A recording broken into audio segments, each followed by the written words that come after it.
Tantor Audio, a division of Recorded Books, presents All the Little Lies by S.J. Sylvis.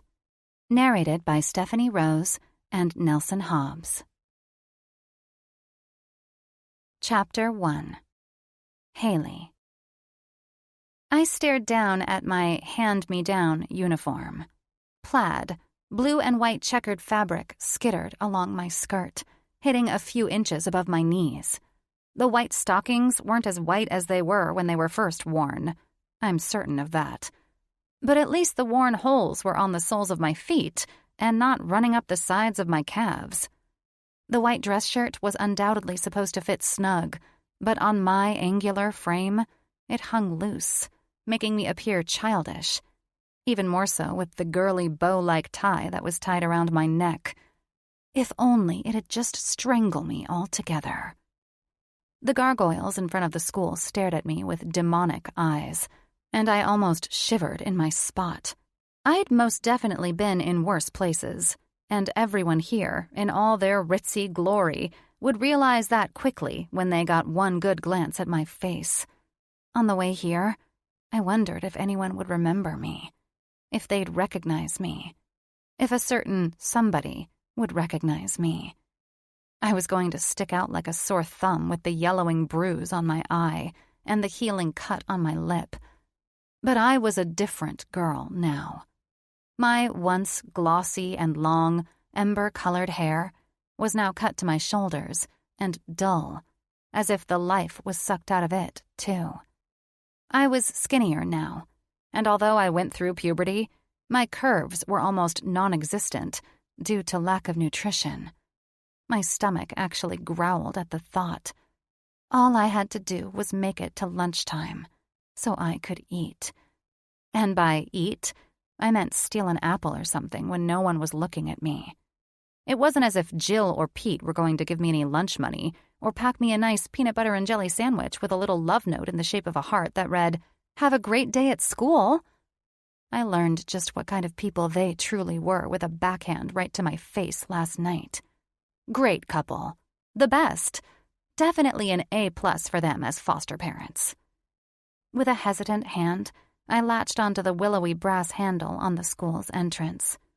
I was supposed to wait for Anne, my social worker, but I preferred to do this alone. If I'd learned anything in the last few years, it was that no one was going to look out for me as much as I'd look out for myself. Anne wasn't going to scowl at the group of catty cheerleaders when they snickered at my unfit clothing. And she wasn't going to stand her ground when a rich, preppy boy tried to cop a feel. It was all on me. If I wanted to count on anyone in this world, all I had to do was look into a mirror.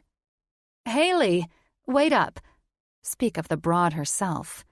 Anne hurried up the cobblestone steps in her clacking heels, her auburn hair blowing in the early autumn breeze, and her coffee was literally spilling over the edge of the styrofoam cup.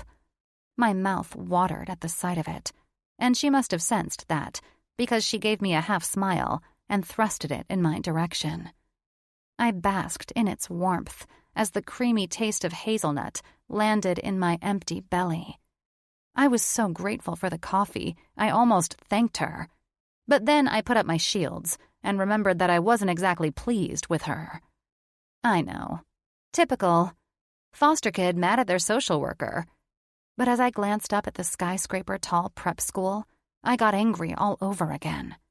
It had been years since I'd attended English prep middle. My friends, and really I meant Christian, had replaced me by now. We were seniors. He probably didn't even remember me from middle school. Not true, and you know it. I surely remembered him. And I'd have been lying if I said there wasn't a teeny tiny part of me that longed for him to welcome me with open arms. I understood why it was crucial for me to be here at English prep. Anne pulled some major strings, and with the help of my stellar GPA, the headmaster allowed me in on a scholarship. I should have been behind everyone else here because I'd been to 3 different high schools in the last 4 years. It would take me a little while to catch up, but school was literally the only thing I had. If I wanted any chance at surviving and getting the hell out of this town, This vulgar place. I needed to get a scholarship to attend a great college. I needed out. I had to make it out alive. I had to. How were Jill and Pete last night? They seem like a really nice couple. Did you sleep well?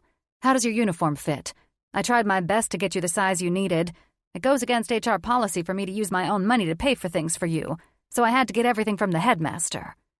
I continued to stare at Anne as I gulped more coffee down. She was talking a mile a minute, eyes darting all around. So, how was it? Do you like Jill and Pete? Did I like Jill and Pete? Anne had no idea how badly I wanted to say yes. She didn't even have an inkling as to how much I wished they were a nice couple like they seemed on the outside. But I was sure she knew as well as I did that there was much more to people than met the eye. And Jill and Pete, they had a little hell running in their veins. They were fine. I lied. There was no point in telling her they were spiteful, ugly people. I'd been with them for 12 hours, and I had already learned so much about them. Jill catered to Pete. He whistled when his plate was empty or when he needed a beer, and she would come scurrying over the yellowing shag carpet to do whatever he wanted.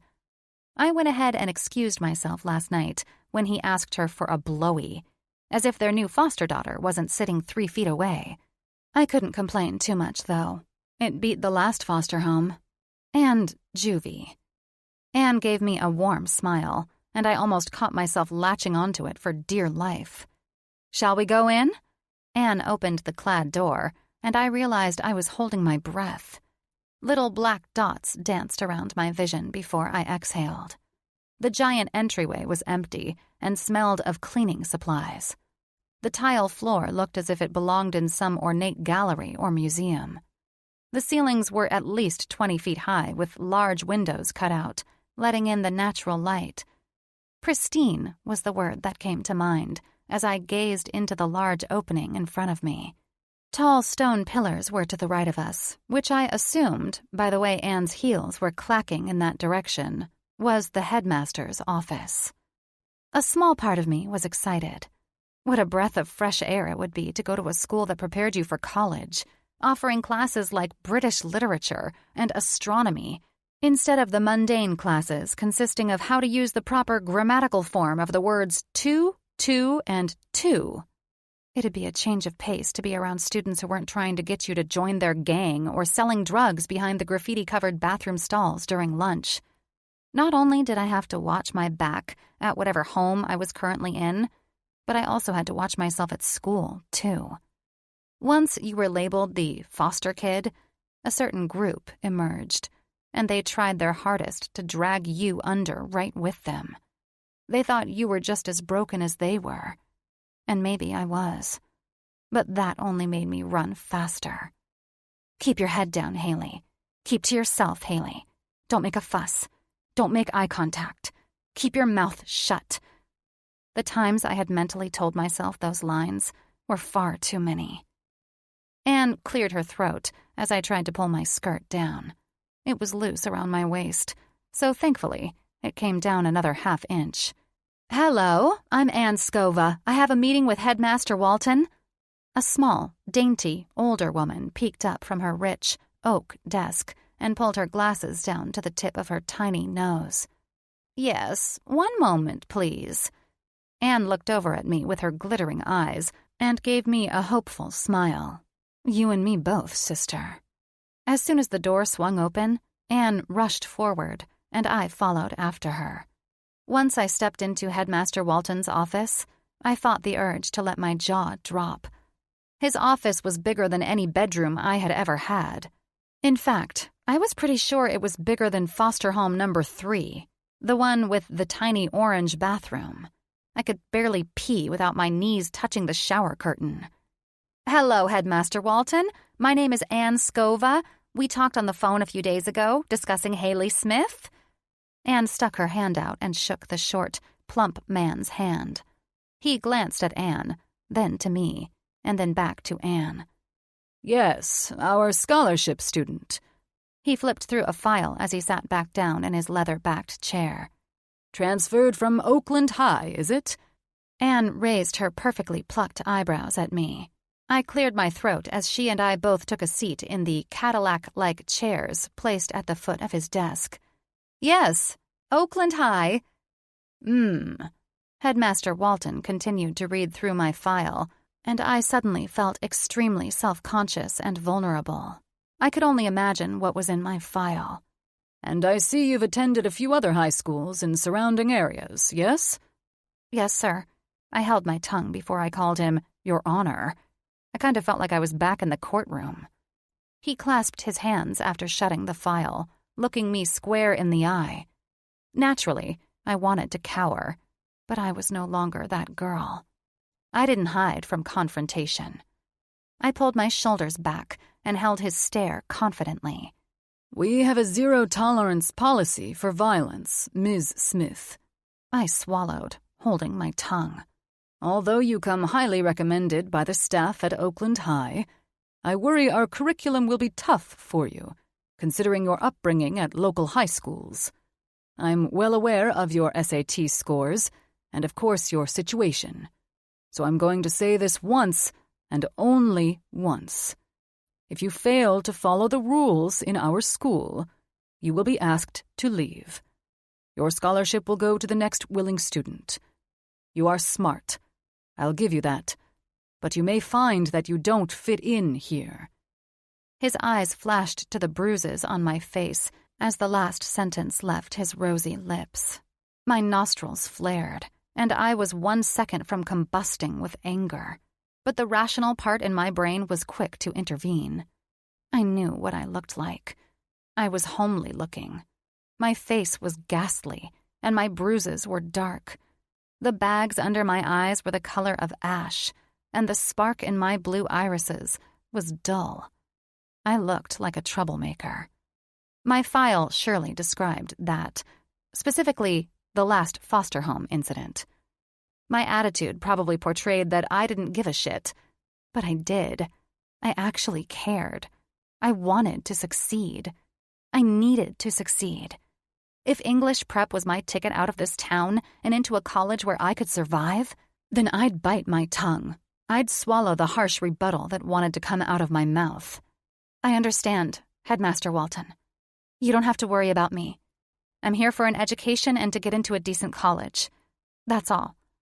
Headmaster Walton pursed his lips as if he wasn't convinced, but, nonetheless, he nodded his head before standing up. Anne and I rose alongside him as he walked us over to the large oak door. Anne said goodbye to him and thanked him once again for my scholarship. Before I followed her out, Headmaster Walton very briefly intoned, I have high hopes for you, Ms. Smith. Don't make me regret my decision. I swallowed back a lump in my throat. I recognized how pathetic it was that I wanted to cry because of hearing a statement like that from a complete stranger, but it had been a long time since anyone had said something so genuine to me. Anne was waiting for me near the receptionist's desk with a cheery smile on her face as I pulled myself together. Are you ready for this? I'm actually excited for you. Out of all the times I've had to check in on one of my foster kids, this is the first time I've actually been hopeful and excited. This school will be great for you, Haley. A tight smile came across my face. Anne's face brightened up even more, the apples of her cheeks rising. You've got this, Haley. Go out there and make some normal friends. Try to be a normal senior, okay? Her warm hands wrapped around my shoulders before she pulled me in for a hug. I stiffened almost immediately. If I thought that Headmaster Walton telling me he had high hopes for me was surprising, this definitely took the cake. I'd had 3 social workers since going into foster care, and honestly, I had hated every single one. But Anne? She was proving to be okay. I wasn't sure if she actually cared about me, but after a small hug from her, I wasn't quite sure I cared. Thanks, I mumbled after she pulled away. My cheeks began to grow warm as I felt my walls falling down a little. Don't get attached, Haley. She's just a social worker. Right. Resuming back to my normal keep everyone at arm's length persona. Okay, well, I'll check in sometime this week. Let me know if you need anything at all, okay? It doesn't matter the time. Call me. You have my number." A tight nod was my response, and she turned on her heel and walked out of the office. I didn't have the heart to remind her that, yes, I may have had her number, but I didn't have a cell phone, and there was absolutely no way I was asking Jill or Pete to use their landline. Chances were, Pete would ask for something in return and, sorry, but no thanks. After the small lady behind the desk gave me my class schedule and a map to English prep, she walked me to my first class. American Literature and Poetry. Definitely a step up from Oakland High, where we were learning how to write a 5-page paragraph essay about a story I read in the 7th grade. My heart tumbled in my chest as I blew out a shaky breath. I didn't think I'd be this nervous. The amount of times I'd walked into a new school should have prepared me for this moment. If I was good at anything, it was putting on a brave face in front of my new peers. Squaring my shoulders and straightening my spine was like second nature to me. But there was a pit deep in my belly. My bravery was wavering. I was standing on a cliff, looking down into the depths of fear and humiliation. Would Christian remember me? Would anyone? I wasn't popular by any means in middle school, but was anyone really? We were all awkward and trying to find our footing in the midst of going through puberty. I might not have been memorable from middle school, but my parents surely were. I remembered how these families worked. I knew that social hierarchies determined the food chain in this town. Screw the natural revolving of the world. The richest of the rich turned the planet on its axis. I used to be one of them. But now, I wasn't.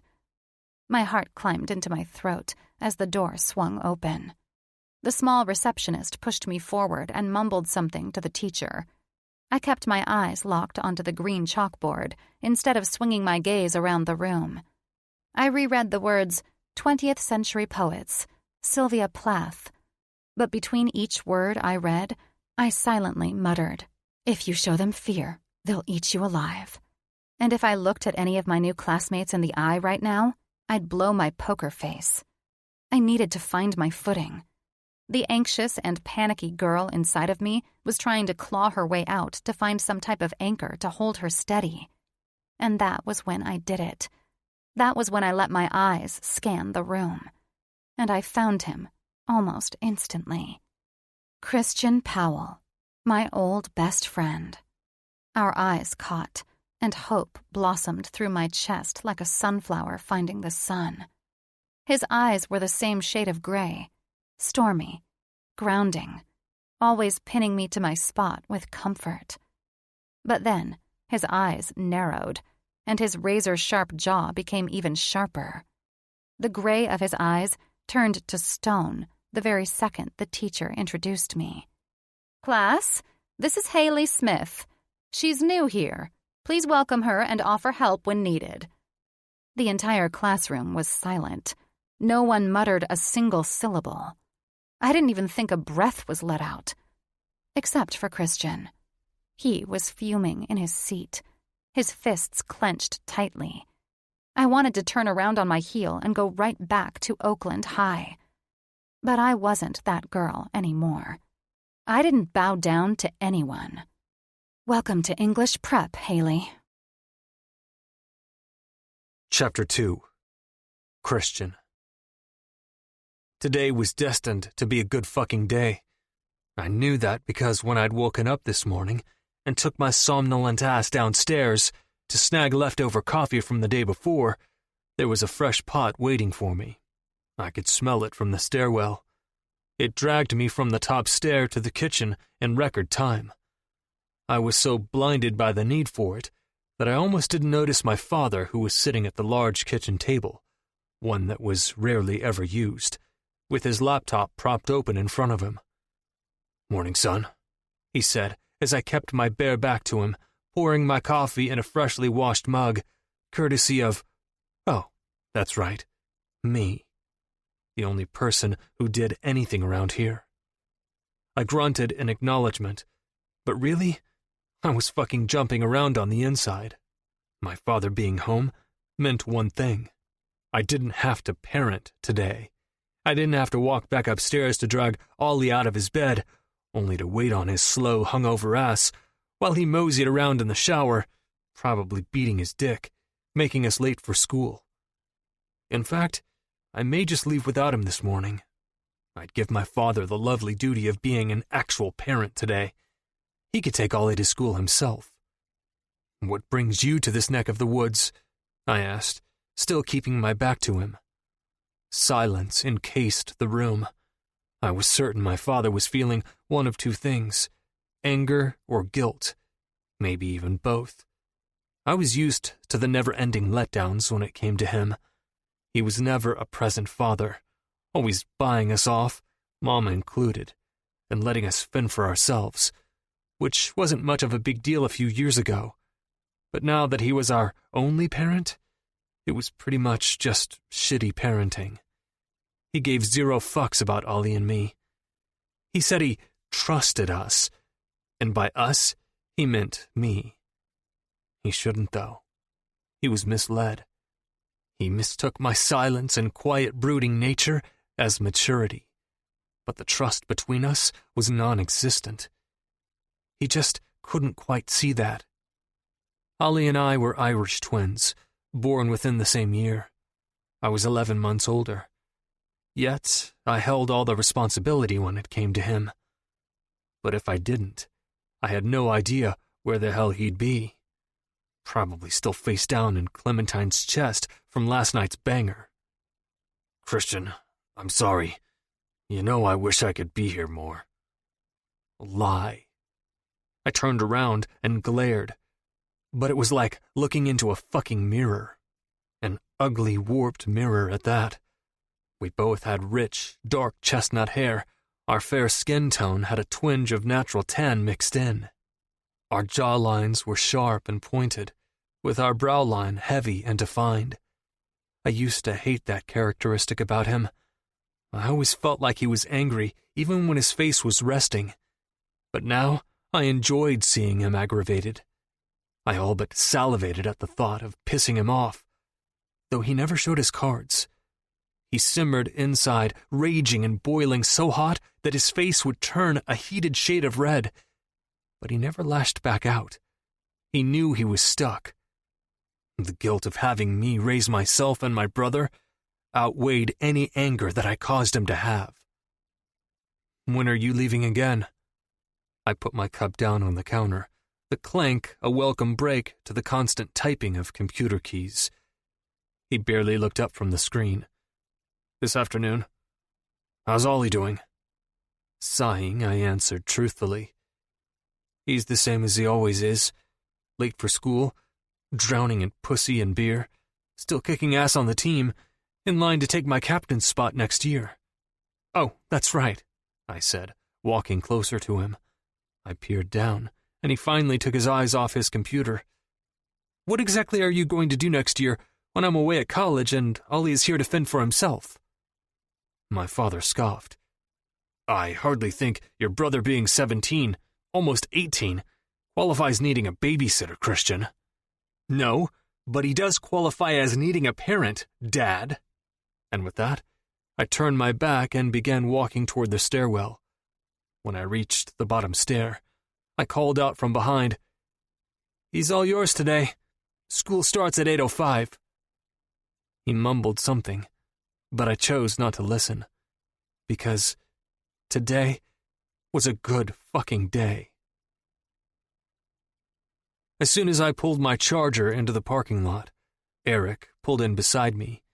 Eric and I had been best friends since freshman year, when we went head-to-head in the English Prep popularity contest. I won, but wanted to lose. He lost, but wanted to win. English Prep was one of the most prestigious schools in the United States. We were competitive in everything: academics, sports, extracurriculars. But popularity goes by whoever parents have the most money. Ludicrous, I know, but I didn't make the rules. And Eric's father and mine have right around the same amount, plus their pull in the community. It wasn't long before girls started to take notice of us, even the upperclassmen. Then the faculty and staff began treating us differently too, mainly due to hefty donations to the school. It was only a matter of time before I knew King was established.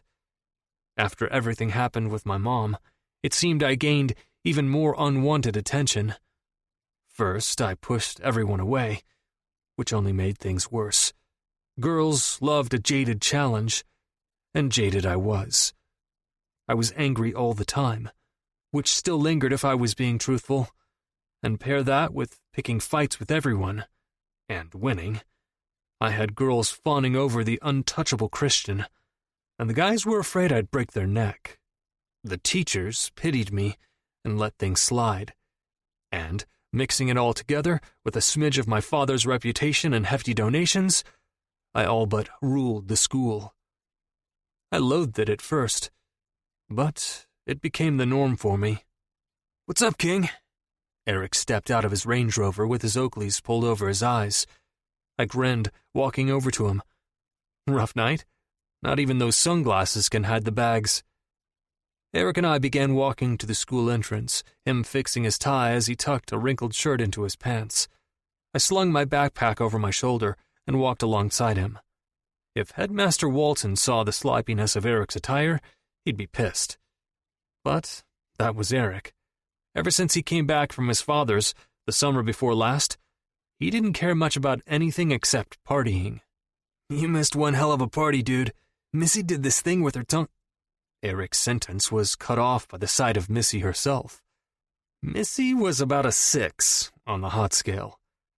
I personally thought her hair had too many different colors of blonde running through it. I didn't even know there were that many different shades.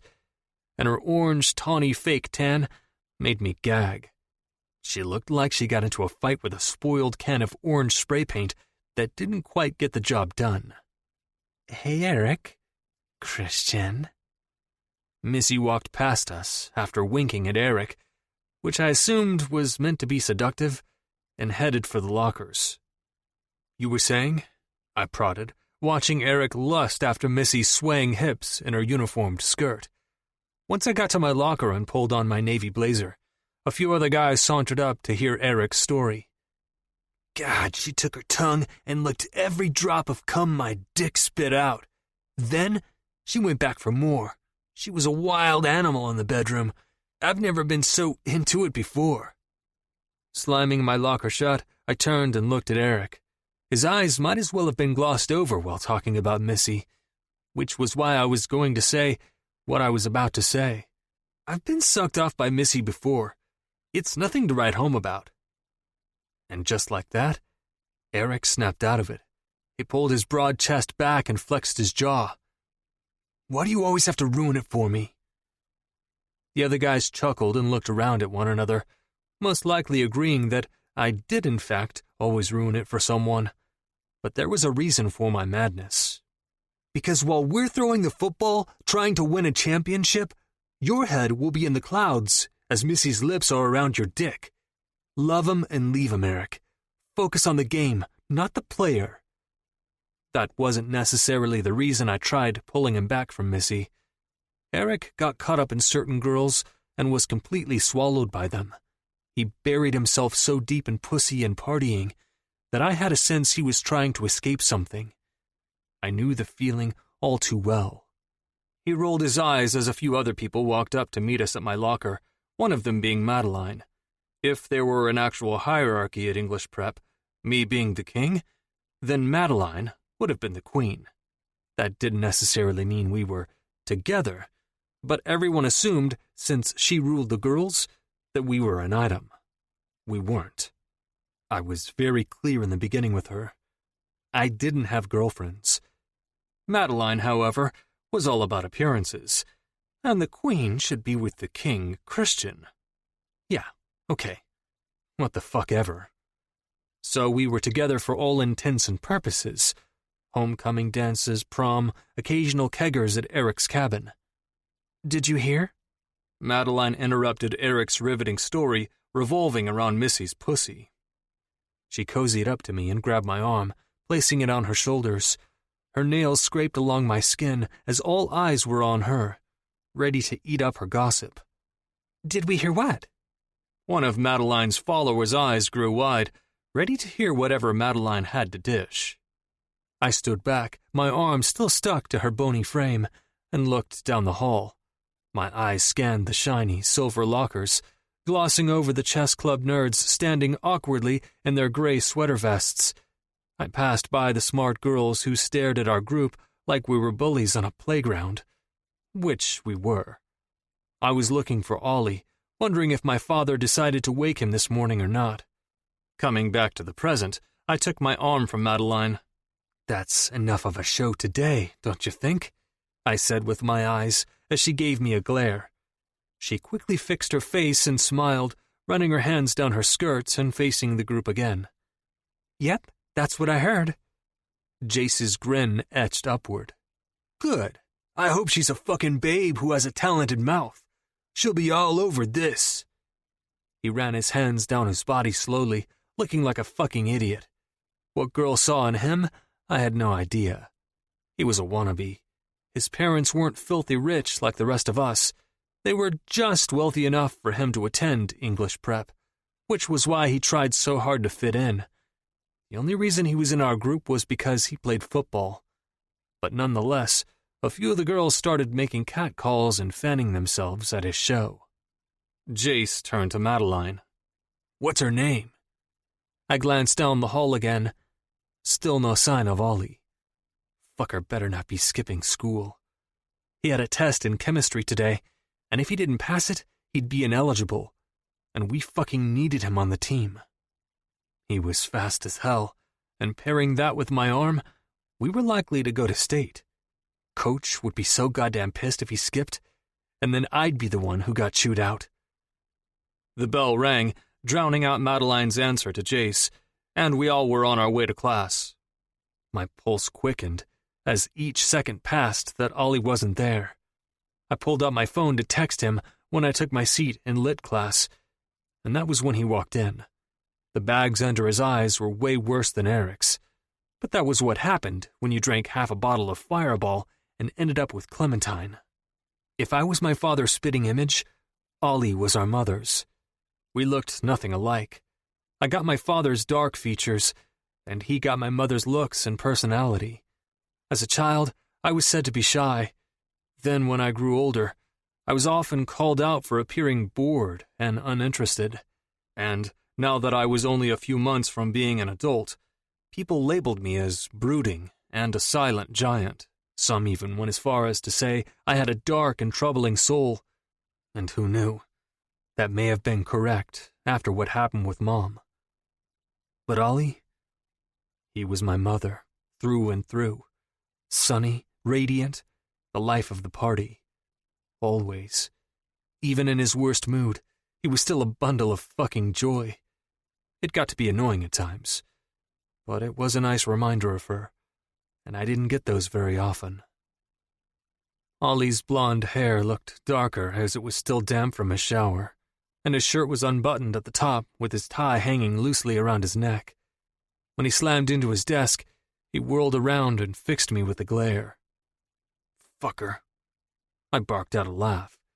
"You're the fucker who made me pull your ass out of Eric's parents' room with your pants down to your ankles last night." A smile broke out along his face. "I'm so fucking pissed I got that drunk. I can't even remember hooking up with Clem. But damn, the texts she already sent this morning."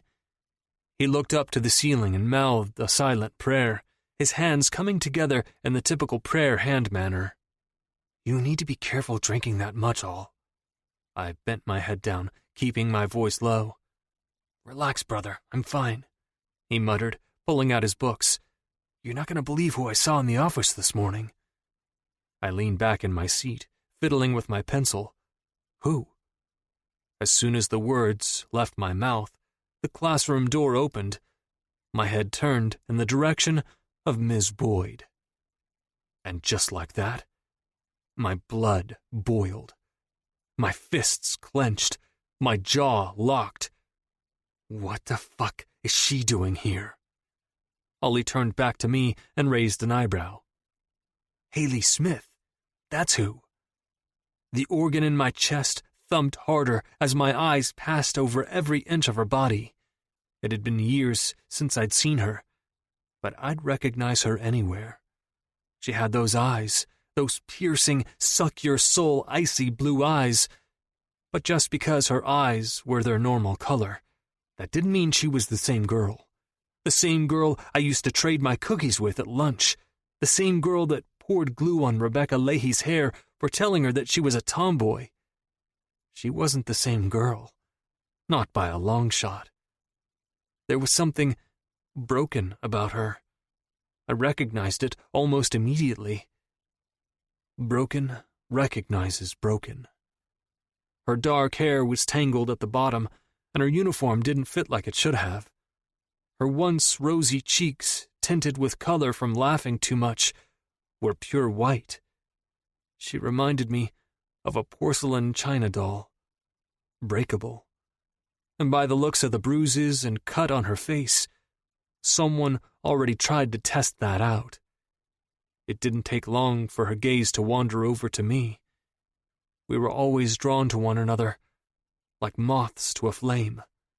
The hope in her eyes crawled over my skin like razor blades, cutting my very flesh, only for the hope to diminish and soothe those cuts when I shot her a glare. Know your place. You don't belong here. If Haley thought she had an ally here at English Prep, she was sorely mistaken. I'd break her just like she broke me. She was the start of a destructive avalanche that ruined my family. Game on, China doll. Chapter 3. Haley. I'd been at English Prep for approximately 1.5 hours, and those 1.5 hours felt like 7,000 years. I'd already learned so much, none of which was valuable or of any importance to furthering my education. I learned right off the bat that I was more alone in this school than I had been at Oakland High. At least at Oakland High, I had Stacy and Matt. We were outcasts, but at least we were outcasts together. At English Prep, I was the only outcast. It seemed everyone already had their group, which made sense. I mean, these kids had been going to school together since the silver spoon was plopped in their mouths at age 3. But not one of these wealthy kids had a friendly bone in their body. Noses had been upturned in my direction. Wary glances were sent my way in the hallway. And let's not forget the moment I caught Christian's eye. Chills broke out along my arms just thinking about it. I felt queasy, and I hated that. I didn't expect us to pick up right where we left off, but I also didn't expect him to hate me. And that's exactly what it was. Christian looked at me like I'd ripped his heart out and fed it to the wolves. His glare was steely, cold, and hit me right in the chest. I blew out a breath and tried to think of anything else but him and his cold demeanor toward me. I lazily glanced around the lunchroom as I stood with my back against the wall. It was a quaint lunchroom. No more than 50 students were eating their fresh salads and grilled chicken that smelled heavenly. My mouth watered at the decadent scent. I was trying to come up with a plan to steal an apple or banana from the lunch line without being seen when something caught my eye from across the lunchroom. Christian. My head began to turn away, but I held my ground instead. You're not that girl anymore, Haley. Chin up. I leveled my shoulders, but kept my face neutral. I wasn't going to glare at him. I had no reason to. My heart moved in my chest as his gaze stayed in line with mine. There was plenty of chatter in the lunchroom, but it was muted as I locked onto those stormy eyes. His group of friends were in conversation, not noticing our little stare-off. It had been years since I'd seen or heard from him, and yet he still had some strange hold over me. I'd always felt tethered to him, even when he'd be halfway across the auditorium each morning before we'd depart to our classes in 7th grade. I felt my lips rising at the corners with the thought, but they stopped climbing when I felt a presence beside me. It took everything I had to tear my eyes away from my old friend, but whoever was beside me was standing entirely too close for comfort. I slowly craned my neck and was met with a girl posse. You know the type. Fake tans, 2 white teeth, about a pound of makeup on, reeked of perfume. "That's Christian," the Britney Spears lookalike said. I knew she was the leader of the group because she stepped forward as the rest of the girls stepped back. She was their ruler, and by the looks of her, she thought she ruled the entire school. I smiled, the slice on my lip cracking open again. The taste of blood darted onto my tongue. "I know who he is." Her face blanched for a millisecond before she recovered, popping her hip out at the same time her hand hit it. "He's mine." I snorted, and a laugh followed it. I slowly turned my head back over to Christian, and he was still staring at me. I cocked an eyebrow. "Really?" "I said he's mine, so you can stop staring at him, Haley." When my eyes met hers again, I eyed her suspiciously. She flipped her blonde hair behind her shoulder. "Yeah, I know who you are. I know everything there is to know about you." "I highly doubt that." She turned back and looked at her friends, and, as if on cue, they all smiled creepily, like a group of Cheshire cats. Just then, the girl raised her long arm in the air and snapped her fingers 3 times before the chatter of the cafeteria quieted. Oh, great. A show. And I'm in the spotlight. "Hello, fellow classmates. We have a newcomer, and I've decided to take it upon myself to introduce her." She walked over to a table full of boys who looked like they belonged in a chess club together and gave them one withering stare before they scattered like marbles being dropped on a freshly waxed floor. Another one of the girl's friends ran over quickly and pulled out a chair for her to climb on to stand in the middle of one of the lunch tables. This is ridiculous. I should have just walked out right then. I didn't have to be the butt of their joke. I didn't have to let her bully me. In fact, I could have ripped her hair out right then and called it a day. But then I would have been kicked out of this stuffy, prestigious school and sent back to Oakland High. And that would have been the end of me getting a scholarship to an Ivy League school. If I left now, it'd look like I was retreating, like I was backing down. And that wasn't me. I learned pretty quickly after my dad died that you couldn't run from trouble. It'd find you one way or another. Running is what got him killed in the first place. I had a hard exterior now. Whatever this bitch was going to say or do would be nothing compared to what I'd been through. I crossed my arms over my chest, my back unmoving from the wall, ready to enjoy the show. "English prep? This is Haley Smith, our new classmate. Can we all give her a warm welcome?" I willed my face to stay a neutral color. I had no idea if it got red, but I was praying to God it didn't. Everyone in the lunchroom booed me, but I continued to keep my feet planted on the ground, watching from below. The girl, who I now knew was Madeline from someone yelling her name in awe, spun around and mocked a smile in my direction. I cranked my neck up higher to stare into her eyes. She batted her thick eyelashes and puffed out her lips. "So, Haley, would you like to tell everyone a little about yourself? Or should I do the honors?" I didn't even bat an eyelash. I did, however, look around the room to see if any of the faculty members were witnessing this. Because if they were, and they were letting it slide, they couldn't be trusted. But, much to my surprise, there wasn't a single adult in the room except for a lunch lady who was too busy replacing tomatoes in the salad bar. "No," Madeline giggled. "Let me do the honors, then." She jumped down from the table, her skirt flying up so high everyone could see her classically pink thong, and came over to stand beside me. It took every ounce of willpower I had to keep my expression bored and my hands from knocking her on her ass. "Haley Smith," she started. The lunchroom was eerily quiet. It seemed everyone wanted to know my story. In any other circumstance, I might have felt flattered, but not this version of myself. My life was anything but ideal. Haley Smith has been in 7 different foster homes in the last few years. Such a shame. But can you blame them? Who would want to keep such an ugly, poor, raggedy girl around? She laughed, along with a few others, and I honestly couldn't believe there were girls like her that still existed. Haley's father was murdered when she was in middle school, and her mama took it a little hard.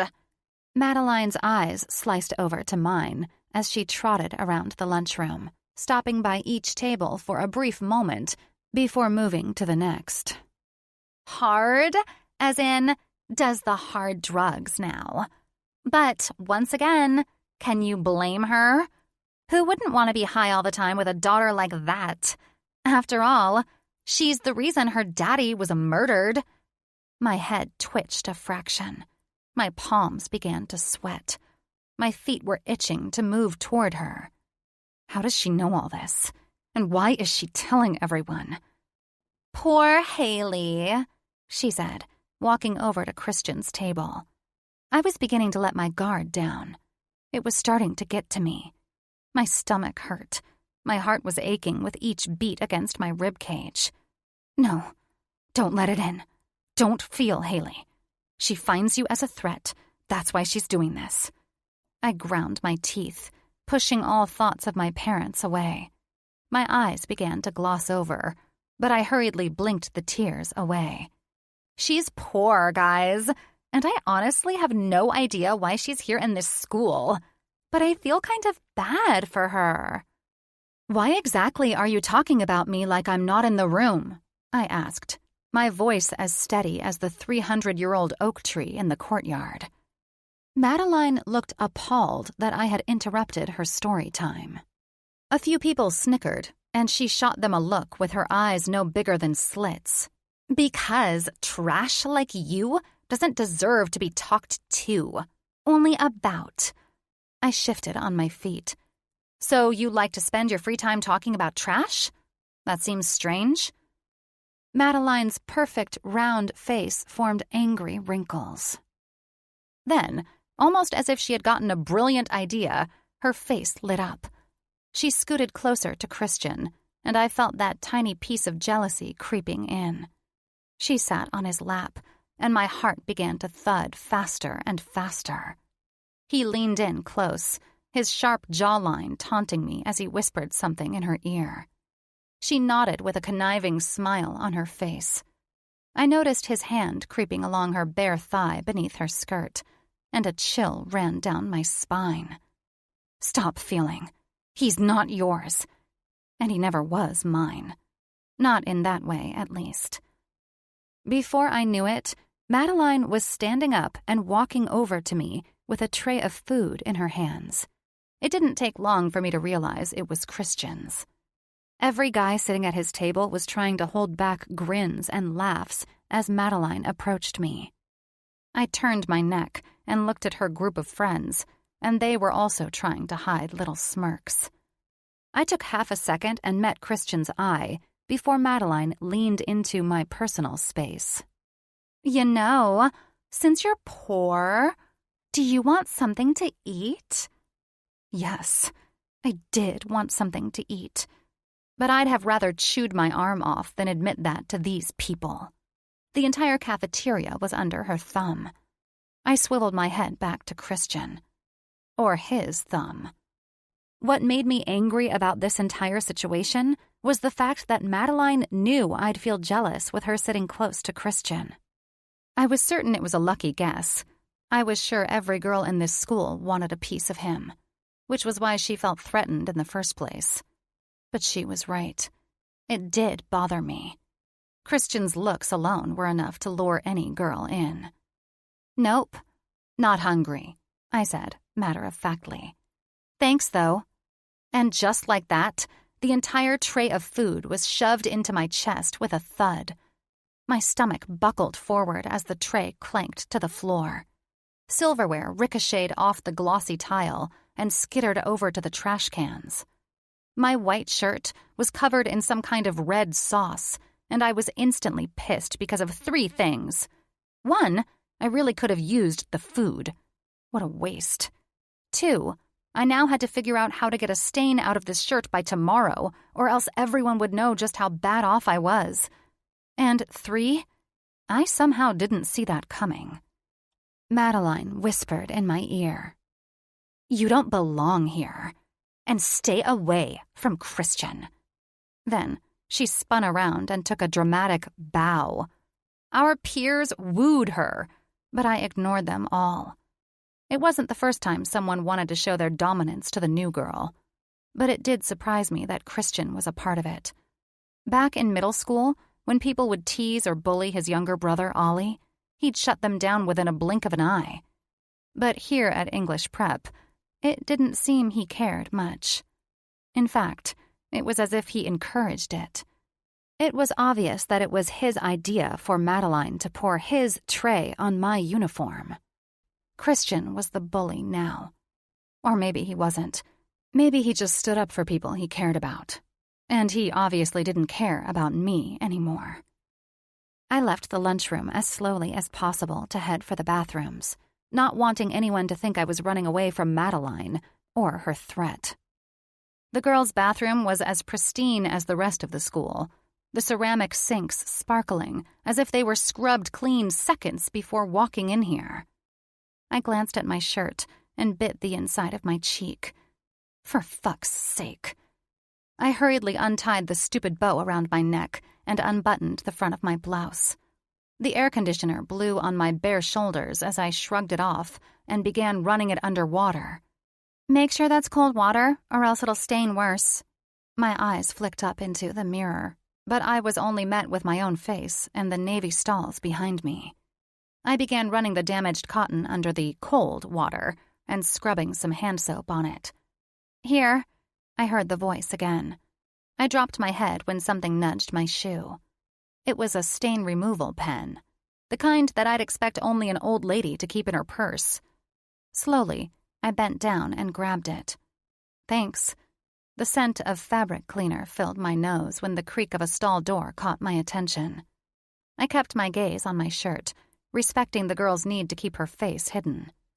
"You're welcome," she answered, coming up beside me.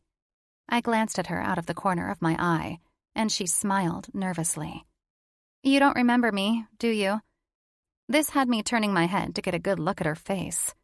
I searched every curve, the jade color of her eyes, the pin-straight penny-colored hair. "Should I?" I asked, putting the cap back on her stain removal pen. I held it out to her, and she took it back slowly. She snorted. "No, I'm not very memorable." I wished I could say the same about myself, but thanks to my parents, I'd always be remembered. The girl tucked her hair behind her ears and shifted nervously on her feet. She was wearing expensive-looking black shoes, their shine catching my eye as she moved farther away from me. "We went to middle school together before you moved." She half-rolled her eyes. "I actually moved shortly after you, but made it back here before my junior year." "Oh," I muttered, wringing out my now stain-free blouse. "Fuck you, Madeline." "I'm not surprised you don't remember me."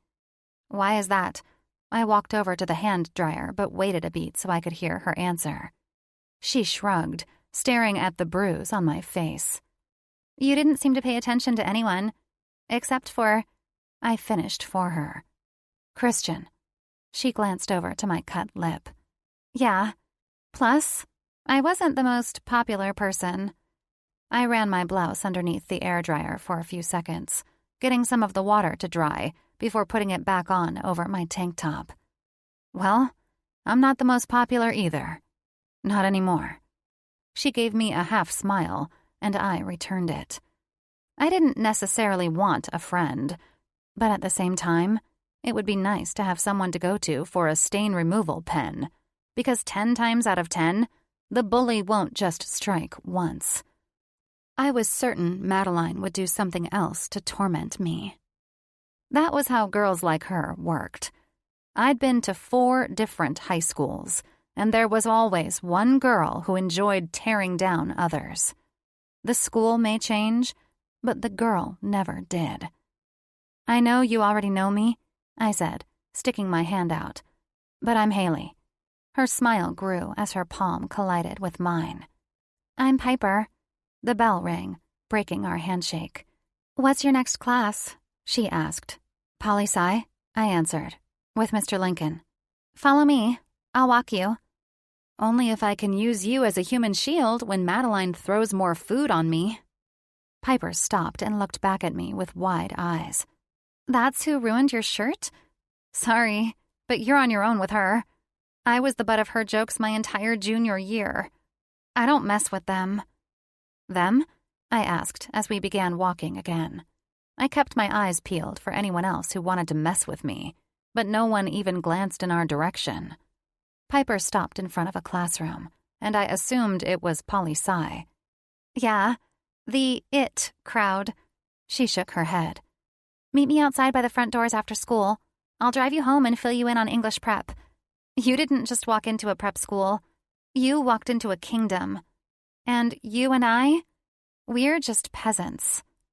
"Oh, I don't think you want to drive me home. I live—" She shook her copper hair before I could finish. "After school, I'll see you by the doors." Then she turned around, disappearing into the hall.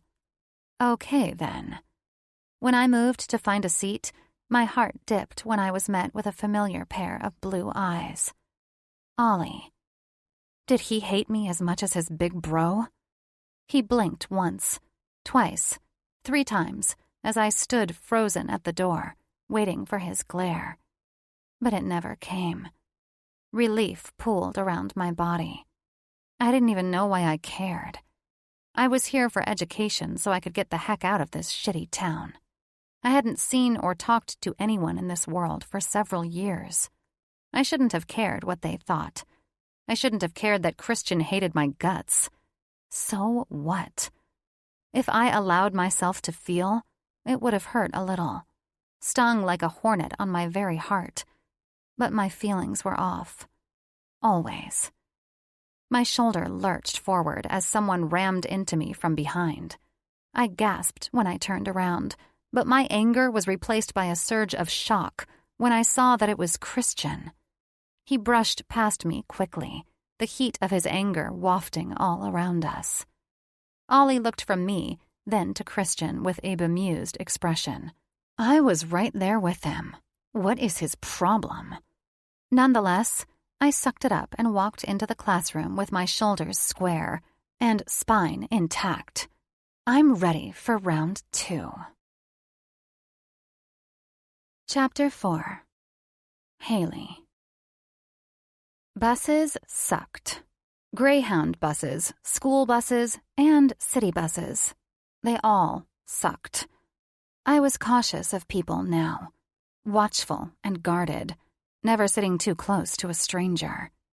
I remembered my mother teaching me what stranger danger was as a little girl, but up until those men entered our home when I was on the brink of turning 13, I didn't truly realize how dangerous strangers were. Since that day, I was constantly surrounded by them. Even my own mother grew to be a stranger. So, the city bus ride to and from my foster home and English prep shouldn't have been that big of a deal, but I still felt uneasy. The only benefit to the 40-minute bus ride every morning was that it got me out of the house sooner and back later. Pete was on his best behavior yesterday evening, even waving to Piper as she drove off in her convertible, and Jill left me half a plate of food on the stove.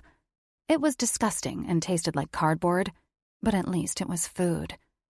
As much as my new foster home sucked, I was happy to be there after school yesterday.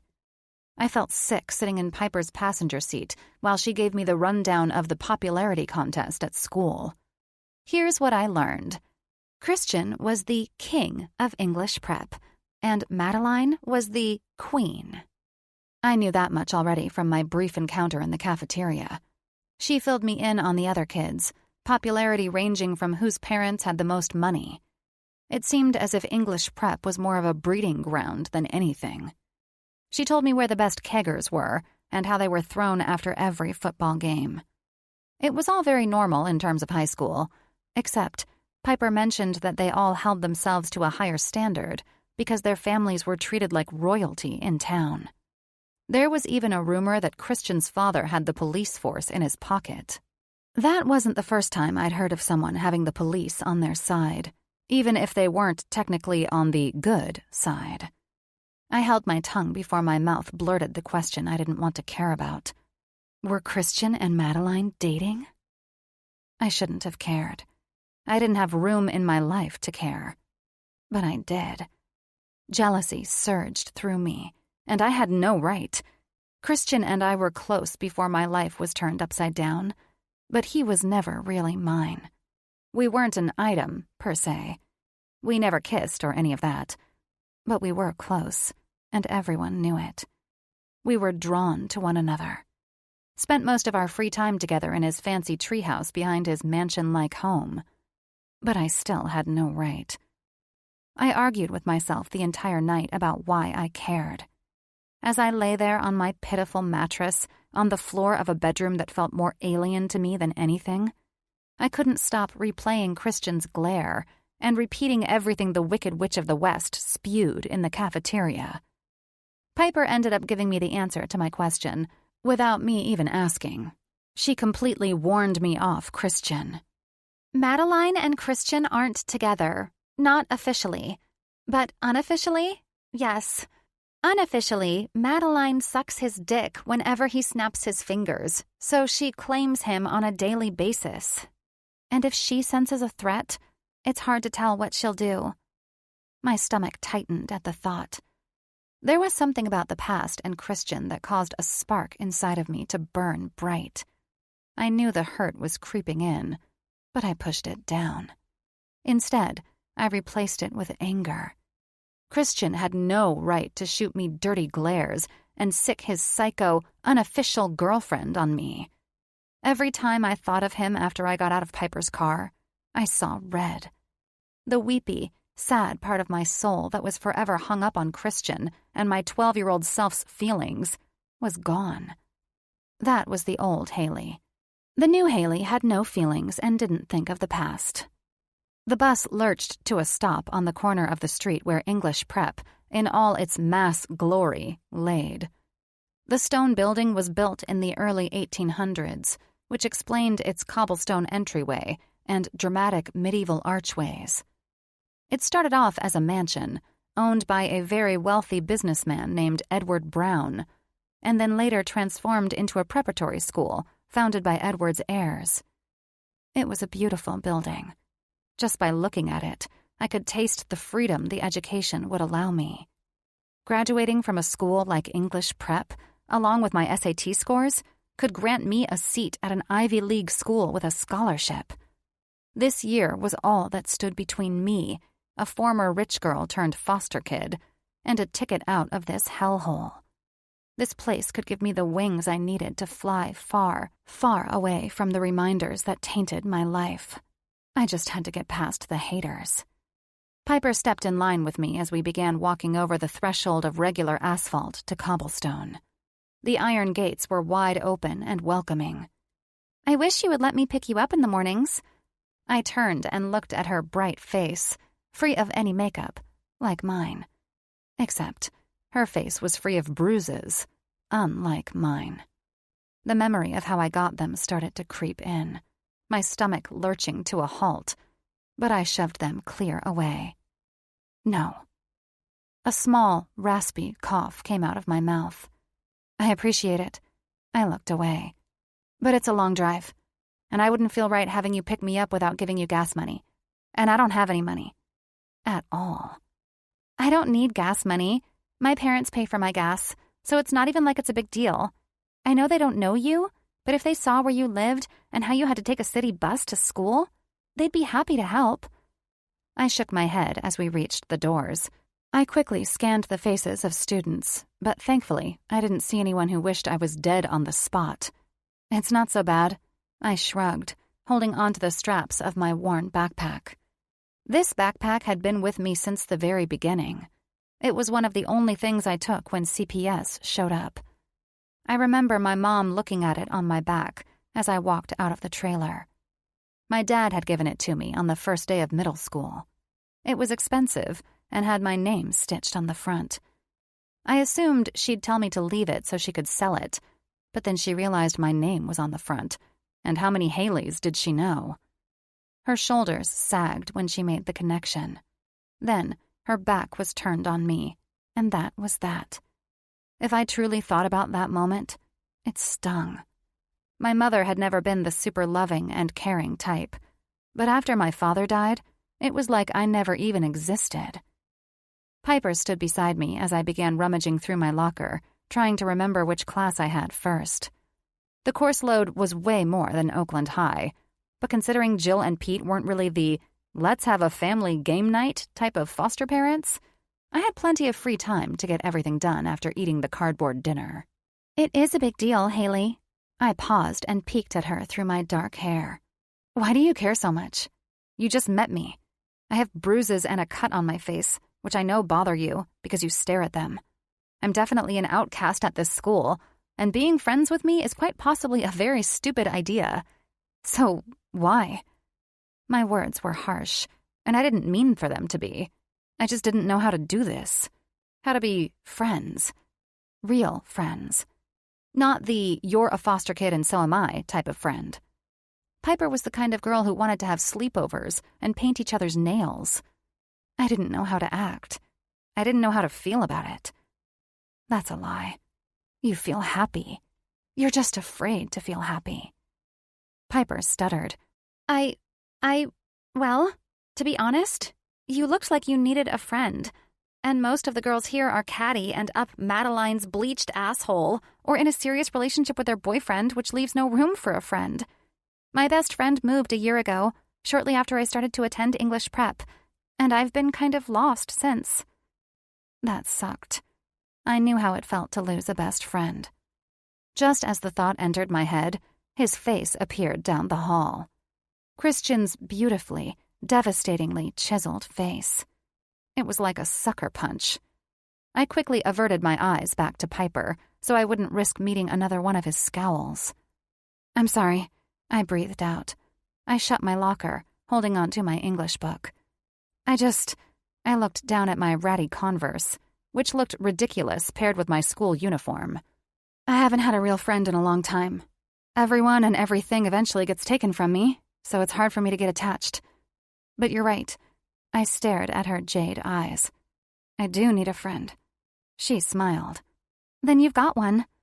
A real, genuine smile had my cheeks rising as she locked her arm with mine. Before we parted ways to our different classes, she gave me a sideways glance. But truthfully, your bruises don't bother me. I'm just curious. I swallowed, and it felt like knives lodged in my throat. Let's just say, someone tried to take something that wasn't theirs, and I retaliated. Piper's head twitched a fraction as we stood a few feet from the wooden door to English class. Like what? Money or something? I looked her dead in the eye. No. Her eyes showed pure innocence for a moment, as if she couldn't even conjure up the idea of what else someone could take from me. But then it clicked, and her light eyes grew dark. Oh, I smirked. Don't worry. He looks a lot worse than I do. Thank God his parents dropped the charges. She nodded sternly, as if she was proud, and then we went in opposite directions. I took a deep breath before entering the classroom. My eyes were staying trained to the front of the class and my book at all times. Christian was in this class, and my poli-sci class. And Madeline was in my world language class. I absolutely made it a pact to learn how to disrespect her in Mandarin. And PE. If I could get through those few classes without Christian nodding his face into a scowl, and Madeline keeping her insults to a minimum, I might actually have a chance at this school. Hope filled my chest at the thought. My limbs grew tingly, and a smile was dancing on my lips. And then I made the mistake of peering to my right. Christian had sat down, his pale, smooth skin turning splotchy with red, his jaw set in a firm line, his hand clenching his pencil so tightly, it snapped. I swallowed my thick spit and turned to face the blackboard. My heart sped up, and I tried for the life of me to rack my brain further into the past to dig up my last encounter with Christian. But I had a hard time finding that memory. Too much had happened. Too much that I couldn't think about. Too much that I wouldn't think about. Christian could keep glaring at me like I'd committed some insane crime toward him. Nothing, not even Christian, could get me to unlock the past. Absolutely not.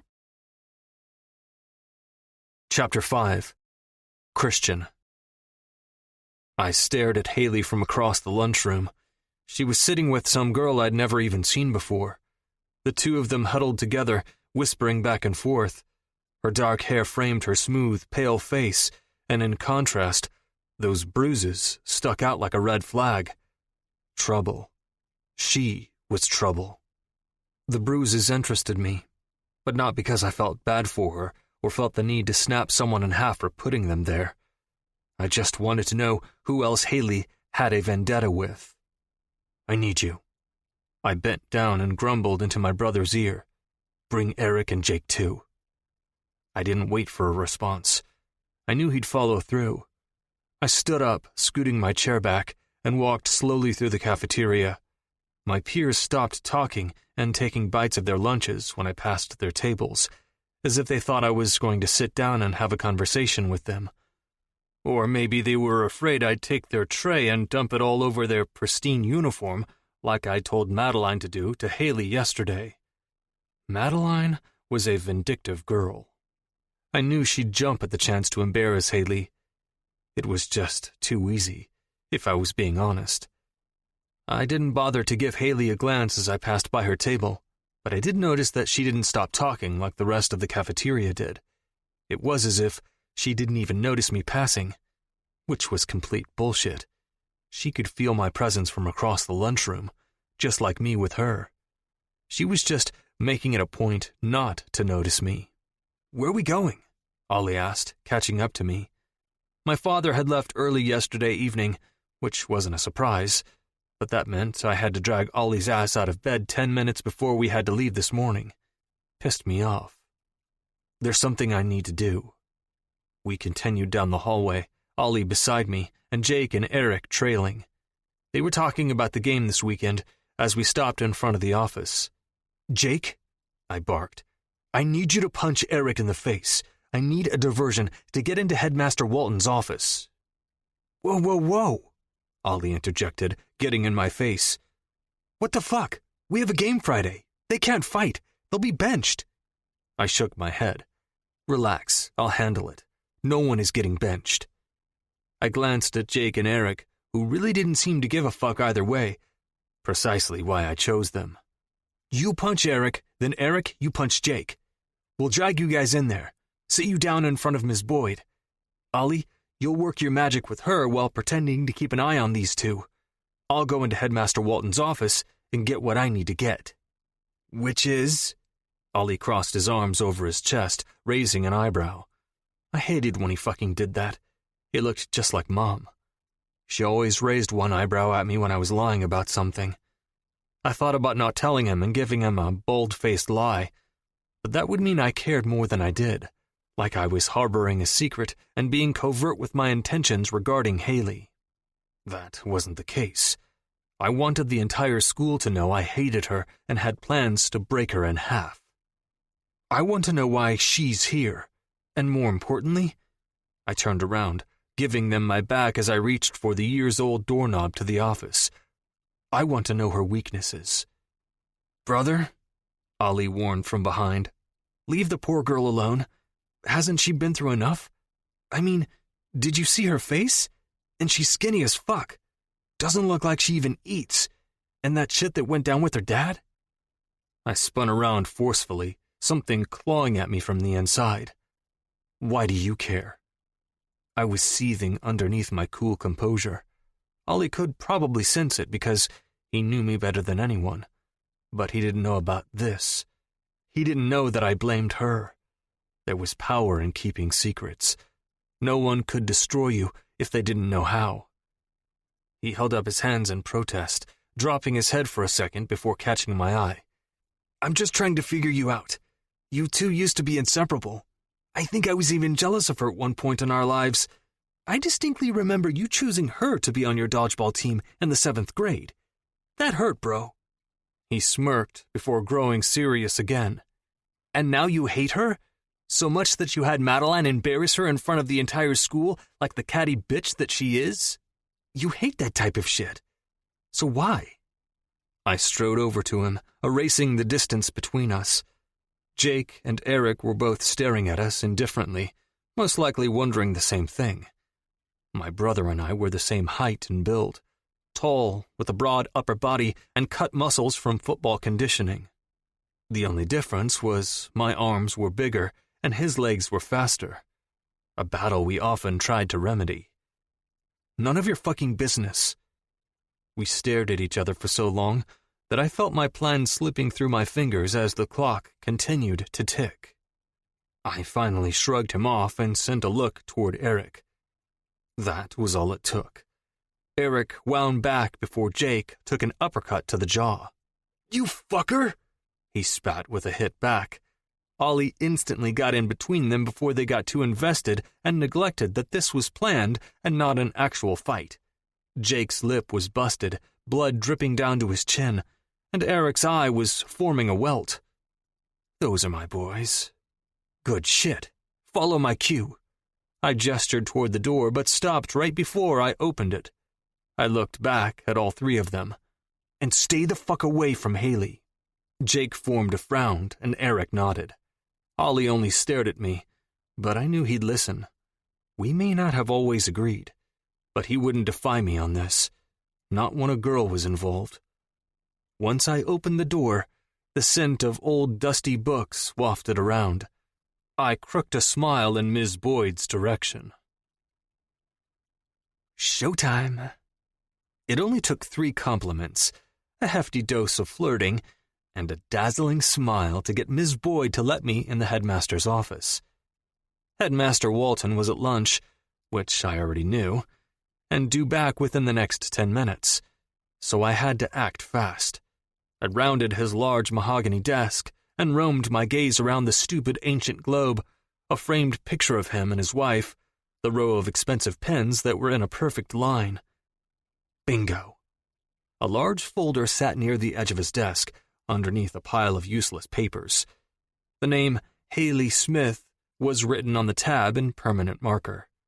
I took the folder and placed my ear against the door for a moment, hearing Jake and Eric arguing over their fight, which caused me to smirk. Damn good friends they are. I scanned the contents quickly, sucking in all the information I could regarding Haley. 7 foster homes since 7th grade.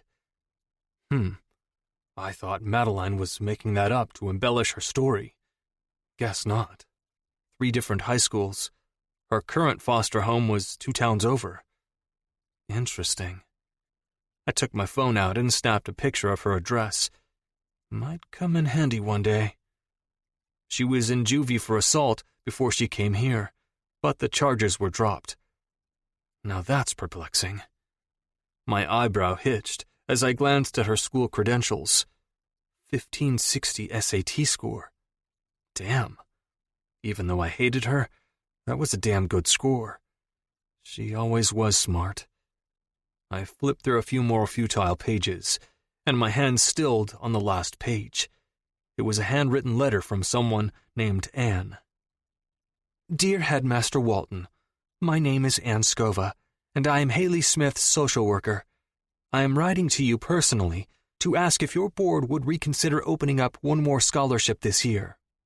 Haley is a bright child, the brightest I have ever worked with. Her life was ripped away from her at the age of 12, and since then, her studies have never taken a hit. Personally, I feel that she excels so well in school because it is the only thing she can control. Unfortunately, Haley's father, Jim Smith, was a very wealthy man up until the night he was murdered. He was murdered in the home that Haley resided in, and from the bits and pieces I've gathered from Haley's past social workers, Haley actually witnessed the murder with her own eyes, and she may have been the reason the murder took place after her call to the authorities. After Haley's father passed, revealing the serious and illegal crimes he was a part of, Haley and her mother moved to a trailer park south of Pike Valley. After a short while, CPS got a call, and Haley was taken into the state's care immediately due to her unfortunate living conditions. But like I've said, although Haley has been through troubling times and on her own in most senses, she's never let go of her goal. She wants to graduate and go to an Ivy League college with hopes of a scholarship. I don't think she'll get that going to a public school. Please reconsider your scholarship program, just this once. Haley doesn't have many people fighting for her, and I'd love if we could do that together. Thank you. Ann Scova, LSW. The paper crumpled in my hand as I read the letter. If it were anyone else, I'd maybe feel bad for them. It sounded like a fucked up life. One parent dead, the other unable to care for you. I chuckled. Sounded a little like my life. And I had Haley to thank for that. It all boiled down to one unanswered phone call. All she had to do was mutter one fucking word, and things would have played out differently. She was the catalyst that caused everything in my life to change. I carried around a hatred for her that was so heavy it felt like chains were tied to my ankles. And the hatred I carried for myself was almost just as heavy. It was what kept me from untying those chains in the first place. If I untied those chains, I'd be met with guilt, and I much preferred the former. I shut Haley's folder and shoved it back onto Headmaster Walton's desk as I heard his gruff voice outside the door. I made myself comfortable in the leather chair perched in front of his desk, ready to put on the charade to punish Eric and Jake on my own, considering I was the football captain. While I waited, I tried pushing away the swirling thoughts of Haley. Remember, Mom died because of the spiral you and Haley created. Haley may not have known it yet, but she wasn't just responsible for her father's death, but my mother's too. Chapter 6. Haley. The next few days passed by, and to my surprise, everyone was quiet. Christian didn't do anything out of the ordinary, so nothing more than some glowering in my direction. Madeline turned her nose up at me and snickered at my too-big uniform after gym class, which ended with a rude remark. But so far, there had been no casualties. Things were okay at English prep, but Pete found me sneaking food into my room a couple of nights ago, so now I had a lovely lock on my door. This wasn't the first time a foster parent had locked my door at night, and it was partly my fault. I should have known better. My #1 rule in foster care was to never let your guard down, no matter how nice the family seemed. I learned that very quickly after Gabe. So, plans for tonight? Piper slid in beside me at lunch, her tray a colorful assortment of fresh veggies and fruit with a nice, juicy hamburger. My mouth watered at the sight of it. Then, as if on cue, my stomach growled, too. I placed my hand on my front to drown out the sound, but Piper's eyes lowered until she saw my hand. "Why don't you ever eat lunch?" I shrugged. Not hungry. I didn't want to tell her I didn't have lunch money. The scholarship didn't cover lunch, only the tuition fee, and the headmaster was nice enough to lend me the bits and pieces of lost and found clothing to make up a couple of uniforms. Piper gave me a weird look as she bit into her hamburger. I knew what she would do if I told her the truth. She'd offer to pay, but I already felt guilty because she kept driving me home from school.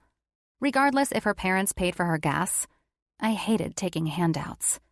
I also didn't want her to think I was only being her friend because she kept giving me things. "I'm going to go to the library to study before world language," I muttered, standing up quickly, trying to escape the conversation before it started. I smoothed out the stupid schoolgirl uniform and gathered my backpack. "Hey, wait," Piper said, grabbing onto my wrist. Do you want to go to a party with me tonight?" Her green eyes twinkled with hope above the sprinkle of freckles on her nose. A party? With these people? I'd rather stay locked in my room, listening to Jill suck Pete off in the next room. Piper shook her head as if she read my thoughts. "It's the next town over. Have you heard of Wellington Prep?" Still standing, holding my backpack straps, I responded, Yeah, sounds familiar." I knew exactly what Wellington Prep was. It was English Prep's rivalry school. Their academics were just as good, the families just as rich. It was on the other side of this messed-up town. Pike Valley had exactly that. Valleys. There were the two wealthy valleys where English Prep and Wellington Prep resided. Then the rest of the valleys consisted of the middle class and the straight, dirty, begging for pennies poor. I'd lived in every one of them. Except Wellington Prep. "Well, my cousin Andrew throws parties almost every weekend. It's where I hang most weekends since it was my old school and all. My parents travel a lot, leaving me home alone, and after binging Gossip Girl for the 20th time, I decided I needed some sort of social life, even if at the wrong school." I frowned. I'm not sure my foster parents will just let me go to a party 3 towns over. No, they'd rather just lock me in my room and pretend I don't exist. Pete and Jill couldn't afford me getting into trouble. If I got into trouble, the state, Anne, would investigate, and they wouldn't get their precious foster parent paycheck. That was all I was to them. A check. Money was the root of the world's problems. I swore it. Piper gave me a half smile. "Well, if you change your mind, text me." Embarrassed, I dropped my head. "I don't have a phone." Her face blanched as she dipped her fork into her salad. "Oh, that's right. Well, you have your laptop, right?" I nodded, tugging my backpack close. My laptop was 5 years old, but still worked like a gem. It was the only thing in my backpack that I had brought from my house when CPS took me. That, some clothes, and the locket I wore around my neck. "Just email me through our school email address, okay?" Piper bit into her ranch-covered lettuce, and I nodded with a fake smile on my face. "If I change my mind, I will. I'll see you later." And what I meant by change my mind was, if Jill and Pete decide to be nice human beings in the next 8 hours, then yes, I'll email you. I slowly backed away from Piper and turned around. I walked over to where the food was and waited a beat before I felt I could blend in with the other students grabbing trays and filling their plates with food. Leisurely, I stepped in line, pretending to grab a tray, and stood behind one of the tallest boys I could find. I swept my gaze to Piper, and she had her back to me, thinking I'd gone up to the library, which I planned to do right after I grabbed something small and discreet from the buffet. From what I could gather, no one was paying any attention to me, so I hurriedly swiped an apple and stepped out of line. I bent down beside a cluster of students and pretended to tie my shoe while simultaneously pulling my backpack off my back to shove the apple inside. I just need some calories. It was hard to tell if Jill and Pete would leave a plate for me this evening, especially after stealing some food from their pantry. Right as I unzipped the zipper, a pair of black shoes appeared so close to me, I thought they were going to step on me. I angled my chin up, my hair falling past my shoulders. My eyes went past a pair of khakis and a filled-out navy blazer as I sucked in a breath. Christian tilted his head a fraction and clenched his jaw. My chest grew tight. Nerves trickled down my spine. Cool, gray, hooded eyes were staring down at me, and I swore it was just the two of us in the cafeteria. The chatter and clanking of dishes was non-existent. I felt like I was looking through a tunnel, and Christian was at the very end. I swallowed, licked my lips, and continued to stare at him. "Don't look away." Almost as if it were a challenge, he flicked his eyebrow and he narrowed his eyes.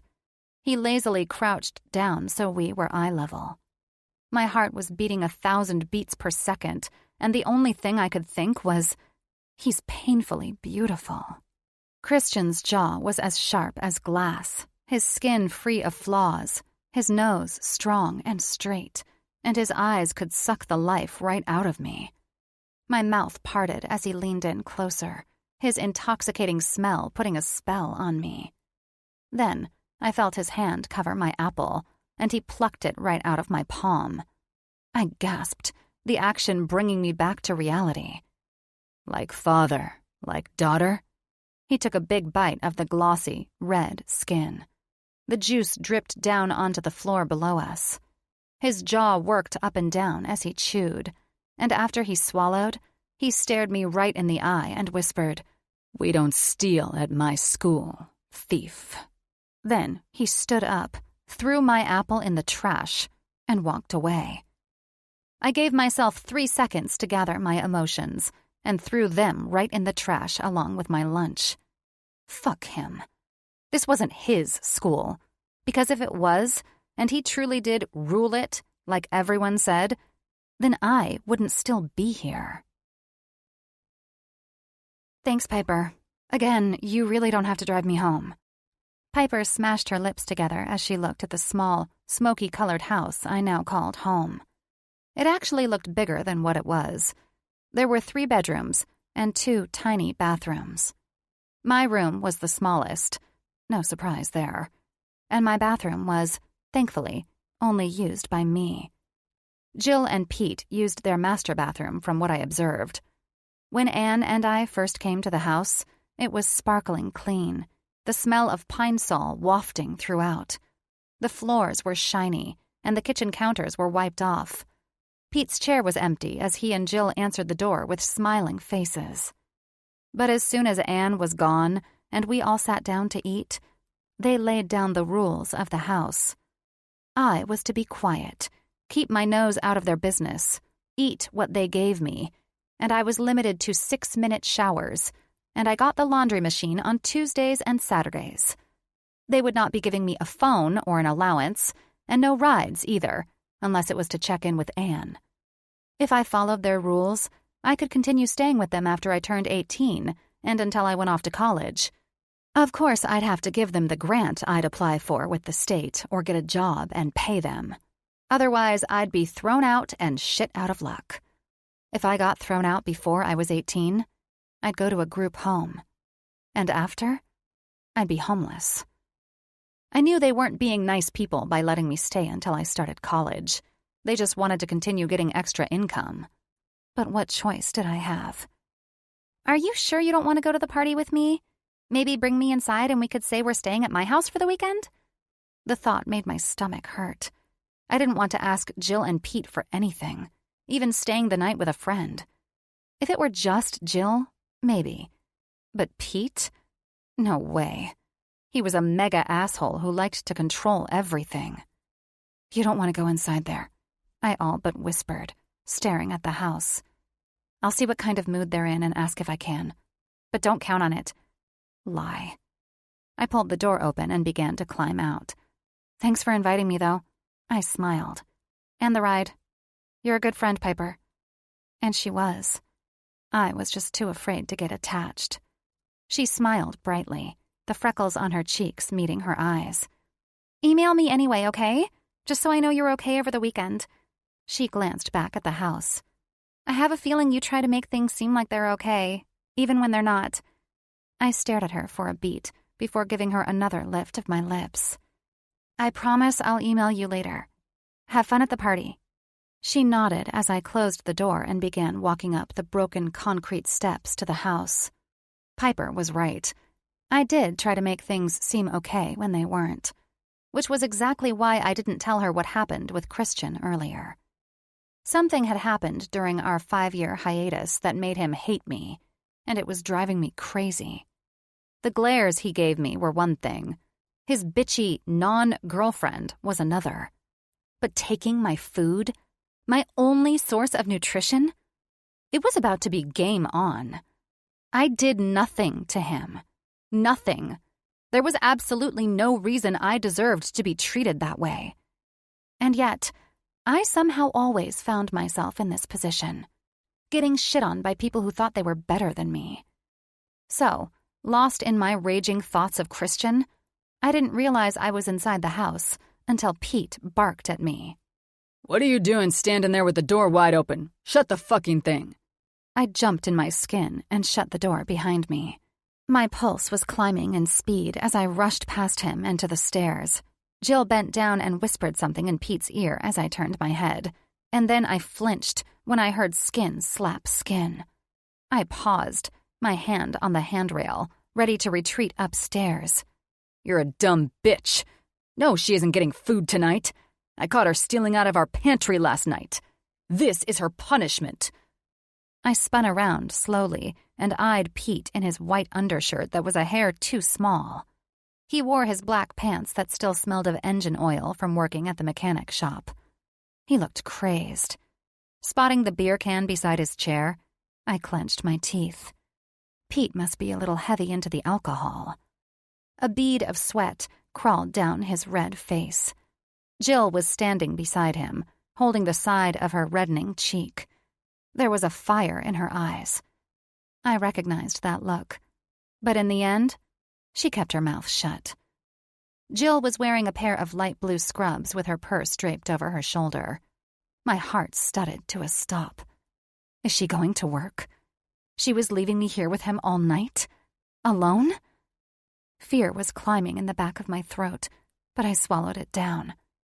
You've been in worse circumstances. Fear meant weakness, and I had no room to be weak in a life like this. Are you going to work?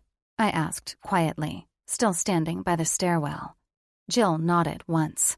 Sometimes I work the night shift. I'll be back in the morning. I took a deep breath, slowly exhaling so Pete wouldn't notice and demand I stop breathing his air or something. Okay, I answered, turning around to walk upstairs. Pete yelled from down below. "No dinner tonight, and I'm locking your door at 8 p.m. sharp, so get your business done before then." I didn't answer. Instead, I ran up the stairs and shut the door. I sunk down against the wall and stared at the mattress on the floor with stained sheets from who knew what. I squeezed my eyes shut and counted to 10. 1, 2, 3. You've been in worse places, Haley. Suck it up. 4, 5, 6. Calm your heart. 7, 8. It was worse when living with Mom. 9, 10. Reaching into my backpack, I let out a shaky breath. I heard the door bang against the wall downstairs, and suddenly, I was 12 years old again, sitting in a stairwell on the phone with the police as my father was shot in our living room. My hands were trembling as I opened up my laptop and the browser. It only took me 3 seconds to decide I didn't want to be locked in my room all night, to think of things that had no part residing in my brain anymore. Christian included. Piper emailed me back within minutes. She'd be here at 10, and all I had to do was figure out how to climb down the side of the house from my window without breaking my neck. But honestly, would that even have been a bad thing? Chapter 7. Haley. The faded white lattice with overgrown, tangled vines scratched my stomach as I shimmied down to the ground. Once my black Converse crunched the crispy leaves, I let out a sigh of relief. My stomach was cut, I think, but I didn't care. I felt 10 times lighter after being in that house with Pete's blaring TV downstairs. My door was locked at 8 p.m. sharp, just like Pete said. I just hoped he didn't check on me through the night. But by the looks of him through the living room window, he wouldn't, as he was passed out with a slice of pizza resting on his belly and a pile of crumpled beer cans on the floor. What a sight. I spotted Piper's BMW down the street with the headlights off, like I told her, and hurried over. I tapped on the window twice to signal it was me. The lock unlatched, and I climbed inside, buckling my seatbelt. She opened her mouth to say something, but I stopped her by putting my hand up. I need to say something, I rambled, pulling my thick hair down from my ponytail. Piper leaned back in her seat and angled her body toward mine. Her glittering eyes stared at me intently. I don't know how to be a friend. I have a hard time letting people in because I'm scared, and it takes a lot for me to admit I'm scared. Everyone and everything has been ripped away from me at some point, and it sucks. That house I'm living in? It sucks. They lock my door at night. I haven't had dinner because I'm being punished for taking food out of the pantry when they were asleep. I don't eat lunch because I don't have lunch money. I took a deep breath, realizing I was talking a mile a minute. I emailed you because I realized I need a friend in the worst way. So I'm sorry if I end up sucking at being your friend in the end. Just know, I'm trying. A huge smile worked its way onto Piper's face as the words tumbled out of my mouth. It was dark in her car, the lights on the dashboard the only thing illuminating our faces. A bluish glow danced along her cheeks, and I felt myself relaxing. She reached over and squeezed my hand. You're doing just fine. I need a friend, too. My old best friend just had to move with her family. The nerve. She snickered, and I did, too. Then, we were full-on laughing. I felt like 1,000 bricks had been lifted off my shoulders. But as soon as we pulled up to the party after Piper stopped and got us tacos in a drive-thru, which I basically inhaled, the nerves were right back where they started. You look great. Piper stepped up beside me as we began walking to the tall house. I crooked my head up so high, I could see the glittering stars playing peekaboo behind its roof. Piper was wearing distressed skinny jeans and a chunky sweater that probably cost more than all of my attire combined. I glanced down at my outfit. Black Converse, black skinny jeans with holes in them, only mine were distressed from actual wear and tear, a white band t-shirt I stole from a past boyfriend, and my jean jacket that was also distressed from wear and tear. I shrugged. I don't have a whole lot to work with. I hope I don't stand out too much. Piper smirked, shoving her braid off her shoulder. You were born to stand out, Haley. And that has nothing to do with your outfit. Not sure what she meant, but I didn't have time to ask as we were suddenly walking through the threshold of a house that looked lavish on the outside and even more extravagant on the inside. Glossy tile floors were at our feet, and strange, headless statues stood along the walls, as if the intricate chiseled bodies were part of the welcoming committee. Come on, Andrew and his friends are on the second floor. Piper pulled me along and gave me a rundown of the Wellington Prep gang. Andrew was basically the leader of the school, and Piper pretty much compared him to Christian, except she said Andrew wouldn't be a world-class dick to me. Then, there were the girls of the school, but since I was with Piper, they'd be on their best behavior since she was Andrew's cousin, and they were all friends at one point or another. Then there are Andrew's guy friends. Piper blushed a little as we climbed the stairs. You've got Chase, Will, Cole, and Harrison. Then a few random guys here and there, but those are Andrew's closest friends and part of the in circle. The in circle? I asked as we rounded the landing. I could hear a rap song playing and girls squealing. This ought to be fun. We stopped a few feet away from a large room that had strobe lights interchanging in color and loud music blaring from speakers. I spotted some dancing girls holding drinks above their head when Piper stepped into my line of vision. Yeah, you know how Christian has Ollie and Eric and a few others always trailing behind him? I nodded briefly, although I didn't want to admit that I'd noticed Christian and his gang. It was hard to miss them striding down the halls, though. They thought they were divine superhumans or something. Well, Chase, Will, Cole, and Harrison are the guys that trail Andrew. I formed an O with my mouth. Piper's hand landed on my wrist, and her face turned somber. Stay away from Cole, though. I furrowed my brow, but before I could ask why, she pulled me into the party. Alrighty then. Let's do this. Time to be a normal teenager. For once. Chapter 8. Christian. Eric passed the blunt off to Ollie, and I had to force myself to keep my hands on my lap. I was seconds from ripping the damn thing from his arrogant mouth, but I also realized I was a little on edge lately. We had won the game tonight, and my teammates deserved to celebrate, me included. But I didn't want to do that shit right now. I was too worked up and inside my own head. My thoughts weren't clear enough as it was. They were muddled with visions of oceanic eyes peering up at me from below. Bro, just take a fucking hit. You need to lighten up. Ollie puffed out some smoke and tried to hand me the joint. I can help you lighten up, April purred from my right, and I glanced over at her. If I closed one eye and turned my head, she was attractive, I guessed. It might help me calm down, too. I broke my silence today. I'd been simmering the entire week on what to do about a certain someone named Haley. Did I continue tormenting her? Did I come right out and tell her to get the fuck out of my school? Did I yell at her and tell her I hated her? The choices were endless. I couldn't decide what route to go. Then I saw her stealing an apple, and I jumped at the opportunity. I was alone. No one would give me shit about it. Ollie wouldn't give me that disapproving look. Jake wouldn't mouth off that she was hella fine, even with those bruises. So I swooped in and got entirely too close to her face.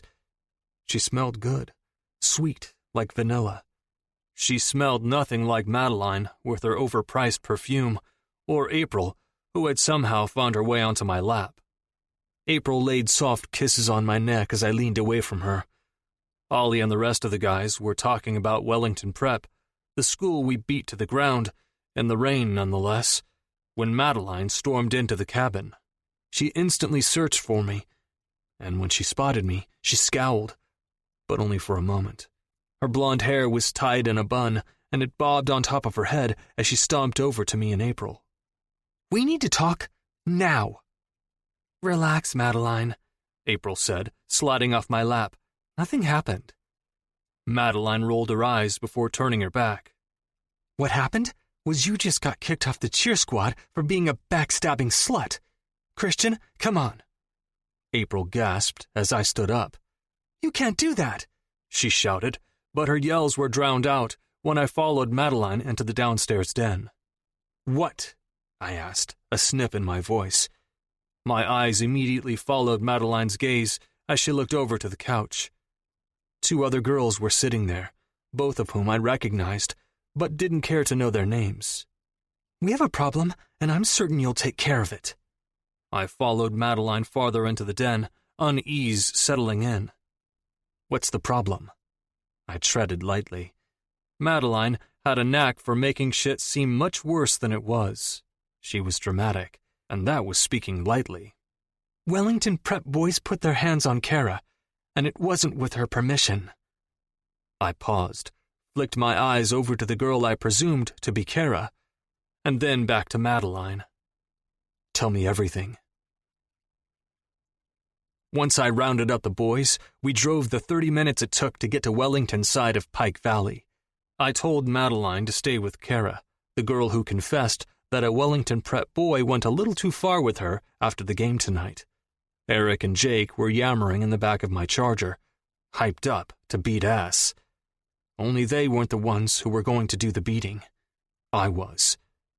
Not only was I fucking pissed that Wellington Prep had hit on our girls, but to do it without their permission? No, I didn't stand for that shit at English Prep, and I wouldn't at their school either. I was an asshole. I knew that.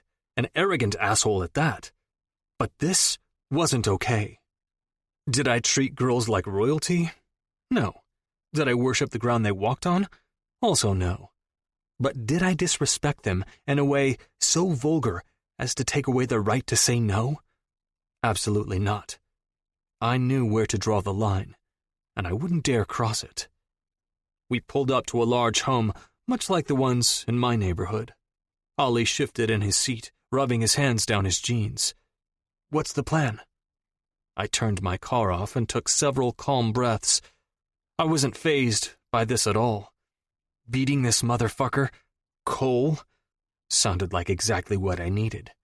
It was a nice distraction.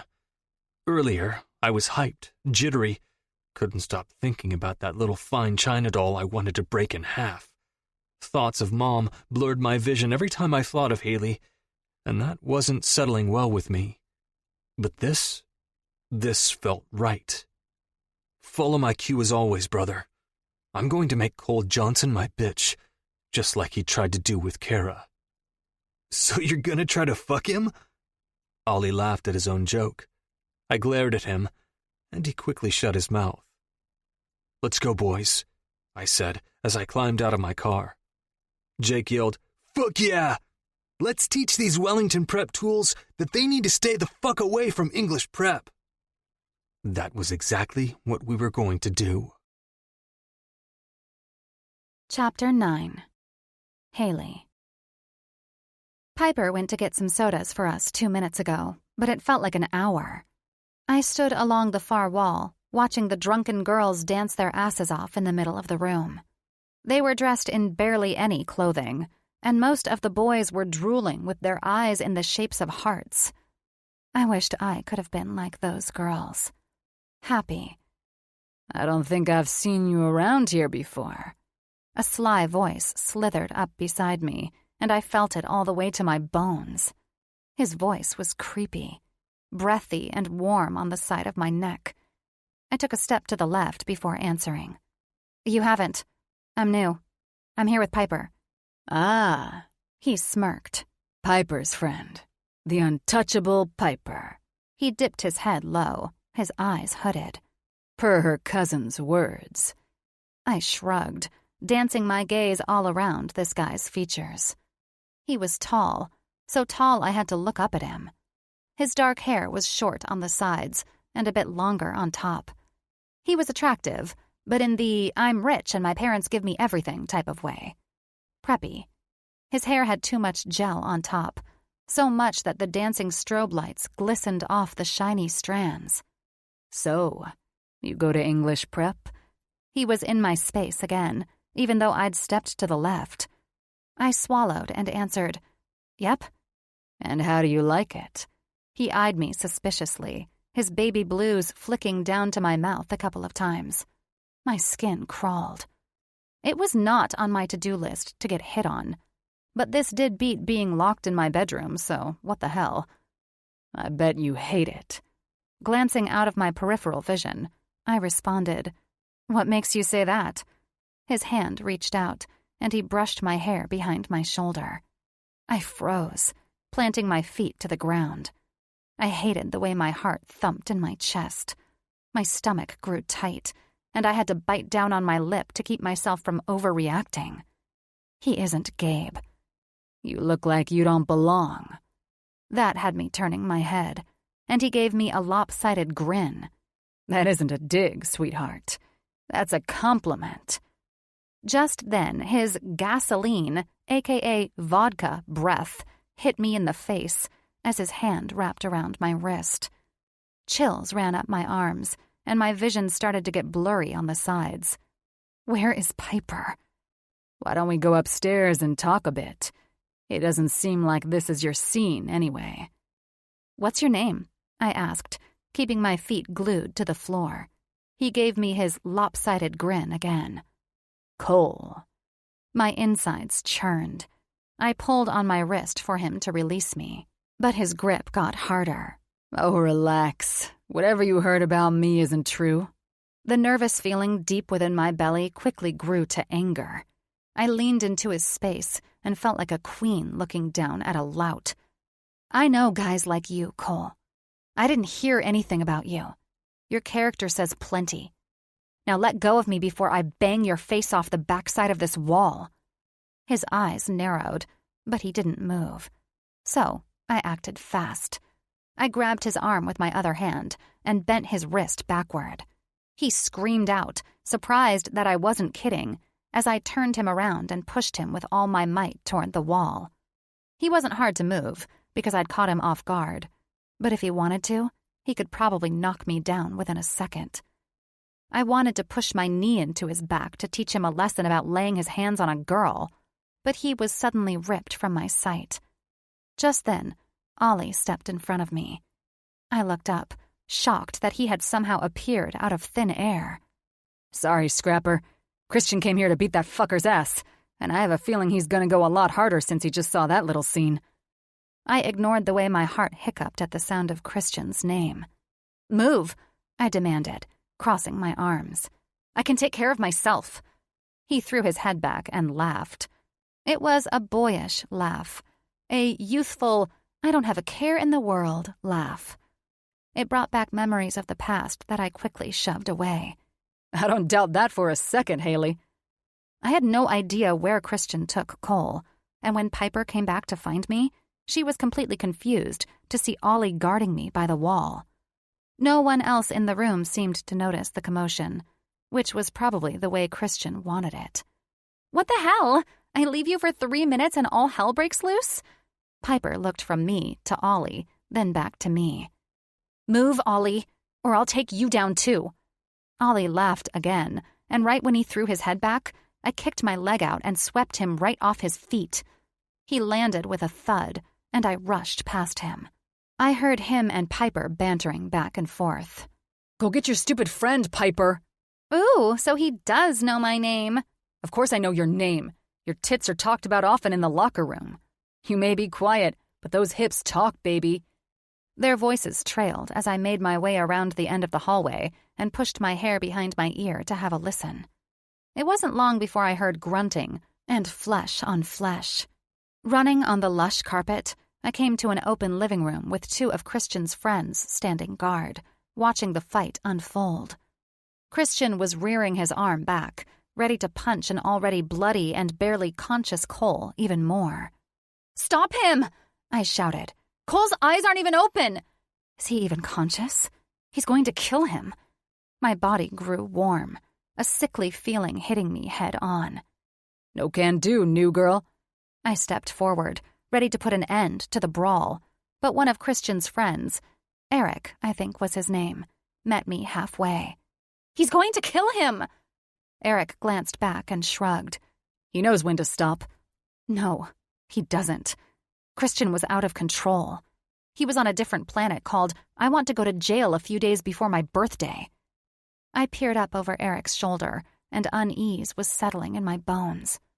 I wasn't really in the mood to watch another murder, or for my ex-best friend to become a convicted felon, no matter if he hated me or not.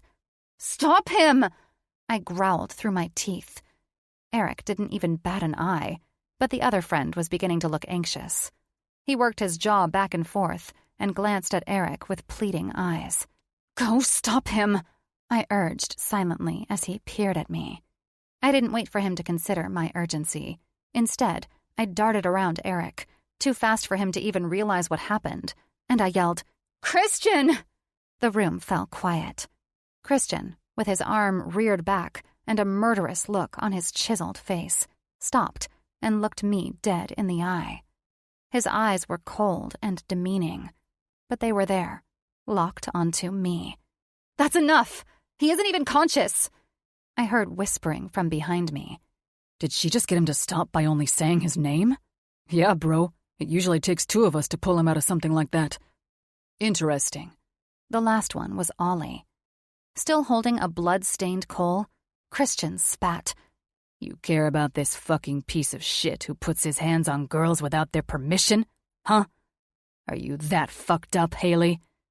I ground my teeth, spitting right back. "Probably. But to be honest, I really just didn't want to watch another person get murdered in front of my eyes." It was so quiet in the room, I could hear my own beating heart. It was pounding underneath my skin, anger blurring along with irrational behavior. I wanted to take Christian by his ear and drag him into another room and demand to know what his problem was with me. "We need to talk," Christian ordered, storming out of the room. Yes, we freaking do.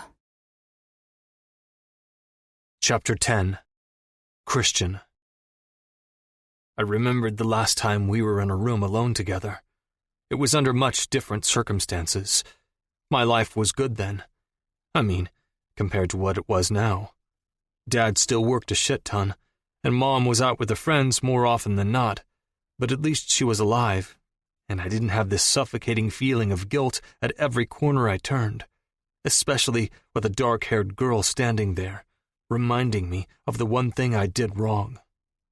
I would never in a million fucking years say this out loud, but part of the reason I thought my life wasn't so bad back then was because of her. The second we met in 5th grade, we were almost inseparable. Something about her was magnetic. I was drawn to her. She always wore a frown unless I was around, and that made me feel good, worthy, like I meant something. "This is so dumb," Haley said from beside me. I wanted to agree with her, but I didn't think it was dumb. I liked being this close to her. It did something to my insides. Jumbled them all up, but in a good way. I felt nervous, but calm too. That was what Haley did to me. Why is it dumb? Let them think we're in her making out all hot and heavy. She shifted around on her butt, unknowingly scooting closer to me. I don't know. Everyone knows you already know how to make out, and everyone knows that I don't know how. I tried to adjust my eyes in the darkness so I could see her face. Who said I knew how to make out? She laughed lightly. Let's see. April, Carrie, the two older girls that are in high school now? I stopped her. Okay, I get it. But so what? I have a reputation to uphold. She scoffed, her warm, minty breath hitting my face. Yeah, I know. I'm only popular because we're friends. That's not the only reason. All the guys want to take you to the sweethearts' dance. Well, none of them have asked me. Yeah, I knew that because I had told them not to. It was on the tip of my tongue to ask her. Maybe I shouldn't. What if she says no? What if she finds out I sabotaged every opportunity she had to go with basically every single 7th grader? Even Ollie wanted to ask her. Over my dead body. Just then the closet door opened, and April's face appeared. Your 7 minutes in heaven are all up, and... She looked between the pair of us. You two don't look like you spent any time in heaven at all. Did you even kiss her, Christian? Haley shifted nervously, looking down at her bent knees. She didn't even want to come to this birthday party. Neither did I. But my mom made me. Therefore, I made Haley. Yeah, we did, I answered, standing up and holding my hand out for Haley. And guess what, April? Haley is a much better kisser than you. Haley gave me a thankful smile, and I felt like I was on top of the world again. Something about having her by my side made me feel whole.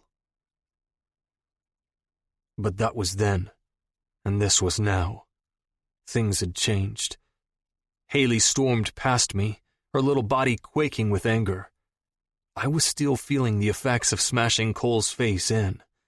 My adrenaline was pumping, and my blood was rushing fast. My heart sputtered inside the walls of my ribcage, and seeing Haley was making things that much worse. What the fuck was she doing talking to Cole? What the fuck was she even doing here? The second I saw her, my blood ran cold. The 7th grader inside of me was jealous for a moment, and then I remembered everything that came after 7th grade, and I wanted to kill them both. After finding a light switch, I slammed the door shut behind me with my foot, drowning out my brother's annoying voice and Haley's friend's shrill demand for us to leave the party. Cole was moaning on the floor, and it took everything inside of me not to go back out there and fully knock him out again. I danced my gaze around the room and realized Haley and I were in a random bedroom. It looked suited for a princess, as it had a huge canopy-type bed in the middle and frilly lampshades on the tables.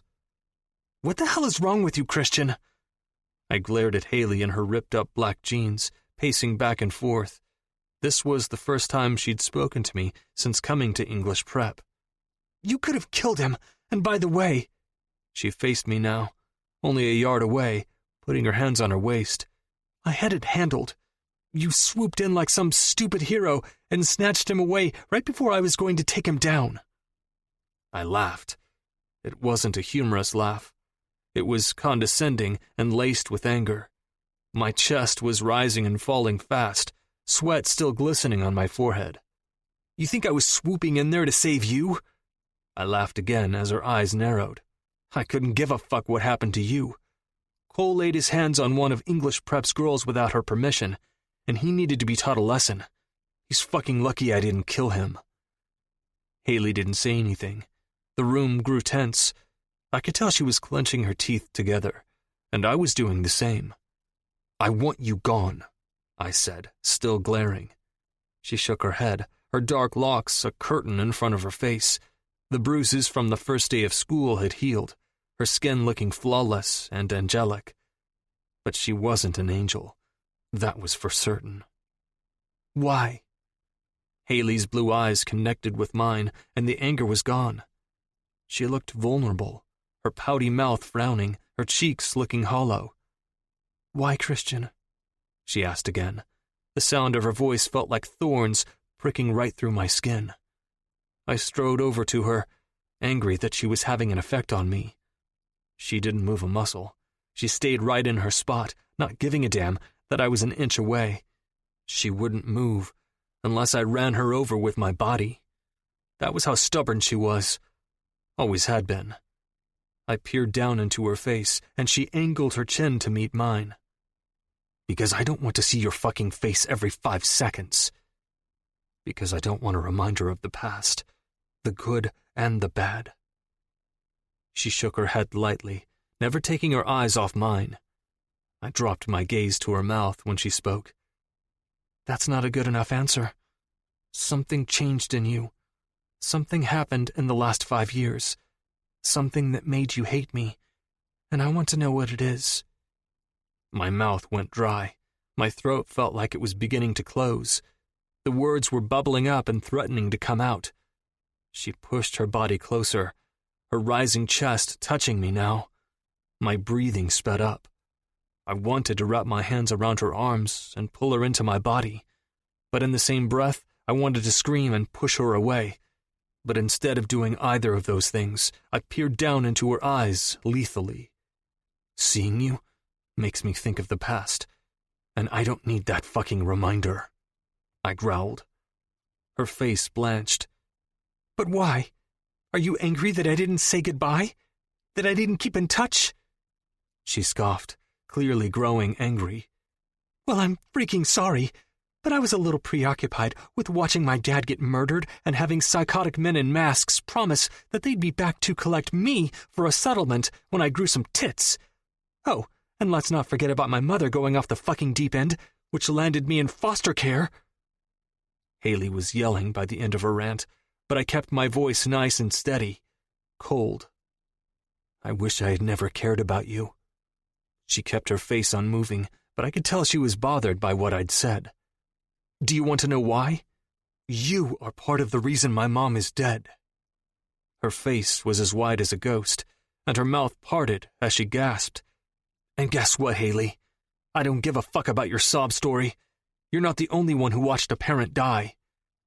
I quieted my voice. It was damn near a whisper. I guess we both have some guilt running around in our veins. The only difference is, you played a part in 2 deaths, not just 1. I knew it wasn't her fault entirely. She had no idea her phone call that night would kickstart a spiral of fucked up shit. But whether she believed it or not, she was the start of the end to my mother. I tried to save Haley that night, and instead, I ended up killing my mom in the process. The more I blamed Haley, the less I blamed myself. And that was how I had to keep it. Now stay the fuck out of my way, I seethed, and turned around and left her all alone. Chapter 11. Haley. I didn't remember leaving the party. I didn't remember climbing into Piper's BMW. I had no idea how we ended up back on my street, but looking up at the darkened sky through the windshield, I saw the drab, gray house I called home. Haley! Piper's voice startled me, and I met her worried face. You're kind of scaring me. You haven't said a word since you talked to Christian. How did his mom die? I barely recognized the sound of my own voice. Piper looked around the interior of her car, lost in thought. Christian's mom? I nodded, bringing my knees up to my chin. I felt so small and so weak after talking to him. He tore me down with just a few words, and that didn't sit well with me. I was stronger than that. She overdosed when we were in 8th grade. It was right before I moved to Wellington Prep. Overdosed? I had no idea his mom had died. I always liked his mom. She used to give me rides back to my house when Christian and I were hanging out, and it grew past dark. She was nice, which was more than I could say about my own mom. Even more so now. I don't get it, I whispered, racking my brain. How is that my fault? You're not making any sense. I looked at Piper. Her face was a mask of confusion. He said it was my fault. What? She blew breath out of her mouth and turned her body to face mine, getting comfortable in her car. Okay, listen.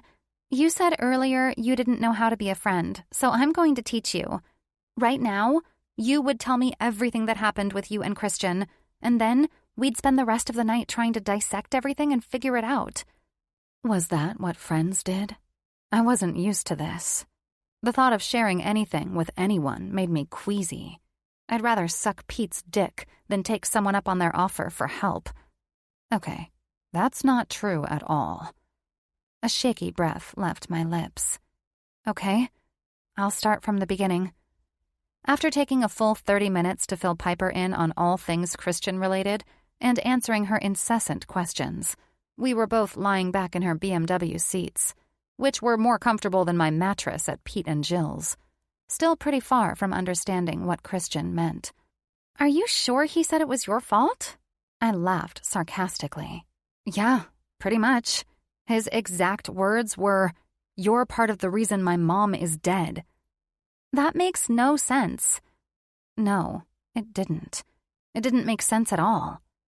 I glanced at the dashboard, seeing that it was 3 a.m.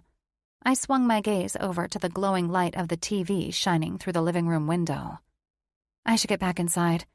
Piper looked at the house and nodded. Okay. Then she glanced at me. You have Wi-Fi, right? Yeah, that's the one thing Jill and Pete actually allow me to use, for schoolwork. She gave me a soft smile. Good. Google Christian, his father, his mother, everyone. Gather all the information you can, and we'll talk more on Monday. We will figure this out. I nodded. Good idea. I reached for the door handle, and before getting out, Piper spoke up. I'm picking you up at 7 a.m. on Monday. No excuses. I'll honk when I'm here. I opened my mouth to protest, but she gave me a look, raising her eyebrows and shaking her head no. I didn't let myself smile until I was safely back in my crappy room. At least I had one friend at English prep, right? On Monday, Piper slid in beside me during lunch and whispered, Any luck? I closed my world language book and placed it in my bag. Nope. Piper and I had spent the entire 40 minutes it took to get to school trying to figure out what Christian meant. I searched him and his family online, but not a whole lot popped up. There was a brief article about a car accident, but there were no fatalities, so that didn't make any sense either. It was a mystery. I've been trying not to think about it, honestly. I have too much other shit in my life to worry about other than Christian thinking I had something to do with his mother's overdose. That's insane. He's insane. Piper was nodding along with my rant as she picked at the contents on her tray. Before I knew what she was doing, she was placing food on a separate plate and sliding it over to me.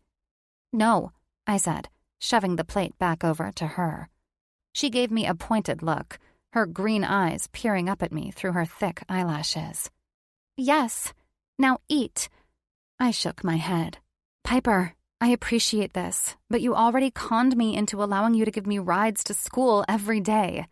I'm not taking your food, too. But my stomach protested as the aroma filled my nose. Just take the food, Haley. She pushed the plate back in my direction. Haley, can you just let someone help you? I want to do this. I don't like the thought of anyone, not just my friend, going without food. I volunteer at the soup kitchen on Saturday mornings, and I donate all my old clothes to charity. I like helping people, especially if they're my friends. So please, eat. I gazed into her genuine, doe-like eyes as they pleaded with me. I fiddled with my skirt, trying to keep my emotions in check. I wasn't an emotional person by any means. I never cried. I pushed every feeling down the second it came into view. I didn't feel. Feelings made you weak and vulnerable, and that wasn't something I wanted to feel. That was why it made me so angry that Christian got to me. Those stormy eyes and steely jaw were a vision in my head I couldn't ignore. His grainy words were on repeat. "Thank you, Piper," I barely squeaked out. "But let me repay you with something. Do you need a tutor? Or, I thought for a moment. What the hell did I have to offer? A car wash? Although I'd have to use your water and your soap. At your house." Piper laughed, plucking a French fry from her plate. Maybe go to the next home football game with me? I haven't been to one since Callie moved away, and I feel like a loser because it's my senior year, and I haven't been to any of the games." "Deal," I said as I snatched my own fry and plopped it into my mouth. "As long as Jill and Pete say it's okay." Piper's eyes twinkled as she squealed and threw her arms around my neck briefly. I smiled when she released me, and it was a genuine one. I allowed a tiny piece of happiness to creep into my heart for a second. That was, until I happened to glance up to see Christian glaring at me. And that was how the rest of the week went. Piper and me laughing together at our table, while I tried to pretend that Christian and his angry, smoldering looks weren't bothering me. He ignored me completely in our classes together. I hid in the back like a coward as he commanded all the attention in the front. If I had any spare time in class, I spent it doing homework, which kind of backfired as I usually did all my homework when I got home, so I could have a distraction from Pete's drinking and Jill's pleads for him to be nicer to her. Although I hated my foster home, it wasn't the worst one I'd been in. That didn't mean it was great by any means, as Pete was still locking my door, but I was surviving. And despite the whole Christian fiasco and either being ignored completely by my peers or sneered at, I actually enjoyed English prep. I liked the extensive curriculum. It occupied my mind when it wanted to wander and took up a lot of my free time. Sure, Christian hated me, and Ollie wouldn't look in my direction. I was among the peasants in the hierarchy of royally popular kids, but at least I had made one true friend. And that was more than I could have said for any other high school I had gone to in the last few years. Even Madeline had left me alone, which was surprising. If you didn't poke the bear, it wouldn't wake up, I guess. Slipping off my gym shirt in the girls' locker room, I listened to the gossiping occurring around me. Gym was my last period of the day, so as soon as I got dressed, I was able to leave. I always thought guy locker room talk was a thing people often talked about, but girl locker room talk? It made my head spin. "Did you hear that Madeline kicked April off the cheer squad?" "Did I hear my name?" That was Madeline speaking. "Yeah, we were talking about how pathetic April has been since you booted her hoe ass off the squad." Shrill, ear-piercing laughter. God, girls were so mean and catty, vindictive at best. I was almost thankful I'd been such a loner all these years. Girls like them were awful. As I bent down to gather my uniform, it was suddenly snatched out of my grasp. I spoke too freaking soon. I sighed as my nostrils flared with annoyance. One guess. I had one guess at who would be stupid enough to take my uniform as I stood there in my bra and underwear. I slowly turned around, and there she was. Madeline, with her bleached hair and fake tan. She was smiling connivingly, her posse not far behind her, all sharing equally bitchy smiles. They were all back in their school uniforms, whereas I stood half naked. They had the upper hand. Lovely. I had let my guard down. I had gone a few days without anyone bothering me, and that was my first mistake. If you take down your trap, the wolves will tear your shelter down eventually. Not bothering to cover my skin, I inched an eyebrow upward at Madeline. She thought she was the queen of this school. But didn't she realize that queens were often overthrown from their throne?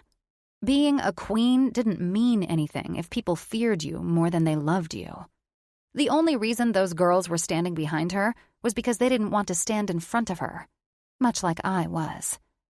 "Like what you see?" I asked, planting a sly smile on my face. Madeline's face twisted with disgust. "Are you kidding? You're nothing but a piece of filthy trash, covered with skin and bones." I shrugged. "Skin and bones? Isn't that why you and the rest of your clan refuse to eat carbs? I thought you wanted to be skinny. Otherwise, you wouldn't fit into that cute little cheer uniform. Am I right?" I tilted my head. "When was the last time you had bread, Maddie?" I snickered. Her face twitched a fraction, and I knew I struck a chord. Girls like her were the same across all high schools, cutting out carbs, trying to be a size 0 when they should be a healthy size 5. There was nothing wrong with having curves. Why couldn't they see that? I heard her scolding one of her friends 2 days ago in the lunchroom, in front of everyone, of course. "Put down that potato, Ariana, or else you'll look like a potato and be at the bottom of the pyramid." "I thought I told you to stay away from Christian," she snarled at me, holding my uniform in her hands, close to her chest. My eyebrows rose. "No problem there. He's all yours." She narrowed her eyes like a cat, her friends all looking back and forth to one another. I was sensing the climax coming soon, and I was really hoping I could rip my clothes out of her hand at some point, because I was starting to get chilly with the draft from the air conditioning breathing down my bare back. And, not to mention, Piper was probably wondering where I was. "See, I heard differently. I heard you two were leaving a room together the other night after I sent him on my errand." "Your errand?" I asked, confused. Was she the girl Cole messed around with? "Who cares, Haley? Grab your clothes." I inched toward her, but she was smarter than I gave her credit for. She laughed and handed my clothes off to one of her friends. Dang it. "I sent him to teach Cole a lesson. See, Cole dissed me. And I knew that if I said he touched one of my friends without permission, Christian would go crazy. Especially considering Cole went to Wellington Prep." She threw her head back and cackled like a wicked witch. "So let me get this straight," I started, keeping my voice even. "You wanted to get with Cole, and he took a hard pass. Can't say I blame him. And you told Christian that he raped someone just to get him beat up? What kind of world am I living in?" It was pure silence in the locker room. So silent that you could hear the guys getting rowdy in their locker room through the vents. Madeline shot me another dirty look, throwing her hair over her shoulder and popping her hip out. "I find it funny that you think you're in a position to judge someone, Haley. Have you seen yourself? Your daddy got murdered because he was such a loser, and your own mother didn't want to take care of you. Save the judgments for yourself. You're likely to end up on a stripper pole, begging men to fuck you so you can feel worthy." Funny coming from someone who just tried to fuck a Wellington Prep boy. It took every ounce of restraint I had in my body not to lay her flat on her ass. I envisioned it. Me pulling back my fist and punching her in her perfect, flawless face. Her body flying backwards and landing on the cool, concrete floor. But I couldn't do that. If I got in trouble at this school, there would be no detention. There would be no punishment. I'd be kicked out, back at Oakland High, unable to get the hell out of this shitty town. And not to mention, back where Gabe was. Instead of punching her lights out or giving her any satisfaction that she had wounded me, I put on a brave face, reached down and put on my Converse, and walked right past her and her fucked up girl gang. If I showed 1 ounce of fear or hurt, these vultures would eat me alive.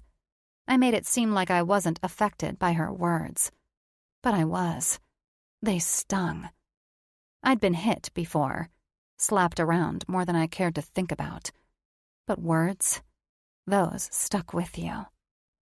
Your own mother didn't want to take care of you. That was a true statement. She didn't. My own mother told me she hated me. It's your fault we're in this position. It's your fault your father is dead. He had it under control, and you had to go and call the police. Now look at us." I shivered as the memory ran through my brain. My eyes glossed over, but I sucked the unshed tears back in. What doesn't kill you makes you stronger. And walking down the hall in search of clothes wasn't going to kill me. Not today. Chapter 12. Christian. My father hadn't been home for 2 weeks, except for a few hours last weekend. This was nothing out of the norm for Ollie and me, but lately, I'd been extra thankful for Ms. Porter. Once a week, when Ollie and I went to school, our maid/nanny/housekeeper, Ms. Porter, would come and do all the laundry in the house and make sure the fridge was stocked. It was a small gesture on my father's part to hire her a couple of years ago, and I was glad. I couldn't imagine slaving myself on the field, looking after Ollie's childish ass, and acting like a Stepford wife, busying myself with laundry and cooking at home. That was what I was thinking about when I began throwing on my shorts and shirt that I wore during practice. 2 more weeks, and we faced our biggest competitor, and Coach was working us so hard I didn't even have time to think about anything extra, let alone do anything extra. Thank fuck. Even if I found football to be unavailing some days, at least it served as a welcomed distraction. Out of nowhere, Kyle came flying into the locker room, slipping on his ass before sprinting up with a stunned look on his face. "Holy shit! Did you forget your ADHD meds again, Voorhees?" A few of my teammates laughed, but I was being serious. He looked at me, surprise still etched on his face. "I just saw a new girl walking down the hall in her bra and panties, rocking those kick-ass Converse she wears every day. I don't know where the fuck her uniform is, but damn! You all have to go look. My spank bank is now full of new girl images." Pure anger rose out of my chest, and I couldn't figure out if it was because Voorhees said his spank bank was filled with my old best friend, or if it was because I was pissed that she was parading around the halls like a stripper. Regardless, it didn't matter. My legs were sprinting out of the locker room, not giving a shit that Coach was going to bitch that I was late for practice. What the fuck is she thinking? Walking around my school half naked? Jesus Christ. I heard Ollie yell my name as guys tried to plow out of the locker room. "I'll take care of this. Cover for me," I shouted back. If it had been any other girl, I wouldn't have cared nearly as much. But Haley? No. I was looking for a reason to get her kicked out of this school, and I thought I had just found it, especially with the tinge of jealousy that I just felt. I knew what Ollie thought when I'd told him I'd take care of this. He thought I was trying to do damage control, to keep things under control and running smoothly, like I'd done for the last 2 years in this school.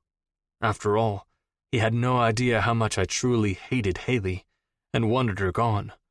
He didn't know what was said between us the other night. For all I knew, he thought we were making amends. Or hell, there was even a rumor going around that I was in there fucking her. Madeline would surely shut that down soon. My blood pumped as I jogged the hallway, and when I rounded the corner, my breath hitched. My knees buckled. A perfect round ass stared back at me. Jesus Christ. "What the hell are you doing?" I seethed as I caught up to her. I rested my hand on her forearm and quickly spun her around. Haley yelped and jerked her arm out of my grasp and flew backwards into the lockers, a loud clang echoing in the hallway. Fucking shit. "Get in here," I chastised, opening the door to the stairwell. Haley reluctantly followed me inside, but put a clear distance between us. Her shoulders, which were bare besides a tiny strap from her bra, stiffened, but her face? It wasn't the brave, unemotional, bored expression she wore every time I caught her in the hallway. It wasn't the "I hate the world" expression either. She was wounded. There were worry lines around the crinkles of her eyes. "What the fuck are you doing walking around like that?" I asked, placing my hands on my hips. "Do you want the entire school to see you half naked? What is this? proving something?" She rolled her eyes. "What on earth would I be trying to prove by walking around like this?" She gestured to her body, and I couldn't keep my eyes off her. I traced the curve of her perky boobs down to her flat belly, and I had already gotten a glimpse of her ass. My chest grew tight, and I had to internally shake myself to remember who she was and what one look at her from across the room made me feel. Guilt. I felt even more guilty thinking she was the hottest thing I'd ever seen. Because, fucking shit, she was. "Then what gives? Wanting to get kicked out of English prep to put you out of your misery?" I asked, erasing a few feet she had put in between us. "Why are you so concerned?" She erased the rest of the space between us, peering up into my face. "Afraid to see me go?" I laughed sarcastically. "Quite the opposite. I'm marching your ass to Headmaster Walton's office right now. I just wanted to be present when he booted you back to Oakland High." Something flickered across her face. Fear? I recognized that look. Her blue eyes grew distant, her arms going around her middle. She nibbled on her bottom lip, and naturally, my eyes zeroed in on them. "No," she breathed out, keeping her gaze fixed to mine. For a moment, I forgot I hated her. It was like I was under a trance, under the same spell she had put on the rest of the guys in this school. They all talked about her, no longer in front of me after I threatened them all, but there was still distant chatter. Haley was mysterious, different, but she'd always been that way to me. Different, in the best of ways. But I no longer knew Haley, and she no longer knew me. "Yes," I ground out. "I want you gone, Haley." Scratch that. I need her gone. "Now you and I are going to walk to Headmaster Walton's office, and I'm going to tell him I found you trying to seduce the guys on the football team by walking around like that." I pointed with my chin down to her body. "And then you'll be gone. My word against yours. And we both know I'm the powerful one here." She let out a hiccup of air. "I can't go back to Oakland High. I know you hate me, but I can't go back there, Christian." Why did hearing my name on her lips cause a war inside my body? It erased the past, jumbled up the present, and somehow predicted the future. Haley's pink-tinged cheeks were now ghostly white. Her blue eyes were no longer distant, but instead wide-eyed and crazed with fear. Her words rushed out. "I know something you'll want to know. But I'll only tell you if you keep this under wraps and let me stay." Intriguing, yes. Worth me letting her go scot-free and having to deal with seeing her face every day, given what it does to me? No. "I'll decide after you tell me," I countered, still towering over her. At least, from this angle, I could keep my eyes on her face and not her body. Teenage hormones were a goddamn bitch sometimes. My dick didn't care that I hated her. In fact, it made her even more tempting. She thought for a moment and realized she didn't have another choice. "Madeline was the one who took my clothes." Her tongue darted out to lick her lips. She kept her eyes off mine as she spoke. "She said she found out we were in a room alone together at the Wellington prep party, and—" Haley swallowed, crossing her arms over her pink bra. "And what?" "She said she made up the part about Cole messing with her friend, so you'd beat him up." I laughed. "You're lying." She shook her head, her dark hair covering her face for a moment before she looked at me. "She said Cole passed her up, and she wanted to get back at him, and she knew you'd react if she told you he messed with one of her friends. Inappropriately." I paused, thought for a moment, and then my blood began to boil even hotter than it did when I saw Haley a few moments ago. Before I knew what I was doing, I was ripping the shirt off my back and flinging it toward her. She hesitantly took it with a shaky hand. "Put it on." She didn't even think twice. After she pulled it over her slender body, moving her hair to the side, I put my hand underneath her chin and brought her gaze up to mine. "This means Nothing. She tore her face from my grasp, and all but snarled at me. I left her alone in the stairwell, and tried to calm myself before getting back to practice. I still hated Haley Smith with all of my might, but maybe even a little more now because I knew what she looked like underneath her school uniform. And let me tell you, it was far better than what my 12-year-old self conjured up before she left town. The next day of school came too quickly. After practice last night, I went straight home and holed myself up in my bedroom, even through Ollie's protests and asking what had happened with Haley. He tried to get a rise out of me by asking, "Did she look as hot as Kyle said she did?" I gave him a death glare and slammed the door in his face. I had to dissect my thoughts. I tossed around a stupid kid's basketball from the hoop I got for my 10th birthday. My room was the same as it was then. A blue comforter, navy walls, the pitiful basketball hoop on the back of my closet door. Nothing in our house had changed since Mom died. Not even her vanity with her expensive jewelry. Dad wasn't home enough to even care. Or maybe that was why he wasn't home to begin with. Too many reminders. I understood that. I couldn't even stomach going into their room. It felt wrong to change anything in the house, and as vast and expansive as it was easy to hide out in my bedroom alone. I tried to shove away my thoughts of Haley and focus more on Madeline. What to do? It didn't bother me at all that she was fucking with someone else, or attempting to. We weren't exclusive, and were never in an actual relationship, and I hadn't fucked her in a long, long time. She hadn't sucked my dick in a while either.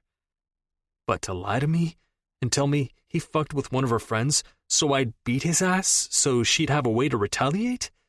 That was crossing a fucking line. Did he deserve to get his ass beat? After seeing him try to manhandle Haley, probably. And who knew? Maybe he had fucked with a girl against her will a time or two. But it sent me straight to the red at the thought of me plummeting my fist into his face over the fact that he didn't want Madeline's pussy. The entire situation made me look like a complete fucking idiot, and that didn't sit well with me. It also didn't sit well with me that I took Haley's word right off the bat. I knew she wasn't lying to me, and the fact that I didn't feel the need to fact-check her story proved a small part of me trusted her, which went against everything I stood for when it came to her. I needed her gone, and the one chance I got, I forfeited it. I looked over at her in class this morning, waiting for the familiar feeling of anger to pop up.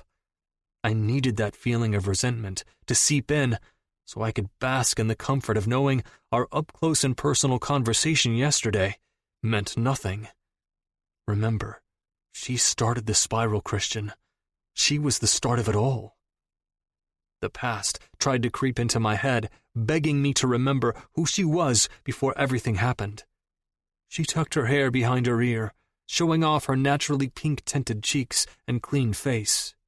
She reached up and adjusted the little bow tied around her neck, scratching at the material. I hated that she was so mesmerizing. Was it the mysterious vibe she held? Was it because she was a little rough around the edges, but also had a sort of silent beauty about her? Or was it because she appeared perfect on the outside, but I knew she was tainted with flaws on the inside? I wasn't the only one in the room staring at her. Voorhees was licking his lips while tracing his eyes up and down her body, and Clayton and Zach had their heads huddled together, whispering about her. Annoyance slithered up, and I shoved my book off my desk and onto the floor, causing a loud bang to go throughout the room. All eyes were on me, and I gave each of them a glare. Voorhees rolled his eyes, but Zach and Clayton were oblivious to my non-verbal threat. Quit fucking looking at her and quit fucking lusting over her, my eyes said. I slowly slid my gaze back over to her, and she was staring at my book on the floor. Her rosy cheeks were replaced with a whiteness that matched her shirt. She let out a shaky breath. My eyebrows clustered together as I bent down to gather my book. Ollie had a smirk on his face and eyed me suspiciously. I ignored him as I came upright at my desk again. Class hadn't even started yet when Ms. Boyd buzzed into the intercom and asked for me, Ollie, and Haley to come to the office. Haley's head snapped over to mine, and I swore. The blue hue of her eyes was replaced with a simmering red. I knew what she thought. She thought I went back on my word, that I told Headmaster Walton about the half-naked debacle from yesterday. Her eyes portrayed just that. As soon as the three of us were out of the classroom, whispers floating all around us, Haley jerked in front of me and poked my chest. "I guess I should have listened to you when you said nothing had changed." I looked down at her finger on my chest, poking my tie, and then back at her face. I smirked. I had no idea why the three of us were called down to the office, as I didn't tell Headmaster Walton anything.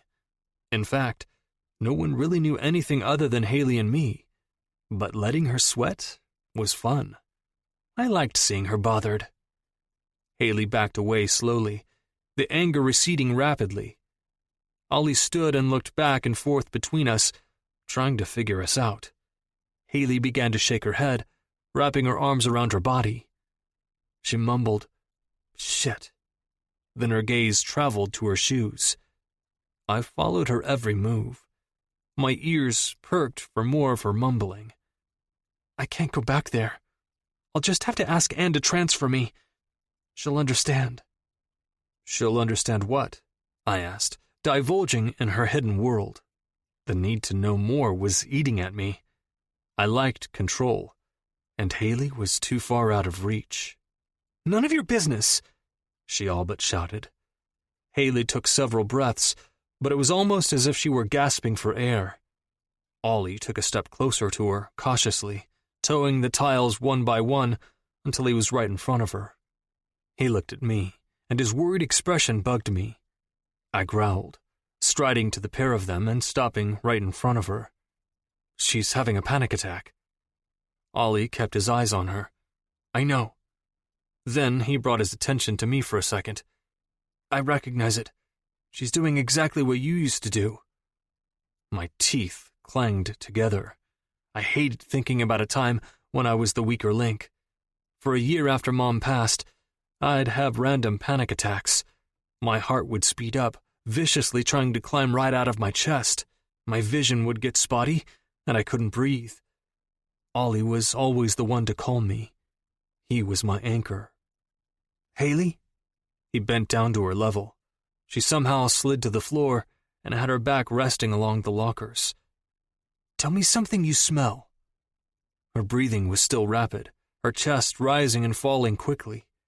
I found my own chest rising a little faster, watching her. Ollie spoke again. "Haley, focus!" It was like Ollie wasn't even there. My pulse quickened with every passing second. I was becoming more and more bothered at the sight of her. I thought back to her file that I had momentarily stolen. Did it say anything about Oakland High? What the fuck happened there? Finally, I could no longer take it. I bent down and snapped my fingers. "Haley!" Just like that, she jerked her chin and met my eye. "Tell me something you smell." Through her gasps, she said, "What?" I drove my eyes into hers. "What do you smell?" "Woodsy, pine, cologne, you." I nodded. "Tell me something you feel." Her breaths became a little steadier. "Cool tiles." Her fingers brushed over the floor. "Tell me something you see." "You. I see you." We stared at each other. Her eyes connected to mine, mine connected to hers. The color was coming back to her face, and her body became more relaxed. Her breaths evened out. "There you are." "You good now, Scrapper?" Ollie asked. Shit, I forgot he was here. I stood up quickly and fought the urge to run in the other direction. Haley nodded, peering up into his face. She slowly gathered herself and pulled herself up, using his hand. smoothing out her not long enough skirt. My eyes lingered on her legs for a fraction too long. That didn't sit well with me either. None of this did. Shit. Maybe I should tell the headmaster that she tried to seduce the football team and get her a one-way ticket out of English prep. No, not before figuring out what she's so damn afraid of at Oakland High.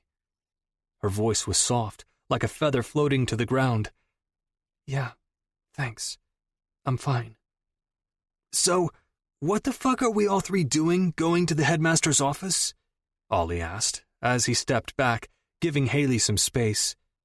She puffed a lock of hair out of her face. Ask him. I scowled in her direction. Fuck if I know. I didn't go to him like you think. A sarcastic laugh fell out of her mouth. I don't believe you. You'd do anything to get me out of your kingdom. Ollie threw his head back and howled with laughter. Kingdom? She crossed her arms. Not my words. But regardless, Christian likes to think he's the king of the school, so... I snarled. Well, if the crown fucking fits. Ollie laughed harder this time, and I pushed past both of them, heading straight to the headmaster's office. I glanced back and saw that he had flung his arm over her shoulders as they trailed me. He better not even think of befriending her. She was the enemy, and that was how it had to stay. Chapter 13. Haley. My leg bounced up and down as I sat beside Ollie in the waiting area. Christian was asked to go into Headmaster Walton's office alone, so Ollie and I had to stay out here.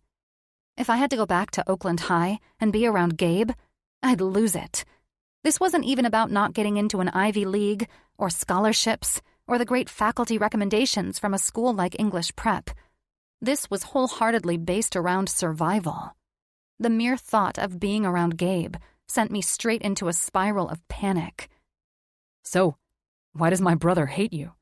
Ollie whispered, as he kept his eyes on Miss Boyd, who kept glancing at us from atop her tiny, gold-framed glasses. He didn't tell you? I whispered back, my leg still bouncing. Ollie placed his palm on my leg to stop it from jiggling.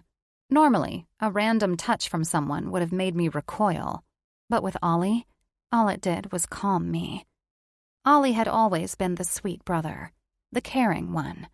Whereas Christian was the hothead who never backed down from a fight, Ollie was the one who thought things through. He always seemed to have a plan back when we were kids. Not a single word, but that's not surprising. Christian isn't exactly an open book. Never has been. And especially not after Mom died. I thought back to when we were younger. Ollie was cute and constantly wanted to hang out with Christian and me. His light hair was usually messy, and his face was always stained with dirt. He'd had crooked teeth, but those were fixed now. I didn't think anyone could deny that he was attractive. He and Christian didn't look a whole lot alike, but they were both cut from the same perfect stone. My heart ached. I'm sorry about your mom, Ollie. His hand squeezed my leg gently. I'm sorry about your dad. Ollie? I asked, feeling a bit braver around him than I did with Christian. He tipped his chin after checking to make sure Miss Boyd wasn't looking at us. What did I have to do with your mother's death? What? Christian said that I was the start of it all. How? Ollie's eyebrows drew together. He said that? I nodded, but before I could elaborate any further, Headmaster Walton's door flew open, and Christian walked out looking like the hot, smug bastard he was. His eyes instantly fell to Ollie's hand on my leg, and I could have sworn his nostrils flared, but I didn't dare look him in the eye. Not only was I embarrassed I had a slight breakdown in front of him, but even more so, as his voice was the only thing I could focus on to get me to calm down. Talk about pathetic. The headmaster appeared behind Christian. Ms. Smith, I'd like to talk to you for a moment. Ollie, you're free to go back to class with Christian. But in the future, please don't punch your teammates while they're trying to leave the locker room, even if you are trying to protect someone's privacy. Someone equaled me. I hurriedly stood up, Ollie's hand falling from my leg. I passed by Christian without sparing him a glance. This could go either way. Christian could have walked in there and told Headmaster Walton a lie, and I'd be getting thrown out of English prep. Or he could have told the truth, and Madeline would make my life a living hell. I wasn't sure which was the better option at this point. Ms. Smith, please take a seat. Sinking down into the leather chair, I felt my heart slide to the ground. Headmaster Walton waltzed over to his seat and sat down, smoothing his hand over his tie. I was made aware of the little situation that occurred yesterday. This is it. I'm getting thrown out of English prep. I want you to fully understand the severity of this. I began to nod as he continued. Bullying is not okay. I will be having words with Madeline later today about stealing your uniform. And if something like this occurs again, please make it a priority to tell me. Or Christian. Or Christian? I would most definitely not be telling either of them, but especially not Christian. I understand, I answered. My chest was beginning to feel less constricted. So, just to be clear, I'm not getting thrown out of English prep? Headmaster Walton gave me a genuine smile and shook his head. No, and I'm very pleased with what your teachers have been saying about you, Ms. Smith. You've been here for 2 weeks, and they're already saying you're one of the brightest students they've ever had. Pride swelled in my chest, and it felt good. It soothed the panic and distress I'd been feeling just moments ago. I'd had a whirlwind of emotions today, and it was only 9 a.m. You may be dismissed back to class now. Stop at Ms. Boyd's desk, and she'll write you a note. I gave him a small smile and stood up, smoothing out my skirt. Oh, and Haley? Yes? I asked. Madeline and her parents will be paying for a new uniform if she can't seem to locate the one she stole yesterday. And he looked down at my folder for a moment.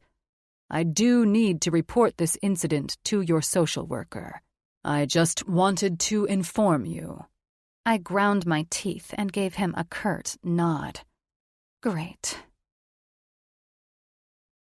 Piper pulled up to the curb and put her car in park. We'd spent the entire drive to my house dissecting Christian and my slight meltdown. I hate to say it, hey. I unbuckled my seatbelt, leery of her expression. What? Her pink lip curved upward. I think Christian wants to hate you, but he can't. I scoffed. He definitely hates me, Piper. Trust me.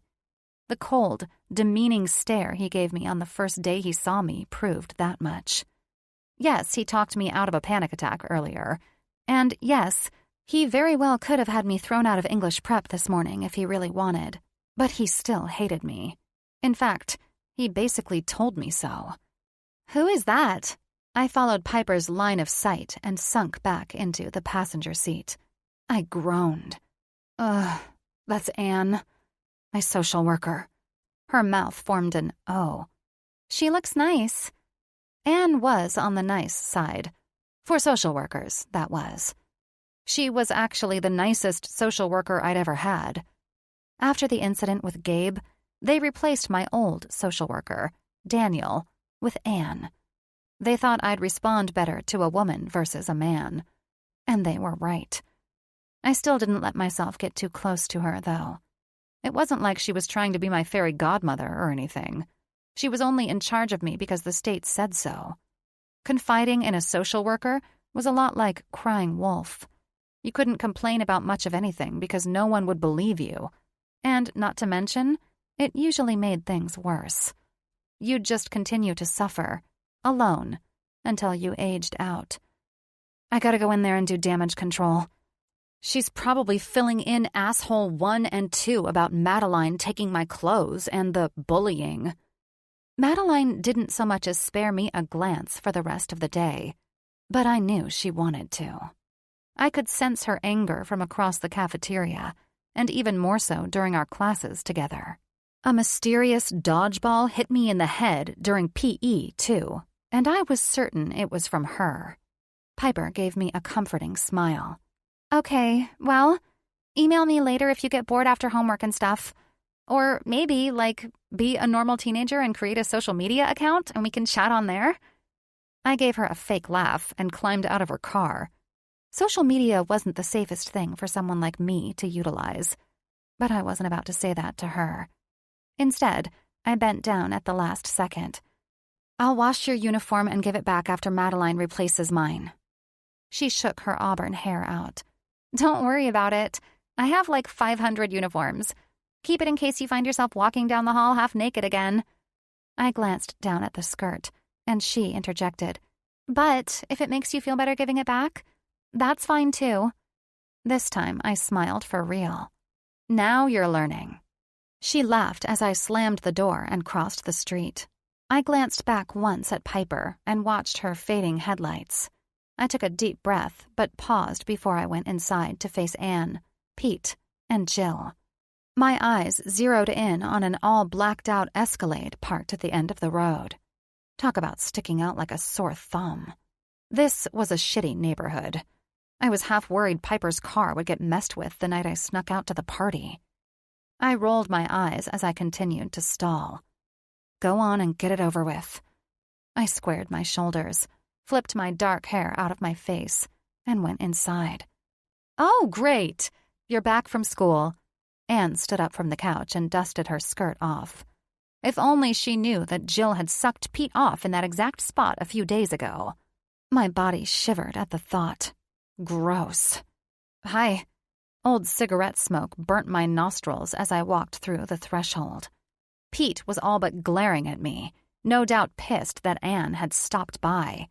His hair was as greasy as the engine oil on his mechanic's shirt. Jill wasn't home. She must have been on second shift at the nursing home today. I just came to check in with Pete. I had a call from Headmaster Walton this morning. Silence erupted throughout the room. Pete was still staring daggers in my direction. Anne was waiting for me to say something, but I kept my mouth shut. I had learned that it was always better to say nothing at all. Pete said he had no idea you were getting bullied at English prep. She shot him a displeased look, and he brought his eyes to the floor. Trying to cover my tracks with him, I shrugged. It was the first time, so I didn't tell him or Jill. It's not a big deal. I've handled worse. Anne walked toward me. Why don't you and I go out front to talk? She brushed past me, her flowery scent a nice break in the stale cigarette smell from Pete. I flicked my eyes to his, and he glowered at me. He was definitely mad. Great. The screen door slammed when I stepped onto the porch. Anne had her arms crossed over her yellow blouse, with her phone and keys clenched in her hands. So, how are things really, Haley? You obviously don't want to talk in front of Pete, which has red flags popping up everywhere. I could sense Pete staring at me through the screen door without even looking. The cold rawness in his glare seconds ago felt like a snake wrapping around my neck and cutting off my circulation. Things are fine, Anne. I'd tell you if they weren't. Pete and Jill are great foster parents. I didn't tell them about Madeline because it wasn't that big of a deal. She stared at me, her mouth in a straight line. I looked away before she could see right through me. The Escalade is gone. Drug deal? Who is this Christian boy the headmaster talked about? Seemed like he had your best interest at heart. Boyfriend? I laughed out loud, cutting my attention back to Anne. Not only was it funny that she thought Christian was my boyfriend, but also because she was obviously trying hard to find a common ground with me so I'd trust her. No, Anne, we're not going to talk boys together like we're besties. We should cut the bullshit, Anne. She leveled me with a stare. I agree. So, tell me, how is it really living here? Why was she doing this? Why was she acting like she cared, or that she had some magical wand that would change the way my life was? Does it matter? I asked, shifting on my feet. I reached up and untied the bow around my neck, sliding it from my skin. The autumn breeze gave me goosebumps. Anne's face softened. Her mouth set into a frown. "Of course it matters, Haley." I laughed sarcastically as I looked out into the near-empty street again. Pete's beat-up truck sitting close to the curb. "No, it doesn't, Anne. You heard the judge. If I mess this up, I'm going to a group home. I turn 18 next month. If I'm in a group home when I age out, there is no going back. They don't keep you when you turn 18. I'll still get a small chunk of money from the state, but the group home won't take it as room and board. Jill and Pete are my last hope. They'll take my stipend money and let me stay until college. Even if things were terrible here," I gave her a pointed look, raising my voice, "which they aren't. There is no other option. So, with that said, things are just dandy. The best house I've been in yet. School is a breeze. The end." The muscles along her heart-shaped face teetered back and forth. She knew I was right. This was my last chance. I had no other options. It was torture knowing things could slip right out of my grasp if the wrong move was made. But it had been like that for the last 5 years. I could be sent back to Oakland High with the snap of Christian's finger. One mess-up, and the headmaster would likely turn his back on me. One wrong move with Jill and Pete, and I could end up homeless before I even graduated high school. I felt like I was constantly teetering back and forth over a cliff. Anne inched a little closer to me and whispered, knowing very well that Pete was probably listening. "If it gets bad enough, Haley, tell me. I'll do everything I can to help you. You know that, right?" I wanted to believe her. I really, really did. I was desperate to believe her. But I'd been burned one too many times. "Yes," I answered. Then I turned around and walked through the front door and waited for her to leave as I stood back and watched through the window. Part of me wanted to dart up to my room, but instead, I stayed in the living room with Pete, wanting to get it over with. I knew he'd have something to say. There was no point in running. I kept my gaze on the glossy window, feeling the devil behind my back. "Spit it out, Pete. I have homework to do." My heart beat fiercely. My skin prickled with fear. I didn't know why I mouthed off, but I suddenly wished I could suck the words back in. "She didn't believe a fucking word you said. Now she's going to be checking in every other fucking day." Pete grew closer to me, his voice loud and mean. I spun around and leveled his sweaty face with a glare. "Let's be real here. I could have told her that you have your wife suck your dick every night while I'm in the next room. Or I could have told her that you lock me in my room like some caged animal. Or maybe I could have told her that you only feed me leftover scraps from dinner and that you drink beer all night long and slap Jill around." Pete's face was redder than a tomato, his eyes blazing with anger. "But I didn't. I didn't because I need you just as much as you need me." He spat as he yelled, "I don't need you. You're an ungrateful little bitch. I could have kicked you out of here and replaced you with a new foster kid if I wanted." I tilted my head and narrowed my eyes. "But could you really, Pete? I'm guessing you've been under suspicion before, which is why they placed me with you, the girl that no one wanted. I was your last resort."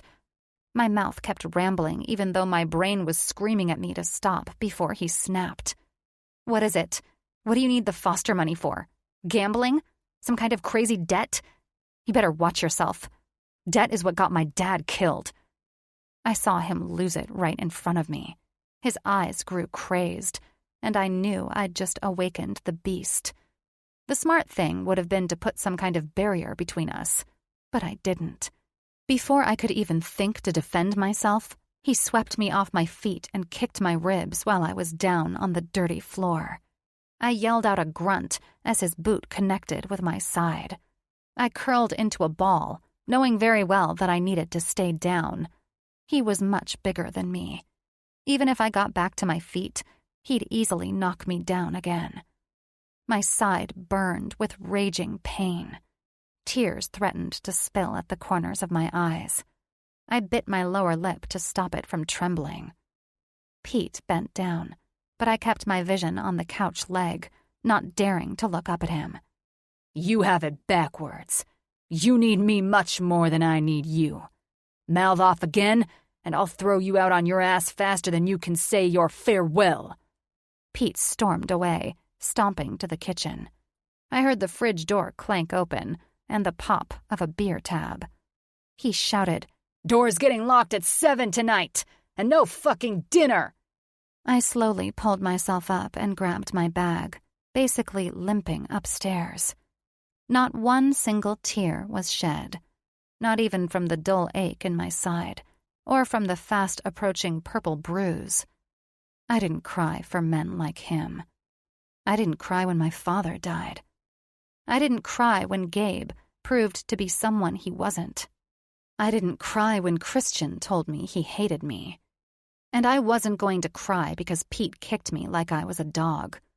Instead, I opened up my laptop, finished my homework, and applied to another college, far, far away from this town. Chapter 14. Christian. My room was pitch black when I tore my eyes open. I knew what day it was, but I had no intention of indulging in it. Birthdays lost their meaning over time, and it was the one thing Mom always went all out on. She may have been absent every other day of the year, but when Ollie's and my birthdays came around, she pulled out all the stops. I used to look forward to the chocolatey cake and her high-pitched voice singing happy birthday. My father would even join in on the occasion. But today, the only thing I was looking forward to, at least right now, was the coffee waiting for me downstairs. As soon as I reached the kitchen in my drowsy state, I paused. There was a steaming pot of coffee already brewed. Ollie? I guessed it would be nice of him to actually get himself up to make coffee on my birthday. His silent gift to me, knowing very well I hated celebrating. "Morning, son." My hand froze in midair as I reached for a mug. "Happy birthday," he said, coming further into the kitchen. I inhaled and poured my coffee before turning around. "Thanks. Didn't know you knew when my birthday was, or that you'd be home today." My father was wearing a plain t-shirt and running shorts, like he was about to go for a run. Maybe that was his norm? Wake up, get coffee, run? I wouldn't know. He wasn't here long enough for me to pinpoint a routine. He sat at the breakfast bar and placed his hands on the marble top. "I didn't want to miss your birthday. It's the big one. The big 18. He grinned, ignoring my first comment. "I remember when I turned 18. I thought I was on top of the world. Finally an adult." He glanced down and shook his head back and forth. Then he brought his attention to me. "I was nothing like you at age 18. I was an immature kid who felt he was entitled to everything." I took a gulp of my coffee, ignoring the way it burnt my mouth and the desperate attempt of my father trying to have a conversation with me. "Your mother never wanted to spoil you and Ollie. She wanted to make sure you two weren't entitled to everything. Materialistic. I've probably failed a little at that in the last few years. But you really don't ask for much." A smile reached his eyes. "You're everything your mother would have wanted you to be. You're mature beyond your years. You've been that way since the moment your mom passed." I clanked my teeth together hard. This was not on my list of things to talk about at 6:30 in the fucking morning, or ever. Resentment was creeping down my limbs. Words I didn't want to say were on the tip of my tongue. I squeezed my eyes shut for a moment, and when they opened, I saw something I'd never truly seen before. My father was a shell of a man. I used to look up to him. The days he would come home from a business trip were my all-time favorite. I'd no longer be the man of the house, which was what he'd always told me when he departed for a trip. The second he was home, he'd dote on Mom, wait on her hand and foot. Her cheeks would be rosy from blushing, and her smile would be as bright as the sun. He'd spend nights wrestling with me and Ollie and let us stay up past our bedtime playing football in the backyard. Then he'd leave again on another trip, and things would go back to normal. And then the crash happened, and nothing was ever normal again. Maybe it affected him more than I gave him credit for, but that didn't excuse his lack of parenting. It didn't justify his decision to forget about his sons. Ollie and I had raised ourselves. He put a roof over our head, paid someone to clean the house and fill the pantry, gave us expensive cars and phones and a credit card with a hefty limit on it. But that wasn't what we needed, especially after Mom died. My father kept talking, but I was too busy pushing my thoughts away to hear what he had said. I came in on the tail end of the conversation. Ollie said that's what you wanted, so I'll go ahead and install it while you're in school. I thought maybe I'd stay for your game too, before going back to China for the week. I drew my eyebrows together. Ollie said I wanted what? And you're staying for our game? The new gaming system. Isn't that what you wanted? I chuckled, feeling some of my anger loosen. I took another sip of my coffee. I know you're never truly present when you're home, but you should know by now that I'd never want something like a gaming system for my birthday. That's something Ollie would want. My dad shook his head. That little shit. I laughed, and for a moment things seemed normal. Things seemed all right. My dad and me, sitting in the kitchen, drinking coffee and laughing about my younger brother. The only thing missing was Mom. It was such a small glimpse of the life we didn't have, but it felt good while it lasted. Ollie popped downstairs, already wearing his uniform, freshly showered and ready to go. Who's a little shit? He slid past me and my father, searching for something to eat in the fridge. He opted for a pre-made breakfast smoothie that lined the shelves inside. You? My dad and I said at the same time. I walked over to him and plucked the smoothie out of his hands. He yelled, but I smacked him upside the head. Thanks for the gaming system. I'll make sure you never use it. Oh, come on now, he whined, throwing his hands out. I knew you'd say you wanted nothing for your birthday, like you've been doing for the last 3 years. Why let a perfect birthday go to waste? My dad listened to Ollie and me banter back and forth for a while, before he excused himself to go on his run. As soon as he was out the door, Ollie snapped his head over to me. What got into him? He never cares when it's one of our birthdays. Gets a lame gift and has someone from the store wrap it? I shrugged, finishing off the smoothie. I don't know, and I don't really care. Ollie's face remained unreadable. You're too hard on him sometimes. I said nothing in response. Ollie wasn't nearly as pissed off at our father as I was. I was the cold son. He was the warm one. That was how it had been since Mom died. I heard him say he was coming to the game Friday. I shrugged, clearly wanting to put a cease and desist order on the conversation. Ollie ran his hand through his hair. I don't think he's watched us play a single game since before. I let out a hefty breath as he paused. It had been 4 years since Mom died, and Ollie still struggled to say the words, and I did too, at times. 4 years was a long time, relatively speaking. But time didn't work that way when it came to death. Those memories surfaced whenever they wanted, and they cut just the same. Okay, on to better things, he started, shutting down the previous conversation. I want to know... Ollie was dragging his words out in a sing-song voice that made him sound like a little schoolgirl. Why you told Haley it was her fault Mom died, and also, I'd like to know what the fuck happened between you two in the stairwell. I began to shake my head, but Ollie's voice grew stern, something he was never described as. Before you say nothing and brush me off again, just know I won't stop pestering you. Every single moment of every single day, I'll ask again and again.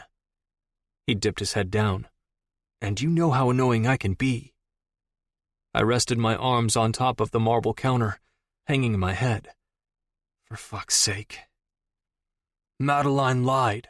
Cole didn't rape her friend or try to do anything like that. He dissed her when she made a pass at him, and she wanted to get even. That was what Haley told me, and she only told me because I agreed not to tell the headmaster a lie that would get her kicked out of English prep. Madeline stole her clothes because she's a goddamn psycho. Ollie paused, taking in my words, and then threw his head back and laughed. Madeline is a goddamn psycho. What are you going to do? I ran my hand feebly down my face. I'm gonna embarrass the fuck out of her tonight at the birthday party you put together. He groaned, smacking his hand on the counter. It was supposed to be a surprise. Who told you?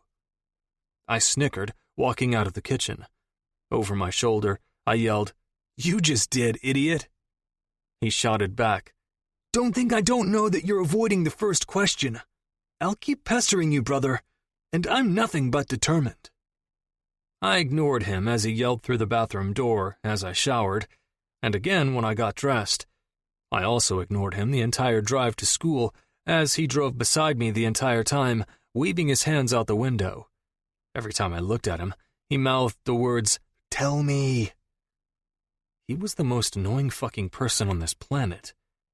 Once we got to school and in with our group of friends, he finally stopped asking. I'd never been more thankful to be surrounded by a group of people than in that moment. In the middle of gathering some books out of my locker, everyone chatting around me, I heard Eric say, Happy birthday to our king. When I shut my locker and turned my head over to him slightly, I saw he was on his knee, bowing in front of me, causing everyone to laugh. Get up, fucker, I smirked, shaking my head. The birthday boys' party is going to be lit tonight, right after we give Carrington High a run for their money. I fist-bumped him and nodded. Madeline was down the hall with her friends, and she gave me a wink. I winked back, even though an angry fire was erupting inside. I had to play nice until tonight, when I brought her down to her knees. The queen of the school was now on the king's shit list. She may even have stolen the #1 hate spot from Haley. And speak of the China doll herself, I'd been pushing her out of my head since yesterday morning when she'd accused me of telling Headmaster Walton about her little half-naked show. I didn't want to think about her or continue to picture her with her bra and panties on while I jerked off in the shower. I wanted to hate her and be done with it. So, that was what I tried to focus on. I was no longer trying to figure her out. I was ignoring her and hating her altogether. She didn't exist. Therefore, the guilt didn't exist. But I kept my face stoic, pretending I was listening to Eric and Ollie going on about making jungle juice for the party. There was talk about potential lap dances lined up for me, alone time in the hot tub with Madeline. Ollie laughed at that idea. And yet, my eyes still wandered over to Haley. Snow White. That was the perfect nickname for her. A porcelain Snow White doll. Dark hair, fair skin, ruby lips that were naturally stained that color. I kept watching as the redhead that seemed to be Haley's friend placed her hand on Haley's wrist. Their heads were huddled together. Haley was trying to brush something off. She shook her head and shrugged a few times. Then I watched as her friend reached for Haley's uniform shirt. It was half untucked before Haley took a step back and bristled. She looked around the hallway, seeing if anyone had noticed. Her eyes caught mine, and they grew wide. Then she looked back at her friend and grabbed her arm, dragging her to the bathroom. It was like I was sucked into a reality show titled, What Was Haley Smith Up To? Enjoying the show, brother? Ollie was standing beside me now, his voice low. I snapped my attention to him. His green eyes danced with humor. Fuck off, I said, as I stormed down the hall and entered my first class, bypassing Madeline and her crew, and everyone who wished me a happy birthday. It took everything I had not to rip open the door of the girls' bathroom to see what Haley's friend was so persistent about, and why she was lifting her shirt. I wanted to bang my head off the wall. Why the fuck am I thinking about the girl that drives me to the edge of insanity? That was what I was. Insane. We had almost lost the game tonight. Coach yelled, mainly at me, because we were fucking up passes left and right. He pulled me aside after the locker room was empty, everyone already on their way to Eric's parents' cabin for the party. "Where the hell was your head tonight at, Christian?" His red-rimmed eyes were laced with anger and disappointment. He rubbed the scruff on his face.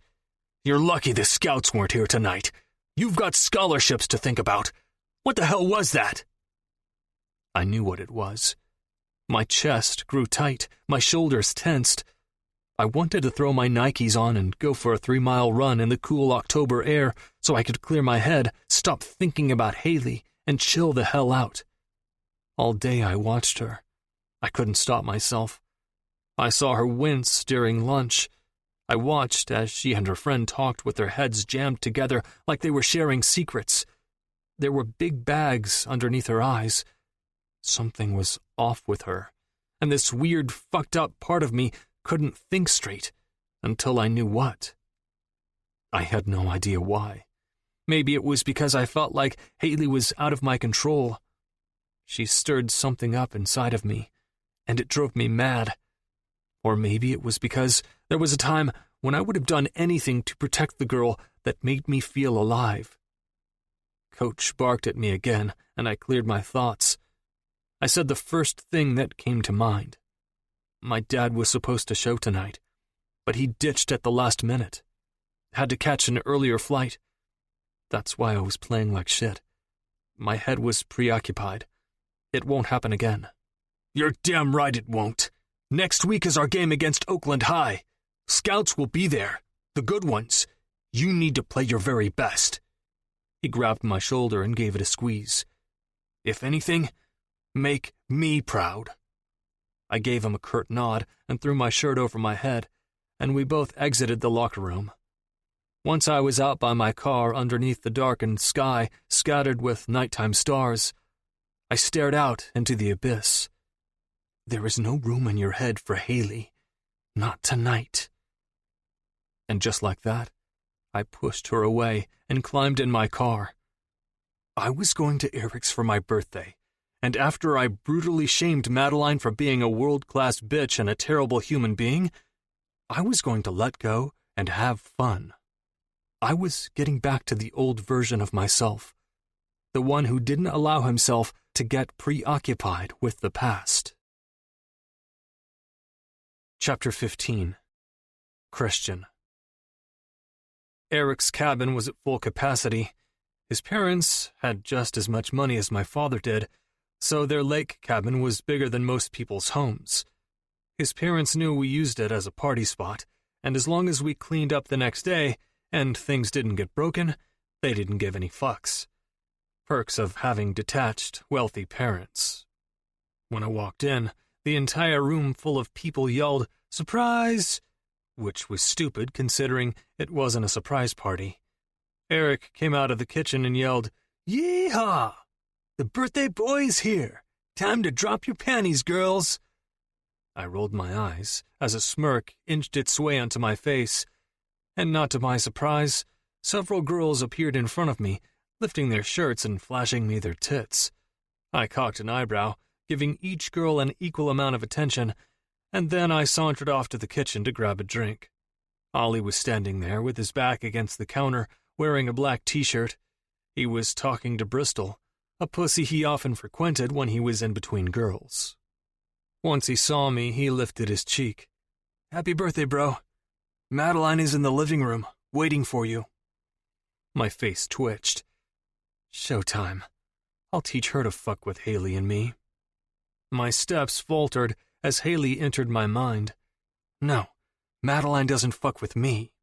She could fuck with Haley anytime she wanted. I didn't care.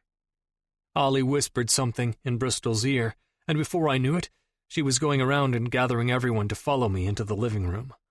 Madeline was sitting on the couch, a drink in her hand, wearing a scandalous outfit that showed off her flat midriff. She was the shallowest person I knew. Vain, mean, a liar. The only good thing about her was that she was always eager to please me, dropping to her knees without even asking her to. But just because she was good at sucking my dick, or we were compatible in the bedroom, that didn't mean I'd humor her with this charade of being her date to prom or the king to her highness. She went too far for my liking. Lying about something like rape was dangerous and downright dirty. Didn't Madeline know I hated liars? "There's the birthday boy," she purred, sitting up a little taller. Her friends shrunk away as I inched closer. The room was hyped, music pouring from the speakers. I wanted to put on a show and teach her a lesson. What she did was fucked up. And her friend, who went along with it? I'd say she was just as much to blame. But I was 100% certain Madeline had blackmailed her into lying. That was how malicious she was. Once I got in front of Madeline, she stood up and rose to her tiptoes, looking around the room to make sure all eyes were on us, and tried to kiss me. Right at the last second, I turned my head, and her lips landed on my jawline. She pulled back instantly with a gasp. "Sorry, babe. I'm just not feeling you tonight." She paused, her fingers tightening around my bicep. What?" The room quieted a bit, and someone had turned down the music. Ollie met my eyes from across the room, and he grinned. People were muttering, clearly confused. "You know," I started, peeling her dirty fingers from around my arm. "I was kind of feeling the hot tub tonight." Her face brightened, her pink lips splitting into a smile. "Yeah, it was reserved for us." A long fingernail trailed the outline of my pecs, and I grabbed onto her hand and pushed it away. I took a step back. "Actually, Madeline, it was reserved for me. And I don't think I want you anywhere near me tonight." I thought for a moment, glancing around the room, looking at our audience. Or ever. This was like social murder for Madeline. Me openly striking her like this. But when you fucked with me, I fucked right back. That was how I became respected at English Prep. Sure, having the money and last name helped matters, but putting those who did the wrong thing in their place gained me attention. It was the reason I was the captain of the football team, and why I had the headmaster in my pocket. What?" she asked again, nervously. The music was cut off completely now. Everyone was at the edge of their seats to hear what I was going to say. I plucked the drink from her hand and brought it up to my lips, chugging the warm beer that swirled inside. Once I was finished, I handed her back the cup, and she took it with a wary expression on her face. "See, when you said that Cole had tried to rape your friend, you knew I'd retaliate, not only because it was Wellington Prep, but because that's something I'd never stand for in any situation, Wellington Prep or not." Madeline's eyes narrowed as our friends started to whisper. Her eyes were saying, "Don't you dare." But did I ever? I took languid steps over to April, the girl that Madeline kicked off the cheer squad for cozying up to me a couple of weekends ago, because I knew that'd sting the most, and draped my arm over her dainty shoulder. "I heard that was all a lie. I heard that Cole didn't do the things you accused him of, but that you were wounded because he didn't want anything to do with you when you tried spreading your legs for him." Madeline's nostrils flared, and she started to shake her head so hard her blonde hair was flapping around her face. "That bitch! She's lying!" From underneath my arm, April spoke up. "Haley isn't lying. I heard you tell her that after you stole her clothes in PE the other day." April's lips curved upward. "Did you forget that I was in PE with you too? Careful, Madeline. You're burning bridges left and right lately." A high-pitched growl left Madeline's mouth. She looked as if she were ready to pounce on April. "Get out," I said calmly. "You're making a mistake, Christian. I slowly walked over to her like a lion on the prowl. No, you made a mistake when you tried to play me. I don't like liars, Madeline. Now get out. It's my fucking birthday, and seeing your face makes me want to vomit. She rolled her eyes and stood back, trying to appear like she wasn't fazed. But I knew better. I could see right through her. She was all sorts of nervous on the inside. Her words came out rushed. Funny you say that. You seemed to like my face last time we fucked. I tilted my head. Did I? I could have sworn I took you from behind for that exact reason. She gasped softly, her face turning red. People snickered around us, and someone yelled, "Ooh, burn, baby, burn!" I leaned down into her personal space, looking her dead in the eye. What you did was dirty, Madeline. And I never want to get my hands dirty again. I turned around and walked over to April, claiming her hand in mine. Then I looked over my shoulder before heading out to the hot tub. And if you ever fucking mess with Haley again, you'll find yourself at Wellington Prep with the accused rapist. And let me tell you, he knows exactly what you did. Her mouth opened in shock, and mine almost did too. Did I just fucking stand up for Haley in front of everyone?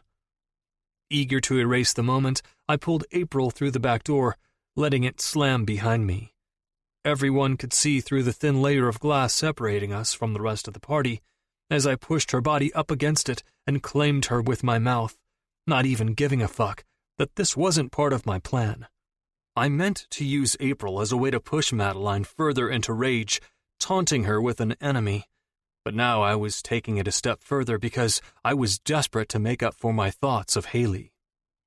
I was infuriated with myself and eager to replace all the images of Haley I'd subconsciously taken throughout the day and stored away for later. My tongue pushed into April's warm mouth, her cherry-tasting lips only distracting me for a second. Her jean-clad leg wrapped around my hip, pushing me closer to her center. She moaned out a noise and tangled her fingers through my hair. Get out of my head.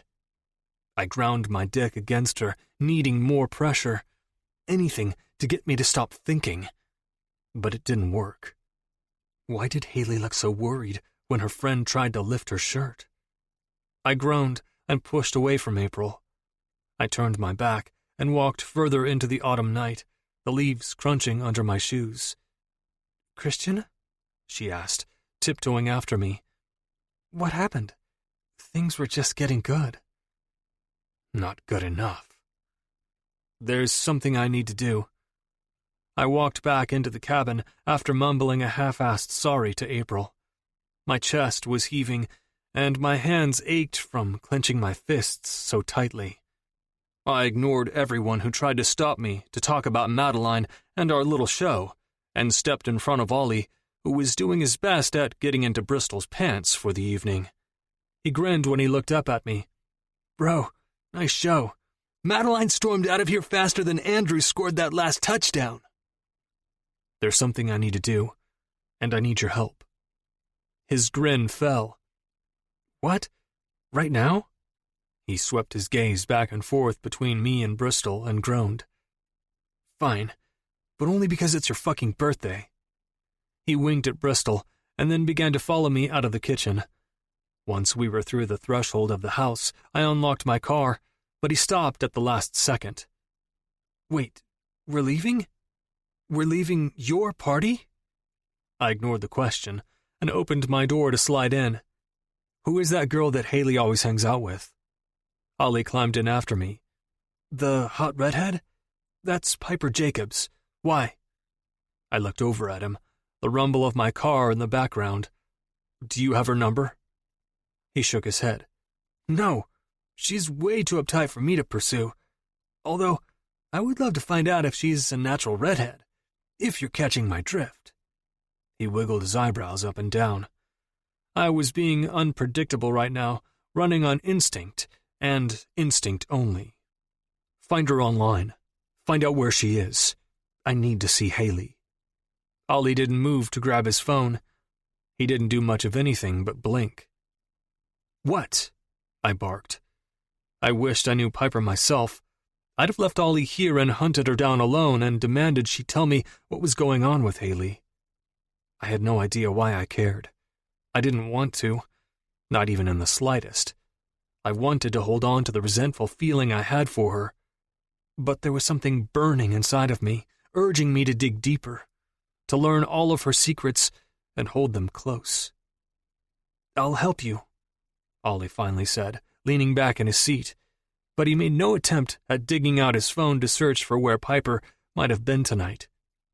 "But you're going to tell me why. You're going to tell me why you told Haley it was her fault Mom died." He stared me down, his usual humor gone. "Because unless Haley was shoving the pain pills down Mom's throat, it wasn't her fault." It felt like my rib cage was wedged open, and it was seeping the bloody truth all over my clothes. I placed my hand on the steering wheel and started to back down the gravel road. I swallowed the thick spit lodged in the back of my throat. "I'll tell you on the way." "On the way to where?" he asked, pulling out his phone. "On the way to wherever Piper is, and then to Haley. They say the truth will set you free, but I highly doubted that. Apparently, it was sending me straight to Haley." "Why won't she pick up the phone?" I paced back and forth in my bedroom, tripping over the stupid basketball on the floor. It had been 2 hours since she called me frantically, saying her parents were fighting again. When I'd asked what they were fighting about, she said she was going to get a better listen, and she'd call me back later. She still hadn't called back. I worried about Haley, not just because I had a crush on her, but because she was my friend, too. One of my best friends. She played video games with me and happily hung out with Ollie, even when he was being annoying. She said she always wanted a sibling, someone she could hang out with when her parents were fighting. So letting him hang out with us was a must.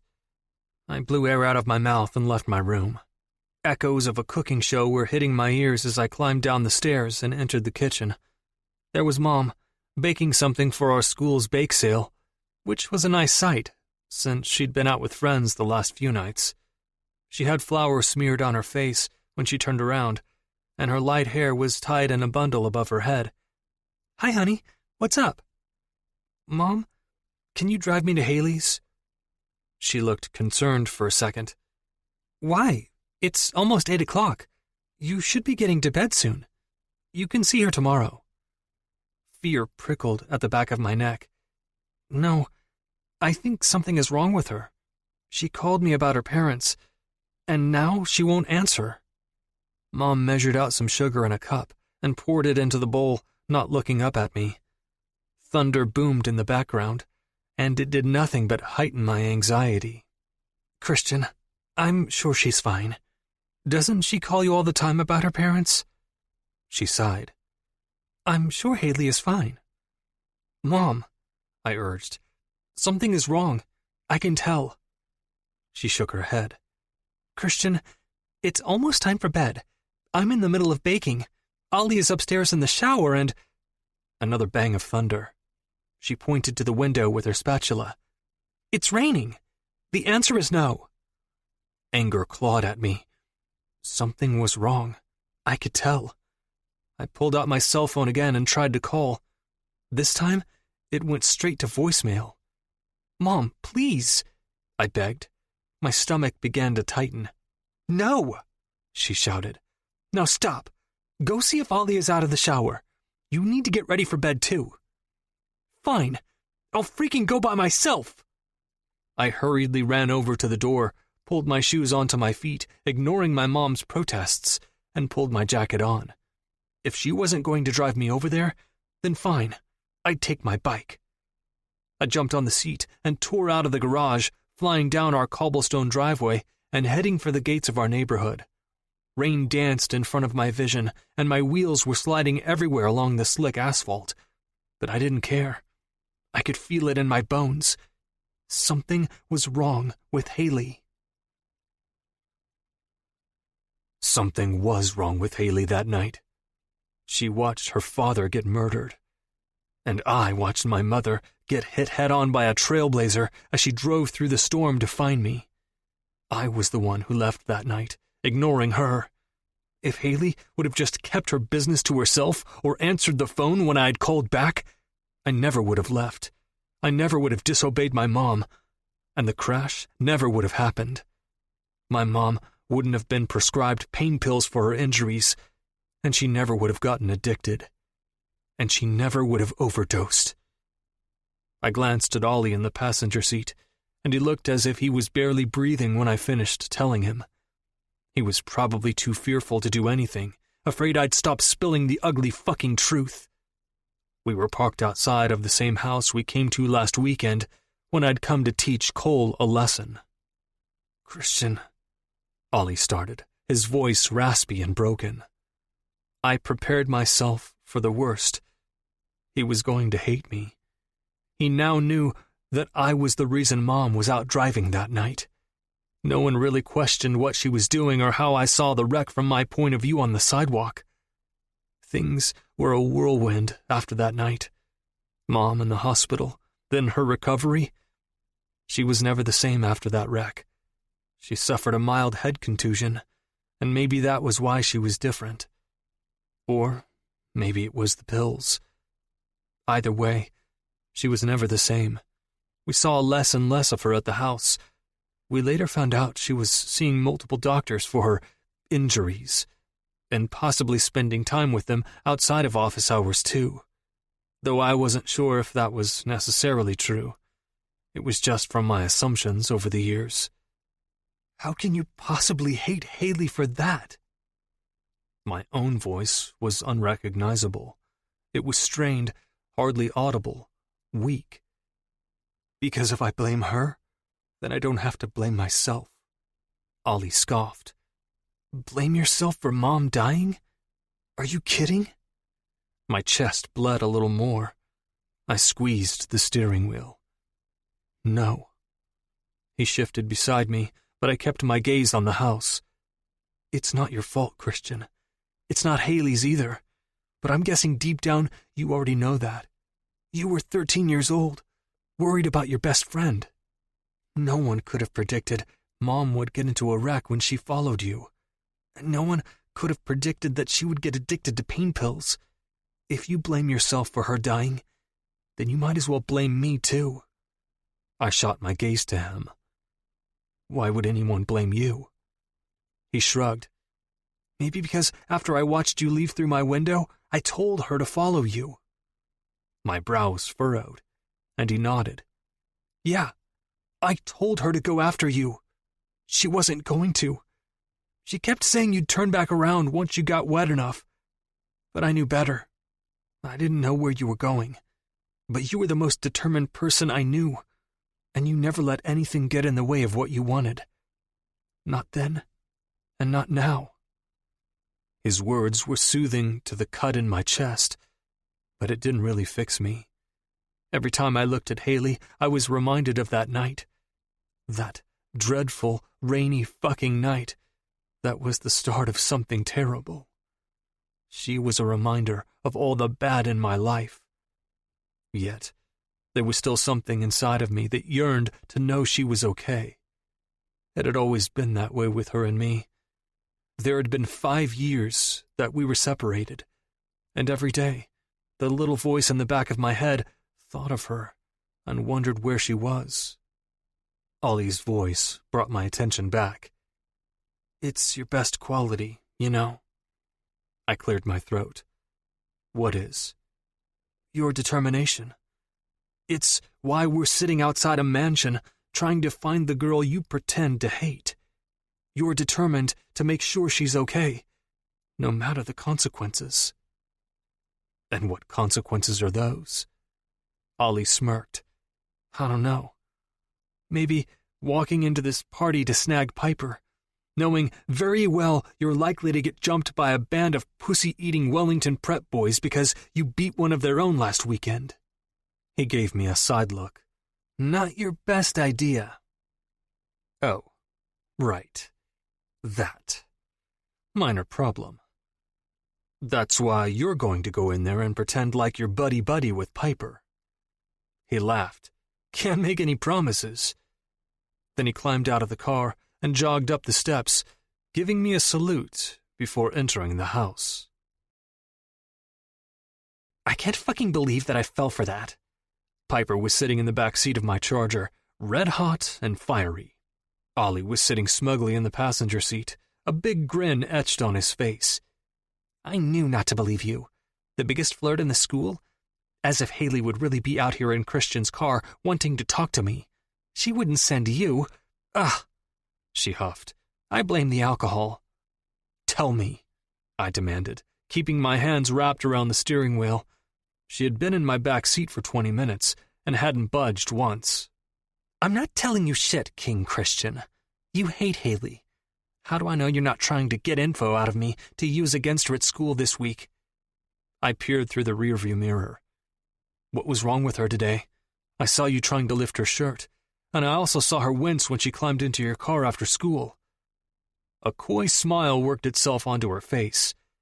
Wow, for someone who hates Haley so much, you seem to know a lot about her actions. Fucking tell me! I smacked the steering wheel with my hand. Nope, she said, with a pop on the letter P. Ollie smirked when he looked back at her. God, you're even hotter when you're feisty, Piper. Her face twisted. Ah, shut up. I'm still angry with you. Tell me right now, or I swear to God, I'll drive right to her house and ask her myself. Piper laughed, sitting back further into the seat. Fine, but you'll have to climb through her window. Maybe then I'll believe you have her best interests at heart. Fucking fine, let's go. I turned the ignition, and my Charger rumbled to life. Fine. I can't wait until she tosses your ass back out onto the ground for butting into her business, she shouted. Ollie twisted back around to me. Bro, you can't just fucking climb through her window. My head slowly swiveled over to him. Watch me. Chapter 16. Haley. I curled into a ball on my mattress for the third time in 20 seconds and, yep, still freaking hurts. Pete didn't look in my direction once when I had gotten home. Not even when I took a bag of peas out of the freezer and carried them upstairs to my room. Jill wasn't home again, but I really didn't think she'd even care if she knew he had kicked me. She allowed him to hit her, so why would she care if he had hit me? Piper had emailed me all evening. She'd begged for me to sneak out so I could get away from Pete. She even tried to bribe me with ice cream, but the thought of climbing out of the window with a footprint-sized bruise on my ribs? Yeah, no thank you. She was worried about me. Her mortified expression imprinted itself into my brain after I had showed her the bruise. Piper knew something was wrong when I whimpered while carrying my backpack that morning. She tried to lift my shirt up in the middle of the hallway, upset that I wouldn't tell her what happened. So I finally dragged her into the bathroom and reluctantly lifted my shirt. I sighed as I flopped onto my back. The bag of peas was long gone. They thawed hours ago. And then I ate the cold, uncooked peas for dinner because there was absolutely no way in hell I was going back downstairs to see if there was dinner for me. I'd have rather eaten the stuffing inside this shitty mattress before I took anything from Pete. As soon as I started to doze off, my eyes peeled open. Did I just hear something? I lay still, unmoving, my eyes adjusting to the dark room. The moon from the window gave away a soft glow, so I could see small glimpses of shadows along the wall. I focused on my locked bedroom door, fearful that the knob would turn and Pete would stumble in here. Wouldn't be the first time someone stumbled into my room, hoping to get something that wasn't theirs. Placing my hands on the mattress, I slowly sat up, wincing at the bite in my side. And that was when I saw it. A dark figure standing over by the closet door, immobile, lurking in the dark. Panic seized me, and I rushed to my feet, yelling out with pain. My breath shortened, but I was ready to fight. Did they really come for me? It's me, the voice said. My brows drew tighter, and I still wasn't sure if I should scream. What are you doing in my room? My voice was a whisper, but it was dripping with anger. The tiptoeing of my feet padded over to the small lamp on the floor, and I flicked it on, a soft light giving away that Christian was actually in my bedroom. His gray, stormy eyes pinned me to my spot. He looked at my face and trailed his stare over my t-shirt and bare legs. I flicked my eyebrow up and tapped my foot, waiting for my answer.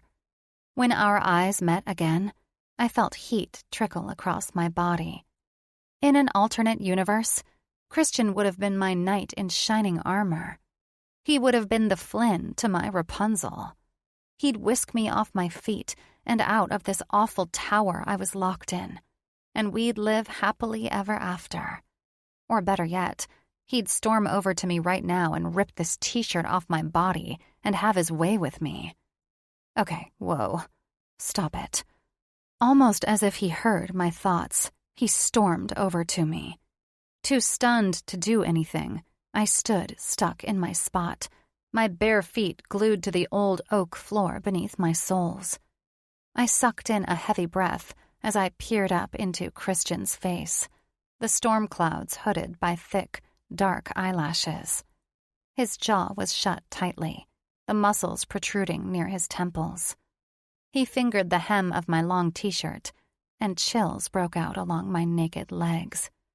Heat pooled in my core, but I was too struck by confusion to do anything. Then he slowly, so slowly I thought I might have melted into a puddle of lust, lifted my shirt up. When he hissed under his breath, the indifferent look in his eye went back to its normal hardness. What the fuck happened? I stuttered, blinking away my bedroom eyes. What? He pulled on my t-shirt, crashing my body into his hard chest.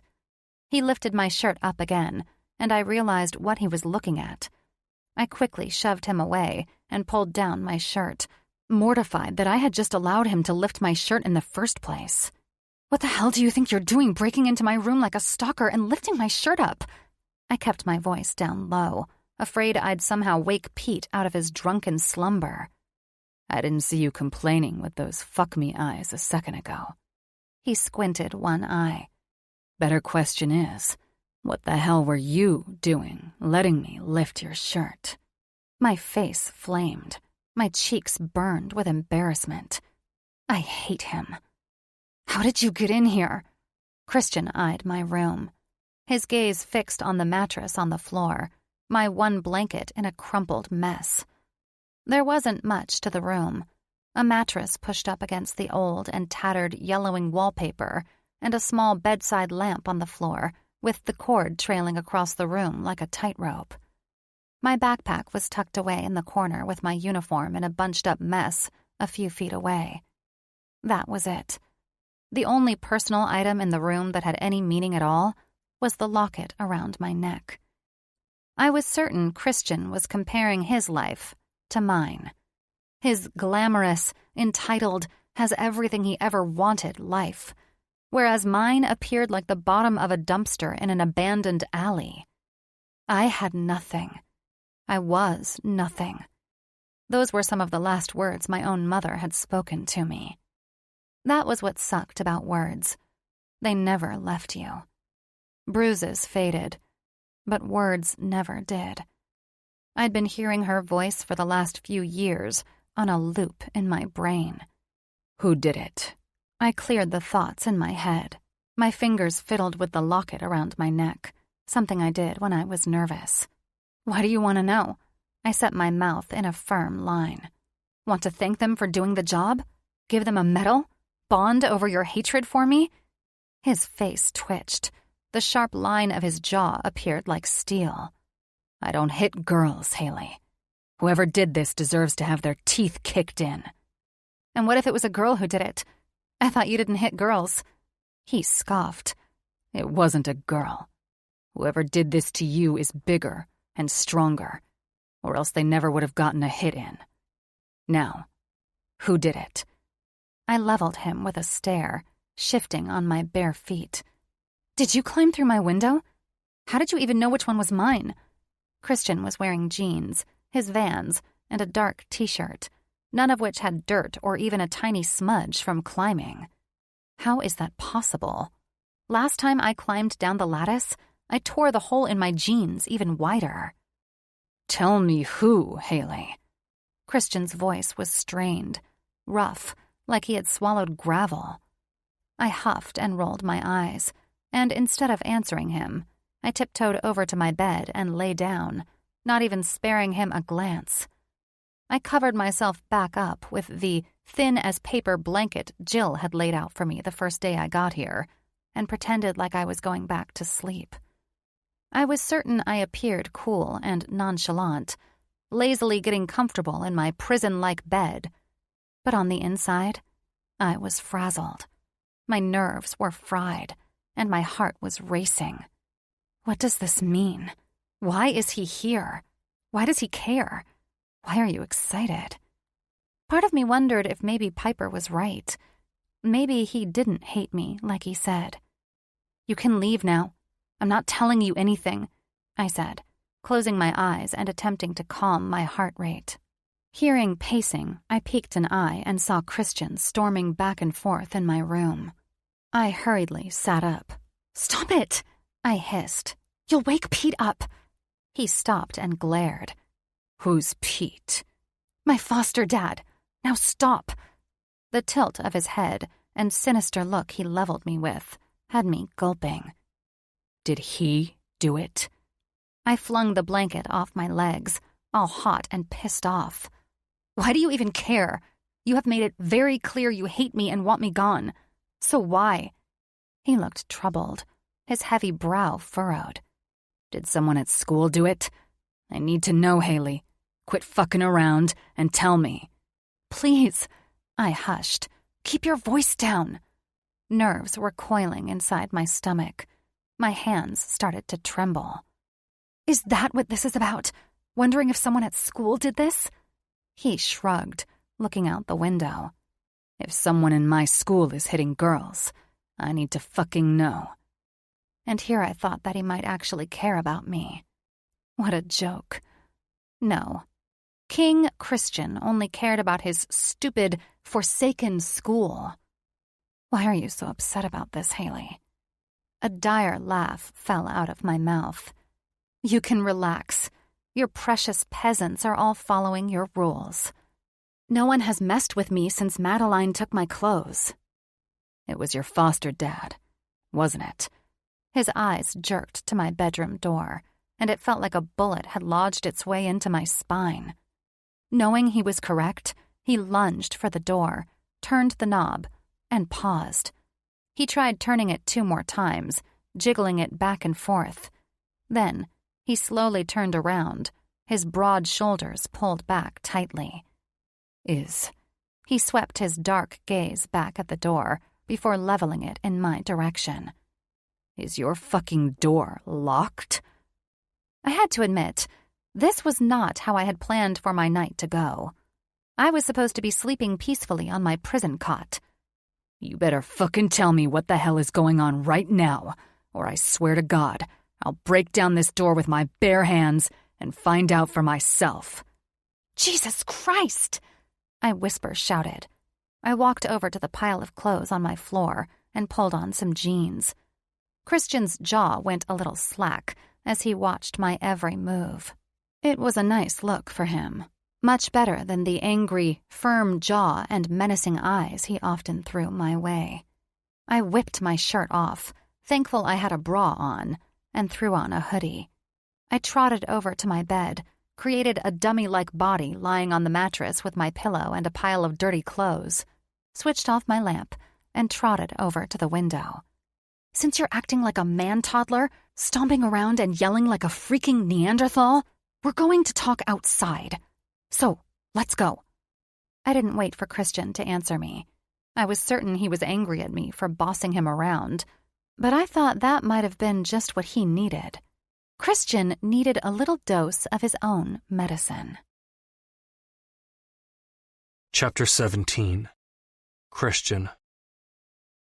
Her tiny, yet feisty body climbed down the lattice like it was a rock-climbing wall that she'd climbed 1,000,000 times before. The crunch of autumn leaves sounded from below as she hopped down, and I followed after her. My mind was in a spiral of questions, and my dick was a little hard from seeing her in nothing but a t-shirt. I hated that she had an effect on me. I hated how I lusted after her. And I hated how I was all but salivating at the mouth when I had pressed her body up against mine. Her reaction set off a domino effect in my body. My head spun, my hands itched to touch her, my lips ached to taste hers. The past slipped through my fingers, and I was focused on one thing and one thing only. Her. Here, in the present. Once she had stepped back out of my grasp, I focused on the real reason I was in her bedroom, the bruise on her side. My blood was bubbling over. An angry heat was prickling the back of my neck. I would fucking kill her foster father if I was correct in my assumptions. And don't even get me started on her locked door. I knew very well she hadn't had the best living arrangements since being in foster care. She'd been through some shit, according to her file. But this? Was this how her life had been since her dad died? Haley wasn't the same girl from 5 years ago, and I thought I was beginning to see why. As soon as my own shoes landed on the soft ground, I grabbed Haley's hand and spun her body around the old oak tree. The bark was rough as I gently pushed her back against it, caging her in. I don't like this. Her soft breath fanned over my skin. You don't like what? Everything in my body froze.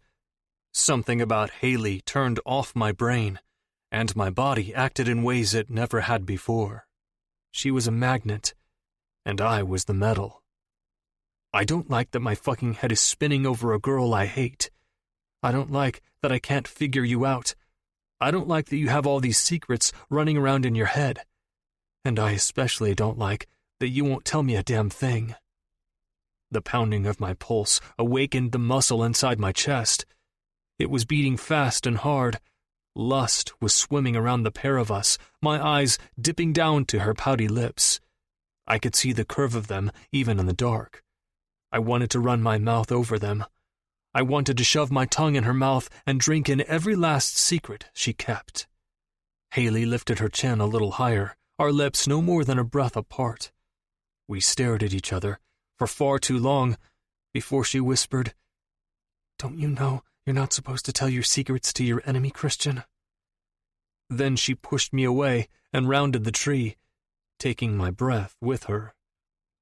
I was stupefied, stunned even. No one had ever pushed my buttons the way she had in the last few weeks. I hated her 2 days ago, and yet, here I was, following after her like a splinter being drawn to the surface. Why couldn't I stop trailing her? Why did I all of a sudden feel protective over her? As soon as she crossed the street, she looked for my charger, which was tucked behind a massive, decked-out Escalade. "Up ahead," I urged, nodding in the right direction. The lamppost above her head flickered, and she brought her attention to her foster house. I watched her swallow down what appeared to be nerves, and then she let out a breath and walked the remaining distance to my car. "Are you kidding me? Did you kidnap my friend?" She spun around and glared at me, her dark hair a mess, whipping around her face. I shrugged and climbed in on the driver's side, as she did the same on the passenger side. Her body swung around and landed on Piper, who was sitting with her arms crossed over her chest. Ollie was laid back, looking relaxed as ever, a smug grin on his face. I didn't even want to know. "Did he kidnap you?" Piper huffed. "Pretty much. He demanded I tell him everything, and when I wouldn't, he said he was just going to drive here. I made him climb the window instead of knocking on the door because—" Haley's scowl turned soft, her lips curving upward and her eyes darting down. "Thank you." "Okay, now fucking talk," I interjected, tapping my fingers along the steering wheel, staring at the ugly square house she called home. even though being so up close and personal with Haley muted my anger for a moment and distracted the hell out of me. I was back. My temper was rearing its ugly head, and old Pete was about to be the casualty. "If I tell you, will you leave me the hell alone?" She flew back into her seat, exasperated. "I still don't even know why you care. You've made it perfectly clear the last 2 weeks that you hate me and obviously blame me." Ollie stuck his head in between us, resting his elbows on the leather center console. "Yeah, about that, Christian doesn't blame you. His reasoning is whack as fuck." "Shut the fuck up," I bristled. Not the fucking time. "Yeah, I'll leave you alone." "Not a chance in hell." Haley looked at me from her peripheral vision. The car went silent. Ollie sunk back into his seat, and Piper stopped scowling at him. We were all on edge, waiting for her to explain. Haley swallowed, the truth ready to spill from her lips. "I fell down the stairs." I growled and smacked my steering wheel. "Quit fucking around, Haley. Who the hell hurt you? Why won't you tell me?" She leveled me with a stare that hit me in my core. "Because I don't trust you. I don't trust anyone." She looked away, wounded. I flicked my eyes into the rearview mirror, and for once, Piper didn't look angry. She looked sad. The skin around her eyes crinkled, the dark color of her irises pleading with me to keep going. I must have proven my worth by climbing through the window. "So what? That's it? You're not going to tell me anything?" She huffed. "Absolutely not. Why would I tell you anything? The only thing you've proven to me since I came to English prep is what a jerk you can be. I know you're used to people bowing at your feet, but I won't be one of them." She was seething now, fuming, her voice louder as each insult flew out. "I know guys like you. Rich, entitled assholes, just like climbing in my room and demanding I tell you who left this bruise on my side. Or demanding to know why my door was locked. I owe you nothing, Christian. When I first got to English prep, I thought maybe we could pick up where we had left off, but I was sorely mistaken." My name coming out of her mouth was laced with venom. Like I was a villain. And maybe I was. "You manipulate people to follow you around school with their tongues hanging from their mouths. You can't manipulate me. I'm nothing like the people you surround yourself with. I no longer want to be in your good graces." She sighed heavily. My stomach was tightened, ready for more. Maybe I did 2 weeks ago when I was walking into English prep blindly, a heart full of hope. But you've said it, and your actions proved it. You hate me. We're not the same 2 kids we were 5 years ago. So no, I'm not telling you anything." Finally, Haley was done with her rant. The car felt suffocating. Everything she said had some piece of truth to it. When I looked at her, I saw the past, and it made me want to hate her. But in the same breath, I also saw the future, and it made me want to love her. Her hand was on the door handle. "Just leave me alone." She glanced back at Piper, giving her a sad smile. "And take Piper back to where you found her." With that, she climbed out of my car and slammed the door. My fingers were drumming the steering wheel again, my mind going 1,000,000 miles a second. Piper's voice had me pausing. "Christian, everything she said was the truth. You are an entitled rich dick who thinks he can control everything and everyone at English prep. But this..." I flicked my eyes to hers in the rearview mirror. "This is real life. I've only known her for 2 weeks, and I can tell you right now that she isn't the type of girl to ask for help or to confide in someone, not even when she needs to. And right now, she needs to." She worried her lip between her teeth. "It's not a good situation." "Was it her foster father?" I asked, keeping her stare. "Yeah," she answered. Ollie hissed. "Bro, don't do anything stupid. I can save your ass at a Wellington prep party with a bunch of pansy asses, but I'm not so sure about this." I ignored his protests and climbed out of the Charger. I tried to keep a steady hand. think this through. I couldn't be rash. Or could I? Haley was crossing the street as I passed the parked Escalade to my right. Her arms were wrapped around her middle, her hair blowing in the wind. I stepped over the curb, and she turned toward me quickly. "Jesus Christ!" She threw her arms up when she saw it was me. "Take a hint. I don't need any help." No, but Pete is about to. I stormed past her, ignoring her gasp. Right before I got to the bottom step of the house, Haley sidestepped in front of me, her eyes wide underneath the soft glow of the moon. "Christian, stop! No!" I snarled, ready to shove her away. Her warm palm landed on my bicep, skin on skin. I can't believe her own foster father laid his hands on her. It wasn't my intention to beat his ass when I climbed out of my car and followed after her. My plan was to act like I was, so Haley would stop lying and tell me the truth.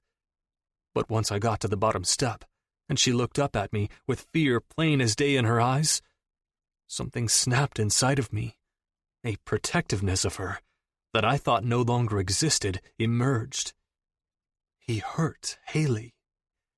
My Haley. "Christian."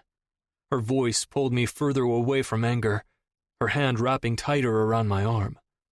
"Don't. Please. I'm begging you." I paused, wavering for a moment. When I shifted my attention back to the house, she squeezed harder. "If you ever cared about me at all, please don't do this." My head tilted, my jaw tightened.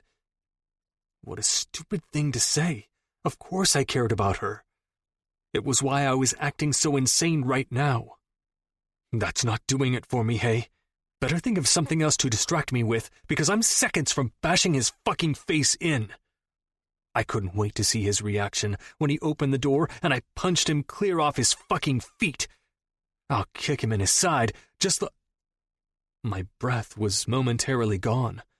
A spark of life went through my body like lightning striking the ground. Haley's lips were on mine, moving effortlessly, as if they were meant for me all along. Her hands left my arms and weaved into my hair. Her soft breath mingled with mine. My heart moved inside my chest as I pulled her in closer. I'd never felt such a tug in my core than I did in that moment. Haley's ruby lips were mine for the taking, and I took every last breath that she had.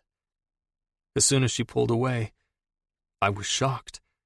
I couldn't speak or move. Haley dragged me by my forearm over the dip in the grass and all the way to the tree near her window. I was like a lost puppy being tugged by his collar. Once we were face to face, I watched as her tongue darted out to lick her swollen lips. I stared at her. She stared at me. I blinked once. She blinked back. What the fuck just happened? One minute, I wanted to end her, and the next, I wanted to save her. "Are you back? Level-headed?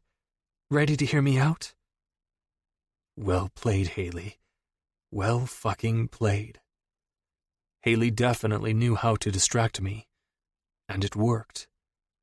It worked too well. "I'm ready." My voice was gravelly sounding. It was almost painful to talk after what just happened. Her kiss. Holy shit. Haley looked up into the starry sky. Yes, Pete was the one who kicked me.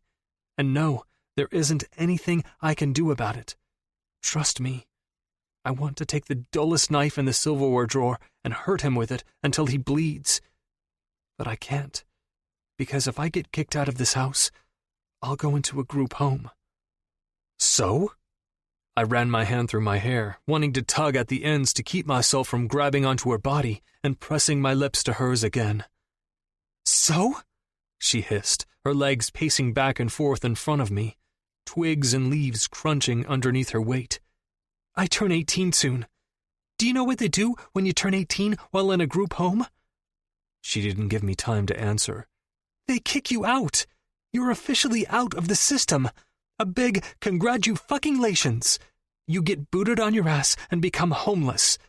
But, she turned around and stared at the side of the house, Jill and Pete and I have it all worked out.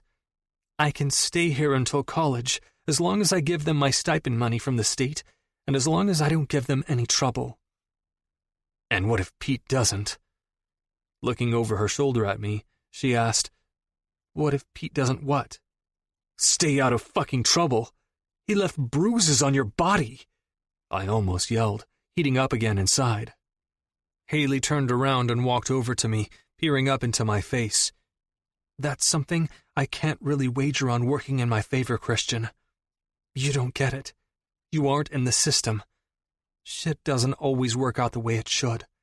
It's about survival. And this is me surviving. An audible groan left her mouth. This is my last fucking pit stop. If I mess this up, I can kiss the scholarship I want goodbye. Being homeless and still attending English prep and getting stellar grades would be impossible. And you're not going to fuck this up for me because you have some crazy control issue. I shook my head. That's not why I'm butting in. I'm not trying to control you. I was honestly surprised at how calm my voice was. My temper was clanking off every bone in my body as it tried to emerge. Then why are you butting in? We're not friends. We're not even acquaintances. Do I need to remind you that you've told me on several occasions that you hate me and want me gone? I wanted to punch my fist into the tree, but instead I gritted through my teeth. I don't fucking know, Haley. I took several deep breaths, running my hand through my hair again. God, fuck. Haley came closer. This time, she was pinning me against the tree, instead of the other way around. I don't need a knight in shining armor, Christian. Especially one who acts as the villain, too. She slowly backed away after invading my personal space. Now leave me be. I've been taking care of myself for a long time. I've learned to depend on me and me alone. My back stayed against the tree as Haley walked back over to the side of her house and climbed up the lattice. She didn't even look back as she reached her window. Her light never came on, and there wasn't a single peep that came from her house. My lips still tingled long after she disappeared from my sight. But Haley was right. She wanted me to leave her be, and I needed to listen. Chapter 18. Haley. The next few days were uneventful, especially given the weekend. Something I said to Christian must have stuck. Maybe it was the way I stressed that he needed to leave me alone. Or maybe it was the kiss. The unspeakable kiss. The moment that I kept pretending never happened. And apparently, him, too, considering he hadn't glanced my way once since Friday night. I couldn't believe I kissed him. The second I climbed in my window and shut it behind me, I rested my back along the wall and slid to the floor, my chest heaving up and down as I replayed every waking moment since he had climbed into my room. I replayed the part where I undressed in front of him, and how I liked watching my effect on him. How he had me pinned against the tree, with my heart in my throat. How alive I felt when our lips collided. There were so many up-close and personal moments, each one branding itself into my heart like a memory I'd never forget. I wished I could forget. It would have been a lot easier keeping my gaze transfixed on the blackboard instead of scolding myself every 5 seconds. From what I noticed, it seemed Madeline was outcasted by the popular group this week. Piper said she heard bits and pieces about Christian calling her out at a party over the weekend, and there was word that he told her to stay away from me, too, which was conflicting. I was half angry that Christian acted like I needed his help and protection, but the other half of me relished in it. I was a mess. And that didn't even touch my home situation. The house felt like one big shard of glass, and if I stepped the wrong way, I'd be cut. It was suffocating.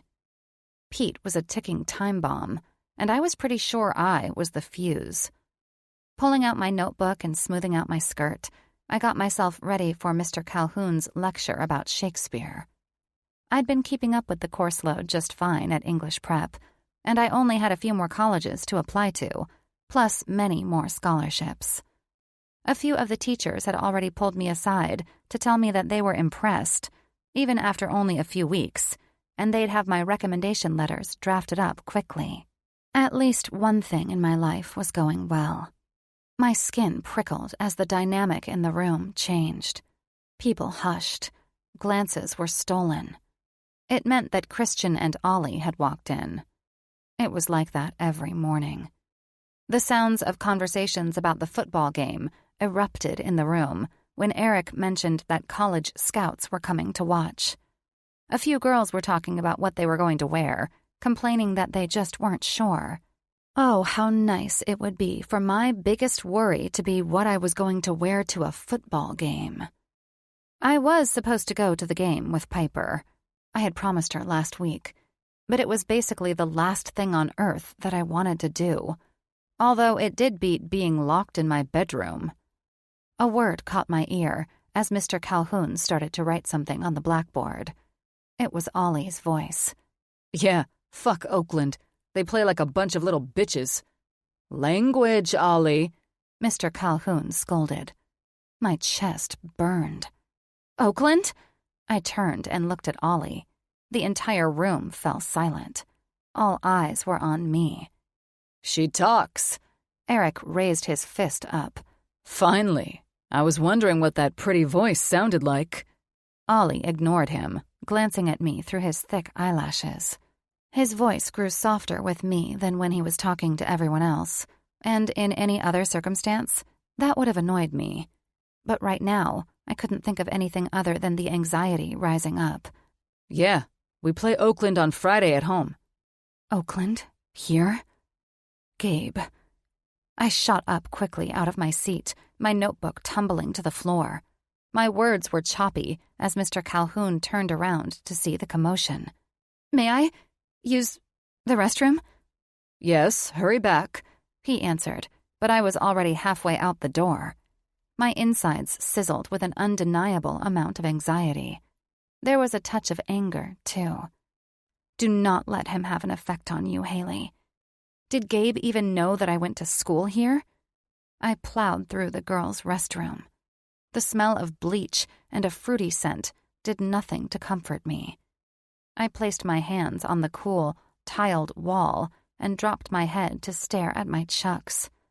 The last words he threw in my direction rang throughout my head when I squeezed my eyes shut. Then came the entire eclipse of that night, from not too long ago.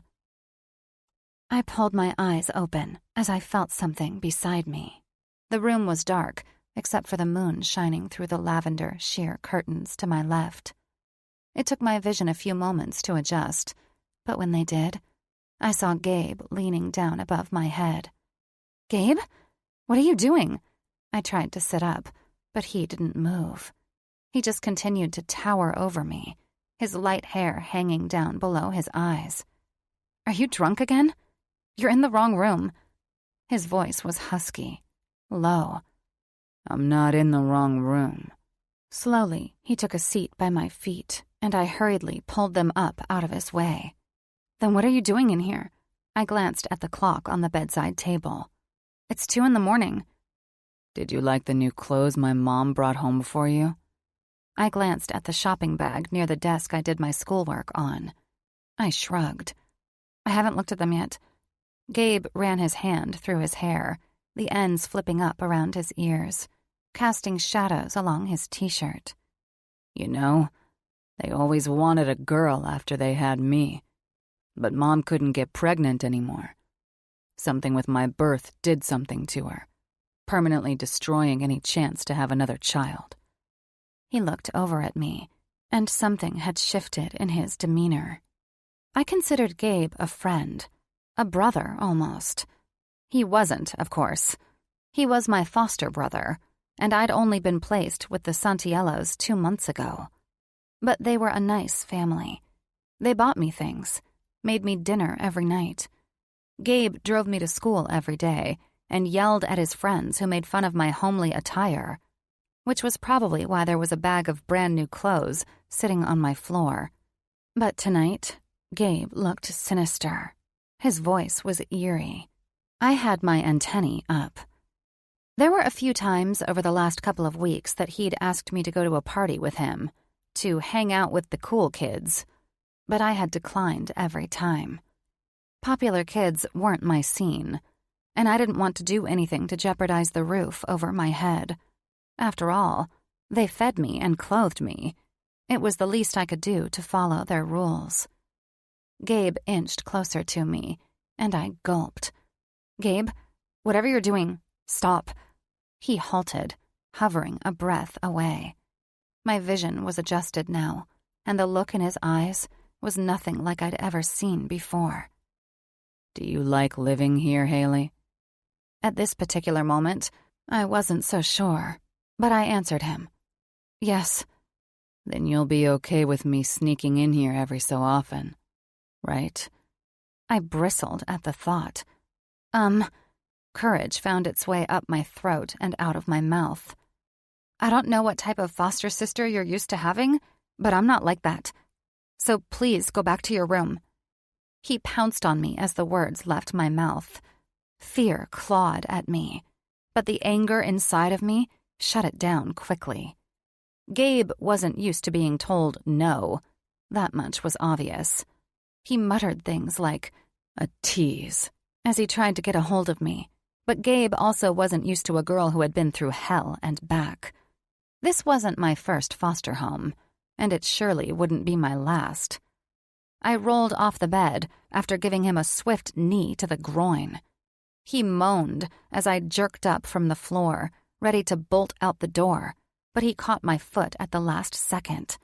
His large hands wrapped around my waist as he pulled me up and pushed me against the wall. "Let me go!" I rushed out, my hair falling out of my face. His breath was hot on my skin as he quickly shifted his hands to my flailing arms. Should I scream? Would his parents even hear me on the 3rd floor? Would they even believe me over him? Doubtful. "Stop fighting this. I know you want it. Walking around the house in those short shorts every morning." Gabe's hands moved quickly as he gathered both of mine in his one.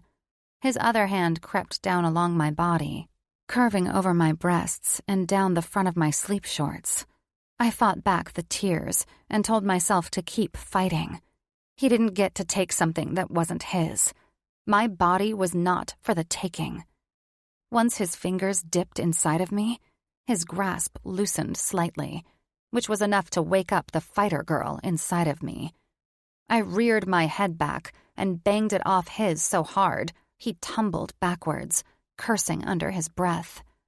My heart was lodged in my throat, and I could taste the metallic zing of blood in my mouth, but I ran for the door and skipped almost the entire flight of steps before I reached the front door. Gabe was quick on his feet, his large strides covering much more distance than my short ones. What can I do to make him stop? He was bigger than me. I couldn't outrun him. His parents were upstairs, asleep, and I wasn't sure I could trust them to be on my side anyway. I eyed the garage to my left.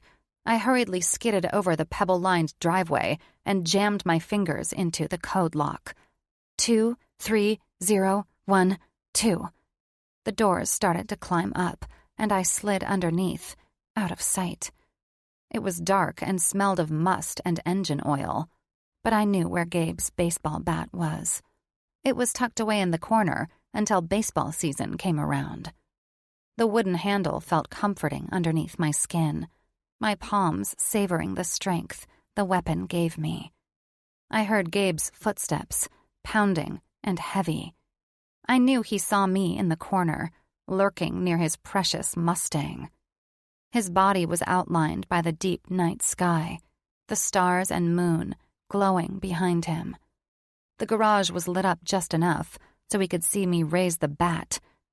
I always did like a chase. Stop running from me, Haley. You keep your mouth shut, spread those pretty little legs, and you can stay living here. Maybe my parents will even adopt you. You're sick, Gabe. He crept toward me, blood trickling from his nose. Good. I made him bleed. You won't get the chance to touch me again. I raised the bat higher as his eyes widened. I drove it headfirst into the windshield of his Mustang, causing the alarm to blare, waking the entire neighborhood. Rage filled his body. He ran after me so fast, I couldn't help myself from falling backward into the wall. Various sports balls fell upon our tangled bodies, our limbs getting tangled as he hit me and as I clawed him. Gabe got in a few punches that night, but so did I. I thought I'd won. His parents ended up coming down and breaking us apart. The neighbors' lights flicked on. We had caused a scene. He lied to his parents, and they bought it. I was whisked away and sent to juvie, later finding out that his parents dropped the charges. For what reason? I had no clue. I was a little relieved, but the last words Gabe spoke to me had buried themselves into my brain, just like the words of the faceless thugs who killed my father. Before I was shuffled out of the Santiellos' house that night, Gabe leaned into my personal space and spat. The next time I see you, you'll pay for this. Heavy breaths escaped my mouth as my hands stayed glued to the tiled wall. I was angry that the recent memory had hit me head on. I was also angry that I could feel the remnants of fear. I was sweating. Small droplets of salty moisture lined my forehead. I yelped and fell backwards onto my butt when the girls' bathroom door flew open, revealing a set of gray eyes that resembled the moon versus the normal storm cloud. Christian's brow furrowed when he found me on the floor. I looked away quickly, embarrassed. What happened at Oakland? Jesus, he wants to know everything. I slowly pushed myself up off my butt and took a steady breath. Fear had no place in my body right now. The past was the past.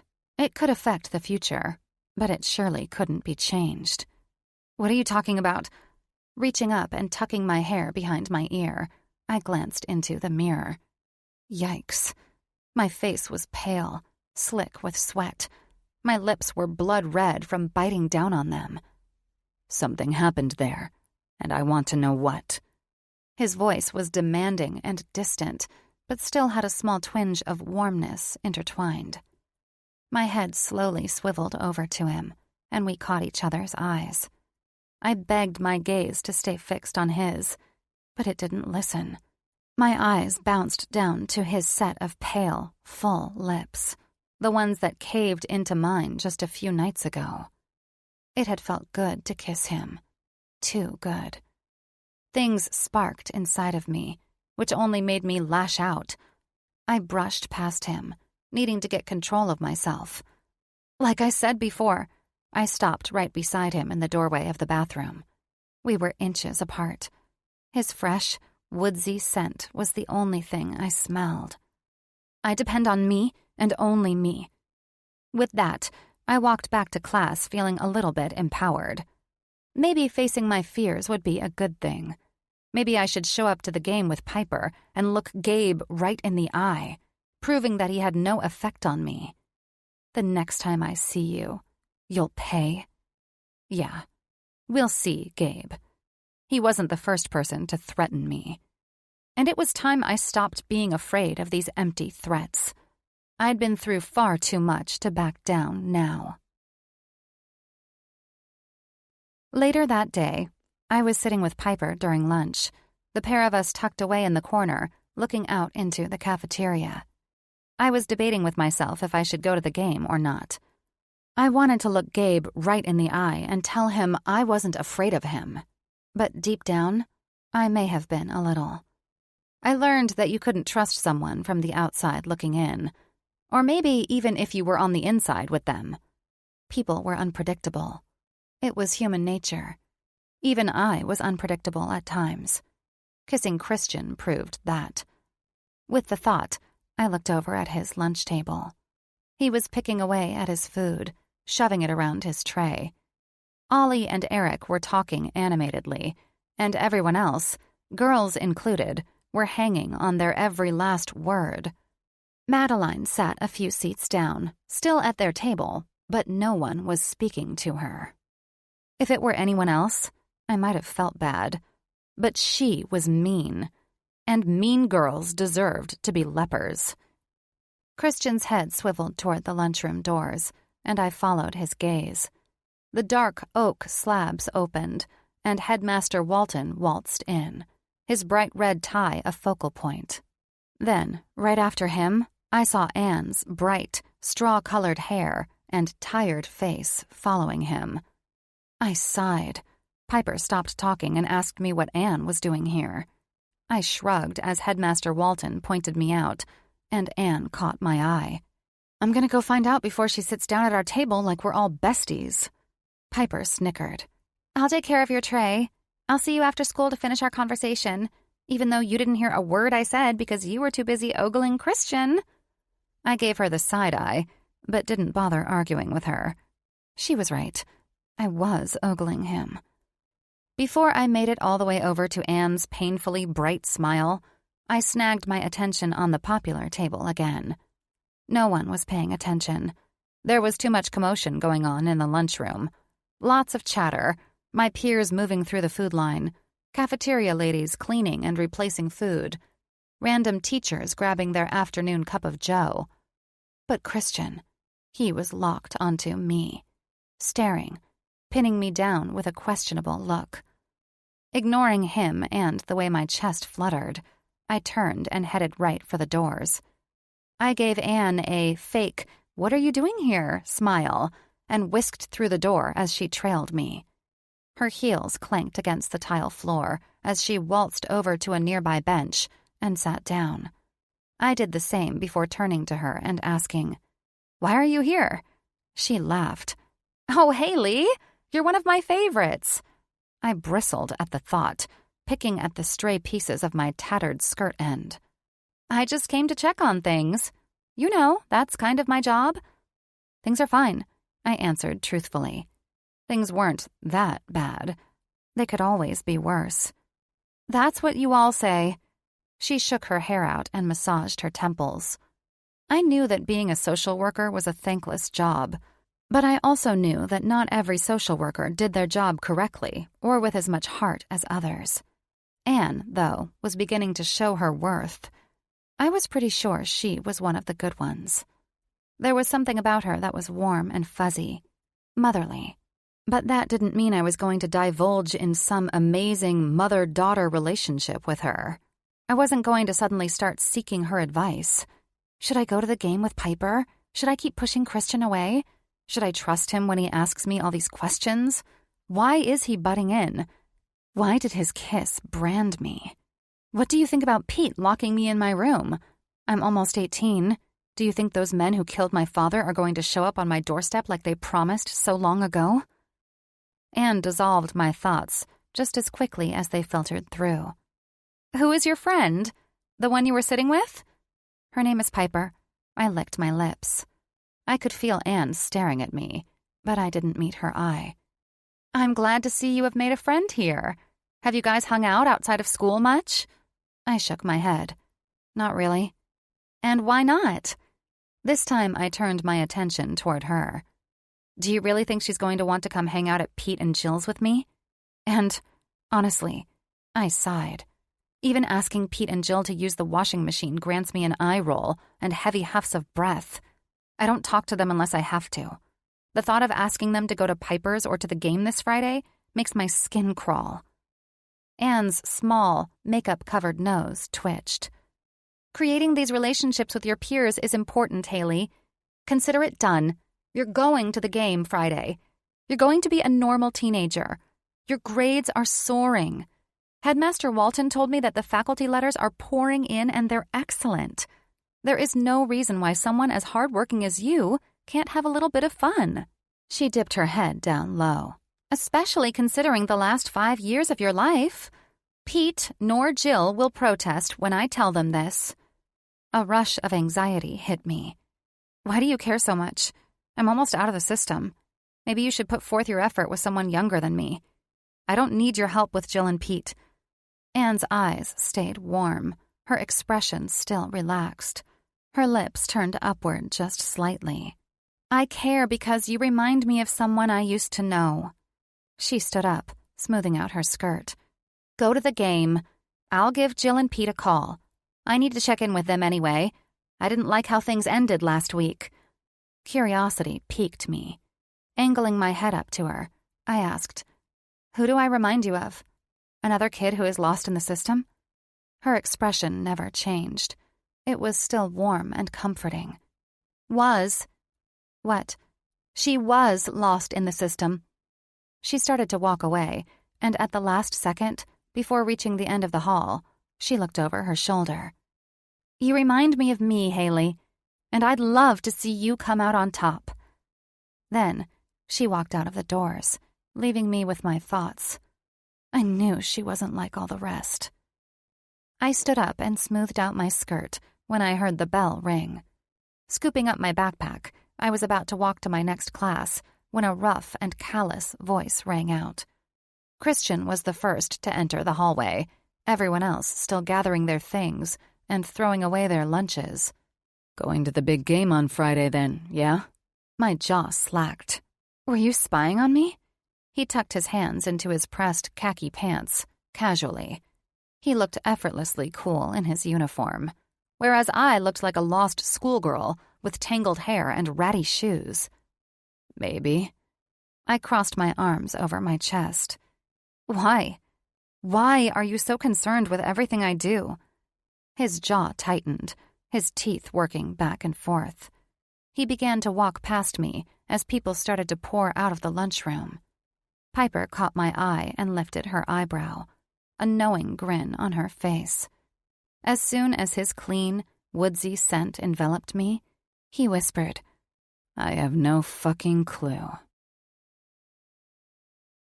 Chapter 19. Christian. It was funny how quickly things became a part of your everyday, same-old schedule. Things like brushing your teeth, taking a piss in the morning, running suicides before practice. The things you didn't think twice about.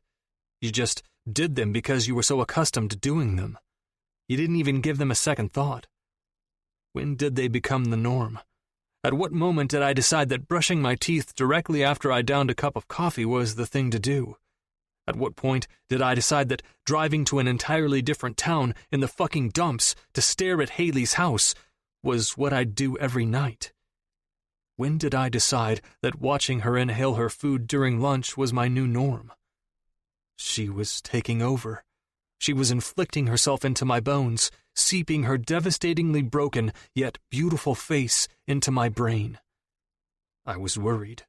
There was this super-ego part of me that wanted to be there to save her, to swoop her up into my arms and protect her from everyone who hurt her, including me. Did she remind me of the past? Yes. Did that bother me anymore? Maybe if I wasn't looking at her somber blue eyes. Maybe if I wasn't reminded of the bruise on her side. Maybe if I didn't see that tiny bit of fear etched on her features. Because that did something to me. She was the cure to my guilt, whereas before, I thought she was the culprit of it. The stadium lights were as bright as the sun above my head. We only had 2 minutes to go. One touchdown stood between us and the winning buzzer. Oakland was 3 points ahead. I looked up into the stadium briefly. I scanned over to my father, standing up on the bottom bleacher in his nicest suit. This was the first game he'd been to in a long, long time. I knew he'd leave shortly after. And although I didn't want to admit it, him being here made me want to play better. It may have been the desperate little boy inside of me that wanted his father to be proud of him. But either way, I had played my very best tonight. I flicked my eyes past him as I ran out onto the field from the sidelines. The crowd was roaring, my cleats pounding on the wet grass and dirt, my teammates grunting and hollering all around me. But somehow, my eyes found her. Haley was standing with Piper, her dark hair in 2 braids. She had on a navy Bulldogs shirt, and there was an actual smile on her face. Not the kind that she wore in class when the teacher congratulated her on her high test score. Not the kind she wore when she bumped into someone and said, "Excuse me." No, this one reached her eyes. Haley Smith was having fun, and I hadn't seen her smile like that for a really long time. It made me crave the past, and I was used to running from it. "Sideswipe!" I yelled through the huddle. I had a couple confused looks. Ollie nodded briefly through his helmet, and Eric muttered, "Coach gonna kill ya!" "Sideswipe," I repeated. We all clapped and lined the field. Coach was probably having an aneurysm at this point, knowing we were bypassing his safe call. But I knew what I was doing. One long pass to Ollie, and we'd have a touchdown. Coach made me captain for a reason, and I'd remind him of that when we beat Oakland at the end of the game with more than a measly field goal. "Hut!" The ball snapped to me quickly, the pigskin rubber glued to my palm. I trampled backward, and I zeroed in on Ollie's fast legs trucking down the field. I wound my arm back, knowing I was about to get plowed, and ignited the ball down the field. I swore the entire stadium went quiet. The buzzer was about to go off, and I landed on my back with an Oakland defensive lineman on top of me. He tried to intimidate me with his glare, but it didn't work. I pushed at his heavy body when I heard the crowd roaring. I was hoping it was because Ollie had scored and I didn't blow it. Just as soon as the thought left my head, a few of my teammates appeared above me, pulling the meathead off my body even further. They were smiling ear to ear, black smears underneath their eyes dotted with sweat. They lifted me to my feet, and I knew that I'd made the right choice. Coach could suck my dick. That was how you won a game. Eric and Taylor lifted me up onto their shoulders, yelling and screaming insanities at Oakland's players. I was smiling for once too, genuinely happy. Through the celebrations, we were pulled off the field as the kicker came on to do the extra point. Coach growled at me, but pulled me in for a back pat in the end. "Little fucker," he said in my ear, "don't pull that shit in college. You'll be benched no matter how good you are." I chuckled and pulled my attention away, glancing back up into the stadium to catch a glance of the little ray of sunshine. My brow furrowed when I didn't see her. But fuck it. Now wasn't the time to be thinking of Haley. After we all barreled into the locker room and started to pull off our pads, everyone was on a high. Eric already had girls heading to the cabin to celebrate, and my dad was already long gone back to the house to catch up on work and get ready for his next business trip, wherever the fuck that was. Ollie was smiling ear to ear as he pulled me in for a hug. "Glad you knew what you were doing out there, bro. The scouts are going to be sucking your dick to get you on their team." I laughed as I whipped on a clean t-shirt. With my back turned to the locker room door, I watched as every guy's expression changed. Ollie pulled back, and his eyebrows drew together. "Piper, what the hell are you doing in here?" I spun around quickly, my resolve wavering. "Christian?" She gulped. Ollie and I were both over to her within seconds, ignoring the rest of the team. Her face was pale, her body trembling. Her words were rushed. "It's Haley. Something bad happened, and she won't let me call 911. Hurry!" Ollie and I didn't even bat an eyelash. We ran as fast as we could after her. Chapter 20. Haley. As my face was smashed into the cold, gritty ground, I wondered how I'd gone from standing in a crowd roaring with excitement over a football game to lying in the gravel. Remnants of asphalt were rubbing my skin raw as someone pushed the side of my head down as the other kicked me in the back. Tangy blood filled my mouth, and I held back a whimper. I tried to fight them off. I knew I got one in the balls by the way he had crouched down after, but the other flew on top of me, and now I was pinned. Their voices were rough, their faces covered in black masks of some sort. It was dark where we were. As soon as I felt them grab me while walking to the bathroom, I knew I should have waited for Piper. I didn't want her to miss the last few minutes of the game, and I didn't want to have to wait in a long line of people as they rushed out of the stands. With each punch and kick to my body, I wondered if this was a result of Gabe. Maybe he did know that I went to English prep now. Maybe it was a mistake coming here, pretending I was a normal teenager who didn't have threats appearing all around her. The 2 hours of fun with Piper and the eye roll of Pete when she picked me up weren't worth this. Not at all. Fuck. People are coming. Is it her? Has he texted back? Who? The guy holding me down spoke. Fucking shit. He hasn't messaged back. If we got this wrong, he's going to kill us himself. He'll never know he can trust us. Let's just take her anyway. Dump her on the side of the road if it's not her. The palm that was over my mouth, holding my head down, loosened just a tad. They stopped beating on me when I stopped struggling. They were waiting for confirmation. My worst nightmare was coming true. My blood hardened. Fear morphed into anger. I could sense the nerves rolling off the guys. They were younger, maybe even close to my age by the sound of their voices. The one who inflicted the most pain on me was pacing back and forth, tiny flakes of the ground crunching underneath his boots. People were about to pour out of the stadium. Piper was going to come looking for me. I tried to look around at my surroundings. I couldn't have been too far from the bathrooms. But when you're kicking and clawing while getting taken down with a hand over your mouth, you lose track of time and your awareness. I heard a phone ping, and even though my body was already hurting in places I couldn't even register, I hastily opened my mouth and bit down on the hand covering my face. As he loosened his grip. Rule number 1 of the Haley Fight Club: never let your guard down.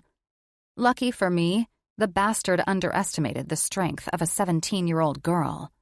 He screamed out and withdrew his hand hastily.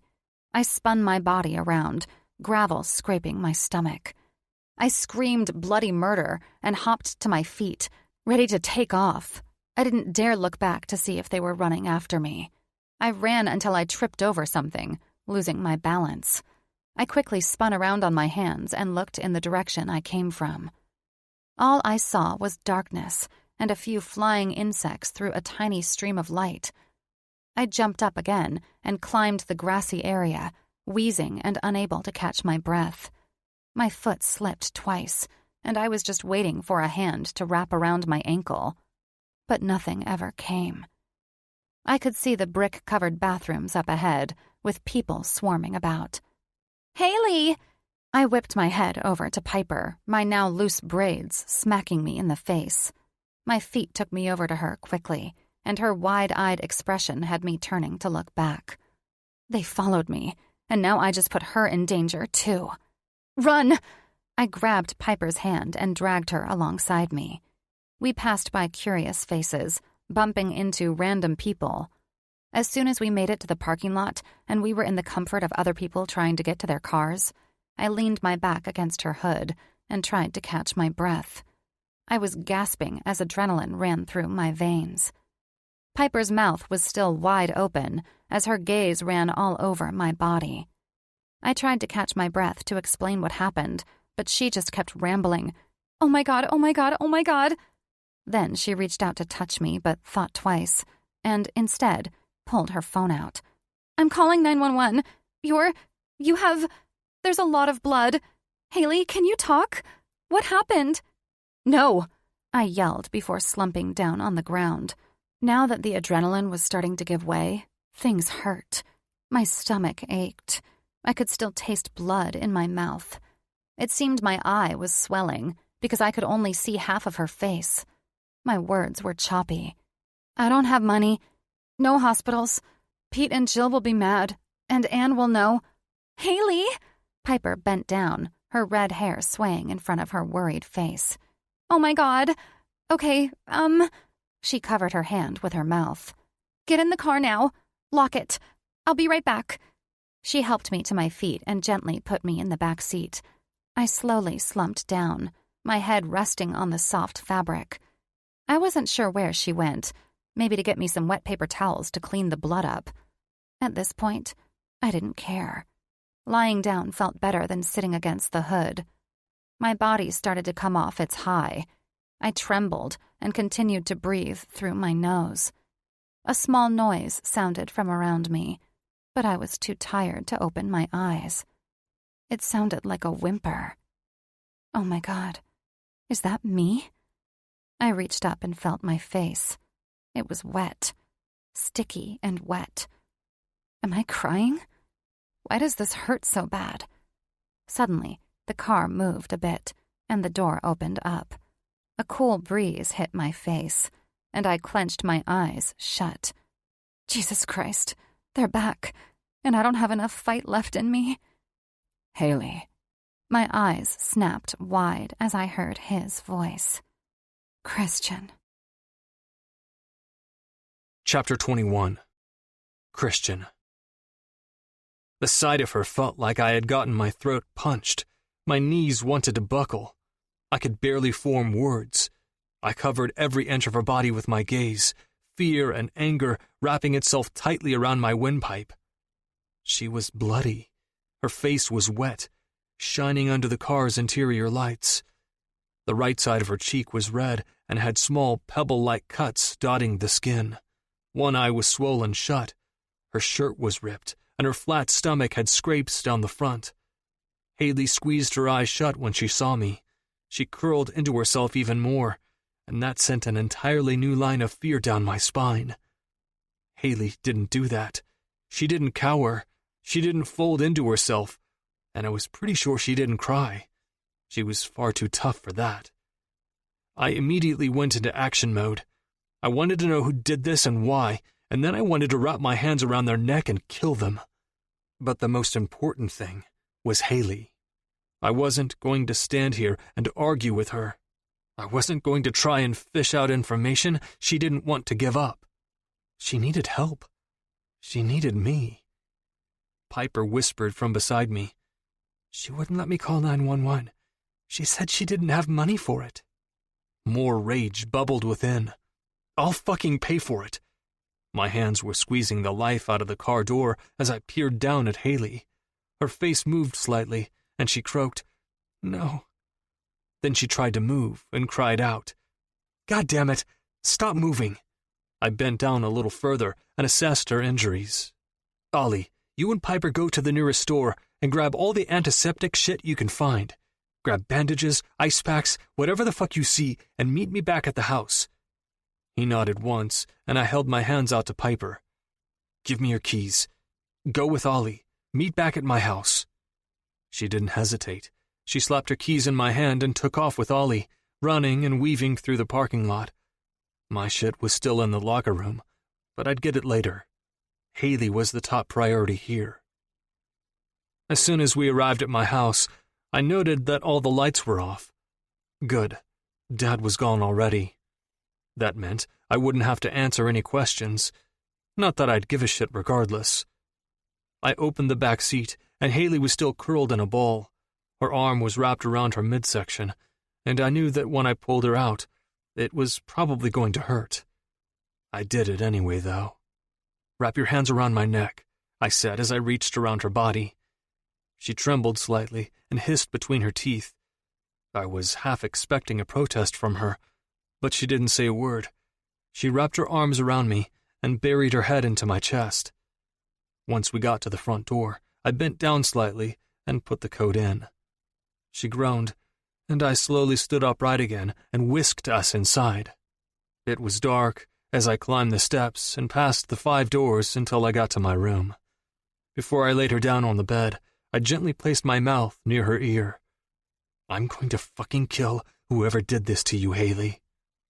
And again, to my surprise, she didn't protest. She opened her eyes, one more squinty than the other, and locked onto me. I felt my heart swell within the deep walls of my chest. I realized something at that moment. Haley wasn't nearly as strong as she pretended to be. And I wasn't either. Chapter 22. Haley. I basked in the comfort of Christian's bed for what seemed like hours, but really was probably closer to 10 minutes. He sat at the end with his head hung low for a few minutes before getting up and going through another door. I glanced around the open space. A small smile tried to find its way to my mouth. Christian's room hadn't changed much since the last time I was in here. So many years had passed, and so many things had changed, but I found comfort in knowing his room hadn't. I felt like I still knew a small part of him. It made it real. The old Christian wasn't completely gone. The memories we shared were still tucked tightly away in my heart. He came back a second later, holding a towel in his hands. He didn't look me in the eye, and I was glad. If he looked me in the eye, he'd see just how broken I actually was. I pushed away the thoughts of the last hour and focused on the burning and stinging on my face and stomach. The bed dipped down low, and I felt the warm towel softly hit my face. Christian dabbed it a few times before he shifted. I flicked my attention to his, and he was staring at me, jaw set, reddened towel in his hand. We were locked on one another for eons. My heart thumped. My pulse went haywire. My resolve was slowly slipping. Tears threatened to spill. I was afraid. I felt unsafe. And now, looking at someone that made me feel the opposite of those two things, no matter how badly I tried to forge the truth of them, was breaking me in half. I wanted to succumb. It was all too much. My father, my mother, my life. Foster home after foster home. Gabe. Pete. "Are you okay?" He finally asked, his voice softer than I'd ever heard before. I almost wished he was mean to me. I wished he had his cold, brooding expression on his face. It would have made things so much easier if I could have been mad, if I could have covered up my fear and pain with anger. My voice cracked, and my lips felt dry as the word rushed out. No. Christian shut his somber, gray eyes tightly. His mouth set in a firm line. He blew out a heavy breath as one single tear rolled down my cheek. My hand shot out to brush it away before he saw me crying, but he stopped me at the last second. His warm palm enclosed my wrist, and he shook his head lightly. Instead, he took his other hand and swiped the tear away with his thumb. I couldn't move. I couldn't speak. I was too afraid that I would completely lose the hold I had over my emotions. If I moved or spoke even a syllable, I would break in half. Christian opened his mouth to say something, but our attention was pulled away to Ollie and Piper flying into the bedroom. Ollie was carrying several bags, and Piper was too. I almost laughed at the sight of them. When did this happen? When did I become this person who had people who cared about her? For the last several years, I'd been on my own. If I got a scrape, I was the one who put a Band-Aid on it. If my heart got broken by a stupid boy, I was the one who picked up the pieces. If my mom spent all of our grocery money on drugs, I was the one going through the trailer dumpsters for leftovers. I depended on me and only me. But now, looking at Piper's worried face and Ollie buried by bags of medical supplies, paired with Christian's tender hand, I somehow morphed into a girl who wasn't as alone as she thought she was. Piper rushed to my side as Christian's hand left my wrist. I slowly pulled myself up, trying to hide my wince. "How are you? Are you okay? If you ever scare me like that again, I'll kill you. Who did this?" I huffed out a small laugh. Ollie was unboxing things, Band-Aids falling at his feet and landing on the soft carpet. Christian got up and went to get another towel. Water was running in the background. Piper brushed some of my hair out of my face, her emerald eyes getting serious. "Was it Gabe?" "Who the hell is Gabe?" I didn't get to answer Christian before Ollie blurted out to him, "Let's go. Get your keys. It's time someone teaches that piece of shit a lesson. Where is he? The soft voice Christian had earlier was long gone. I began to shake my head as Piper snatched the towel from Christian and began wiping my face and then my stomach. Christian interjected. Don't fucking shake your head at me, Haley. Do you see yourself right now? He was pacing back and forth. His broad shoulders were drawn upright. He stopped right in front of the bed, peering down at me. I know you like to keep your secrets, Haley. You like the taste of lies on your lips. But this has gone too fucking far. I get it. I was a fucking dick to you. I told you I hated you, but so help me God, if you don't tell me who did this, I'll beat the face of every single Gabe in the world until I know he has paid for this. Piper's hand clenched mine. You should tell him. I'm not so sure it was him, I whispered. Gulping, I thought back to the exchange. It might have been someone Gabe asked to rough me up, but that didn't make sense. The guys said they were going to take me. They were waiting for confirmation that I was who they needed. Chills broke out along my arms, and it felt like acid was boiling in my stomach. Christian began ripping open antiseptic and Band-Aids left and right, taking out his anger on the medical supplies. Then who was it? Piper asked, her face drawn in a frown. You're gonna tell us who this Gabe guy is and why he would do something like this, even if it wasn't him. Ollie was standing in the doorway with his arms over his chest.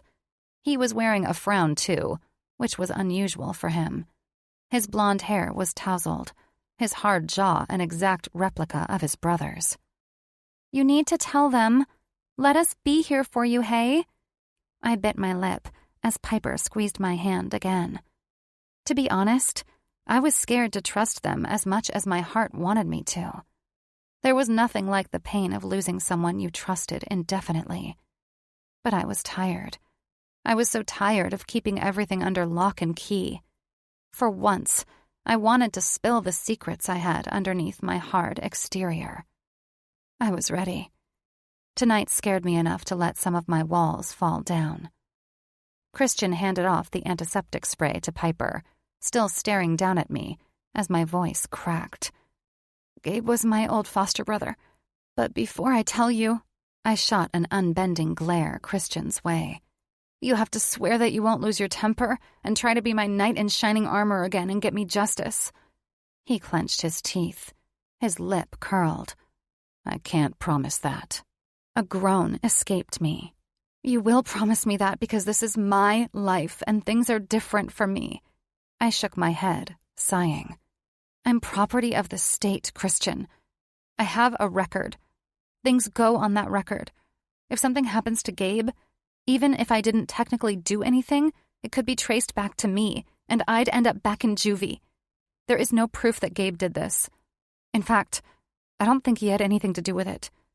So promise that you'll listen to me and do as I say. This isn't some little high school game. This is the real world.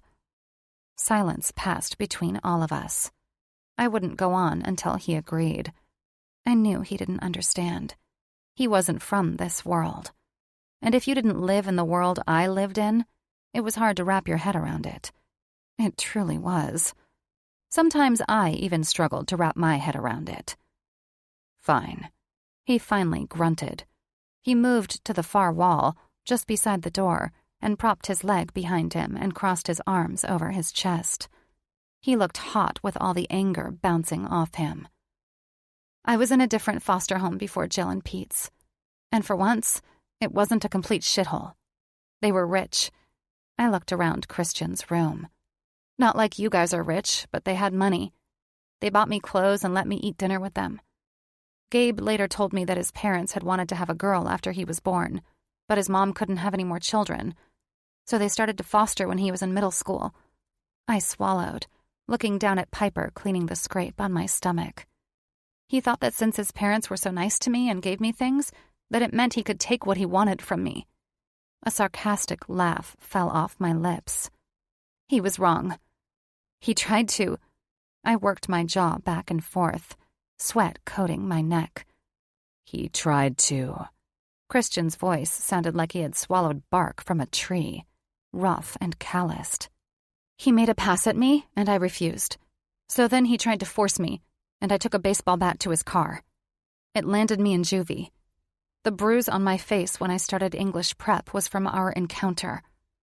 Christian's face remained unmoving. Ollie blew breath out of his mouth, but stayed in his spot, so I continued with my story.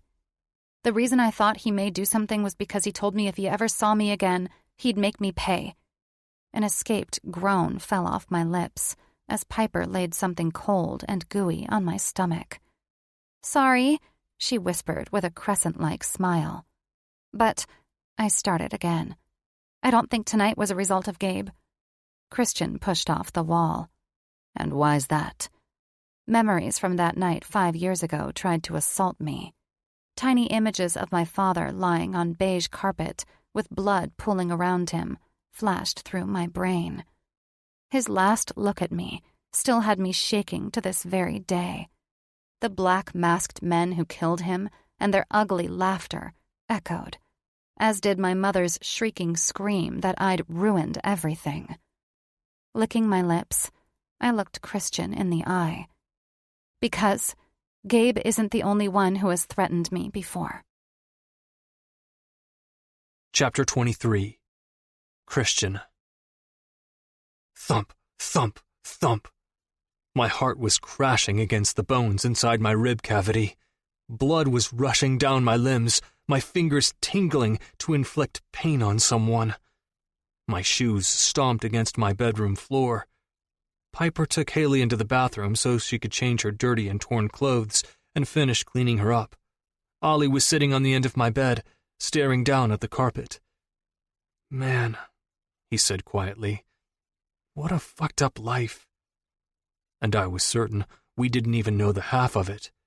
I didn't say anything. I didn't trust myself not to self-combust. "Haley was the girl who always smiled when we were in middle school. Do you remember that?" Ollie shook his head as soon as the words left his mouth. "Of course you do. She always smiled when she was with you. But she was nice and sweet, always including everyone." She did.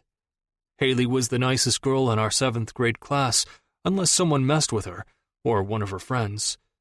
Ollie shifted on the bed. "You know, I always felt sorry for us.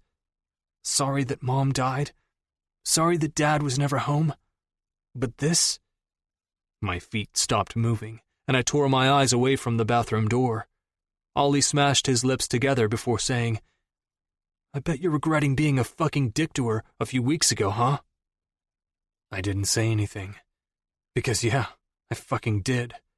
I was up on my high horse, putting blind blame on Haley for what? Forcing me to face my own shit? For inflicting the guilt on me that I always pushed away? The bathroom door swung open, and I had to tear my eyes away after a few seconds.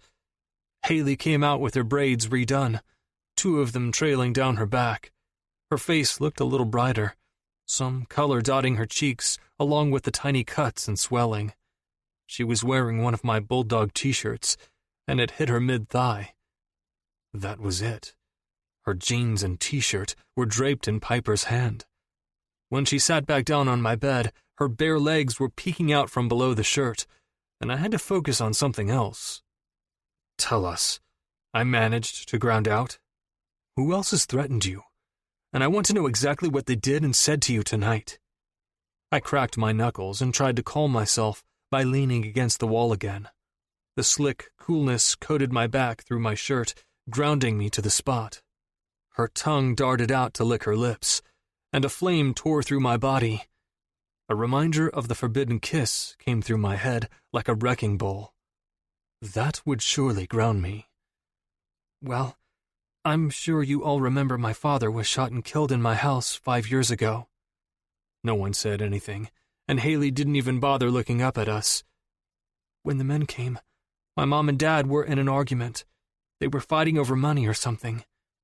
Her eyes crinkled around the edges as she brought back the memory. "I can't remember exactly because a lot of what they said didn't make sense to me. But I was upstairs in the hallway, listening over the banister. The door flew open. My mom screamed, and my father started to apologize and ask for more time. I peeked through the banister slats and saw that the men had black masks on. She shook her head slightly, her voice growing weaker. It took everything I had to stay in my spot against the wall. There was a lot of yelling, threatening words being thrown around. My father's voice was breaking, and it scared me. I'd never seen my dad scared before, so I called 911. Haley sucked in a sharp breath. Piper's hand covered hers. Ollie kept his head down low, staring at the carpet. My heart was beating so fast in my chest while I was on the phone. The operator told me to go hide, but when I got up to do that, large hands wrapped around my upper arms. The man snatched my phone out of my hand and hung up. He saw that it was 911. He dragged me down the stairs and kept a hold of me as he yelled out to the other two men what I had done. They didn't even give my father a chance to explain. Our eyes met briefly, and I still, to this day, can't decipher what he was trying to tell me. They shot him right in front of me. My mom screamed at me. The man held my arm so tight I had a bruise, and my mother didn't even care. She was mad that I'd called the cops. Sirens wailed in the background shortly after they shot him, so they quickly left, but not before they turned to me and my mother.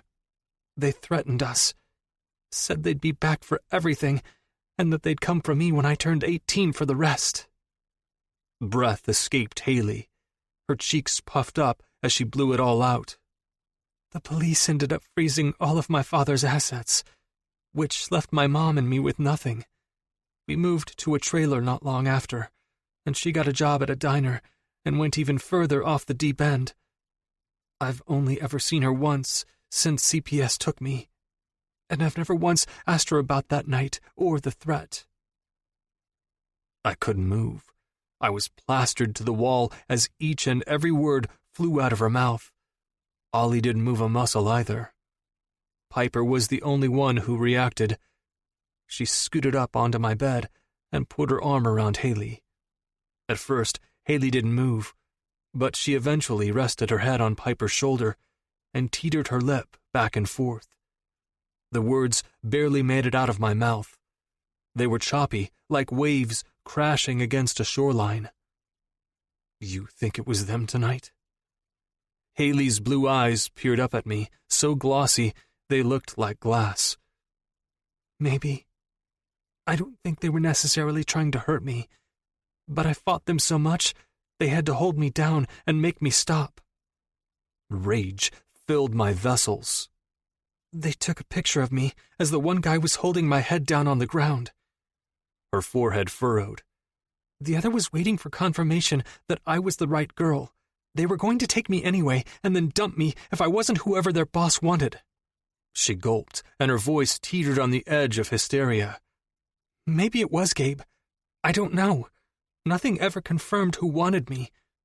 It could have been Gabe that they were waiting for a text from, but that doesn't make sense. Why? Because Gabe was in the game.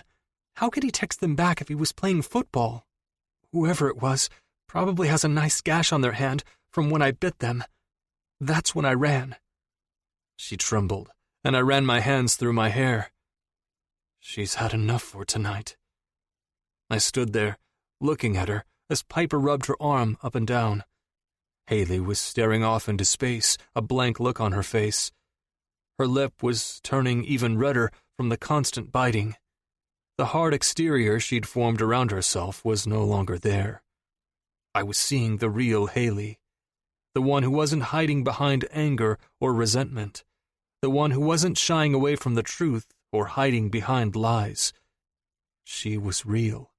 She was real, and she was scared, and she was hurt, emotionally and physically. I pushed off from the wall and stopped at the end of the bed. Ollie glanced up at me for a moment as I looked to Haley and Piper. What do you want to eat? Haley furrowed her brow. What? I'm going to get us all something to eat. What do you want? A ghost of a smile brushed over her mouth. I tell you that the men who killed my father and threatened me may have sent someone to kidnap me tonight, and you want to know what I want to eat? Yes. Piper sat up a little straighter, tucking her hair behind her ear. Maybe we should discuss, I don't know, calling the police? She looked at Haley for backup, but she quickly shook her head. No police. There's no point now. They're gone. I have no clue what they look like, and... She sighed. The police don't really take people like me seriously. But they'll take us seriously. Ollie finally stood up. Our father knows plenty of law enforcement. You know he has tons of people in his pocket. Lawyers, the police chief himself, if I'm not mistaken. Haley laughed. We are in no way getting your father involved. She threw her head back and looked at the ceiling. It's a cold case. They never found the men who killed my father. She leveled us with a stare. Not that I think they put much effort into it. They wouldn't tell me much. My mom ran as fast as she could away from my father's problems. It's a fucked up situation, but there's not much anyone can do. Piper looked at Haley. We should go to the police. She shook her head again. Piper, there's nothing they can do, and I really don't want this on my record. Piper's voice grew loud, and she flew up from the bed. So what? You're just going to go about your day and hope no one else tries to kidnap or hurt you again, or worse? Haley's features softened, her pouty mouth smiling sadly. What are the police going to do, Pipe? Give me my own personal bodyguard? The only thing they'll do is tell me to keep my eyes open and to stay vigilant, to call them if I suspect someone is following me. They don't care about some threat that was made 5 years ago, especially since no one even knew who made the threat. No one but my father, and that's not exactly helpful since he's dead. Piper stood with her hands on her hips, huffing out a breath. Ollie worked his jaw back and forth, thinking, analyzing. What do you want to eat? Haley's eyes flicked to mine, and I swore I saw a smidge of gratitude in them. You don't have to feed me. I'm fine. She slowly swung her legs over the bed, trying to hide a wince on her face. I think we better get going. A choppy laugh escaped from deep within my chest. What do you want to eat? She gave me a pointed look, her legs slowly dropping to the carpet. I appreciate you helping me tonight, but you don't have to do this. I'm fine. I stormed over to her, put my hand underneath her chin, and angled it to my face. Her warmth hit me head on. What do you want to eat? Christian. I grabbed her face a little tighter, and she bit down on that red lip. I swiped my finger up and released it. Her eyes glossed over. What do you want to eat? And don't even act like you're about to walk out of my house. You and Piper are both staying here tonight, and I'll be climbing through your window every fucking night until I feel you're safe. A small growl vibrated in her throat. I'll eat your food, and I guess we can stay here if Piper is okay with it. But you're not climbing through my damn window every night and staying with me. I can protect myself. I laughed sarcastically. Then I looked over at Piper for confirmation. She shrugged. We can stay here, but... She glared at Ollie. Don't get any ideas. I'm not sleeping in your bed. Ollie's mouth tugged upward. He gave her the grin that made girls weak in the knees. We'll see. Ugh, she yelled as she plopped down on my pillows. My first sleepover with Haley, and it's with you two egotistical jerks.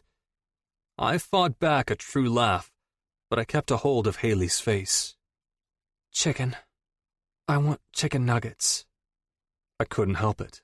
I threw my head back and let the laugh out. Chicken nuggets?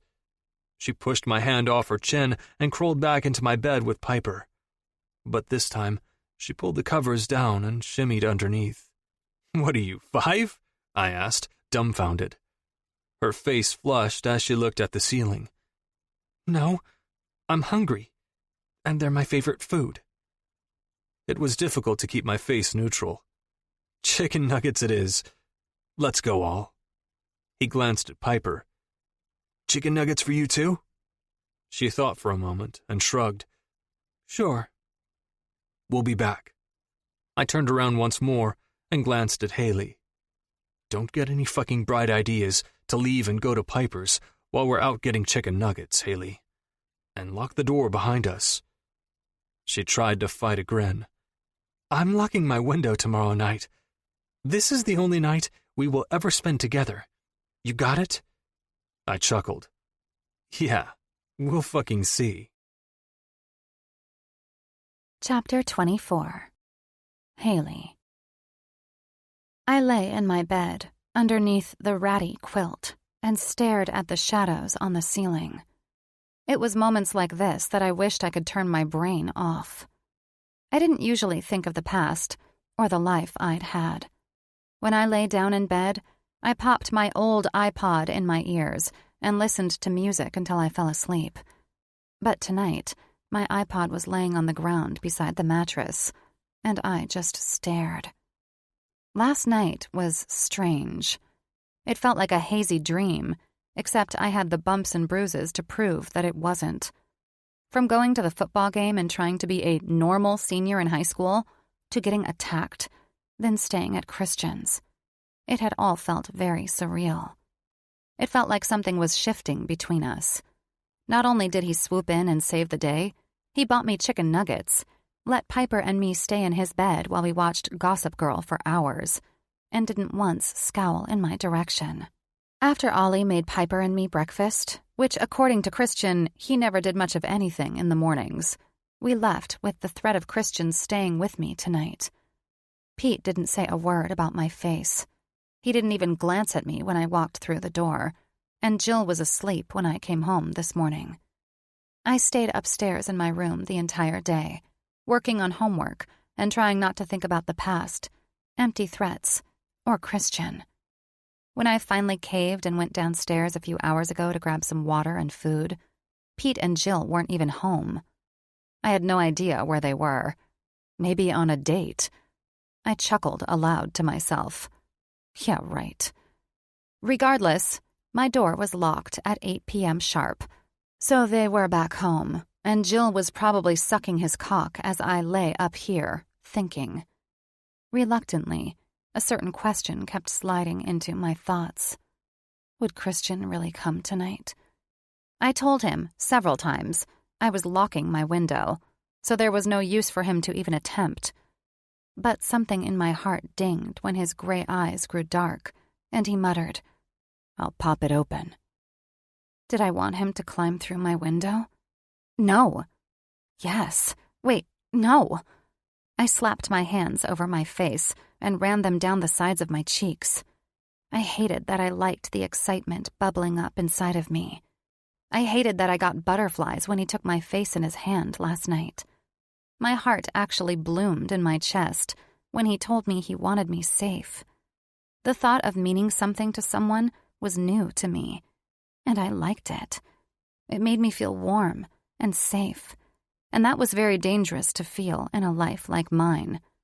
Things were constantly changing, revolving. People were in and out. Getting attached to anything or anyone wasn't in the cards for me. Until it was. Now I had Piper, who I'd known for a few weeks now, but she was probably the closest friend I'd ever had. I trusted her. She didn't turn on her heel to save herself when she found me bleeding and terrified. She didn't run when things turned bad, and that said a lot about a person. Then you had Ollie, who was nice to me from the very beginning, but something about his playfulness made me want to hold on to him forever.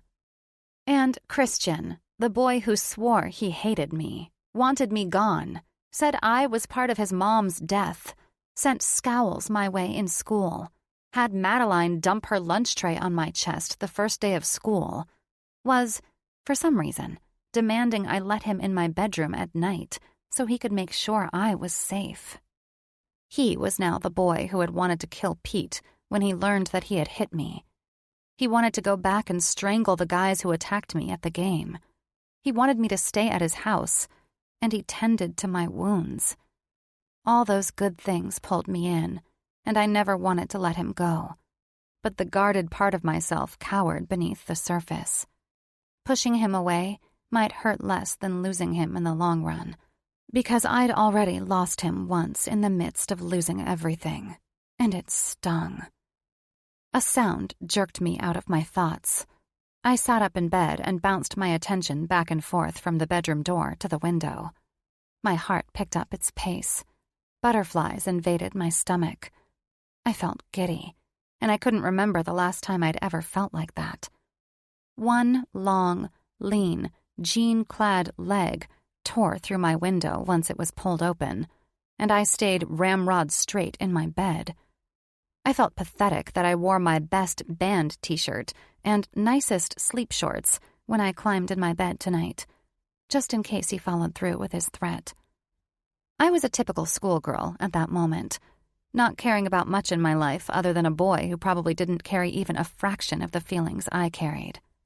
He wanted me safe, but that didn't mean he got excited when he saw me or felt a tightening in his lower stomach at the thought of kissing me. Once Christian was fully inside my bedroom, he turned around and closed the window. He placed his hands on his hips and kept his body angled toward mine. It was dark in my room, the only light from the nighttime sky filtering through the glass. I couldn't make out his face altogether, but I was certain he was wearing a grin. "Thought you were going to lock it," he half whispered. My face flamed, and I was grateful the room was still dark. I forgot. I exhaled slowly. "You don't need to be here, Christian. I'm fine. All tucked away and locked in my room. What do you think is going to happen?" Christian inched further into the room. I watched as he tore his jacket off and laid it on the ground near my laptop. Next, his dark figure walked closer to my mattress, and he sat down with his back resting along the wall. His long legs were pulled up with his arms resting on top. I could see him clearly now, the sharp angle of his jaw as the moon's light cut through the room, the high cheekbones and straight nose. The only thing I couldn't tell was the color of his eyes, but I knew those by heart. Stormy, sometimes lighter and sometimes darker. His gravelly voice finally broke the silence. "Who knows? Maybe those fuckers know where you live, and maybe they'll climb through your window. Maybe they'll pay Pete to unlock your door. Or," Christian's voice grew quieter, "maybe Pete will try something. Whatever. I'll be here in case something does happen." I paused. I told my heart to stop beating so fast and made sure my voice wasn't high-pitched and girly when I said, "I told you I can take care of myself, Christian. I'm not asking you to save me or to protect me." I didn't need to see his eyes to know how serious he was. "You never would, and that's precisely why I'm here." "To protect me because I wouldn't ask you to?" "Everyone needs to be saved every once in a while, Haley. Just let me be the one to do it." Asking why seemed redundant. He always danced around the reason, which only left me more curious. Does he have some hidden feelings for me? Did the kiss mean something to him, too? Did he have some strange knight and shining armor fantasy he wanted to act out? Did he realize I didn't have anything to do with his mom's death? Was this guilt for the way he had treated me? "Whatever," I finally said. The words sounded so juvenile in this situation. "But you're not sleeping on the bed." He grunted. "Well, I'm sure as fuck not sleeping on the floor." He poked the side of my mattress. "Though it may be more comfortable." I rolled my eyes playfully. "Oh, shut up. Not everyone can have a rich daddy like you." A barely there chuckle escaped him. So, I flopped back on my bed and stared at the ceiling again. "What do you plan to do in the morning? And where does your dad think you are?" "My dad's never home, and I'll climb out of your window and go home to shower and then go to school." I played the devil's advocate. "So what if my kidnappers watch you leave and then come and get me?" Christian didn't say anything, so I rolled on my side and gazed at the side of his face. "I was kidding. I'm not totally helpless." Little did he know, I had a steak knife underneath my mattress, just in case. "You know," he slowly turned his face in my direction. "Maybe I'll just shower here and drive you to school." I laughed out loud before I slapped my hand over my mouth, bringing my voice to a whisper. Yeah, right. Pete times my showers. 6 minutes or he will shut the water off. What makes you think he'll allow me to take 2 showers, assuming he won't know that you're the second shower of the morning? He times your showers?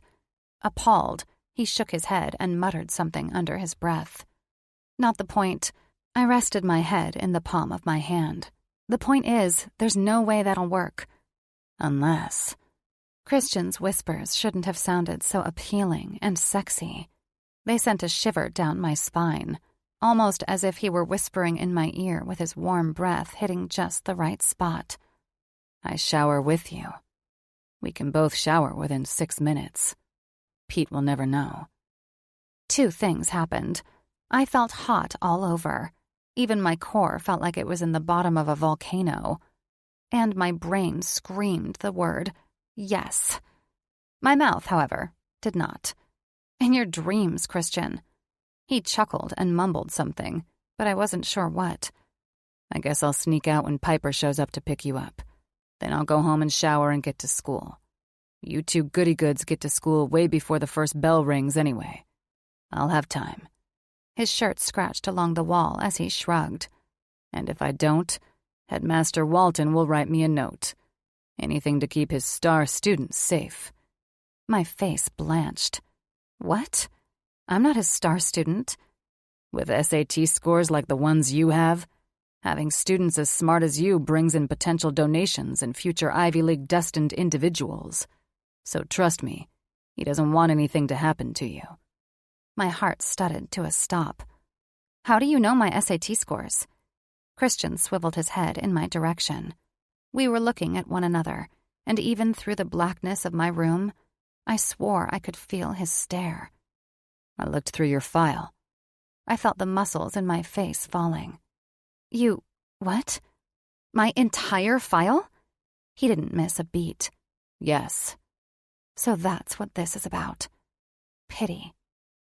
Instantly, I felt my hopes come crashing down. I felt stupid. And worse, I felt ashamed. That's why you're here. I said it aloud as I was thinking it, like he wasn't even in the room. I'm here because you feel bad for me. I scoffed and fell back onto the bed. I don't need your pity. I had a fucked up life after my dad died. So what? The girl you knew back then is gone. I don't even remember her. I don't need you to save me anymore, Christian. You should know by now that I don't give people pity. That's why you're here, I whisper yelled. You read my file, learned all there is to know about me and my life. How my mom is now a crackhead and gave up her rights to me the first time CPS was called. How my dad was murdered because he was a part of some sketchy money laundering shit. How I've lived in 7 foster homes. And, well, I told you about Gabe, so you know everything there is to know about that. I felt my body shaking with anger. I wanted to scream. The frustration I felt was inevitable. The frustration not only over the fact that Christian knew things about me that I wanted to keep buried, but also because a lot of people knew things about me that I didn't want to even think about myself. That was all I was to most people. A freaking file. That is not why I'm here. I shot up, my hair flying past my face, the quilt falling to my legs. It is! You already told me you hated me, wanted me gone, blamed me for your mom's death. And yet you're here? Something doesn't add up, Christian. You feel guilty for treating me like shit because my entire life is shit. A beat of silence passed between us. My chest was heaving up and down beneath my t-shirt. My hands were clenched together in my lap. Sometimes I did this. Something small provoked me, and then I just lashed out. Everything seemed to hit me all at once. Christian's voice was supposed to soothe me, but I was too worked up to allow it. Let's not bring up my mother's death. I was too angry and mortified that he had read my file to know what to say. Instead, I rolled over, my back now facing him. I'm going to sleep. Feel free to climb out my window at any time. I wanted to grab my iPod in the worst way, but getting up out of the bed felt like I was waving a white flag, like I was backing down from my anger. I wasn't. So instead, I just lay there, fuming, pushing all the thoughts of the past out of my head. I carefully built up my walls and pretended I was in my own world, without the memories or echoes of a gunshot. But soon, I found myself listening to the sound of Christian's breathing, and it somehow lulled me right to sleep. Chapter 25. Christian. I parked my Charger beside Ollie and Eric, my eyes scanning the courtyard for a dark-haired girl who wouldn't even look in my direction. My neck was stiff as fuck, my back aching, both of which had nothing to do with football. 3 days of sleeping up against a wall or on the floor did that to you.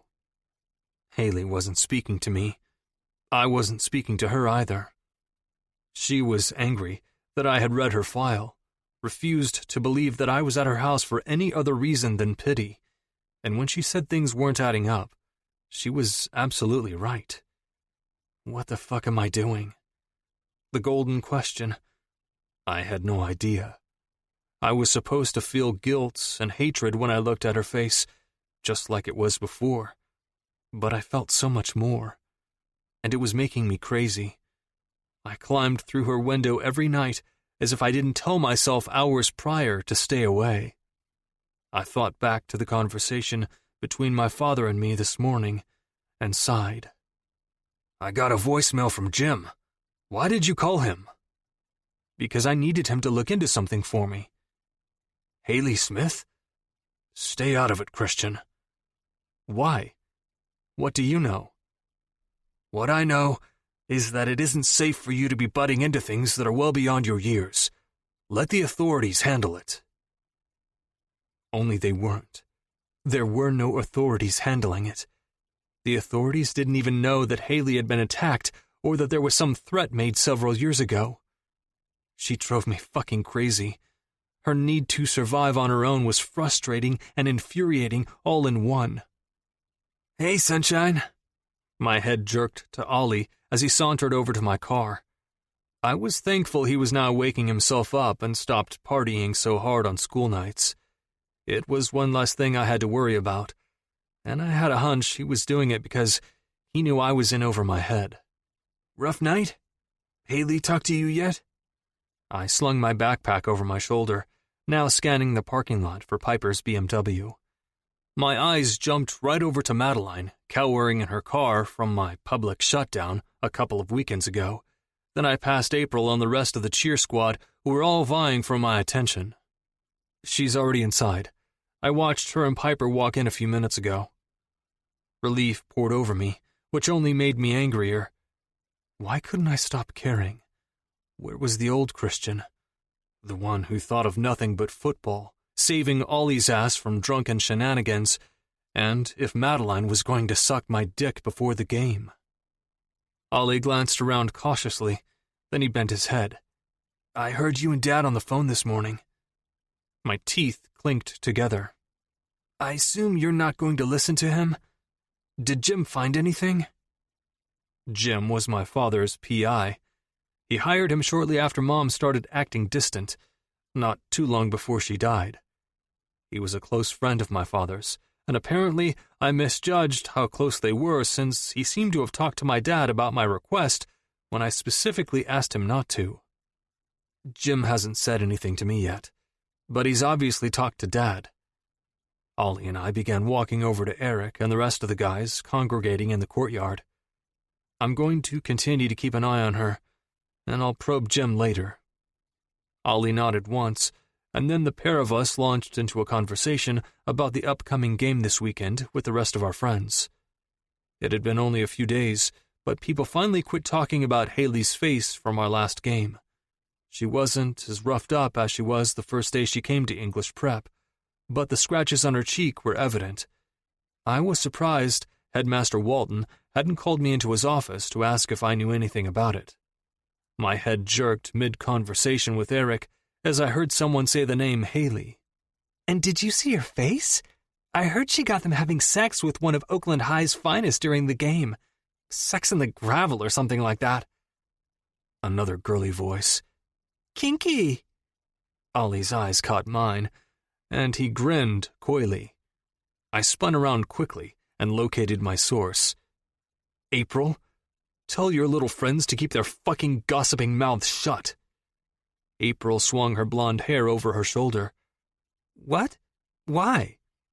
Because Haley fucking Smith isn't their goddamn concern, and she wasn't fucking someone during the game. April's head twitched a fraction. Her two friends, who I was certain were underclassmen, looked back and forth at one another. Ben snickered from behind me. But who was she fucking after? Was it you, bro? You've got it bad.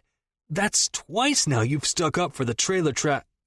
Ollie grabbed him by his school tie and brought him to his knees almost instantaneously. You better watch your fucking tone and who the fuck you're talking about.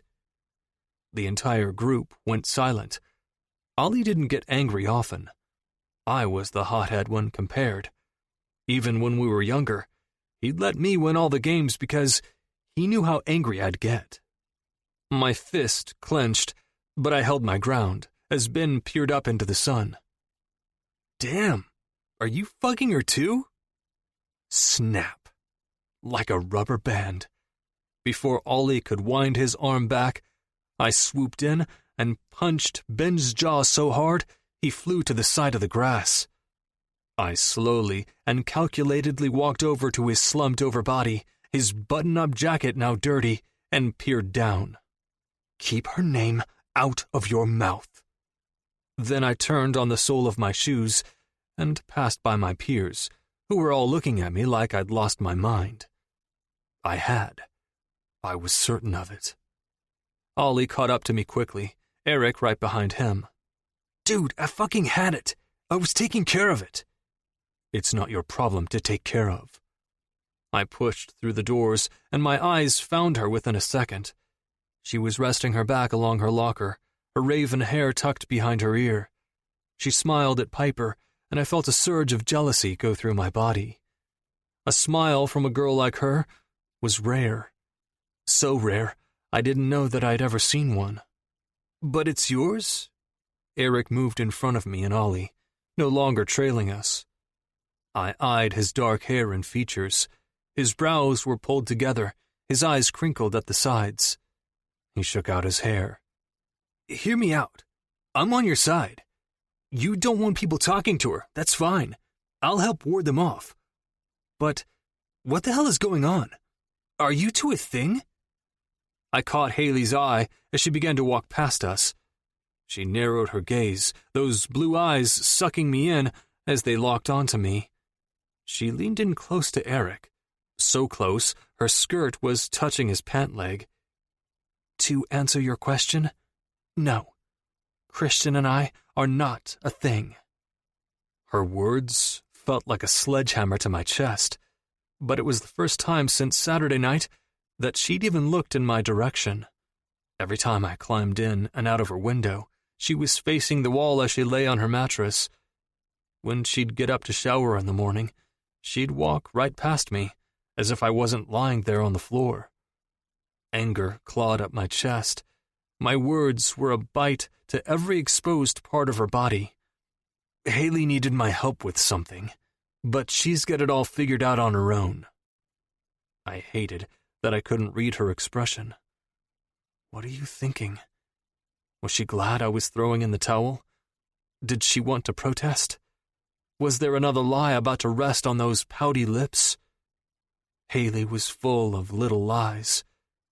I knew she felt better with me in her room, every night. She felt safer.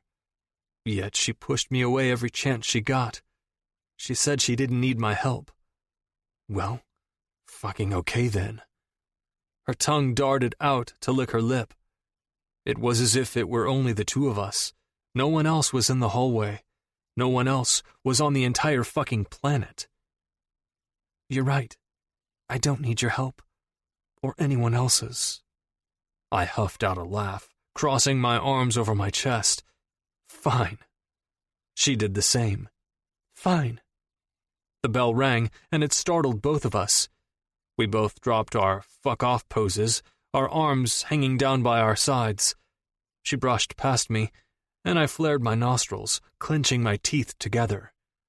Ollie and Eric were staring after her, and then at me. Ollie dipped his head in. "That was all part of this game you two are playing, right?" I ground out. "I'm not playing a fucking game." Eric chuckled as his eyebrows shot to his hairline. "Oh, you two are definitely playing a game, bro. She's just winning." He smiled mischievously and walked off, throwing his head back. Once he was down the hall, he turned around and cupped his hands around his mouth. "I'm rooting for you, though." The entire school looked at the two of us, and they were, no doubt, wondering what the fuck was going on. The rumors were destined to start. What exactly was going on with their king and the girl from down the block? Their guess was as good as mine. Chapter 26. Haley. Haley Smith got caught banging someone in the gravel from Oakland High at the game last week. Did you see her face? Haley Smith begged Christian for his help with something. He turned her down. Ben Jennings got his ass beat for fucking Haley. Christian was not happy. Haley and Christian are fucking. She's the new queen of the school. Madeline is losing her hair over this. I kinda wanted the last part to happen. Madeline? Bald? That would surely wipe out all the rumors circulating the school regarding me. But instead of dwelling on them, I continued to bury myself in homework and papers. Piper tried distracting me during lunch by buying me a chocolate chip cookie, and it actually worked. For a minute. I didn't dare look at Christian or his table of followers. Piper said he wouldn't look at me either, which was fine. Maybe he wouldn't climb through my window tonight. Maybe he'd stop feeling bad for poor little Haley. I couldn't deny the pit that formed in my stomach at the thought of his presence not being there tonight. As much as I didn't want to admit it, I anticipated his long body climbing through my window and settling down onto the floor. No words spoken, just an abundance of angry, hot tension lingering in the air between us. I hated the pity, but I loved the comfort. My heart was torn in two. He had to have known that a small part of me was too weak to put up a fight. I could have locked my window at night, but I didn't. I couldn't bring myself to do it. I blamed it on the damaged 12-year-old girl inside of me. She wasn't as strong as 17-year-old Haley. She was scared and worried and felt helpless in almost every situation of her life. Things were out of her control 5 years ago, and they were out of control now, too. "Hey, you ready?" Piper dangled her keys in front of my locker, her backpack slung over her shoulder. "Yep, let me grab my chem book real quick." I reached in to grab my book and heard her sharp inhale of breath. "Don't freak, but I think I just saw your social worker." My stomach dropped, remembering my face this morning when I got ready for school. You could still see the marks from the gravel on Friday night. There were tiny scratches all along my cheek, and if you were to lift up my shirt, you'd see some nice scratches there, too. Piper grabbed my arm in reassurance. "Maybe she just has a meeting with Headmaster Walton." I shrugged quickly and shut my locker. "Let's go before they come looking for me." She nodded, and we briskly started to walk down the hall and head for the doors. Right as Piper's hand touched the handle, Headmaster Walton's voice echoed down the hall. "Miss Smith, a word, please." "Shit," I whispered. Piper took her pink lip in her teeth and gave me a worrisome look. "I'll wait for you." Shaking my head, I started to walk backwards. "No, don't you have something going on at home today? Some dinner or something?" Her face fell. "I'll take the bus. It'll be fine. I'll see you tomorrow, okay?" I gave her a half smile and turned around quickly so she wouldn't argue with me. I made my way to the office's oak doors, where Headmaster Walton was waiting for me in all his glory. He didn't come out of his office much. I never really saw him roam the halls. He was securely tucked away in his large, expansive office with hundreds of books lining the built-in bookshelves. I couldn't blame him. If I could hide out in there, I would. Once I was within spitting distance, Headmaster Walton glanced at the scratches on my face. His brows furrowed as he turned around and walked back into his office. I gave Ms. Boyd a nervous smile, clutching my backpack for dear life, and headed in after them. Anne was standing near his desk, wearing a skirt and a blouse, with her arms crossed over her chest. She didn't look like her normal, sunshiny self, and that didn't sit well with me. Alarms went off in my head. My stomach felt queasy. "What happened?" Acting dense, I brushed my hands down my plaid skirt. "What do you mean? I'm fine. In fact," I met her eyes, "I got a perfect score on my world language test today." "Cut the shit, Haley!" Headmaster Walton, now sitting at his desk, sighed heavily at Anne's choice of words. "What happened to your face? Was it Pete?" "And who is Pete?" he asked, placing his hands flat on his desk. Anne answered sharply without taking her eyes off my face. "Her foster father." "No, it wasn't Pete." I was hoping she couldn't tell I was sweating underneath my uniform. Even the backs of my knees were sweating. "I fell at the game." She rolled her eyes. "You fell at the football game and got scratches all over your face? I don't think so." I mean, it technically wasn't a lie. I huffed. "Do you want a witness?" "No! I want you to tell me the truth. If your foster parents aren't treating you correctly, which we both know they aren't, I need to know, Haley." A sarcastic laugh erupted. "Are we going to do this again?" I evened out my tone, trying to remain calm, but the thought of Anne making this bigger than it needed to be almost sent my nerves through the roof. I'll be damned if I go to a group home. "Anne, I'm not lying. Pete did not do this. Things are fine at home. Pete doesn't talk to me. I don't talk to him. Everything is fine." "I don't believe you." She shook her head and looked at Headmaster Walton. "Have you heard anything? What about that girl that stole her clothes?" Headmaster Walton sighed. "I haven't heard anything but good things about Miss Smith. Her teachers rave about her. She's quiet, focused, and receives the best of the best grades. She's soaring here. I'd hate to see you take her out of her current placement and take her somewhere else farther away, making it impossible for her to get here in the mornings, given she doesn't have transportation." My face felt hot. Maybe Christian was right. Maybe Headmaster Walton truly needed me in his school. Whatever, it didn't matter. He was right. I agreed with him, and what he said basically came directly from my own brain. If she took me out of Pete and Jill's and put me into a group home, it would be a domino effect in ruining my already shitty life. "I have a witness," I blurted. "Christian saw me fall. He helped me up." Headmaster Walton eyed me suspiciously, his bushy, graying brows gathering together. "Christian was on the field, playing football, my dear." Shaking my head quickly, I said, "No, it was right after. Piper was in her car waiting for me. I had to use the restroom and fell while walking to the parking lot. He was going to the locker room.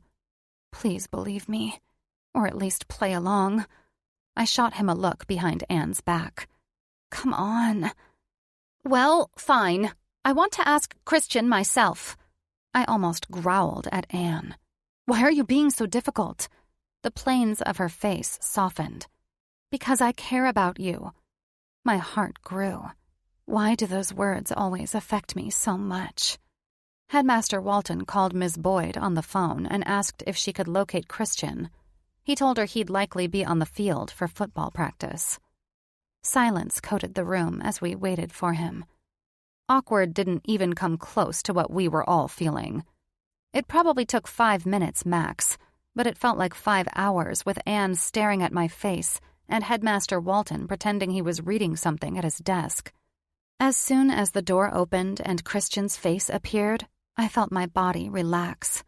His angular jaw was the first thing I saw, then his gray eyes, which immediately found me. At first, his brows drew together, and then he noted Anne, and he put on his cool, blank face that drove me insane because I could never tell what he was thinking. "Christian, please come in." Headmaster Walton stood up from his desk and ushered Christian inside, shutting the door behind him. He was no longer in his school uniform, but instead in workout shorts and a tight, white t-shirt. His hair was a little mussed on top, and I found myself swearing under my breath as I peeked at his arms. I was instantly brought back to the time in the stairwell when he found me half naked. He was dressed the same, ready for football practice, and he looked just as casually sexy today as he did then.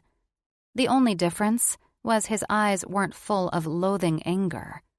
Today, they were a blank canvas, cool, calm, and collected. Once Christian took his seat in front of Headmaster Walton, dipping his head in Anne's direction. Headmaster Walton opened his mouth to ask the question, but Anne interrupted. "Christian?" He turned his head in her direction and raised his brows. I stood back along the books, praying that Christian would corroborate my story. Once again, saving my ass. Anne put her hand out and shook his. "I'm Anne, Haley's social worker. I have a quick question for you." "Okay," he said, his face still cool as a cucumber. Meanwhile, I had sweat dripping down my back. "Did you see Haley on Friday night?" He didn't miss a beat. There wasn't even a twitch of a muscle on his face. "Yes." My heart began beating frantically in my chest. "And did anything out of the ordinary happen?" His lips turned upward just a fraction, and suddenly I could feel my hope falling rapidly. He was going to throw me under the bus. And what did I expect? I had been giving him the cold shoulder since he told me he read my file. I'd been pushing him away, hoping he'd stop saving me and feeling sorry for me. Now, I wanted to get down on my hands and knees and beg for him to save me, to keep my secret safe so I could have a chance at a normal life, far away from this city. "Nothing is ordinary with Haley." A soft chuckle left his throat. Anne wasn't impressed with Christian's beat-around-the-bush response, and the only thing it did was confuse me. Where was he going with this? "Where did you see her Friday?" Suddenly, I felt like Christian should have been in an interrogation room, under a swaying spotlight, with Anne pacing back and forth, making threats. Christian leaned back in his seat, crossing his arms over his tight chest. "I saw her at the game, right after it ended." My hopes started to climb, and I wasn't going to wait for him to ruin the half-truth I'd given him. "See?" I threw my hands out, looking at Anne. "I told you he was there when I fell. He helped me up." Headmaster Walton smiled proudly at Christian. "Christian is a gentleman. It doesn't surprise me that he helped her." "Okay, relax. I'm not that much of a damsel in distress." Anne narrowed her eyes in a dubious way. "Christian, is that true? Did Haley fall?" She glanced at me and then back at Christian. "Please be truthful. I have a hunch that Haley could very well be in danger, and she's too stubborn to ask for help." I held my breath, waiting, staring directly at Christian. His eyes slowly moved to mine, and we held on to each other in that moment for no longer than a few seconds. But something unspoken was exchanged between us. "Yes, I saw her trip, and she took quite a fall. I helped her up, and then walked her to her friend's car to make sure she was okay." Relief washed over my entire body. I almost exhaled. "I told you," I said expectantly to Anne. I straightened my shoulders and made a note to glance at Headmaster Walton's hanging clock. "Now, if we're done here, I have to get going or I'm going to miss the bus, and Pete will be wondering where I am." Not true. Anne's face fell. "Of course. Go. I'd give you a ride, but I have a few more stops in town before I'm done for the day. I'll be back to check on you next week, okay?" I gave her a thumbs up. "Super." Then I turned to Headmaster Walton and gave him a small gesture before bypassing Christian. I hurriedly left the room and tried not to run at a full sprint out of the office. There was no way he was going to let me get away without a word after he just saved my ass. Again. But I needed time to think and to decompress. My steps grew faster when I heard the office doors open and close behind me. At that point, I was almost running. And before I knew it, I was outside, the cool autumn breeze causing my hair to fly around. I blew air out of my mouth and could taste the freedom. But then my heart stopped as a hand snaked around my arm and pulled me back. Christian spun me around and peered those eyes down at me below his thick, dark eyelashes. I stifled a yelp. My chest was rising and falling quickly. "Still don't want my help?" His mouth was set in a firm line, but his eyes were playful. I yanked my arm out of his grasp, even though something in my body yearned for me not to. "I appreciate the help in there." I pointed my head in the direction of the doors. "But I'm fine otherwise." A sharp laugh rumbled out of Christian's throat. He turned around and clasped his hands behind his head. A hefty breath sounded from his direction, and then he turned back around, his arms falling. "Are you that damaged that you can't take a little help and protection from someone else?" I pulled back instantly. "I'm not damaged." Hurt pierced me. "But aren't you, Haley?" I knew Anne would be coming out of Headmaster Walton's office any second, so I rounded the corner of the building, knowing Christian would follow. His footsteps were heavy as twigs and crispy leaves broke with each stride. "You're not? You have some fucking psychos following you and jumping you. Threats from years ago coming to the surface. Your foster dad locks you in your bedroom and times your showers. But you're fine? You don't need anyone's help? It's bullshit." I wasn't sure I'd ever seen Christian so frantic. As kids, even when he was angry with someone at school, or with Ollie for following us around and begging to hang out with us, he still acted collected. Cold, but collected. He never raised his voice. The other night, when he was clearly bothered by my injuries, and even more bothered by my story regarding Gabe, he didn't visibly show his emotions. But now, his face was red, his hands were clenched into fists, and his gray eyes were like a raging storm brewing over the ocean. He shook his head sharply. "What are you so afraid of?" A gust of wind blew across the bare skin of my legs. I crossed my arms over my uniform. "I'm not afraid of anything." "Oh, but you are, Haley." The thought assaulted me, and I knew my expression showed it. Christian narrowed his gaze. I tore my expression away, feeling my walls cracking a little. Shit. No. Then I heard a rattling sound, like the old, beat-up truck that one of my past foster dads owned. My gaze went directly to the parking lot, and I froze. I recognized that truck. I recognized that skinny arm hanging out of the passenger side window. Oh my God. My attention moved back to Christian, and my resolve fell to our feet. My entire body broke out in goosebumps. I lied. My voice sounded like broken shards of glass, sharp and choppy, breakable. What? Christian stopped pacing and placed his hands on his hips. I swallowed and moved beside him. I looked out into the parking lot again, meeting a pair of eyes that matched mine. I lied. I craned my neck up to Christian, his body heat warming me for a fraction of a second. When I said I wasn't afraid of anything, he tilted his head while peering down. I gulped as my mother climbed out of the rusty, old truck. I lied. Chapter 27. Christian. Fear provoked our worst behaviors. That was why I was acting so unlike myself. I was flustered, angry, baffled, and downright desperate to get Haley to admit that she needed someone to lean on. I'd never acted so idiotic before, not over a girl at least. And then, when she hit me with those blue eyes full of straight, unending fear, I knew I was a goner. It killed me. The thought of Haley being afraid or hurt sent me straight to the red. It felt like an open wound in my chest, a burn only she could soothe. "What are you afraid of?" I asked, as her hand clenched onto my forearm. She was staring at something behind me, and I craned my neck in that direction, but before I could get a good look, she squeezed my arm and stole my attention. My mom. For fuck's sake. Your mom? I spun around. Haley's hand stayed glued to my arm, and we watched a woman who I'd seen many years ago, but definitely couldn't have pointed her out in her current state, climb out of an older beat-up Chevy. Christian. The breakage of Haley's voice had me grinding my teeth.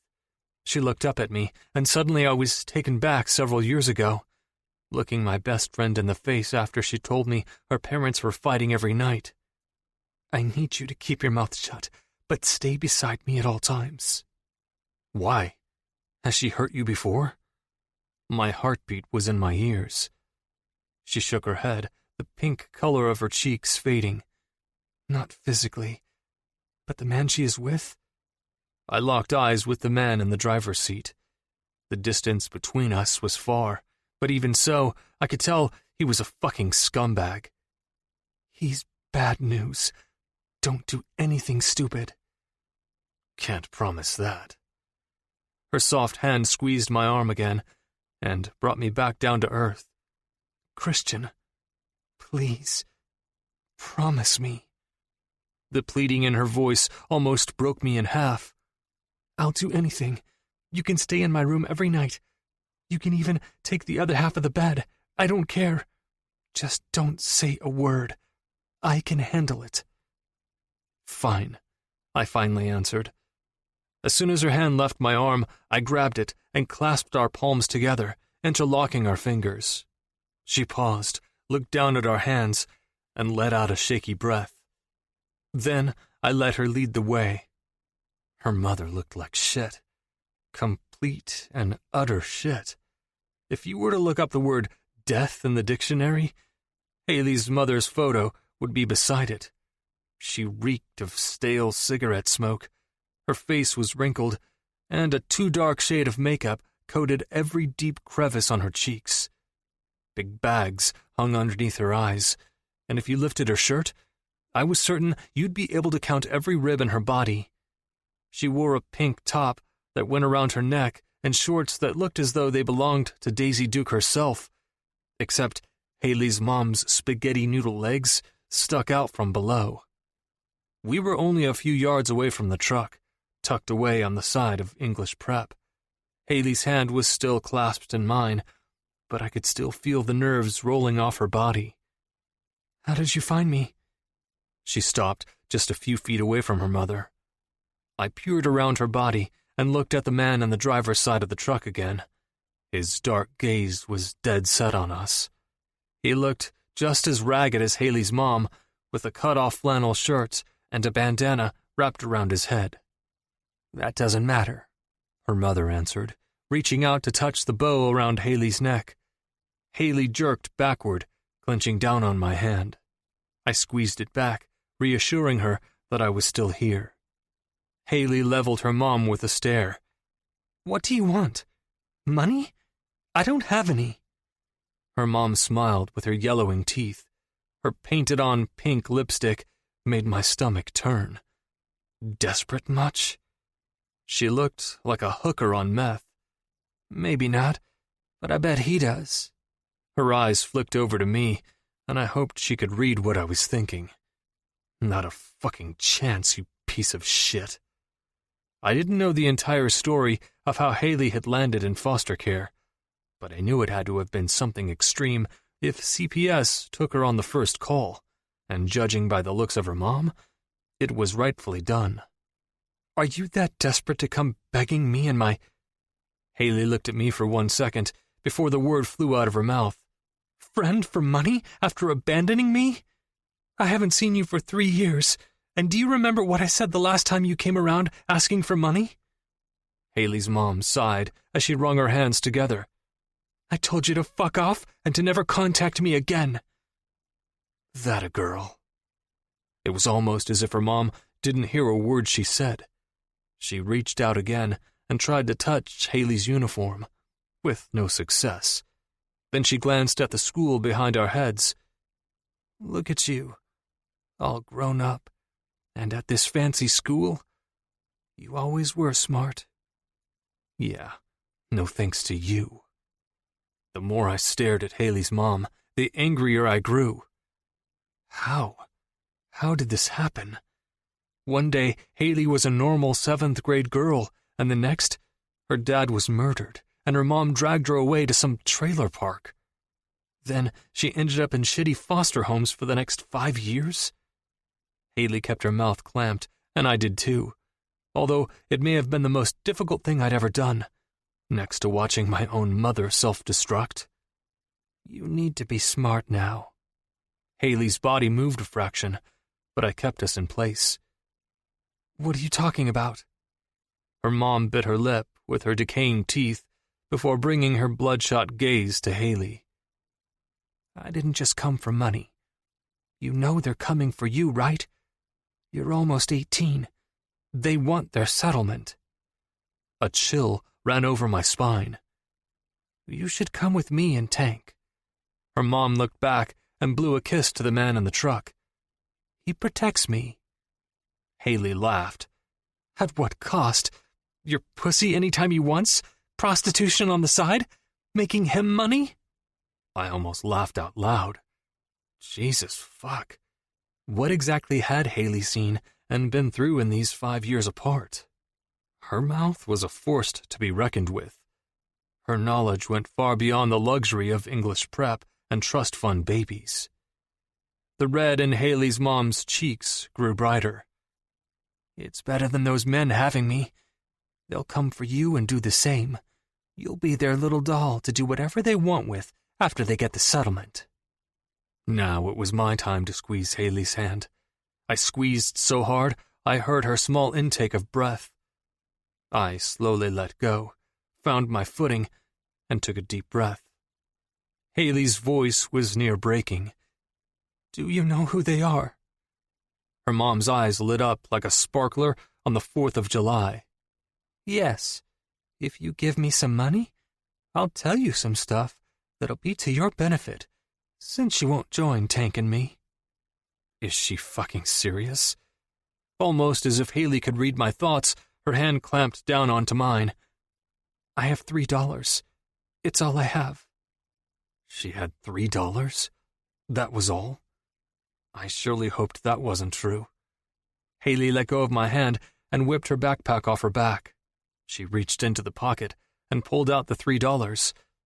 And fuck me, it was in quarters and dimes.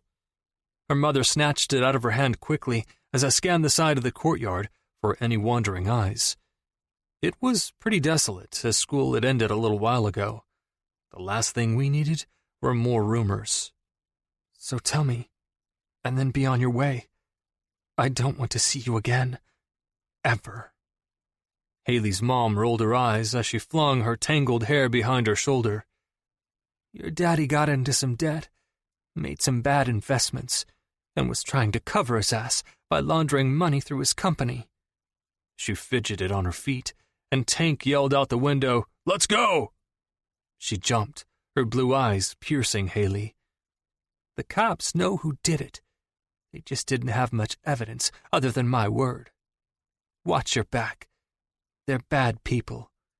They make the people I hang out with look like angels. Then she turned around and ran back to the truck, hopping in and slamming the door shut. Haley let go of my hand and wrapped her arms around her middle. She shouted, What settlement were you talking about? Her mom glanced at her once, and then Tank took off, smoke billowing from his exhaust. Once the truck was out of sight, a held breath left her mouth. I stood back with my hands on my hips, completely baffled at the exchange shared with her mom, and even more baffled that I was able to keep my shit together. Go wait in my car, I demanded, still staring down the road. The truck was long gone, but the achy feeling it left behind was stuck in my limbs. I needed to punch something, or run, or yell. I needed to do something to get this pent-up anger out of my system before I blew up. I'll take the bus. Her words were nothing but a whisper in the wind. Haley, goddammit! I seethed through my teeth. Don't fucking play with me. I leveled her with a glare, and it only made matters worse. Her eyes were glossed over, and her pink cheeks were as white as her school blouse. I kept my mouth shut while that piece of shit you share DNA with filled your head with nothing but riddles. I stalked over to her, trying to ground myself, before I went ballistic and started running after the truck to demand more information. I put my hand under her chin. She was reluctant to look up at me, but in the end, she did. My voice was softer now, but I could still hear the edge. Go sit in my car. I'll be back in a few to take you home.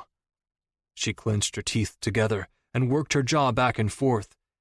Her eyes were watery, but she didn't dare let a tear spill. And I'm staying in your room and will pretty much be your shadow until this is figured out. Why? Her voice cracked. Why won't you just stop? I don't need you getting mixed up in this. I don't need anyone else butting in. I kept my voice steady. Because I can't stop, Haley. I can't fucking stop. Now go, and lock it when you get inside. Her brows drew together, but in the end, she huffed out a warm breath, picked up her backpack, and walked away, her hips swaying in her wake. I growled out loud, angry that I couldn't stop bending over backwards for her, and that I couldn't keep my eyes from watching her ass all the way to my car. I stormed off once I saw her get into my car and went straight to the locker room. I had 40 minutes of practice left, and then I was taking Haley home and making a call to Jim. My father could fuck off. Someone was after Haley, and we needed to figure out who. I was certain the lattice would have broken by now. I climbed it, hearing it crack and bend underneath my weight. All the lights were off in the house, which meant everyone was likely sleeping. But I knew Haley would be awake. She was awake every time I climbed through her window, even though she pretended to be asleep, all curled up on her side, facing the wall, far away from me. Ollie smirked every time I left the house, but didn't say a word. And thankfully, each morning when I dragged my ass back home to shower, he was up and had a pot of coffee waiting for me. I guessed that was his way of saying he was there for me. That, along with not partying as much, knowing very well I couldn't have bailed him out at the last second. When my fingers reached Haley's window, I found that it was already open.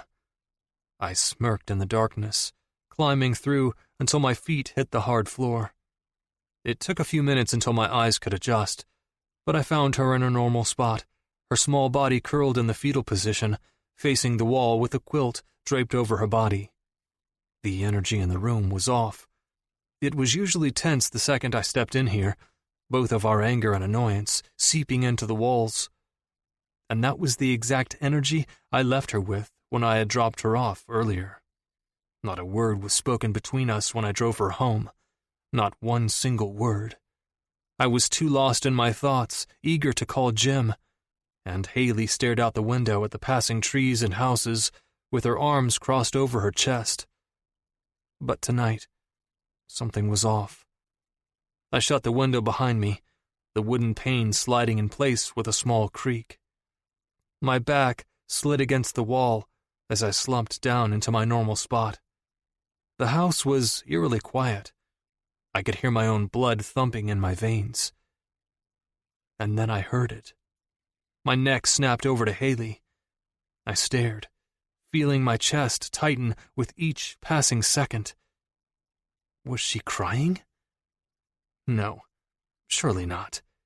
Haley, tough as shit, didn't need anyone, wasn't crying. The old Haley might have cried, but the new one? No. But she was. It felt like a knife was lodged deep in my chest. Why was this hurting me? A barely audible, shaky sigh left her mouth, and then I watched the shadow of her blanket move as she wiped an eye. Jesus fuck. I quickly got up, a jolt going through my entire body. I stood there and stared down at her mattress on the floor. Haley curled into herself even more, hiding her face. She let out another shaky breath, trying her hardest to hide her tears. In the beginning, all I wanted was for her to cry. In fact, it was my goal to make her cry, and for her to go running back to wherever she came from. But now, hearing her cry was drilling a hole into my chest. My body acted of its own accord. First, my knee landed on the mattress, and she inhaled a breath. Then my hands hit, and I swung the rest of my body down until I was lying flat on my back. Haley was holding her breath. It wasn't until she let out a few tiny puffs of air that I snuck my arm toward her and pulled her over. The second I went to pull her body into mine, she crashed into me, like two magnets that were drawn to each other. Her head landed on my shoulder, her arm went around my body, and mine went around her hip. Her body shook against mine. The taste of blood filled my mouth as I bit down on my tongue, keeping my own emotions at bay. In between her hiccups and swiping of eyes, she whispered along my chest, "It's just too much." Nodding, I brought my hand up to her hair and wove my hand through it. It was too much. All of it. There was a lot of baggage between Haley and me, but her own personal baggage outweighed ours by a long shot. She was fragile, even when she pretended not to be, and I was so swept up in her that nothing could have pulled me out. I wanted her to stop hurting. At that moment, I would have done anything in the world to make it stop. Which is why, when she calmed her cries and breathing and angled her head up to look at me, I looked down at her with pleading eyes. "How can I make this stop for you?" Haley swallowed, her face now dry from salty tears. Her eyes glittered in the darkness, and when they darted down to my lips, a fire erupted in my body. She shimmied her body closer to mine, her body heat making me burn even brighter. My hand rested along her bare thigh as my dick grew hard. Haley felt the shift in the air, and if I could have seen her eyes more clearly, I could have guaranteed that her pupils were as dilated as mine. "Is this what you want?" My hand slowly moved along her soft skin, reaching the bottom hem of her shorts. A sharp intake of breath filled the room, and my body ached. I flipped her over onto her back, the dark strands of her hair whooshing out of her face. I came over top of her body, begging my hands to go slow, even though all I wanted to do was rip off every bit of her clothing, tear it to shreds, and bury myself inside her. Haley's legs parted instantly, allowing me access to tower over her. A thrill went down my spine. "I'm going to make you feel good, Haley. We're going to put a pause on the past." "Is this what you want?" I whispered as my lips... It's been over an hour of listening. You've heard quite a lot already, haven't you? Let's take a moment to relax with some gentle music before diving back in.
hovered above hers.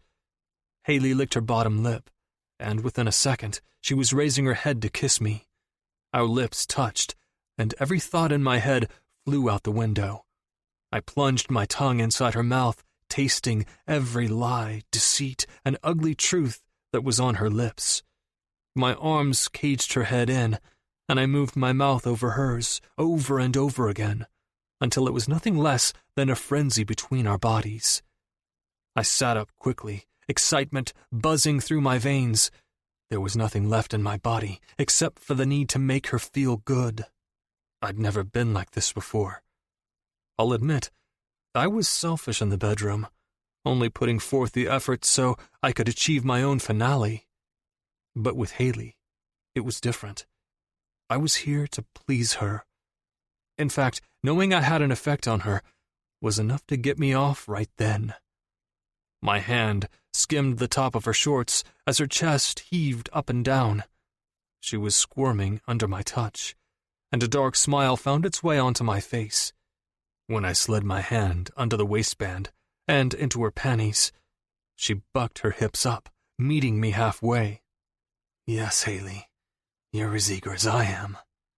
Not wanting to waste any time, I pulled her shorts and panties down quickly, throwing them over my shoulder. I stared down at her with the gleam of the moon and was in complete awe. She was the sexiest, prettiest thing I had ever seen in my life. Her pussy was perfect, and I swore in that moment it was made for me. I pushed her legs wide, and Haley's head fell backwards. My one hand cupped her waist as I hooked one of her legs over my shoulder and bent my face down low. Christian. Her voice was breathy and doped up on lust. My face moved closer, and I inhaled, my dick throbbing in my jeans. Jesus Christ, I'd never been so turned on before. If I wasn't careful, I'd bust a nut right here. I was driven by desire, and I didn't give a damn about anything else with her pussy near my face. I blew on her most sensitive spot, and she wiggled underneath me. I tightened my grip on her hip and gave her one swell lick with my tongue. She gasped and fisted the sheets with her hands. I licked again and again, liking that she was putty in my hands. Once her hips started to move along with my face with their own rhythm, I took my other hand and reached underneath her shirt. I found her small bud and held back a small groan. I squeezed it with my fingers once before her hips moved even faster. Her breathing was quick, and I peeked up from eating her pussy to watch the ecstasy fall over the soft planes of her face. I licked faster and inched my finger inside her walls. My God, what a fucking sight. Her pussy clenched down on my finger instantly, and she moaned something inaudible. I moved my finger in and out one more time while I simultaneously sucked on her clit, and I felt her let loose. Her pussy sucked so hard on my finger it was almost painful. My dick jerked in my pants, and I had to focus to keep things under control. I'd never in my life witnessed something so wildly beautiful before.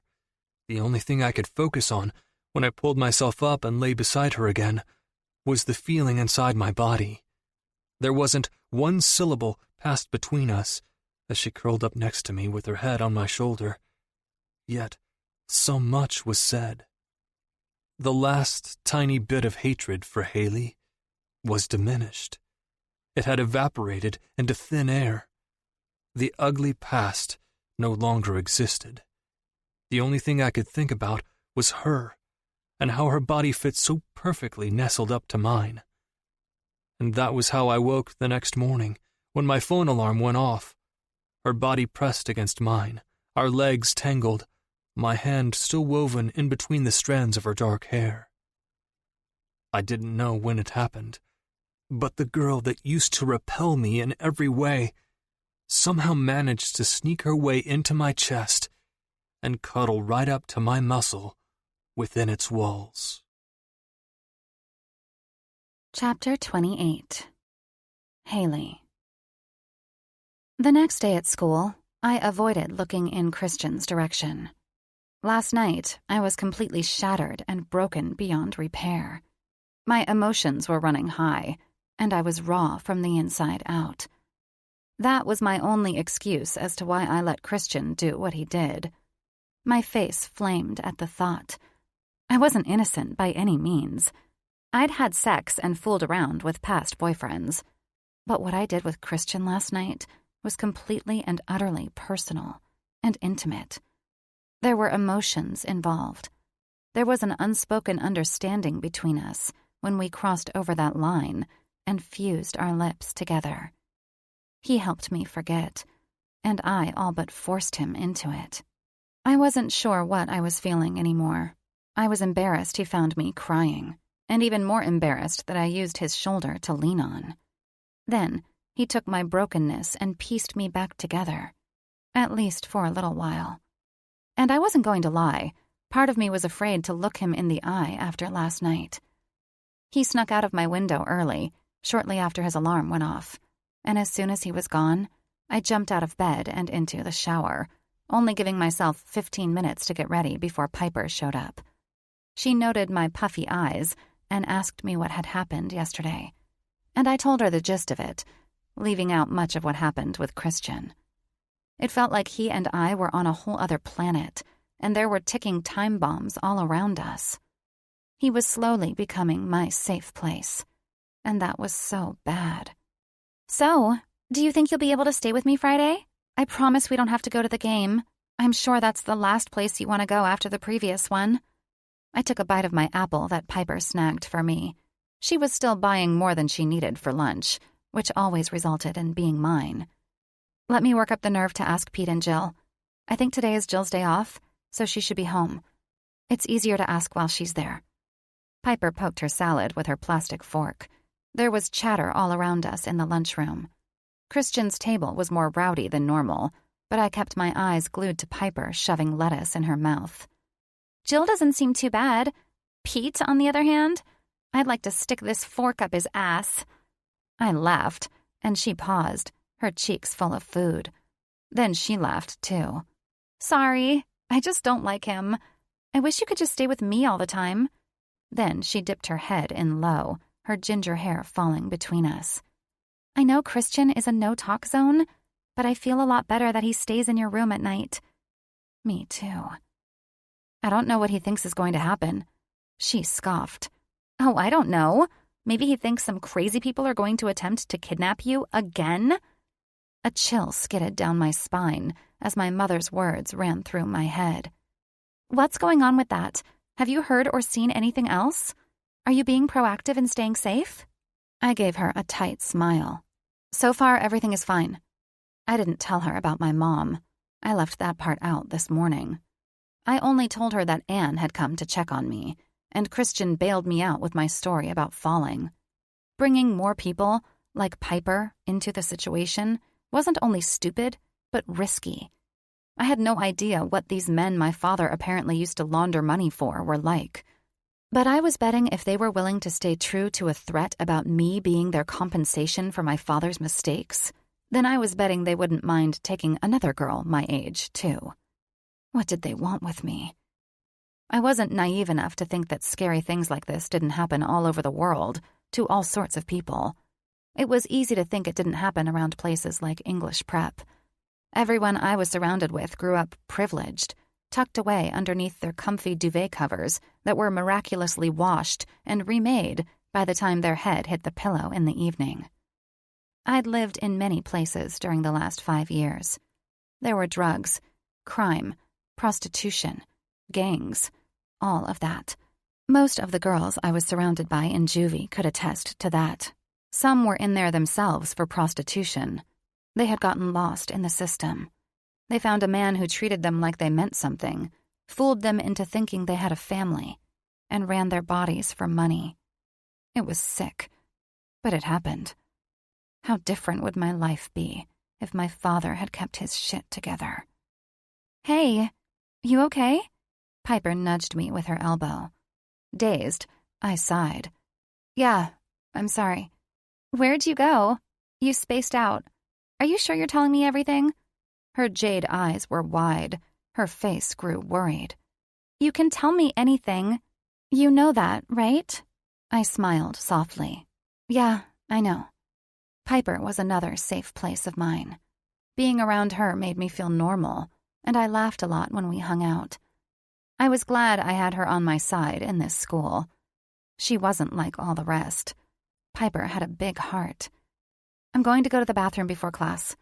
Gossip Girl tomorrow if I can get Jill and Pete to let me stay? Piper nodded vigorously. Yes, and lots of snacks. I laughed as I gathered my bag. Perfect. See you after school. She nodded, taking another bite of her salad. Before I left the table, I glanced back at her eating her food. When she peered up, I smiled. Thanks for being my friend. The apples of her cheeks rose. Of course, and I'll always be your friend. Unless you move away like Callie. Don't leave me here alone. A laugh escaped my mouth as I rolled my eyes. I trotted off to the bathroom without looking in Christian's direction, which was becoming tiresome. Before I even made it to the swinging bathroom door, a hand wrapped around my waist, and I was pulled into the stairwell. I gasped, ready to swing my leg to swipe the person off their feet, but two cloudy eyes were peering down at me. Christian, I breathed, fear disappearing. What is it with us and this stairwell? His hands didn't leave my waist, and it felt like his palms were burning a hole right through my uniform. You okay? I gulped as I tried my hardest not to squirm in his hold. What is he doing? I stuttered, nerves rolling off my tongue. I'm fine. I darted my eyes away quickly, afraid he would see right through me. Vivid images came at me fast, reminding me of what he did last night. I knew my face had to have been red. I saw a small tilt of his head out of my peripheral vision, and it had me realizing he didn't quite believe me. Your eyes are still red from last night. I swallowed my nerves and glanced at him. His gaze bounced back and forth with mine. What is he thinking? Does he regret it? God, I wanted to smack myself. I looked at his lips, and my core tightened. Those lips and tongue made my toes curl just hours ago. I shot my attention to the floor again, embarrassed. Can we act like last night never happened? My voice was nothing more than a whisper. Christian didn't answer, and he didn't move his hands. I hated the way it made me feel. A hot wave of want ran through me, still running on the fumes of last night. I wanted to bask in his grip. A choppy laugh escaped him. I couldn't forget it even if I tried. I felt myself grow even hotter as I zeroed in on his mouth and those perfect, rose-colored lips. He teetered his jaw back and forth, his dark brows furrowing as he stared back at me. All I wanted to do was kiss him again. I wanted to feel his mouth on my body. I wanted his hands skimming my skin. I wanted to taste him like he had tasted me. A spark of light jolted me. What has he done to me? Are you going to the game tomorrow night? Why are his hands still on my hips? I swallowed, licking my lips. No. His grasp grew tighter, and my entire body grew excited. No. I'm staying at Piper's. He thought for a moment, his hands never moving. I'll be late tonight. I have something to do. Something to do? Like what? I brushed off my panicky thoughts, angry with myself for even wondering. I think I'll survive. His cheek curved. I'm sleeping in your bed tonight. Jesus, why did my heart just soar to Mars and back? Haley, stop getting so wrapped up in him. Last night was a one-time thing. Fine, I breathed out, placing my hands on his wrists. Our skin branded together like metal melting on metal, and I realized right then that I was already wrapped up in him. Don't get used to what happened last night. I took his hands off my hips, even though my body begged me not to. He chuckled, his eyes darting down to my lips. I felt my face get hot, and I could only hope he didn't notice. If he were to push me just a little bit further, dip his mouth closer to mine, I wouldn't have cared that I was surrendering to a boy who had hated me just a few weeks ago. I'd forget all about that fact. That had been proven to me over and over again, that needing people made me weak. I wouldn't have cared about anything other than Christian, and I couldn't afford that. I couldn't afford to get lost in him, because if I did, Haley Smith would be lost forever. Whatever you say, Haley.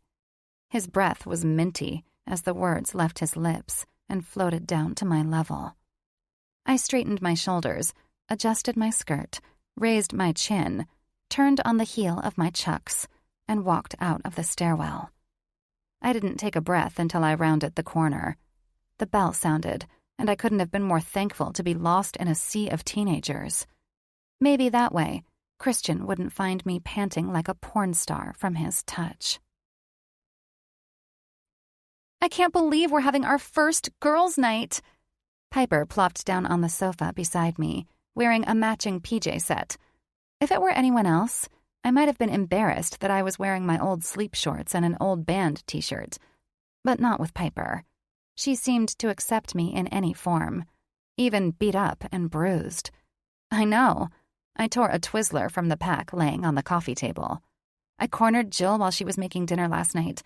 Pete was outside working on his stupid beat-up truck. Opening a bag of Cheetos, she said, "Well, kudos to Jill for being nice for once." She crunched on an orange twig and snagged the remote. "Okay, Twilight Marathon?" "Twilight, like the vampires?" Piper paused and tucked her hair behind her ears. She slowly sat up from lounging back on the sofa and angled her body in front of mine. "Please, please, please tell me you know what Twilight is." I smiled shyly. Of course. I scanned the rec room we were tucked away in on the first floor of her gigantic house. Her parents were away on another trip to somewhere exotic, so it was just the two of us. "I've just never seen the movies." "What?" she squealed, covering her face with her hands. "Have you at least read the books?" I smiled, remembering the first time I had read the books. "Yes, and I'm Team Edward. I'll only watch the movies with you if you're Team Edward too." This felt nice, like I was somewhat normal, laughing with my friend, watching a girly love movie on a Friday night. This was what teenage girls did, right? I'd never had a girls' night, unless it was with one of my foster sisters, and that wasn't the same thing. Trust me. Piper pulled her hair up in a ponytail using a scrunchie. I knew we were meant to be best friends. Once she flipped the lights down low, she started to search the TV for the movie. My eyes were glued to the massive, flat screen. Not sure I'd ever seen a TV so big. It was as big as a movie theater screen. "So, when did you read the books? How long ago?" I settled back into the couch, pulling the blanket over my lap. It was shortly after I went into foster care. The first 2 houses weren't that bad, I began, the memory of being tucked away in a strange bedroom surrounded by books to help me cope with my new life enveloping me. The Berkshires were an older couple. They were the first house I stayed in. They were attentive to me. Nice. Nothing like Pete and Jill. I chuckled, getting sucked into the memory. My room was all done up in purple with a butterfly quilt. My first thought was that it was kiddish, but then I remembered that I was a kid, despite all the growing up I had done in the last year. "What happened?" Piper's voice almost startled me. I shook my head, clearing the vision of purple butterflies. Right after the police froze my father's accounts, my mom moved us to a trailer park in Pike Valley. She was never a good mom, never really attentive to me. My father was the stellar parent of the bunch, even if he did launder money. I sighed. But after he died, she kinda shut down. Everything happened so fast. My mom got a job at a diner and stopped coming home most nights.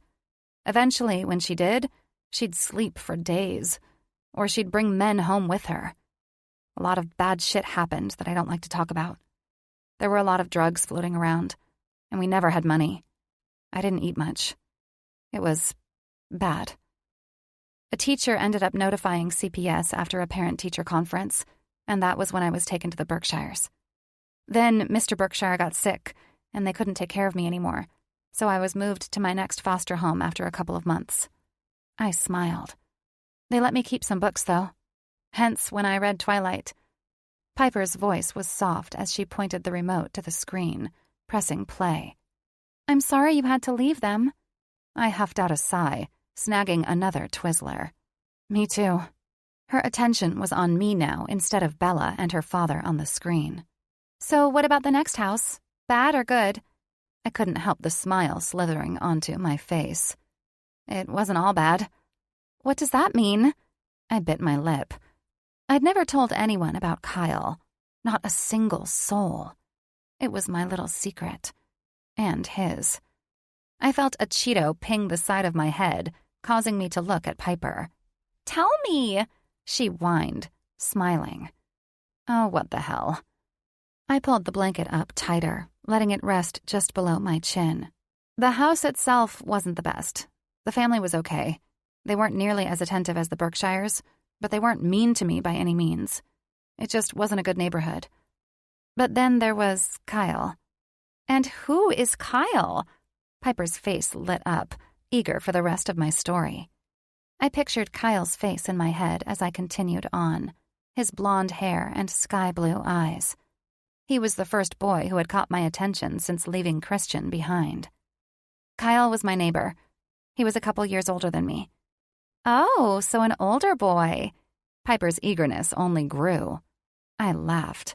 Yeah, he made the house bearable, to say the least. We'd hang out on our front stoops, talking until the wee hours of the night. So, was he your boyfriend? A sad smile crept onto my face as my heart grew warm. I shrugged. I don't know. Maybe? He went to a vocational school, so there wasn't a point in putting a label on us. We were just... I shrugged again, thinking. Us. Did you love him? I laughed again. No. I kicked her playfully. You should know by now that I never let myself get that close to someone. Not while being a foster kid and being uprooted so much. But Kyle and I were nice in the moment. Piper smiled before turning her attention back toward the TV. I sensed that she felt kind of bad for me. Her smile didn't quite reach her eyes, and it looked as if she wanted to say something else but held back. He took my virginity. Her head snapped over to mine, and I continued on. I can't believe I'm telling someone this. In a park tunnel. You know those tunnels that little kids crawl through? Her mouth gaped open, and then she threw her head back, laughing. Are you kidding? Giggling erupted from me as my face burned. I shook my head and pulled the blanket over my face. Before I knew it, she pulled the blanket down. Her smile was still plastered to her face, but hers wasn't as playful. Don't be embarrassed. I lost my V-card at a Wellington prep party, and I don't even know who took it. The room was too dark, and it just happened. My eyebrows raised. Wow, I definitely didn't peg her as a girl who'd do that. Wait, what? Shame had her brows furrowing. I know. I'm a slut. What?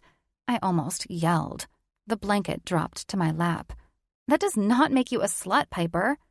She shrugged as a sigh escaped her mouth. Well, regardless, my story isn't as cool as yours. Sex in a park tunnel with an older guy? Sounds hot. I stifled a laugh. It wasn't nearly as hot as you'd think. It was awkward and uncomfortable, but it was the only place we could think to do it without my foster parents or his mom finding us. Her head knocked to the side. So, did you guys ever do it again? Somewhere else? This time, I felt the fire rushing to my cheeks. Yes. She squealed and begged me to tell her more, but the doorbell went off. Both of our laughs faded as we locked eyes. It was well after 11 p.m. We were alone in a huge house out past city limits. Expecting anyone? I asked, my heart jumping to attention. Piper thought for a moment as she shook her head. Then, she grabbed her phone and dialed someone. The doorbell went off again. Piper quickly asked whoever she'd called, "Is that you at the front door?" I could hear the background noise from the call. It sounded like a party of some sort. Piper rolled her eyes and hung up quickly. "Who'd you call?" I asked, slowly standing up. She sighed. "No one important." I wanted to question her further, but knocking erupted from down the hall. Is this place alarmed? Piper ran over to the hallway to look and shook her head. I forgot to arm it. Normally, I wouldn't have freaked out, but with last Friday still fresh in my mind, my body was in a frenzy. Adrenaline spiked my blood, and suddenly, I felt my feet carrying me to the front door, the pads of my feet gliding over the plush carpet. Piper stood behind me, both of us proceeding with caution. She had her phone in her hand, ready to call for help if need be. I reached up on my tiptoes and peeked through the peephole, expecting to see someone, but no one was there. I turned back around, looked at Piper, and raised my shoulders. Maybe it was the wrong house. Just then, we heard a bang on the window. Piper screamed, and my heart lodged itself into my throat. What if it's them? The doorbell rang again, and this time, my body acted of its own accord. I snatched an umbrella that was resting in the corner and swung the door open. Fury rested on my shoulders, and I was ready to take my attackers head on. I poked the umbrella outward like a sword before my eyes even registered who it was. What the fuck, Haley? Christian bent over at the waist, wheezing. His hand clamped down on the umbrella, and he jerked it out of my grasp. I gasped and was suddenly brought back to reality as Ollie and Eric roared with laughter from behind Christian. Sorry. I stepped further out onto the porch and watched Christian slowly stand back up, one hand on his stomach where I'd poked him, and the other gripping the umbrella. I thought you were... His broody stare pinned me to my spot. I know who you thought I was, and I hate to say it, but a fucking umbrella isn't a wise choice. He shook his head after rolling his eyes. This is exactly why we're here. Piper crossed her arms over her frilly pajama top. What exactly are you three jerks doing here? And how do you even know where I live? Ollie stepped forward, his blonde hair appearing darker than it really was. We broke into the headmaster's office and looked it up. His cheek lifted. And nice pajamas. Then he winked. Piper shifted on her feet as her cheeks turned pink. Breaking up their moment and storing it away in the ask about later part of my brain, I shifted on my feet, wishing my sleep shorts were a little longer. I'd worn these before when Christian stayed over, but I'd always been under the covers and facing the wall when he'd climbed through my window. What does it matter? He literally had his lips on the part these shorts are hiding. What do you want? Christian pushed through the door, causing Piper and me to part like the Red Sea. Ollie and Eric followed, leaving us standing there looking like we were deer caught in headlights. She mouthed, "What the hell?" to me, but I was just as surprised.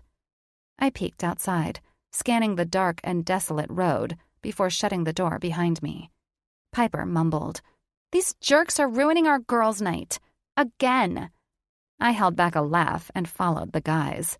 They acted nonchalant, as if they'd been at Piper's house plenty of times. "Christian!"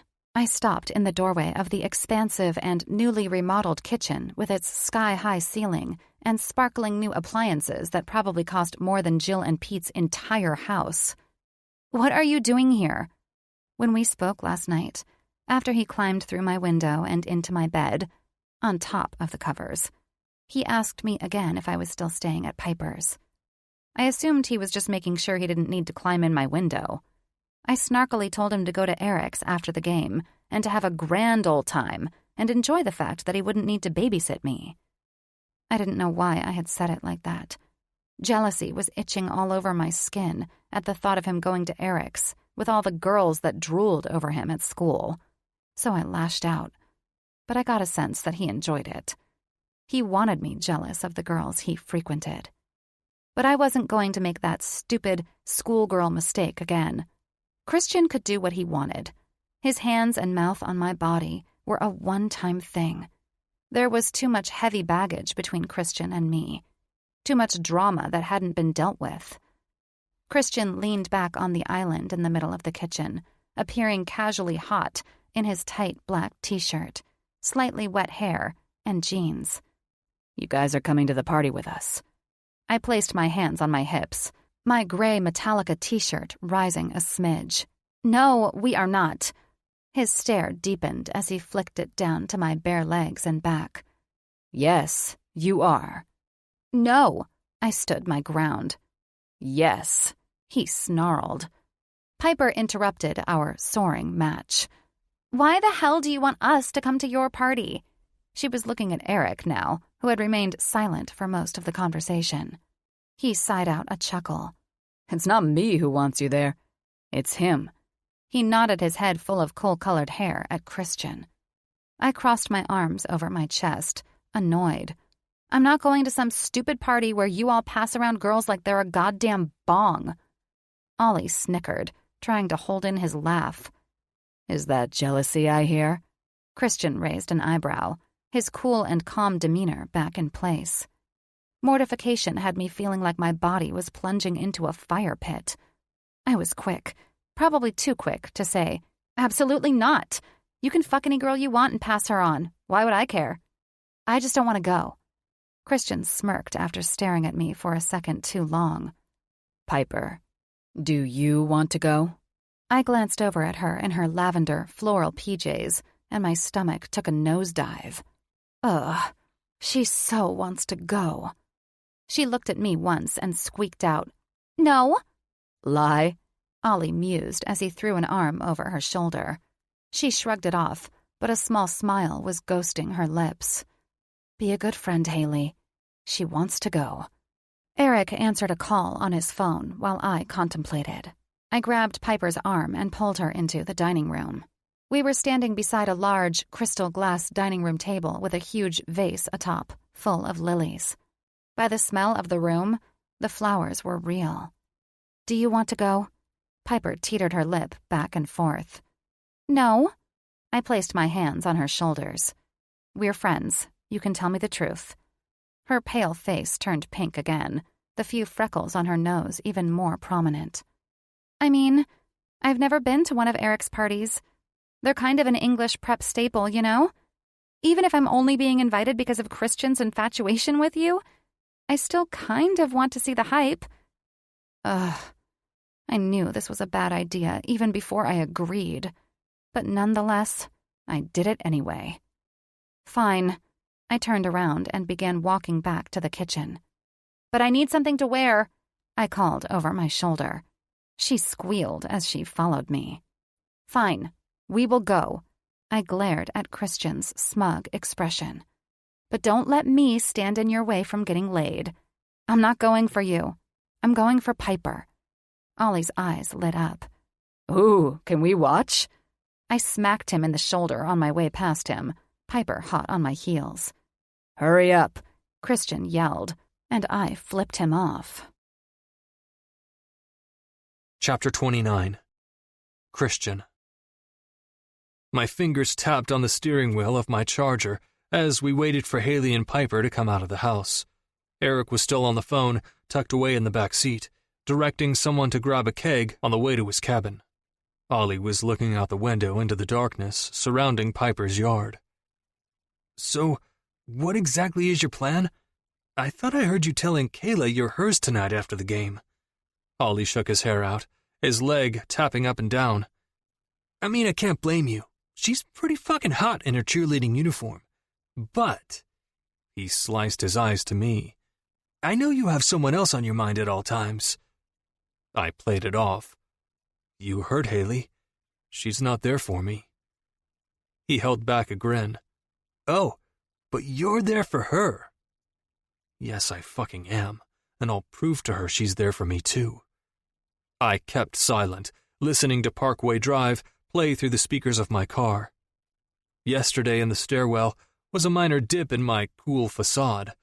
My hands around Haley's waist, the heat I felt fly through my body, the thoughts of the night prior, the exhilaration of her face being so close again.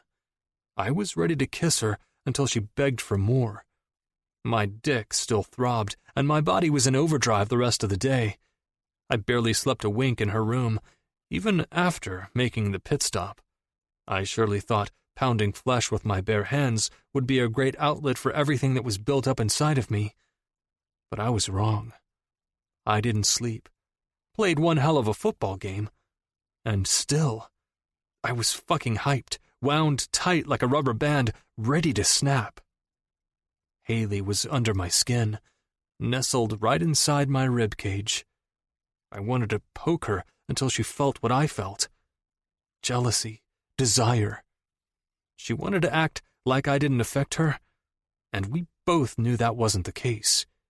And, not to mention, I could keep a closer eye on her at the party. For the entire game, every time I'd let my mind wander from Haley, it felt like a dark cloud resting over my head. I worried when I wasn't near her. Thoughts of Jim's words pierced my mind like sharp, misshapen pieces of rock at every turn. Images of her scratches and tears blurred my vision. I felt out of control when I didn't have my eyes on her. Fucking finally, Eric muttered under his breath as Haley and Piper descended from her porch. I flicked my car lights on, and it felt like a punch to my gut. Oh, hell no, I said under my breath. I quickly climbed out of the driver's seat and stomped my way over to her and Piper as they trotted over to Piper's BMW. Go change, I demanded, my eyes burning a hole in her exposed stomach. She laughed. Haley laughed right in my face. What was I thinking? Telling Haley to change was only going to make her want to wear the outfit even more. My plan backfired. I was wearing my emotions on my sleeve, and I never did that. She looks hot. Piper unlocked her car, not looking at me. I ran my gaze down Haley's body once more, wondering for a brief second if Eric was right the other day when he said she and I were playing a game, and she was winning. Because from where I was standing, she was winning. The black top she was wearing was tight and molded to her skin. It hit just above her hips, showing a sliver of soft skin from her stomach. The jeans she had on were glued to her legs and ass, and I had to fight the urge to groan when she turned around to open the door. The ends of her dark hair tumbled down her back, and when she glanced up at me, the lights of Piper's car showcased the planes of her face. I lost my footing. She was wearing makeup for the first time since coming to English prep, and the only thing it did was enhance her silent beauty. The red lipstick she wore had me tightening my stomach. Go fucking change, Haley. Every guy is going to be following your every fucking move. Her lips turned upward. You wanted me at the party. Deal with it. Then she slid into Piper's passenger seat, and I felt my entire world get rocked. Fuck me. She was winning. The party was in full swing when we pulled up. Eric hopped out of the back seat like there was a fire under his ass. I knew he was headed to the keg immediately. Eric was a good friend, always had my back, but he had his own issues that he needed to deal with, alcohol being one of them. Ollie and I waited for Piper and Haley near the back of my car, and once they descended from her BMW, they headed straight for us. Haley crossed her arms over her chest and cocked her hip. So, what exactly is the plan? You wanted us here, so we're here. Do we have a curfew? Can we leave when we want? She scoffed and rolled her eyes. I was certain she meant for the question to be rhetorical, but I answered anyway, just to make her mad. You can leave when we leave. Haley sneered. I was kidding. We will leave when we want to leave. You are not our babysitter. I raised my eyebrows, calling out over my shoulder as I walked up to the cabin. Says the girl who gets threatened, almost kidnapped, and tries to hurt an intruder with a fucking umbrella? I swung around and faced her blanched face. Face it, you feel safer when you're around me. Her eyes narrowed, her mouth set in a firm line. I tried to keep myself from gazing down her body, but I failed in the end. I ground my teeth together. Something was off between us tonight. We no longer hated each other. We hated that we felt something for one another. Something deeper, intimate. She didn't want to admit it, and I desperately wanted her to. It was like a cat-and-mouse chase. Time to turn the cord around and start winning this fucking game. As soon as I was inside the cabin with Ollie, Piper and Haley trailing me, everyone yelled my name in unison. I played a good game tonight, despite my mind wandering to Haley every 5 seconds. "Bro, bro, bro!" Ben yelled as soon as I was within earshot. "If it weren't for you, we would have totally fucking blown the game tonight." Ollie punched his arm, a cup already in his hand. "Fuck off. I was the one that ran the ball." Ben nodded. I know, but I have no fucking clue what we're going to do next year when this fucker goes off to college." He nudged my bicep as I leaned over for my own cup. I didn't usually drink much at these parties, or ever, but tonight, with Haley looking like she did, I needed something to take the edge off. Otherwise, I'd end up pinning her against the wall and kissing her senseless, with everyone as my audience. There was a warning voice in the back of my head telling me to tread lightly when it came to Haley. And for that, I wasn't sure why. Maybe it was due to the loss in my life. I had lost my mom, and I'd also lost Haley at one point too. Not to mention my father was gone most of the time, so loss didn't come lightly to me. And Haley felt just out of reach. If I did finally catch her, I wasn't sure I'd be able to hold on to her. There were threats at every corner, literally and figuratively. What the hell is she doing here? I knew that everyone's eyes were on Haley. Haley and I weren't friendly at school. To the naked eye, we didn't pay each other any attention. But to the trained eye, anyone could see that we both snuck glances at each other every few minutes. I was hyper-aware of her, and she of me. Ben continued his questioning after throwing back his cup. "And who is she with? They both look fucking fine as hell." I glared at him. "Don't finish that sentence. She's off limits." "Who is?" another fuckwad asked. What is his name? Jared? Jeremy? Whatever. It didn't matter. He was an underclassman, and I wasn't even sure who invited him. Both.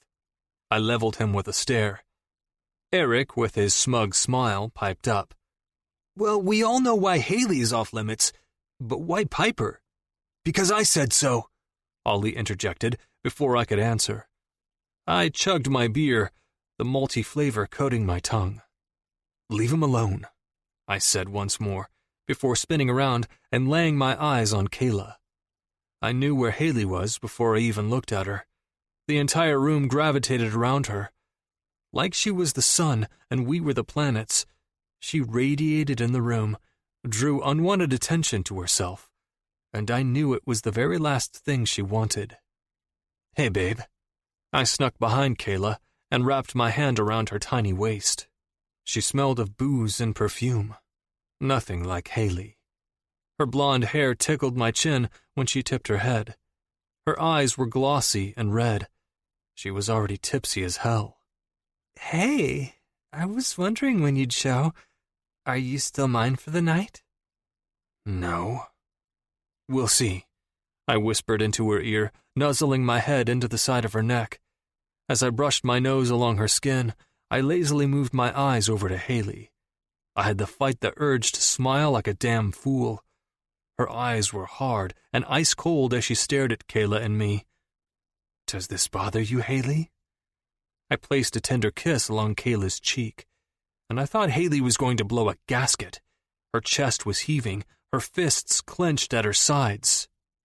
"Are you regretting those words you spat at me earlier?" Haley told me I could fuck any girl I wanted and pass her right along. "What do I care?" she asked. A laugh bubbled up out of my chest. "Oh, you fucking care." I placed my attention on Kayla and grabbed her hand, pulling her behind me to the couch. Once I sat down, Kayla sat on my lap and put her arm around my neck. A new drink was placed in my hand by an underclassman, and I sipped on it while giving some attention to Kayla and keeping my gaze trained on Haley. She and Piper stood along the wall for a little while before she couldn't take it any longer. She huffed and rolled her eyes, turning around so she didn't have to see me anymore. My stare returned to her a few times, in between keeping up a conversation with a few guys and giving some attention to Kayla, who continued to rub her ass on my dick. It was hard, but for an entirely different reason. That might have made me an asshole, but I never claimed to be a saint. And with Haley involved, I had no shame. Through a sea of people, I saw Haley take a drink from Ollie. She tipped it back before swinging her eyes over to me and Kayla. We were stuck in an intense stare-off, and heat flared within. The room felt electrified. It took everything in my entire body not to push Kayla off my lap, stalk over to Haley, grab her hips in my hands, and assault her with my mouth. I felt crazy, animalistic. I wanted to rip her clothes off and fuck her into oblivion. I wanted to feel her body in my hands, her lips on my mouth, erase our past and the future. I wanted to be in the now with her. I wanted to forget that I had hated her for 5 years.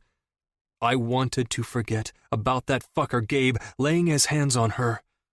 I wanted to forget about her sleazy mom and her puzzling warning. Haley licked her bottom lip, her fervent stare burning a hole in my skin. But then her face fell at the sound of a voice coming from behind her. "Remember me, Haley?"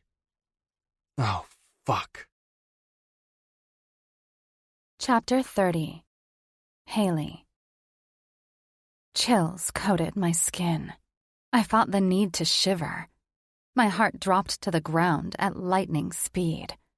Christian was pushing Kayla off his lap as I turned around and found a pair of familiar, sinister-like eyes glaring at me. I sucked in a breath at the sight of Gabe standing in Eric's cabin. What the hell is he doing here? And what the hell happened to his face? I surveyed the kitchen for half a second before Gabe's voice stole my attention. Who is your fucking boyfriend, huh? Which one of those fuckers jumped me? Oh my God, I'm going to kill Christian. I felt Christian's presence behind me like the devil sneaking up to take me to hell. Everyone in the room stopped talking. The music was cut to an abrupt stop. Gabe stood there with his face bruised and swollen. A few of his friends that I recognized stood behind him for backup. They were all wearing Oakland t-shirts with the Wildcat logo in the center. I don't have a boyfriend, Gabe, I answered calmly. On the outside, I was sure I looked unfazed, but on the inside, my stomach was tied in knots. I was angry with Christian, jealous of his little show with Kayla that was still brewing in my mind, annoyed that the party was now centered on me, and a whole lot fearful, looking Gabe in the face. Bullshit, he growled, taking a step toward me. I was instantly blocked by Ollie, Eric, and Christian within a matter of seconds. Piper stood beside me with wide eyes. I pushed through Christian and Ollie, stepping in front of them. I glared at Christian. I don't need your help. Then I seethed under my breath. And I know this is your fault. I crossed my arms over my tight shirt. Whatever happened had nothing to do with me. How did he even know I was here? Gabe snarled like a dog. His nostrils flared, his pupils dilated. The only thing standing between us was the keg on the kitchen floor. Oh, really? His voice was full of cynicism and sarcasm. Then tell me why, once they vandalized the fuck out of my Mustang, they grilled me about you all while throwing punches every 5 fucking seconds. And 2 against 1? How fucking fair is that? About as fucking fair as you sticking your hand down my pants when I told you not to. Now get the hell out of here. You dumb bitch. That's enough. Christian was all but foaming at the mouth as he slid up beside me. I wanted to knock him off his ass almost as much as I wanted to knock Gabe off his. Gabe's head ticked to the side, sparring off with Christian. I glanced at Piper, who was bouncing her eyes back and forth between me and Gabe. I mouthed, "Record this," and she hurriedly reached into her back pocket and whipped out her phone. Once she had it in place, I started to probe. "So, why did your parents drop the charges?" I knew I was setting myself up for humiliation with almost all of English Prep's finest watching. I could already hear the rumors forming, but my pride didn't stand a chance against shutting Gabe down. Except he didn't take the bait. His glare was still set on Christian. Did they realize I was telling the truth? Didn't want me to run my mouth about their precious prodigy being a rapist? I laughed in his face, inching toward him. It's no wonder they took in strays like me. They probably needed a distraction from the type of person their son was. Gabe clenched his fists and narrowed his eyes even further. His rosy lip curled up on the side. Did they believe you when you said you didn't try to rape me, Gabe? Huh? What did they do? Ground you for the weekend? I laughed again, and it seemed to work in my favor. Fuck you, Haley. You wanted it. He came closer to me, and I met him halfway. I glared up into his fucked-up face, my pulse racing underneath my skin. Is that what you have to tell yourself to sleep at night? In what world does the word no mean to keep going? Go on, Gabe. Tell everyone what happened when you didn't stop. The room was quiet. Gabe clenched his teeth together, his jaw working back and forth. I could feel Christian's body heat beside me, reminding me that I wasn't alone. Tell them. Tell them how you stuck your hand in my pants after I said no, and how you ended up on the ground, wailing like a little bitch. Gabe's friends looked back and forth at one another, and I got the confirmation I needed that Gabe had lied to them. I smirked, knowing my plan was working. Don't act like you didn't tempt me at every fucking corner, wearing those short shorts and playing hard to get. Christian stepped forward, but I sent him a glare, and that had him halting. Gabe continued on, inching closer to me with a gleam in his eye. You fucking wanted me to touch you. You saying no only turned me on further. At the last second, Gabe's hand came around my wrist, and he squeezed. But I had anticipated his move and snatched my arm out of his grasp at the same time I brought my knee up to his balls. He grunted and grabbed onto his dick, gasping for air. Before I knew it, I was kneeing him in the chin, which caused his unsteady body to tumble backwards. I reared my foot back to kick him in the stomach, but someone wrapped their arms around my torso, causing me to stop. I took a deep breath and inhaled Christian's scent. Shit. I glanced at Piper and remembered my original plan. Put me down. Christian landed me on my feet, but kept his hands on my hips. He whispered in my ear, "Calm down." I let out a shaky breath, and even though I was still angry with Christian, I knew I needed to listen. I was certain everyone thought I was some type of rabid animal.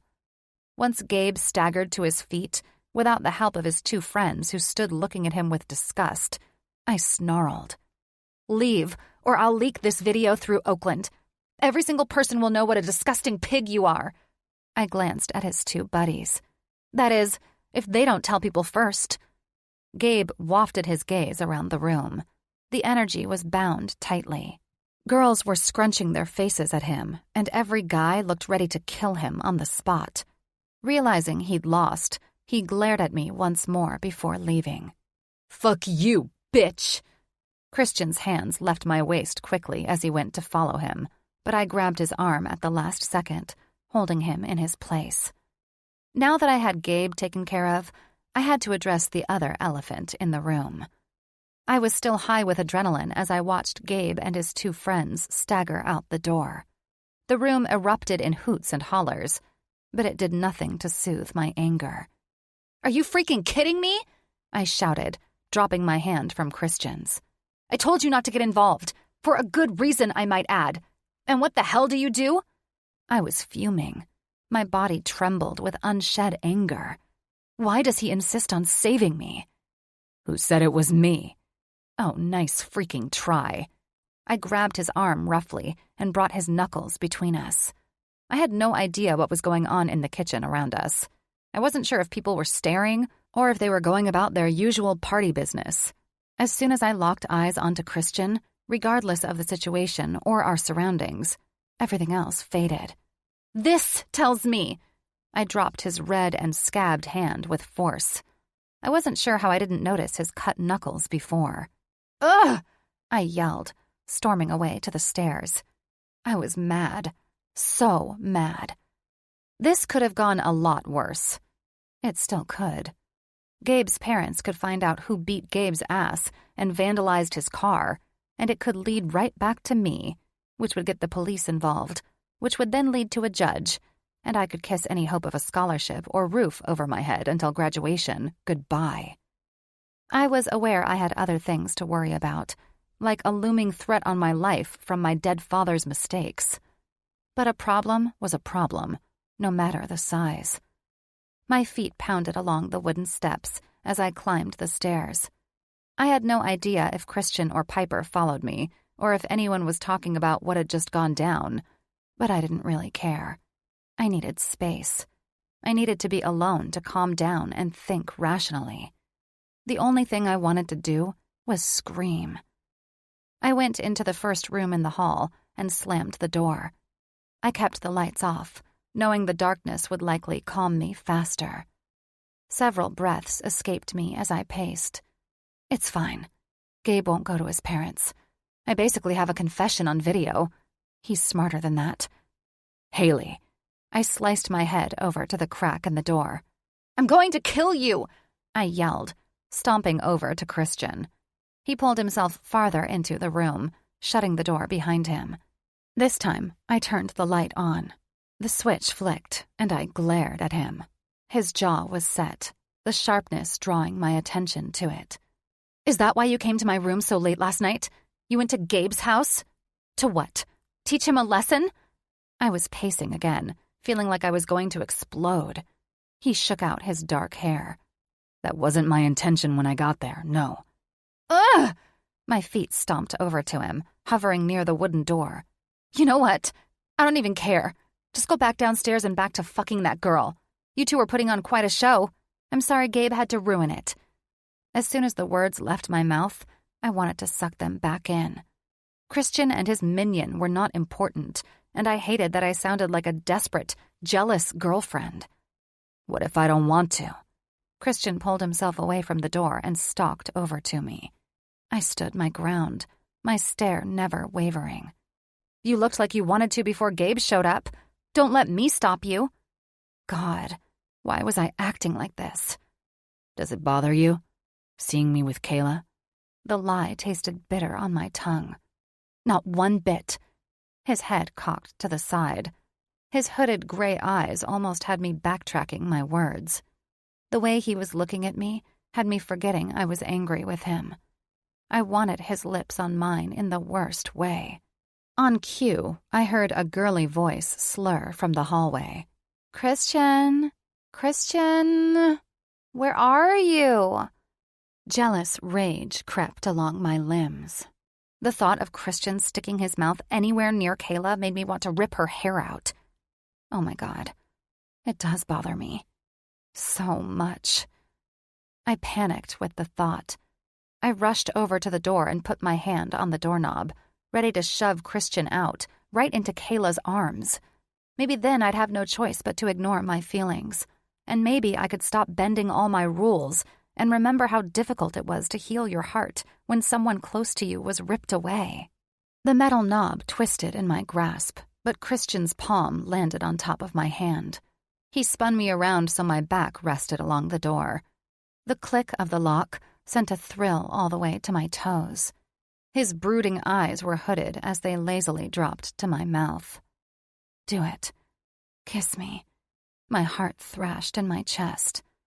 Let's stop playing this game, Haley. I'm not playing a game. His arms caged me in, each one resting beside my head. His knee found its way in between my legs, and I had to fight the urge not to move my body. Everything felt hot. A surge of energy fanned over my skin. You are. We've been playing a game since the moment you kissed me outside of Pete and Jill's. The memory was something I replayed almost daily.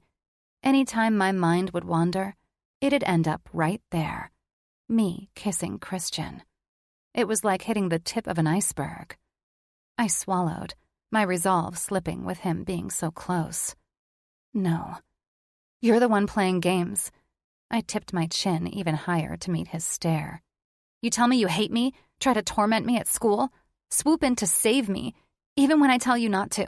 Sneak into my bedroom every night, cause me to forget my name, then ignore me at school, followed by an eye fuck whenever we're in a moment like this. And then you start kissing another girl right in front of me, your hands skimming her body. My voice grew as my list went on, feeling more and more agitated. I hate you, I muttered, my eyes dipping to his mouth. I knew what his lips felt like on mine. They made everything disappear, morphed hate into love, and sadness into happiness. I hate you too, he groaned, before dropping his hands onto my face and smashing his lips onto mine. My heart jumped to my throat as his mouth covered my lips. My hands wrapped around his neck, going into his hair as his tongue flicked my upper lip to give him access. It roamed over mine, and I deepened the kiss, seeing sparks ignite behind my eyes. Christian groaned into my mouth, and I got off on the sound. I liked him at my mercy. I liked that I affected him as much as he affected me. Every longing stare, every scorched touch, all the pent-up energy we held every single night in my room was coming to light. He was feral, kissing me as if he were branding me. And for once, with a clear head, I was submissive. When we had let our guards down the first time, I blamed my heightened emotions. I told myself I wasn't thinking clearly. But that's how it always was with him. My emotions were always standing straight up when he was around. And I realized I had it wrong the other night. Christian didn't cloud my judgment between right and wrong. He made me divulge in whatever felt right. And this right here, felt right. It felt good. He felt good. Christian's hands moved under my butt, and he lifted me up. My legs automatically wound around his hips, and I felt his hardness rub against me. Heat spread all the way up to my throat. Too long, he grunted, pushing me up against the wall. It's been 2 days since I've touched you like this, and it's been too fucking long. I couldn't speak. I just needed more of his mouth on mine, silencing every thought. I moved my body up and down on his, and he swore under his breath. He walked us over to the bed, dipping his head into the crook of my neck and sucking my tender skin. Goosebumps covered my body. Christian slowly lowered my body, his dark stare scorching me on the way down. His fingers reached the hem of my shirt, and he slowly lifted it up and threw it across the room.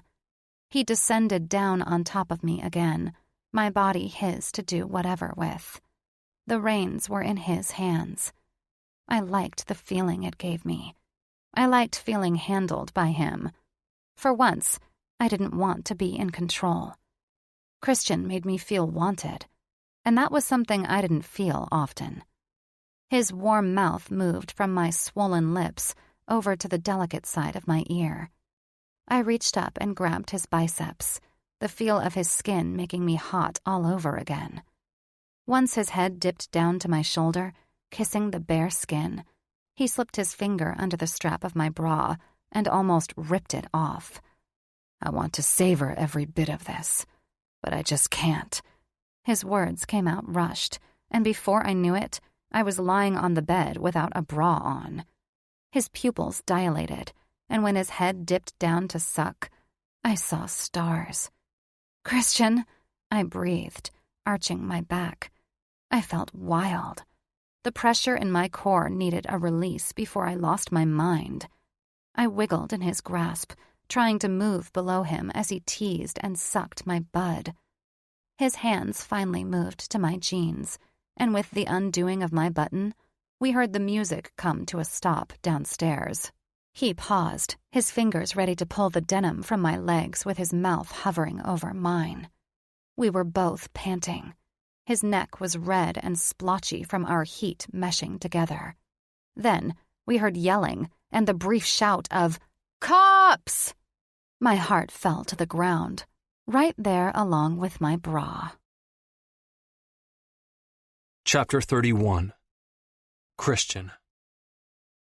The fear in Haley's eyes had me snapping to attention. So close. I was so close to giving in to what we both wanted and needed. Kissing her again felt like I had gotten a slice of heaven. My body was moving in ecstasy. Christian, I can't be caught here with drugs and underage drinking. Haley flew off the bed and slipped her bra on. Her fingers were trembling and fumbling over the clasp. I rushed over, still in a daze from kissing her, and clasped it. She was rambling. I can't get caught. I'll go into a group home. Maybe back to juvie. Shit. I put my hands on her upper arms to calm her. I'm not going to let that happen. Her eyes were wide, the blue in them even bluer than before. The doorknob jiggled as partiers tried to hide, which wouldn't work. The only way not to get caught by the cops was to get the hell out of the house. Christian, what are we going to do? Fuck. I don't know. I eyed the window, and Haley's eyes lit up. She ran over and pushed it open, leaning her body out to peer down. Let's go. She looked back at me for a second, before getting ready to jump. I rushed over and pulled her back. Jesus Christ. What the fuck, Haley? You'll break your goddamn neck. I'd rather break my neck than go to a group home and age out. Her words were rattled, eyes wide and fearful. You don't know what it's like, Christian. I can't get into trouble.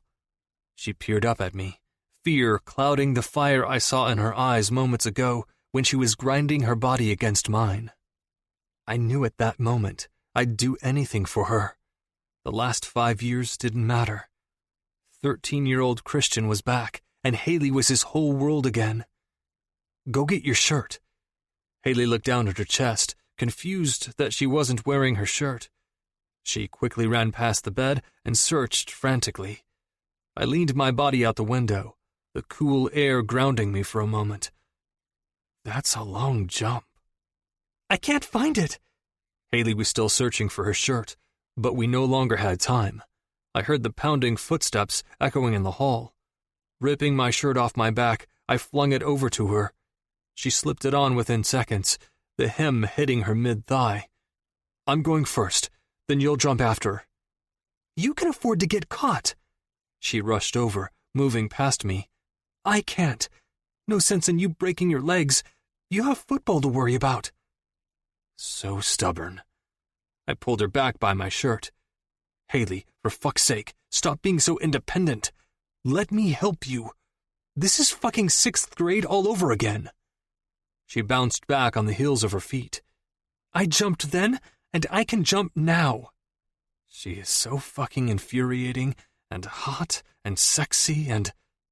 I moved her quickly, spinning her around my back. Pushing her away, I leaned one leg out the window, the wood resting under my weight, then the other. My chest broke out in goosebumps from the crisp autumn air. Once I land, jump and I'll catch you. Then we run like hell. What about Piper? Ollie will take care of her. Now let's go. I jumped and held my breath as I braced for landing. Jumping for Haley. How did I end up here? Once I felt the ground below me, I tucked and rolled, jumping back to my feet quickly. The jump wasn't nearly as bad as I thought. I glanced up and saw the light around Haley's head appear when she slipped back from the window. Then I saw her legs, and within a second, she was jumping from the window. She landed in my arms with a whoosh, and I couldn't help but notice how her hands automatically wrapped around my neck. Perfect. Our bodies fit together, like that was how we were meant to be for life. Let's go. I put her back on her feet and grabbed her hand. We ran like hell through the darkness. Thankfully, I parked at the end of the gravel road, since we were the last to get here, which would make it easy to leave. Haley ran alongside me, her shorter legs somehow keeping up with mine. What about Piper? She asked again.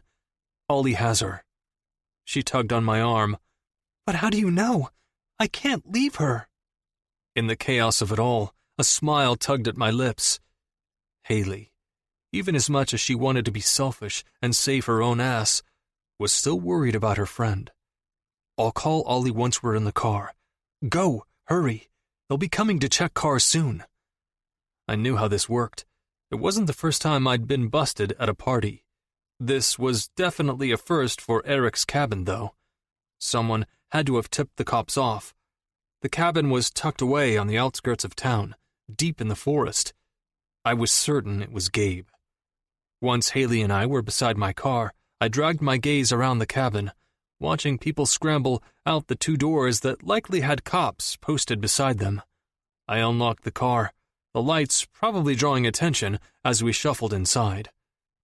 My back pressed along the cold leather of my seat as I tossed Haley my phone. "Call Ollie," I demanded, hearing the rumble of my engine. I tore down the gravel road fast, pebbles flying past my wheels. "There's a text from him." Haley held on to the handle above the door as I sped around the curves and dips of the road. "It says, 'I have Piper and Eric. Did you guys get out?' Tell him we will meet him at Piper's in a few hours." "A few hours? Where are we going?" I slowly inched my neck in her direction. "To finish what we started." Then I pressed my foot on the pedal and sped like my life depended on it. When we pulled up to my house, the car was jam-packed full of sexual tension. Neither one of us dared to even speak a syllable on the way over, in fear it would ruin this thing we had going. I hesitated with my hand on the door handle as Parkway Drive tumbled through the speakers. I could feel the thump of the bass within my chest.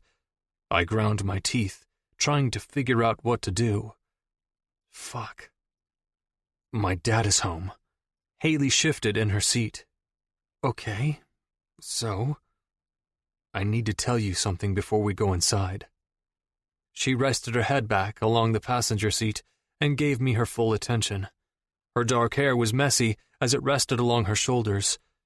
The dash lights casted shadows across her high cheekbones. She kept her face solemn, blank. She was so hard to read sometimes. I didn't go to Gabe's with the intention of losing it on him. "Then why did you go?" Her anger was back. She crossed her arms over her chest, the chest my mouth was on not too long ago. "I went because the night you got attacked at the game, the cameras near the bathroom caught a car speeding off shortly afterwards. I wanted to make sure it wasn't his." Her face flattened. "He was in the game. It wasn't him." I shrugged. I wasn't convinced. I needed to know for sure. "Wait, there were cameras? How did you even get access?" And here comes the part I didn't want to get into. "I hired a PI." She blinked. Once. Twice. 3 times. "What?" I gazed out the windshield, noting my father's Porsche and Jim's Range Rover. "I hired a PI, and instead of waiting for him to run plates and figure out if the car was a clue to all of the fucked up shit you've been through, I decided to pay Gabe a visit." I shrugged, clenching my knuckles tightly as I grasped the steering wheel. Once I saw him, I lost it. I kept thinking about his hands on you and how scared you must have been. And it shook me. I risked a glimpse at her face, and her brows were furrowed. "How do you even have access to a PI?" "It's my dad's. It was the PI he used after my mom." I shook my head, clearing my thoughts. "It doesn't matter. He's been looking into the case with your father, trying to figure out who attacked you, who made threats against you." Her mouth opened, but I didn't wait for her protests. I opened my door and climbed out.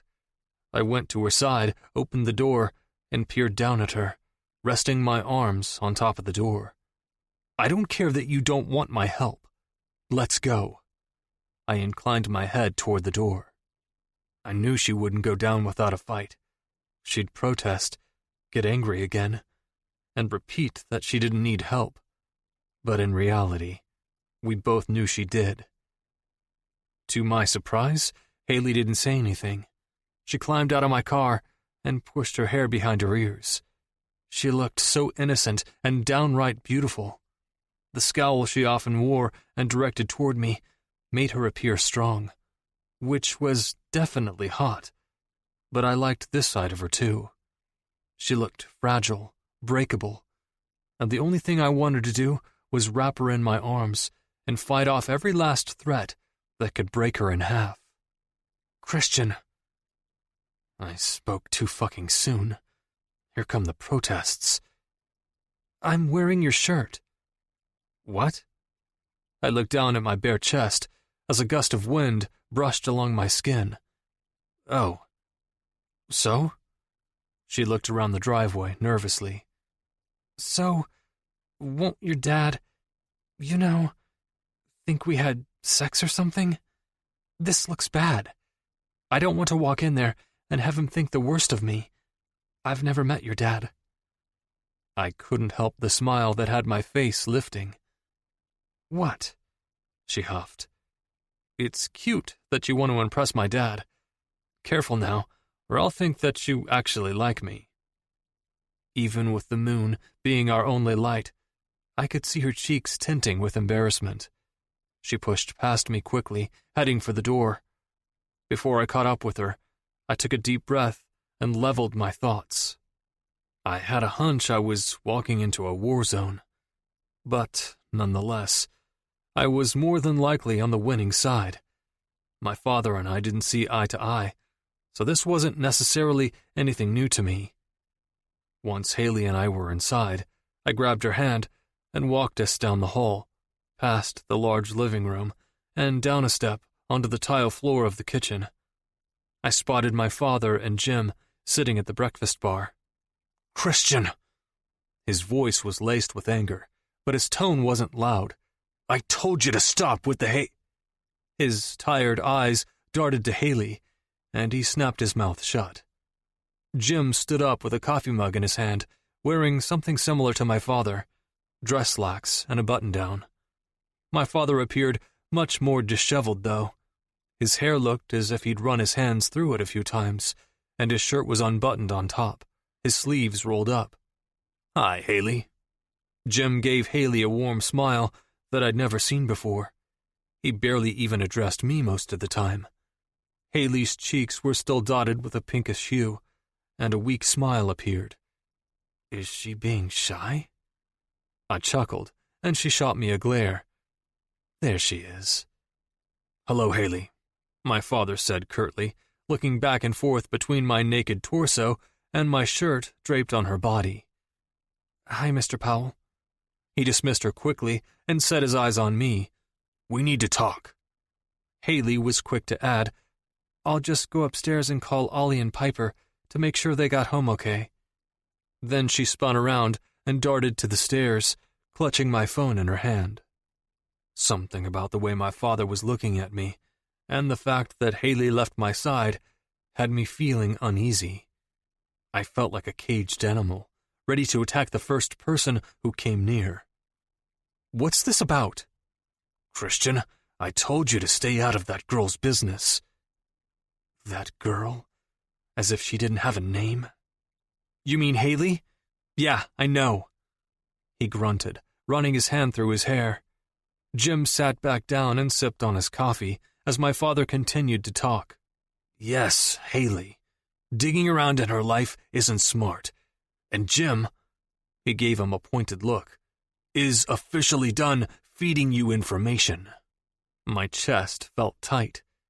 And what the hell do you know about her life? I walked farther into the kitchen. What the hell do you care if Jim looks into things? He stomped over to the cabinet and pulled out a bottle of bourbon, snagging a glass. There are things that you don't know about her. There are things she doesn't know. Like what? Because I know plenty. I know her father was murdered. I know her mom is a junkie and left Haley to fend for herself. I know her foster dad has abused her and that he fucking locks her in her room at night. I know her old foster brother tried to rape her. I know there are men that think she's theirs for the taking because of something her father did. I know plenty, Dad. And guess what? I care. I'm not just going to turn my back on someone because they have problems in their life, unlike you." His heavy brow furrowed, his jaw clenched. "I see where I get it from." "What does that mean?" "Oh, come on!" I threw my hands out, the blood in my veins rushing to the tips of my fingers. Anger was seeping out of every possible outlet. "You knew Mom was struggling. You knew she was abusing her pills." My voice was growing louder and louder, but I couldn't seem to stop yelling. "You turned your back when things got messy. She was fucked up, and you left Ollie and me here with her. I mean—" I rounded the island, Jim's eyes bouncing back and forth between my father and me. "I fucking found her body, and it took you 12 fucking hours to come home." It felt like a bomb inside my chest that had been ticking since Mom died had finally exploded. My pain from the memory was quickly morphed into unmatched anger. I'd kept things locked away for years, but as I grew older and understood things more clearly than my 13-year-old self could, it pissed me off to oblivion. I kept going as my father stood and stared at me, his gray eyes burning holes in my chest. "For the last 5 years, I've blamed myself." I let out a sarcastic laugh. "Actually, I blamed Haley. That night Mom got in the accident."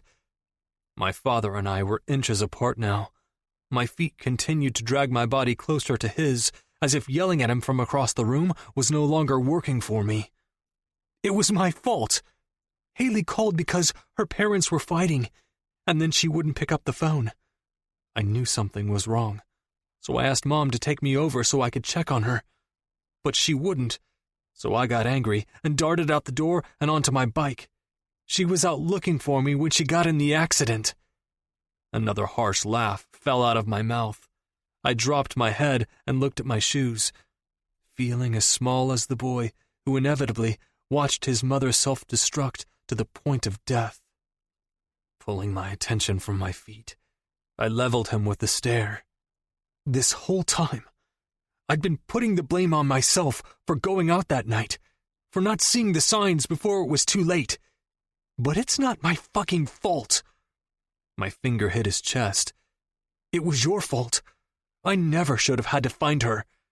I never should have had to make sure Ollie and I were taken care of when she was too drugged up to get out of bed. You should have been here." I pushed my finger into his chest even harder. I was ready for him to lose it, to show me that temper that I'd inherited. "It's your fault. I won't turn my back on Haley just because her life is hard, so don't ask me to." He dropped his head, staring at my finger. His voice nearly shook when it exited his body. "You're right." I dropped my hand slowly, almost annoyed he wasn't sparring with me. I didn't want to be right. I didn't want him to be submissive. What I really wanted was this entire fucking mess to disappear. I wanted the nervous feeling deep in my stomach to dissipate. The knots were tied around and around like a tangled bundle of cords. "But can you blame me for wanting to keep you safe? I lost your mother. Do you think I want to lose you too? Or your brother?" "What are you talking about? You mean with Haley?" "Yes, I mean with Haley." He slapped his hand onto the marble counter. His neck turned in Jim's direction, and that must have given Jim the push he needed, because he stood up and started to explain. "I have to stop looking into the threats and the attack." My teeth ground together so hard, I thought I might have broken some. "It's dangerous, and not to mention, if I dig any more, I could be lawfully convicted. It's an undercover sting. They know who killed Haley's father. They know a lot about him and his gang. They're responsible for the majority of crime in the city. Probably one of the biggest drug runners in our state." Jim darted his attention to my father and then back to me. He rubbed his tired face, the scratch of his 5 o'clock shadow, the only sound in the kitchen. "This isn't my first time running into them, per se. I've watched them before." My eyebrows dipped. When? My father answered, "Before your mom got into the crash." The beats of my heart tripled. My words came out callous. "What do you mean?" My father's head tipped upward, and he stared at the ceiling. When he leveled me with a stare, I could see it, plain as day. Guilt. I could see it clearly, because it was the same look I'd had for the last several years. "The crash wasn't what caused your mom to become addicted to narcotics." I kept my face unmoving, in fear that even a small twitch would make me break everything in half. "Christian." My father's gaze swept the room. "Your mom was using pills well before the crash, and she got the majority of them from the drug dealers that Haley's father was laundering money for." The word sounded strangled as it came out of my mouth. "No." "I hired Jim before the crash to look into things because your mother seemed off." He began to pour bourbon into his glass cup. "She liked to party in college, and before we got married and had you boys. I knew the signs. I was just too afraid to face the truth." My chest grew tighter with every word that passed his bourbon-stained lips. Anger had my neck tensing. My hands held on to the bottom edge of the counter, my knuckles white from the pressure. Once it was confirmed, I confronted her. She denied it, and then she got into the crash a week later. He dropped his head down low, I'm sure full of regret. After she got past the hump of her injuries, she seemed like she was back to normal, so I didn't press any further. I buried myself in work. I ignored the signs again. He shook his head, not meeting my eye. He was lost in his own memories. Maybe because I didn't want to believe them. I even lashed out at Jim when he came forth with what he'd found. And then, it almost pained him to say it. And then, she overdosed. And I will never forgive myself for not paying attention, for leaving you and Ollie here to fend for yourselves, for believing her lies and deceptions. My voice was on the edge of breaking. I was on the edge of breaking. So you knew? You knew she was getting high off pills before the wreck? And you thought it was smart for the doctors to give her more narcotics for her injuries? My father's face was full of uncertainty. His hard brow line dipped, and he clutched his glass tighter in his hand. They didn't give her narcotics. The doctors weren't the ones who prescribed her that kind of pain medicine. In fact, I don't think 90% of her injuries were even real.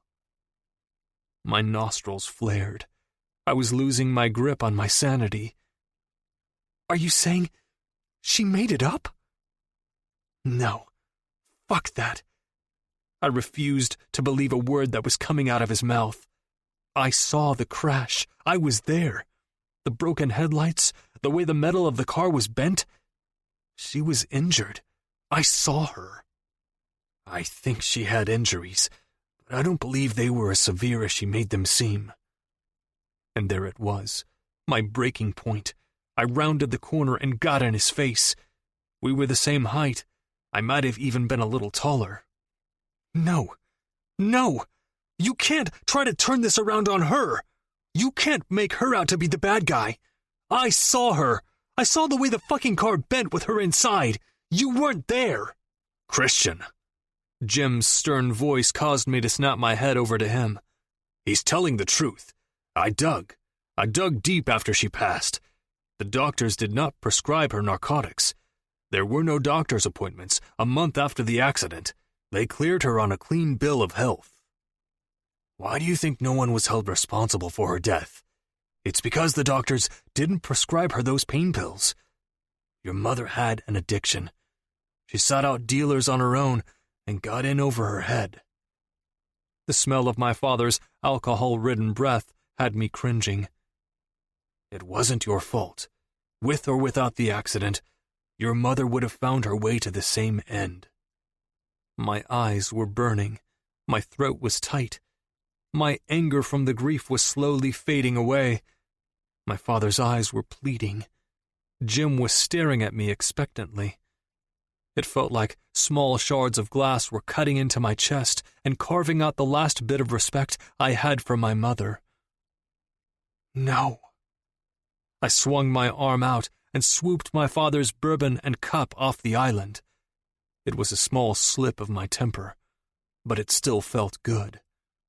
Once I heard the glass shatter onto the floor, I stormed my way to the back deck, needing the fresh air to hopefully bring my sanity back. Chapter 32.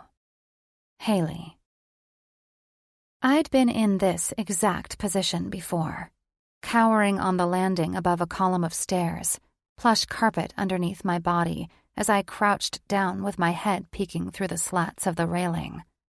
Only this time, instead of watching my father die, I watched Christian storm off through his house and out the back door. I heard bits and pieces of the conversation with his dad, but with my attempt to give them privacy, I couldn't hear everything. I wasn't sure what Christian needed at this point, but something had me standing up and slowly creeping down the stairs of his house in search of the boy that somehow found his way into my heart. I cared. I paused with my hand hovering over the doorknob, blinded by my last thought. I cared. It seemed as if a waterfall of warmth washed over my body. My neck felt warm. My fingers were tingling. My heart skipped a beat. I cared about Christian. As soon as I opened the door and the air cooled my warm face, I found him. He still didn't have his shirt on. His smooth, bare back was facing me as his arms were resting in front of him on the deck railing. His head was bent low, showing off the muscles along his shoulders. Images of us kissing came back to me, but I shook them away, knowing this wasn't the time. So, how much did you hear? He asked without moving. I crept a little closer to him. Not much, just some bits and pieces. And that was the truth. I heard my name a few times, some yelling about his mom, but that was all. There were huge, gaping holes of information left out. And the strange thing was, I didn't really care to know them, even if they were about me. In this moment, all I cared about was him. Are you okay? I slipped up beside him, looking out into the backyard. It was huge. The treehouse we used to play in still sat up in the oak tree off to the right. I could see other large homes in the distance, just past the fence, and if I moved over a bit, I bet I could see the tall front arch of my old house. I don't know. I nodded. I understood that. I'm sorry. His head turned. I could feel his stare on the side of my head. For what? Slowly, I took my gaze off the sparkling lights of the homes that were still awake and placed them on Christian. His dark brow line was heavy, his lips almost calling out to me. My insides twisted as I stared at them. I'm sorry about your mom. I still haven't said that since being back. And I am sorry. His face softened. The worry lines on his forehead relaxed. I'm sorry I blamed you. He shook out his hair before running his hands through the short strands. I think after that conversation with my dad, I should have put more blame on her. My hand itched to cover his. Why did you blame me? He let out a heavy breath, his head jerking over to the treehouse. That night your father died, you called me. Do you remember that? My heart picked up its pace, even with the small mention of that night. Honestly, I try not to think about that night. Ever. He nodded. Fair enough. But you did. You remember how we used to talk on the phone for hours? Somehow not really talking at all? A small laugh escaped me as I tucked my hair behind my ears. Yeah, I remember. Well, you said your parents were fighting. Talking to you always made me feel better. You said your parents were fighting, and then you hung up. I kept calling you over and over again, and you wouldn't answer, and I got worried. I asked my mom to take me to your house so I could make sure you were okay, and she said no because it was raining." The rain. I remembered the rain. I remembered standing outside my house with flashing blue and red lights. I was happy it was raining so no one could tell that I wasn't crying. I struggled with that often. I didn't cry when my father was murdered. It was like a switch was turned off. He died, so I wasn't able to produce tears anymore. I learned, in a group therapy session that I was forced into by a past social worker, that it was a form of shock. But still, to this day, I didn't cry often, which was why it was so alarming to me when I cried in Christian's arms last week. Christian's voice carried me away from the past. "I was angry, so I left anyway. Got on my bike and started to race to your house. My mom followed me in her car, and then she got in a car accident right in front of me. I watched the car basically bend in half with her inside it." I covered my mouth, not sure what to say, but the pain in his voice made my stomach hurt. "That's not what killed her, though," I whispered. "She overdosed." He turned his head to mine. "Yeah, and up until tonight, I thought it was the pain medication she got from the doctors that got her addicted. But according to my dad and Jim, that's not the case. She was addicted before the crash. She just used her new injuries as a clutch for more." I swallowed a lump in my throat. "I'm so sorry." "For the last 5 fucking years, I've blamed myself." "And me." He nodded, looking out into the distance again. "And you. Us. I told myself it was your fault that I left that night. I was so infatuated with you that I didn't care about anything else.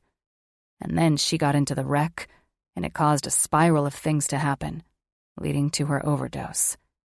His head dropped along with his voice. "I blamed you because I didn't want to blame myself, which, ironically, only made me hate myself more.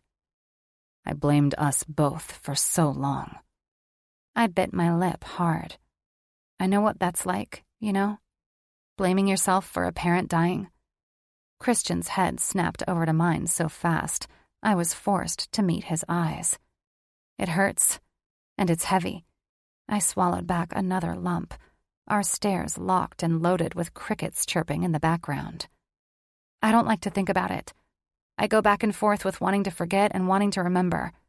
If I push it away, it'll save me grief and guilt. But if I push too hard, I'm afraid I'll forget him. My eyes somehow found my shoes. I'm afraid I'll forget the color of his eyes or his chuckle when I'd tell a silly joke. I'm afraid I'll forget the way he used to read me bedtime stories when I was little. He was a good dad. Christian's black shoes somehow ended up in my line of sight, the toes of our shoes hitting each other. The pad of his finger touched the bottom of my chin and forced my face up to his. He was blurry, and it took me a second to realize that my eyes were watering. I was on the verge of tears again. Something about Christian made my walls tumble down. I could see the gray in his eyes clearly now that we were so close. The charcoal specks glittered when he opened his mouth. "Let's just forget for tonight, okay?" My heart beat wildly in my chest when he dropped his hand and laced our fingers together. He pulled me behind him, leading me down the steps and onto the crunchy grass. I wanted to ask where we were going, but I already knew. Christian climbed up the old, rickety wooden ladder of the treehouse nailed onto the tree stump, and I quickly followed, eager to be back in our safe place. We had spent many summer evenings here, playing card games with Ollie and hoarding snacks, only for them to disappear by morning when critters swooped in. Once I reached the top peg, Christian's large hand wrapped around my wrist, and he hoisted me up and over the edge. I wondered if it was even sound enough after all these years to be up here, but once I got one glance at Christian's face, I didn't care. The treehouse could have fallen and tumbled to the ground with us in it, and I wouldn't have known the difference. It might have even lit on fire with the way he was staring at me, and I wouldn't have cared. His hands found my waist fast, and he picked me up and wrapped my legs around his hips. He lowered us to the wooden floor. The old rug we had in here years ago still laid perfectly in the middle. Once my back was on the floor, Christian bent over and placed his lips on mine. At first, his kiss was gentle and caressing. His lips coaxed my body to relax, but his tongue slipping through the gates had my core bursting with flames. My hips moved unknowingly, and he sucked in a breath. Patience. I felt desperate to get things moving, my body still burning from earlier. But he was right. I wanted to savor this. Christian's hands found the button of my jeans, and with the flick of a finger, he managed to unbutton them and began pulling the zipper down. I angled my butt up, almost panting as he shimmied them off my legs. His hand traveled up the inside of my thigh, and shivers broke out on every inch of my skin. My hands found their way to the back of his neck, and I pulled his face closer, our lips melding together to the point that I was in a state of bliss. His mouth did that to me. It made me forget everything bad in the world. His kisses were full of good and love. I felt loved. "What are you doing?" I asked, as Christian pulled himself up and peered down at me. "I like you like this. Hot but beautiful. Wild but tamed." I all but combusted when he dipped down to kiss me again. His lips were warm and gentle, but his hands were all over my body.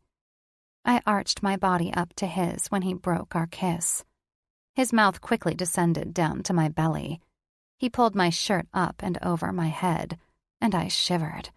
His warm whisper brushed against my skin. "Are you cold?" A harsh laugh fell out of my lips. "No, I'm hot. Really, really hot." I felt him smile along my torso as he began trailing kisses over my hips and legs. Once his warm breath hit my center, I felt my body tighten. Things wound up in my body that hadn't been wound in a long time. Maybe never. I'd never felt like this. I was vulnerable and at his mercy. I gave him all the control, and I liked it that way. Christian slowly moved my underwear to the side with his finger, and the slip of his tongue had me bucking up to meet his face. The warm lapping he did caused a familiar pressure to build, and all I wanted was more. "Christian!" My voice was more like a dog panting, but I didn't care. Us here, in this treehouse, was everything. Nothing else mattered. Him and me. That was it.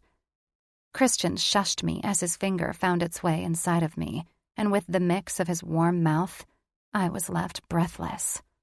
It didn't take long for ecstasy to wash over my body. I muttered something as I came, but I had no idea what. I pulled myself up onto my elbows, and I felt a fire burning me from the inside out. Christian was right. I was being wild. I'd had sex before, but not like this. It was purely driven from passion. It felt like the last several weeks were some sort of foreplay. Christian in my room at night, listening to his breathing, the small touches he'd give me, the shared kisses full of fragility and denial. I descended on him like a cat on its prey. I kneeled in front of him, both of us on our knees, and my hands found his shoulders. I pushed him back lightly and straddled his lap, my hair falling down to his shoulder as I bent my head and laid my lips on his. His tongue flicked mine as his fingers unclasped my bra. He palmed my waist and moved my body over his jeans, scratching at the fabric of my wet underwear. My body grew even hotter as our tempo picked up, and Christian's breathing was fast and loud. I stopped moving my hips for a moment, his eyes scorching me as I crept down his body and found the button of his jeans. "Haley," he groaned, throwing his head back. "Shh."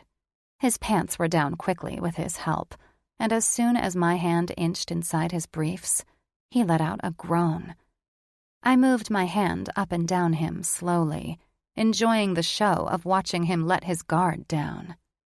I almost couldn't take it. I felt a buildup in my own body just by watching him.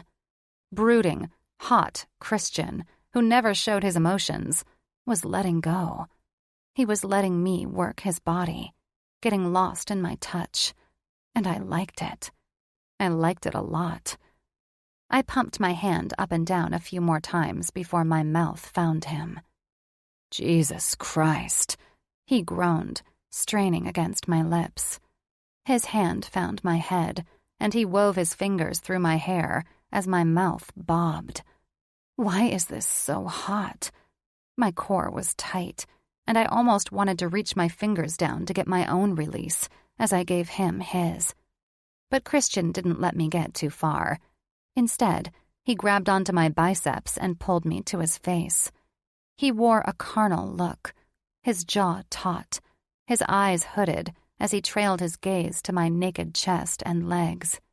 Suddenly, I was whipped around, and he was back on top. The fabric of my panties was ripped down my legs and thrown somewhere in the treehouse. Haley. Christian's voice was gravelly, and I felt it all over my skin. I'm going to ask you something, and all I want is for you to give me a simple answer. And then we're never going to talk about it again. Okay? Okay, I whispered back. Are you a virgin? My heart stopped. I swallowed before I answered him. No. I couldn't read his expression. There was a small tick of his eye, but that was it. I knew he wasn't a virgin. That much was made clear the first day I stepped foot into English prep. So I don't have to go slow and gentle. My mouth curved. Don't you dare. And just like that, his mouth was back on mine. But this time, it was urgent and hungry. Our mouths tore into each other like our lives depended on it. I felt his slick skin at my entrance as we moved up and down. Before things got too heated, he snagged his jeans and pulled out a condom. I watched in awe as he slipped it on, nervous excitement blooming in my chest. He was back on top of me within a second, and I spread my legs wide, locking onto his eyes. It took a little while, but once he was inside, I finally let my breath out. Is this okay? He asked, towering over me. I nodded slowly, pivoting my hips up to get a better angle. Perfect. You are, he whispered, moving in and out of me slowly. You are perfect. He bent his face down to mine and kissed my forehead. But soon, his slow thrusts turned into fast, hard ones. I matched his body and met him with each stroke. I felt all my worries wash away. I felt all my insecurities disappear. My hard exterior turned soft with each touch of our lips. I finally felt, after 5 dreadful years, I was safe. The pressure built up inside of me, and I withered underneath Christian. His tempo picked up, my back arched, and as soon as his lips touched my neck, I reached my limit. My hands squeezed his biceps as I braced myself for the fall, and not a second later, he paused on top of me, falling just as fast as I had. For a few moments, he just rested on top of me, his slick forehead on mine, our bare chests smashed together.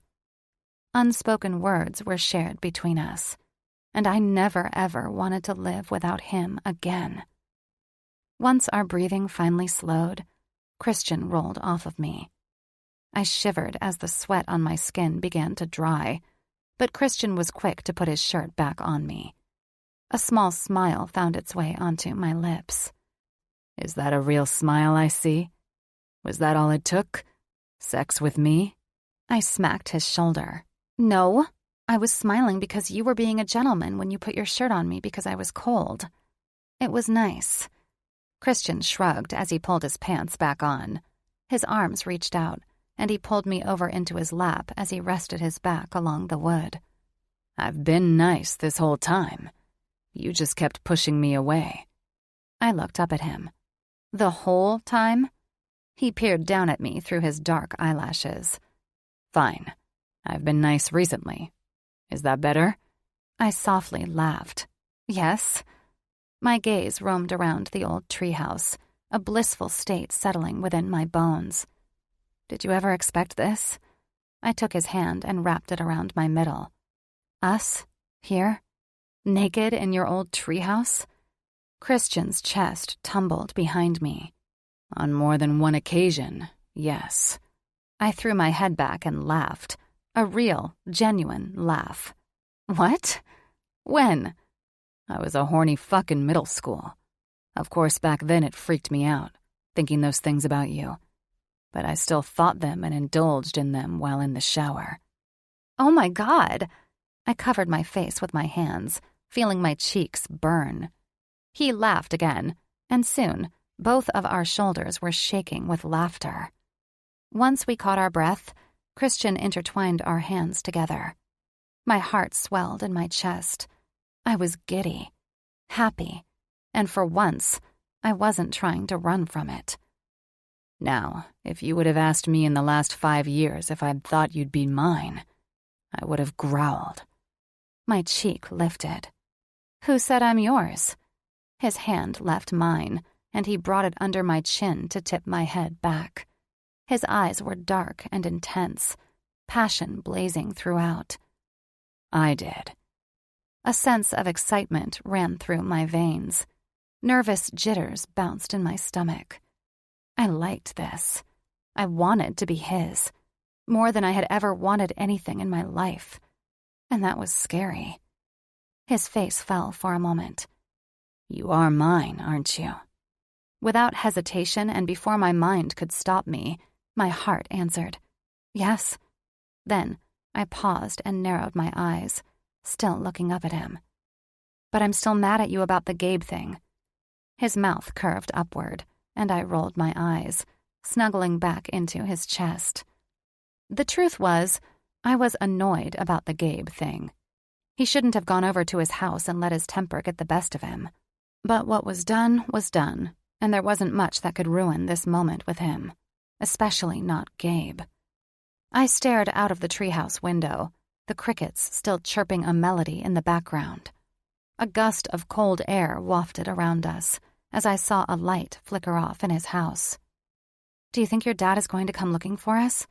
Because if I thought he was going to think poorly of me showing up in your shirt, he's really going to think poorly of me seeing me in your shirt with no pants on. Christian's finger traced the inside of my thigh, and I felt my body heating up again. I kept my breathing even, but I was simmering underneath. I don't care. But I do. I swatted at his hand. His hand froze as his large palm laid on my leg. We need to talk about something. I paused. What? I heard him swallow, and my chest grew tight. It's about something Jim said when we came home, before I got into the argument with my dad. An uneasiness settled on my shoulders. He said that the police know who killed your father. They've been tracking the group for a while. It's some sort of undercover sting. I sat up straight and turned around to look at Christian. He was leaning back on the wooden side of the treehouse in jeans. His brown hair was tousled on top, as if some stylist actually came and laid every strand to look messy and sexy. I locked eyes with him. An undercover sting? He nodded. He told me to stay out of it, and he had to too. Obviously, interfering would cause the sting to go wrong. The same men who killed your father are, apparently, some of the biggest drug dealers in the city. They're more than likely the ones who sold my mom her pills. A weird sensation washed over me. Relief? Relief that my father may get some sort of justice. Or was it a feeling of hope? Hope that the authorities would put those men away for a long time. The threat they spewed years ago would be gone, and I wouldn't have to have this little voice in the back of my head telling me to tread lightly, to be careful, and to watch my back. I hoped that Christian's family would get some sort of justice, too. Tell me what you're thinking. Christian's soft voice tore my gaze from the tattered rug. I'm thinking I bit my lip, teetering it back and forth between my teeth. I'm thinking I'm glad I'm not alone in this anymore. My heart felt full inside my chest, so full that it might just explode. His arms reached out, and he pulled me into his body. His hands found my face, and his lips sealed the deal. This was real. Christian and I. We were real. Chapter 33. Christian. Christian, she hissed under her breath as my hands toyed with the top of her underwear. Stop it. If we wake up Pete, I'll have to shove you out the window, and then you'll die, and then I'll go back to being alone. I smiled along her soft skin. Her hair smelled good. She smelled good. Let Pete find me. I don't care. She giggled underneath me. We should have been sleeping. We had school tomorrow, and it was already almost 3 a.m. I snuck in here hours ago, and after promising Haley I'd let her study for a few, and to be honest, I needed to study some too, I finally talked her into fooling around. I couldn't help myself. After Friday night, this girl was branded onto my skin, my heart, and my brain. She ran laps around my head all day long. Last night, she made me promise I wouldn't interrupt her girls' night with Piper this weekend, since we never ended up going back to her house Friday night. After the treehouse, Haley and I finally climbed down and went back inside to my dark house. My father had gone to bed and then left early the next morning with things unsettled, like usual. Haley made a good point that morning when I brushed off his disappearance. She came up behind me as I made coffee, trying to hide my resentment. My father was a runner at best, constantly running from tough shit. When her arms hit my middle, burying her head into my back, my body stilled. I wasn't used to affection. Even with Madeline, or whoever it was that I was fucking, we never got affectionate, unless it was some sort of foreplay. But Haley was different. It felt right. It felt serene. I basked in her warmth, and I'd been thinking about her words since the moment they left her lips. Remember how you felt when you thought it was your fault that your mom died? That you and I caused the wreck and were the ones who started the domino effect? Every time you looked at me, you felt immense guilt, right? Well, that's how your dad probably feels when he sees you or Ollie. He probably feels like he failed you. And sure, in a way he did. But everyone deserves a second chance. Let last night sink in, and maybe he'll come around and face his issues. After all, you did, didn't you? Haley. She was what I was missing in life. Christian, she quietly moaned as my finger slipped inside her wet folds.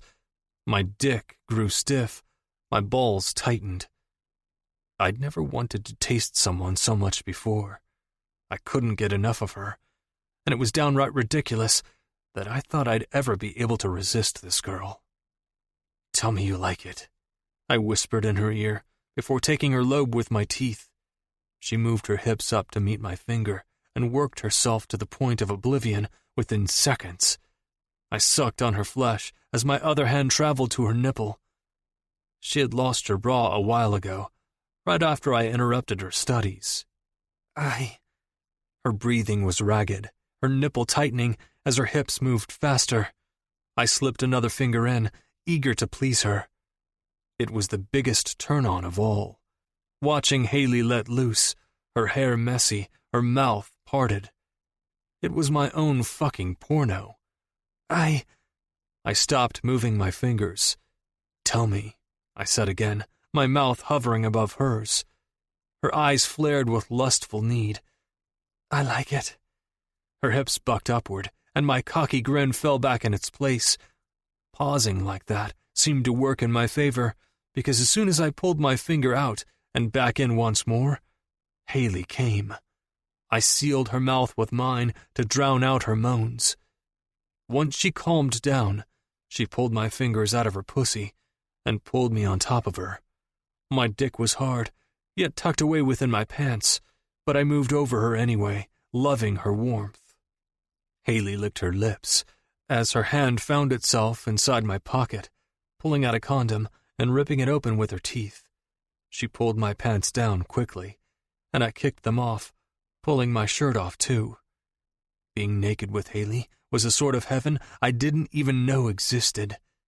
It was intimate with her, different. It wasn't just sex. I wasn't just in it for the receiving part. I wanted to give. I wanted to make her lose her mind like she did to me. Haley's fingers found my dick, and she rolled the condom on and took charge on angling me into her pussy. A heavy breath escaped my mouth as I found her warm walls. Her legs widened, her breasts pushed up in my face. I moved on top of her slowly, my hands wrapping around her tiny body.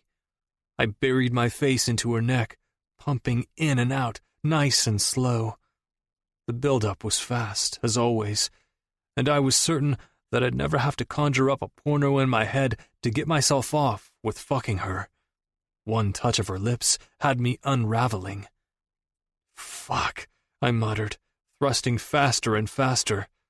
Haley's hand slipped in between our bodies to rub her clit, and I begged myself not to look, because it would inevitably cause me to come within a second, but I couldn't fucking help myself. She made me lose my mind. All bets were off when it came to her. I growled as my eyes found her finger circling herself, and within 10 seconds, we were coming together. My hand slapped over her mouth, and she bit my palm, trying to drown out her moan. Fucking Christ. I lay on top of her until my breathing settled, and once I was off and deposited the condom, her warm body curled up beside mine. I was too large for her bed, if you wanted to call it that, as my legs hung down below the mattress edge. But I didn't care. "I'm never going to get used to this," she whispered, hooking a bare leg over mine. "What? Sex with a king?" I teased. She giggled as she slapped my chest. "No, this. Us. You and me like this." She shook her head against my chest. "I didn't let myself think of us like this because I was so afraid to let you in." She paused. "And plus, I kind of thought you'd hate me forever." I fought against my feelings for a while. I placed my lips on top of her head, wondering when I turned into a guy who did that sort of thing. Her body began to relax in my arms, and I felt my body falling into slumber. What a strange turn of events the last few weeks had been. "What are we going to do about school tomorrow?" My voice grew tired, raspy. "What do you mean?" Her head angled up to mine, but I kept my eyes closed. "I mean, are we going to tell people? I don't really like attention. And you're all anyone really cares about at English Prep." "Well, people will know, regardless of whether we tell them." "Why is that?" Her hold on me grew tighter. "Because now that I've had you, I'll never be able to keep my hands off you again. You're mine now, Haley. There are no takebacks, like in 6th grade. I'm not your property, Christian." If I were to look at her face, I could guarantee she was rolling her eyes and scowling. "Maybe not, but I'm yours." And with that, we both fell asleep until her alarm went off the next morning. The following morning started off with a bang. Literally. I talked Haley into letting me shower with her at Pete's. A 6-minute shower shared by the pair of us wasn't a feat, but keeping myself from bending her over the tub was. Once we got back into her room and successfully shut the door before Pete or Jill descended from their room, it took us seconds to have our mouths on one another. I'd never been so lust-crazy before. Even now, an hour later, as she pulled up in Piper's BMW in the school parking lot, the only thing I could think about was her lips. Both sets. Ollie sauntered up beside me and stared in their direction, So, I talked to Dad. Mm-hmm, I mumbled, swiping my lip with my thumb. Haley climbed out of the passenger side, with her hair still damp from the shower. Her skirt somehow appeared sexier than ever, and I was certain it was because I'd tasted what was underneath. He told me about your talk on Friday. Is everything okay with you? Mm-hmm, I mumbled again. Dude! I felt a shove to my shoulder. What? I asked in a daze. Ollie's mouth split in two, and then he started to laugh. Our group of friends all stopped what they were doing and stared. Dude, I've never seen you like this. Like what? I asked, keeping my eyes off Haley. Fucking shit. I don't even know. Eric popped up beside Ollie. I think the word he's looking for is not a fucking asshole. I shrugged. I'm not always an ass. You surely aren't right now, which means... His line of sight left mine. Does this mean what I think it means? Does this mean what? April, along with her catty friends, sauntered up, all of their faces burning my irises. Did I really find any of these girls attractive before Haley? Christian! Eric snagged my attention, and I gave him a small flick of my head. Haley doesn't want unneeded attention, and I understood that. I respected it. I told her I'd try my hardest to keep things level on my end when it came to us. Keeping things under wraps for now was okay with me. I wasn't going to stop staring at her, though. And it probably wasn't going to stop me from sneaking in touches every chance I got. But I'd try. For her. Chapter 34. Haley. Christian was absolutely awful at keeping his distance from me at school. It had only been 2 days since the treehouse incident, and basically the entire school knew something was up. I smiled more, and Christian wasn't his usual brooding self. We'd get caught staring at each other, and someone would make a comment. Christian wouldn't correct them, and neither would I. I was at a point where I didn't care much about high school drama. Madeline's secret dirty looks in PE did nothing to faze me. April and a few other girls rolled their eyes at me or made comments about my uniform being too worn. But I only shrugged. Things were good. Christian snuck in kisses and forbidden touches under the stairwell at school. And afterwards, when his hands would leave my waist because the bell rang and soon students would start pouring through the hallways, I felt indifferent. Unwanted attention was something I'd always been against. But now that it stole Christian away from me, I was second-guessing my decision.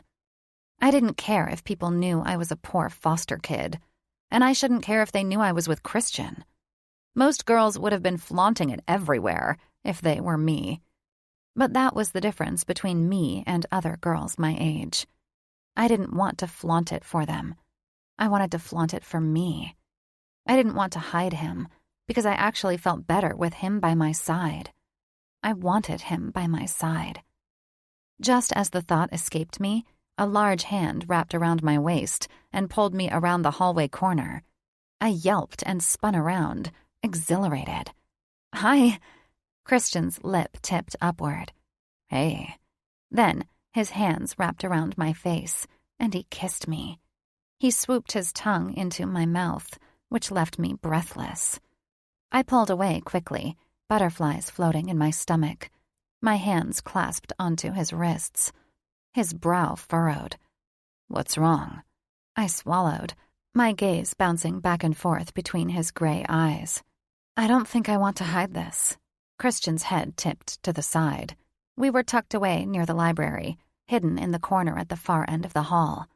You don't? I slowly shook my head. His grasp grew tighter on my face. So what does this mean, then? I shyly shrugged. I don't really know. Christian's hands dropped from my face as he reached up and grabbed the straps of his backpack. I don't either. He licked his lip. Let's just do what feels right, yeah? What feels right to you? Christian looked away for a second before pinning me with an intense look. Honestly, I don't know. I've never done this. I've never been this way before. He looked away again, and I could have sworn his cheeks grew pink for a second. The old Christian, from 5 years ago, was completely infatuated with you. Then I grew to hate you and everyone around me. My feelings were superficial at best. Girls hung on my arms, but it was all for show. My heart didn't beat for them. Christian stepped closer to me, his body heat enveloping me. He swallowed roughly, his Adam's apple bobbing up and down. I know there's been a huge gap of time between us, and other constraints of the past. But this? Christian took my hand and placed it on his chest. I could feel his heart thumping against my palm. This has always beat for you. Even when I wanted to hate you, it beat for you. My eyes glossed over at his words. I gulped back a lump as I watched the hope gleam in his eye. He was waiting for me to say something. He wanted confirmation that I was feeling the same way. 3 days of accepting my feelings, and my heart was already attached to his like it was when we were barely teenagers. What are you thinking? A smile found its way onto my face. I hurriedly grabbed Christian's large wrist and pulled him down the hallway. The farther we moved from the corner, the more our peers appeared. Every one of their faces was stricken with confusion. I kept pulling Christian until we were outside the school doors. Mostly everyone was getting ready to leave for the day, slowly walking to their overpriced cars or mingling in the courtyard, gossiping. I stopped just a few feet away from Christian's group of friends. My hand slipped from his wrist, and when I peered up into his face, a gust of crisp autumn wind blew leaves around us. I reached up on my tiptoes and placed a long, full-of-life kiss on his lips. My mouth moved over his languidly as his hands wrapped around my waist. I was pulled into his body roughly, and somehow, everything and everyone disappeared. This kiss wasn't for them. It was for us. I wanted to show him what felt right to me. And it was him. He felt right. As soon as we broke our embrace, we stood and stared at each other. He smiled first, and then I followed suit. We didn't break our stare until people started clapping, which caused the both of us to chuckle. "There," I said, still staring up at him. "That's what feels right to me." He tipped his chin once, grabbed onto my hand, and pulled me over to his group of friends. I may not have fit in right away, but nothing seemed impossible with Christian being mine. Nothing at all. Chapter 35. Haley. The next week at school, things changed dramatically. Dynamics were shifted. Some stared, others gossiped. Teachers were shocked. Even Headmaster Walton came out of his office to see if the gossip mill was being truthful. Christian, the unattainable king, was no longer single. And to everyone's surprise, the girl to snag him was one from the wrong side of the tracks. Whenever Piper and I would pull up a chair at his lunch table, the room would grow quiet, as if people lost their sense of verbiage. It was funny, but a bit unnerving. It did nothing to affect Christian and me, though. All the stares and curious whispers behind our backs didn't bother us a bit. We sat together, walked the halls together, and kissed when we felt like it. Butterflies swarmed my stomach 24/7, and they were the good ones.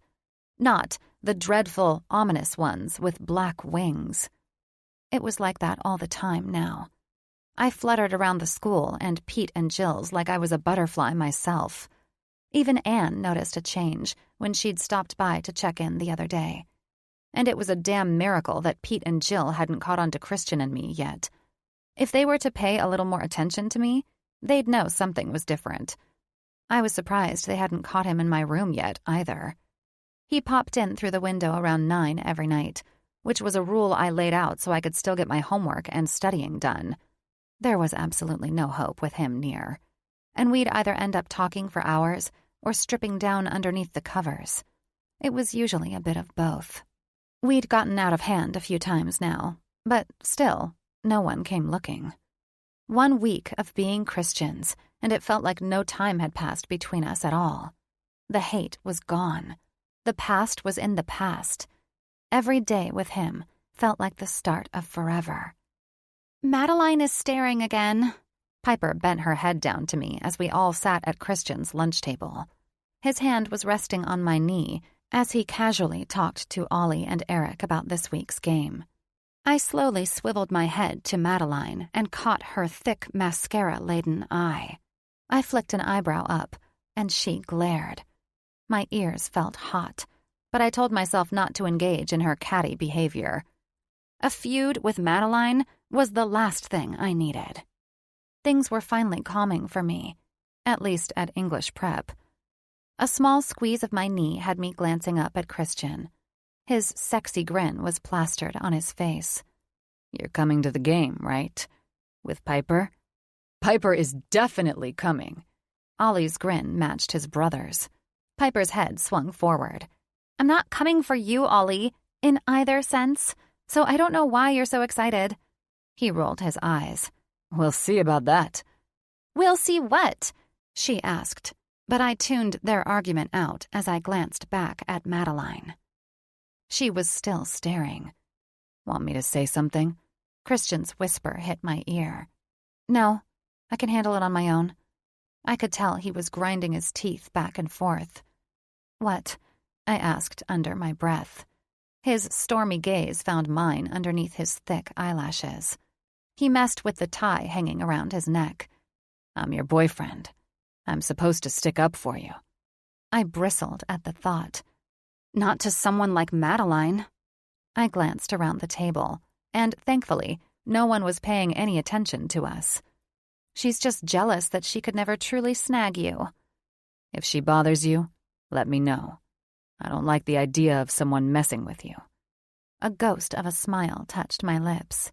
I leaned in closer to Christian, my knee touching his. "I can handle much more than you give me credit for." His tongue darted out to lick his lips. "Trust me, I know." My core started to tighten, but I ignored it. "Then let me handle Madeline." A scowl or two from her is nothing compared to the real threat out there. Christian's lips formed a straight line as the reminder of my father's past lingered in the air. It was something we both tried to push away, but it never truly left our minds. "I know," he finally said as the bell rang for class. "I'm gonna go to the bathroom real quick," I said, reaching up and planting a small kiss on his lips. Piper and Ollie were still in some sort of feud, so once I said my brief goodbye to them, I headed for the Navy doors, clutching my books in my hand. "Hey, wait." Christian pulled me back by my shirt and whipped me around. Our peers were walking past us slowly, pretending not to sneak a glance at their king with his girlfriend. "What?" Christian's hands wrapped around my face as he brought his lips down to mine. My entire body grew warm as his tongue swiped over mine. All the breath left my body when he pulled away. "I just wanted to kiss you." Butterflies flew around in my belly when he winked at me and started to follow his friends. I shyly glanced around the hallway and met the eye of several people. The girls' mouths were hanging open, and the guys were all shaking their heads, wearing grins. My face was still flaming as I entered the bathroom, and even as I washed my hands afterwards. The whole boyfriend-girlfriend thing was new territory for me. I thought I wouldn't like it. I thought the attention would bother me. But, turned out, not much bothered me with Christian by my side. My head swung to the left as the bathroom door opened, and soon my light and fluttery feeling disappeared. Madeline's eyes dug right through me. Here we go. I continued to wash my hands as she stared at me, blocking the door like a bouncer at a bar. Doesn't she know I can knock her flat on her ass in seconds? "Well, spit it out, Madeline. I know you have something to say." Her foot tapped the tiled floor as she waited for me to look at her. I took my sweet time drying my hands and gathering my books, knowing very well I was going to be late to class.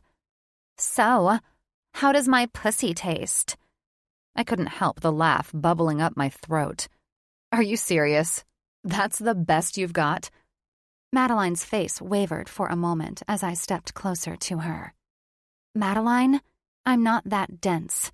I know that you and Christian used to fool around and have sex. Although the thought made me recoil inside. The past was the past. But for you to stand here and act like he just fucked you this morning and I got your sloppy seconds is a bit desperate, don't you think? She growled. You took everything from me. Madeline paused for a moment before darting her glistening eyes away from me. Was she crying? A small part of me felt bad almost instantly. She didn't deserve it. But I did feel a little bad. Something had to have made her this way. Cold, detached, craving everyone's attention at all times. Madeline, you did this to yourself. Take a step back and evaluate your actions, your motives. No one wants to be friends with someone who's conniving and mean. I walked over and stood beside her until she finally moved out of the way. The late bell rang above our heads. I think you should know that better than anyone. She held her chin up high. What's that supposed to mean? Her voice dripped of unshed tears. I shrugged, placing my hand on the door. Someone made you feel inferior once. That's why you are the way that you are. Her face twisted and grew red. You know nothing about me. You're the one that feels inferior. I laughed sarcastically. You're damn right. I've been put down more times than I can count. I turned around and pushed through the door, but not before I said over my shoulder, but at least I can admit it. Then I left her to think about what I'd said. Madeline was mean and callous, conniving at best, but I knew people weren't born that way. Something or someone caused her to do the things she did. I knew better than anyone that there was more than met the eye when it came to one's actions. I can't believe they crushed them that badly, Piper laughed as she pulled onto the highway. My fingers fiddled with the holes in my jeans as we drove out to Eric's cabin for the after-game party. I know. I've only been to a few football games ever. I laughed. But that was, by far, the worst beating I've ever seen. Piper glanced over and smiled. Christian probably played so well because he knew you were watching. Oh, whatever. I laughed. Then I cocked an eyebrow. I wonder why Ollie played so well. Piper grunted. Is something going on with you two? What? No! Her voice squeaked at the end of her sentence, and I couldn't decide if she was hiding the truth or if it was a coincidence. We are just thrown together a lot because of you and Christian. Piper quickly tried to change the subject. By the way, how are things with you two? People still haven't gotten over seeing Christian act so happy. I smiled as my body grew warm. It's weird, you know? But in a good way. I shrugged, tucking a braid behind my shoulder. I don't know how to explain it. There's just this comfort with him, but excitement too. One curl of his lip gives me butterflies and makes me feel wild, but his hugs calm me almost instantly. I shook my head a little. It's hard not being so independent with him, though.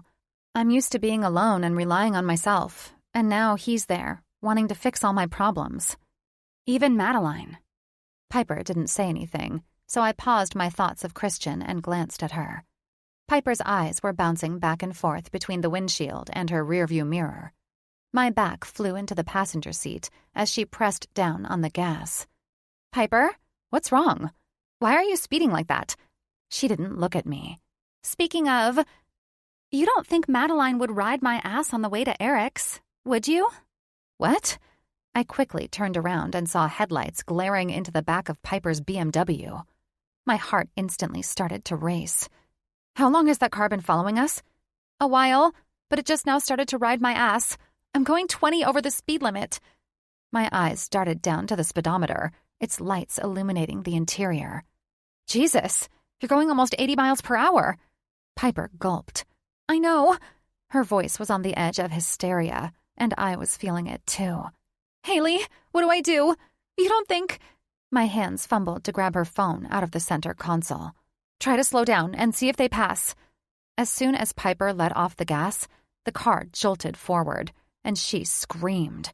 My throat began to squeeze as I frantically scrolled the contacts on Piper's phone. I found Christian's number and dialed quickly. Piper's voice rang out as I pulled the phone to my ear. "Haley, what do we do?" Run. My body's natural response to fight or flight in this situation was to flight, and to flight fast. "Drive faster." Christian picked up on the first ring. "Hello?" "Christian?" My own voice surprised me. I was scared. Really, really scared. Even more so when I heard his voice. The car jolted forward again, and Piper's scream filled the air. "Haley, what's wrong? What the fuck is going on?" My heart began to sink as I grabbed onto the handle above my head. The yellow lines on the road were blurring faster and faster. "Christian, I think they found me." Chapter 36. Christian. My foot pressed onto the gas. My chest was constricted as I gripped the steering wheel with one hand, the other holding the phone up to my ear. "Bro, what's wrong?" Ollie yelled from beside me as I tried to catch my breath. "Haley, where are you?" My voice came out sharp and bleak. Piper screamed again in the background, and I could hear Haley's labored breathing. "Haley!" I yelled, and this time my voice had an edge of anger to it, sinister sounding. "Route 55. Piper is almost going 100 miles per hour, and they're somehow still catching up to us. If they hit us again, going this fast, we'll wreck." My head whipped over to Ollie as I pushed the speaker button on my phone. "Call Eric. See where he is. Someone needs to fucking get to them now." "What the fuck is going on?" Ollie whipped out his phone and was dialing Eric before the words even left his mouth. "Christian, what do we do? Do I call the police?" "Fuck. No, stay on the phone with me." I looked at Ollie out of the corner of my eye. "Tell Eric what's going on, then hang up and call the police, and tell them that a BMW is being tailgated on Route 55, going around 100 miles per hour." Ollie didn't bat an eyelash. He did exactly as I said. "Haley, talk to me." My heart was damn near exploding in my chest. It was going a mile a minute. My foot pressed harder on the gas pedal, and my Charger all but came to life as it weaved in and out of traffic on the highway. "They're still following us." Her breaths were short. I heard her comforting Piper. "You're doing fine, Piper. Just try to stay calm." "I'm almost to you. I just turned onto Route 55. "You're not going to catch us. We're going 93. "My car is faster. I will catch you." Jesus, will I though? My stomach burned with acid. The thought of someone hurting Haley made me go crazy. I was going as fast as my Charger would take me. "Eric just turned around. One of us will get there. Just focus, bro." The center white lines were zipping in front of us, and I'd passed nearly all the cars going their normal speed, and now it was just my Charger on the road. "Haley, you okay?" I asked as my hands tightened on the steering wheel. Piper screamed in the background, and Ollie's head snapped over to mine as he was on the phone with the police operator, giving them the details I'd told him. "We're okay. Piper went off the road a little. I see a car up ahead." "It's probably Eric. Just keep driving. Don't you dare stop." If she stopped, they'd fucking take her. I knew it.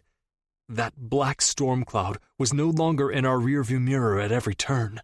It was right above our fucking heads. "Okay, but—" I heard Haley scream, along with Piper's. "Drive faster!" Ollie yelled, and I ground my jaw. I felt like I was going to puke. "Haley!" I yelled, my fists aching from my grip on the steering wheel. Ollie snatched my phone off my lap. "Haley!" The only thing we could hear were random bits and pieces of Haley's voice. It was static. She was losing service, or I was. It didn't matter. I couldn't hear a damn thing. "I swear to God," I gritted through my teeth, "this shit has to stop. I can't take it. The minute I let her out of my sight, something fucking happens." Ollie tried dialing Piper's number again, but it wouldn't pick up, so I kept driving. My foot ached to go faster, but I was going as fast as I could. We were nearing the end of Route 55, and I didn't see any taillights in the distance.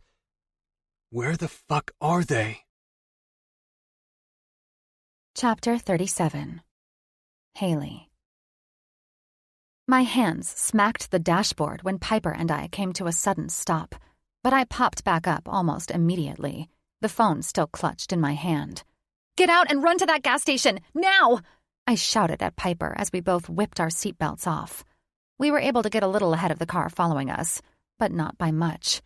We both tumbled out of her car and dashed for the lone gas station. Our feet slapped against the concrete as we heard screeching tires behind us. Piper grabbed onto my hand when we got to the glass door. The bell jingled above our heads, and the gas station clerk looked startled.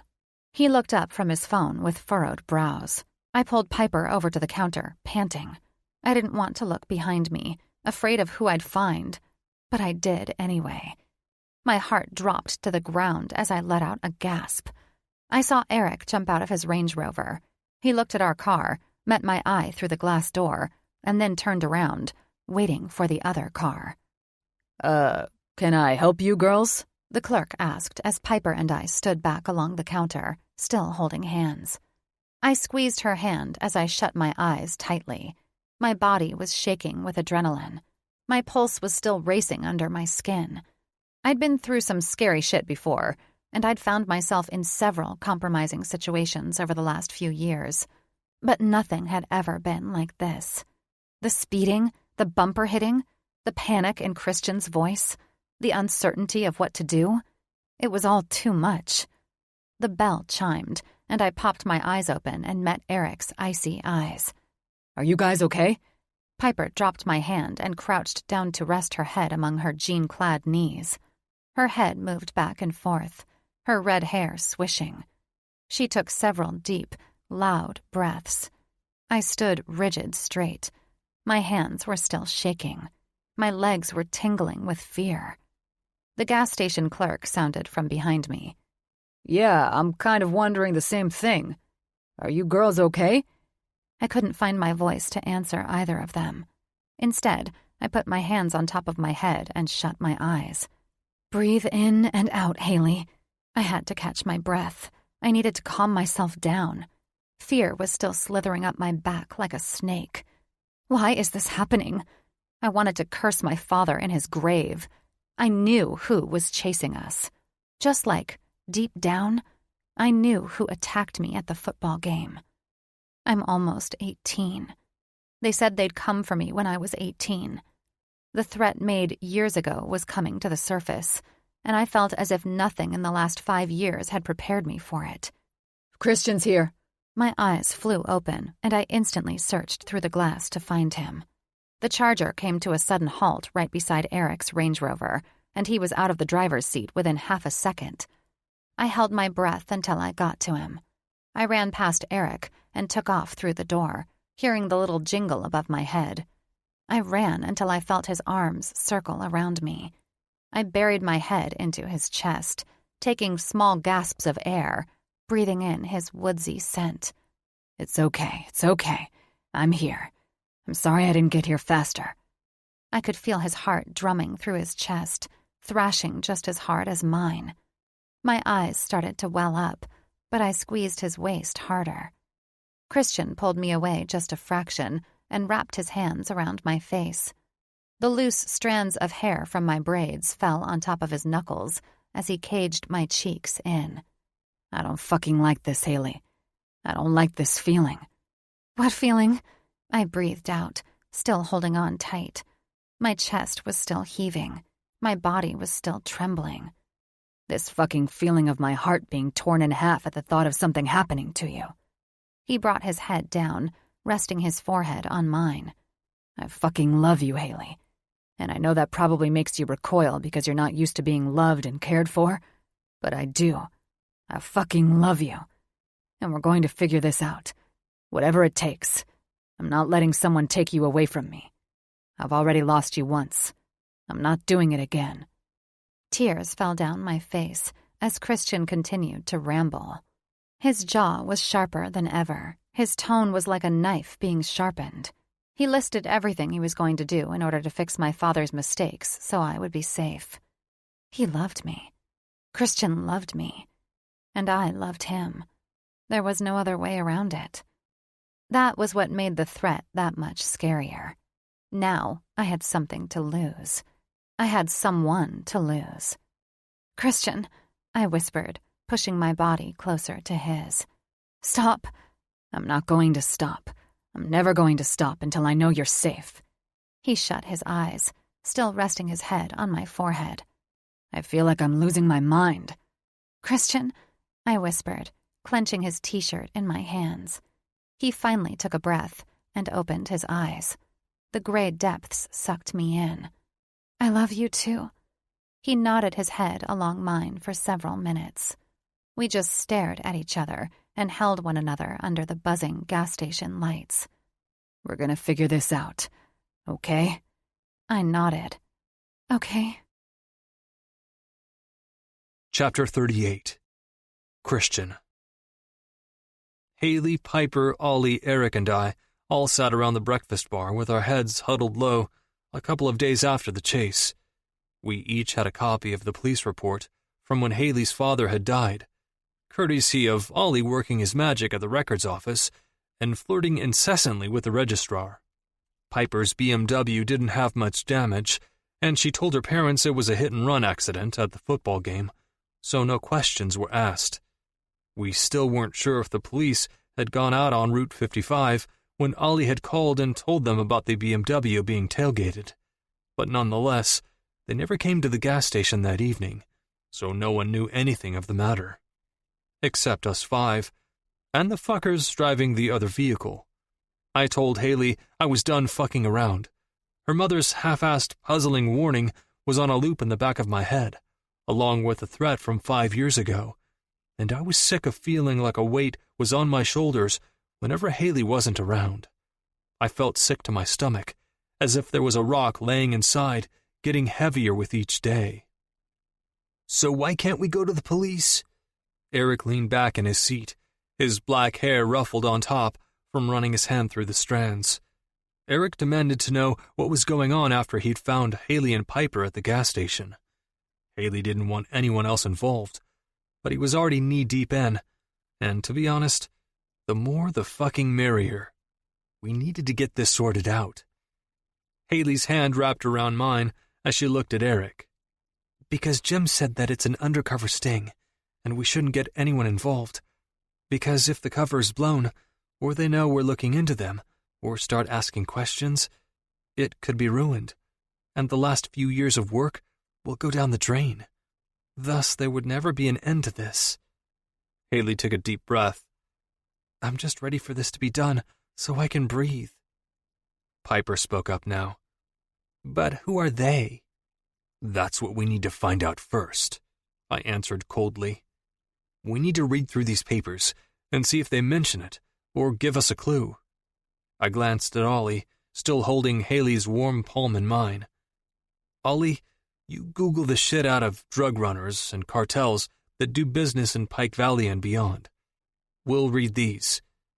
I dangled the papers in my other hand. "All right," he answered, opening his laptop. Haley's hand squeezed mine one last time before she let go and pulled the papers close to her face. She tucked a strand of dark hair behind her ear and let out a hefty breath.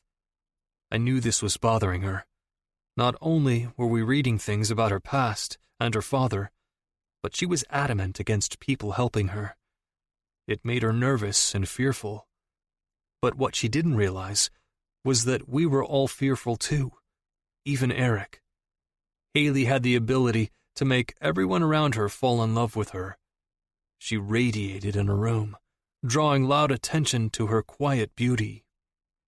I loved her. Ollie loved her. Piper loved her.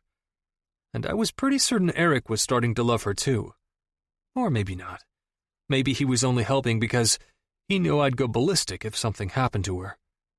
Either way, Haley had woven her way into our ironclad circle.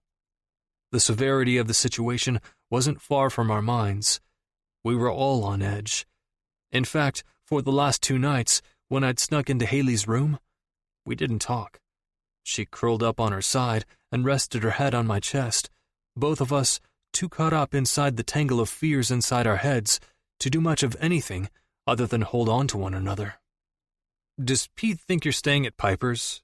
I asked Haley as I tried to distract her from the paper in her hand.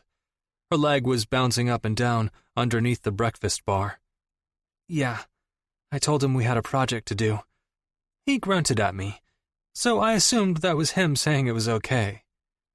I nodded as she went back to reading the police report. I knew what was in there, and I knew what she was coming up on. I had scanned it before she came over. The dispatch conversation she had when she'd called the cops was in there, word for word. It was horrific to read, at least for me, knowing I hadn't been there for her. "Are you hungry?" I took her hand in mine. My chest felt like it was splitting open because I knew she was hurting. Haley slowly swung her gaze to me and stared. "Are you trying to distract me?" A twitch of my lips had hers inching up. "Maybe." "Christian, I'm fine." "You're not, and that's okay." "I'm hungry," Piper announced out of nowhere. Everyone turned their attention to her. She had her red hair tied in a high ponytail on top of her head, and she met my eye briefly. "I know what you're trying to do," she silently said. I gave her a slight nod. She jumped out of her chair. "Let's make the boys some food while they look for clues." She grabbed Haley's hand and pulled her out of the chair. Haley stood and placed her hands on her hips. "Don't think I don't know that you two are teaming up on me right now. It's not going to work. I have cartel men trying to kidnap me. We need all hands on deck." "There doesn't need to be 4 out of the 5 of us looking at the same document." Eric sighed, flipping through another paper without looking up. "Plus, you lived through it. There isn't anything in this report that you don't already know. We need fresh eyes." Haley didn't say anything for a few moments. I watched her tiny body go from angry to calm in a matter of a few seconds. She didn't like being pushed away or told what to do, but in the end, she knew it was the truth. "Let us handle this part, okay?" I said softly, reaching out for her hand again. Haley's head dropped a fraction, but then she squeezed my palm and nodded once. "Fine, but as soon as we're done making food, I'm back in the ring. Got it?" "Yes, ma'am." I winked at her. A small piece of relief fell upon my shoulders, but it did nothing to take away the dull ache in my stomach. Chapter 39. Haley. I fiddled with the locket around my neck as I silently sat at Christian's lunch table. Everyone was talking around me, except Christian, Ollie, Piper, and Eric. We all 5 remained quiet, wondering what our next move was. It had been several days since Piper and I were chased, and just a few hours ago, the 5 of us sat around Christian and Ollie's breakfast bar, staying up way too late, trying to come up with some out-of-thin-air idea to get a drug cartel off my back. We were in over our heads. There was nothing a bunch of teenagers could do. In fact, there wasn't much anyone could do. The cartel had been around for many, many years, according to the information Ollie had gotten off the internet, and not even the FBI had been able to stop them. Jim said there was some sort of undercover sting going on, and I couldn't help but feel like I was in the center of it all. I felt like I was the missing piece. I was the shiny, golden ticket that the FBI was dangling in front of some of the world's most dangerous men. I didn't know what to believe. I didn't know much of anything, other than my father had fucked with the wrong people, and his daughter was about to pay for his sins. "You're almost 18. They want their settlement." Those words, they kept coming around, full swing in my head. My mother's nails-on-a-chalkboard voice scratched the walls of my brain. Why now? Men like the ones who killed my father and who worked for a drug cartel wouldn't wait until I was of age to kidnap me for vengeance, unless it had something to do with my age.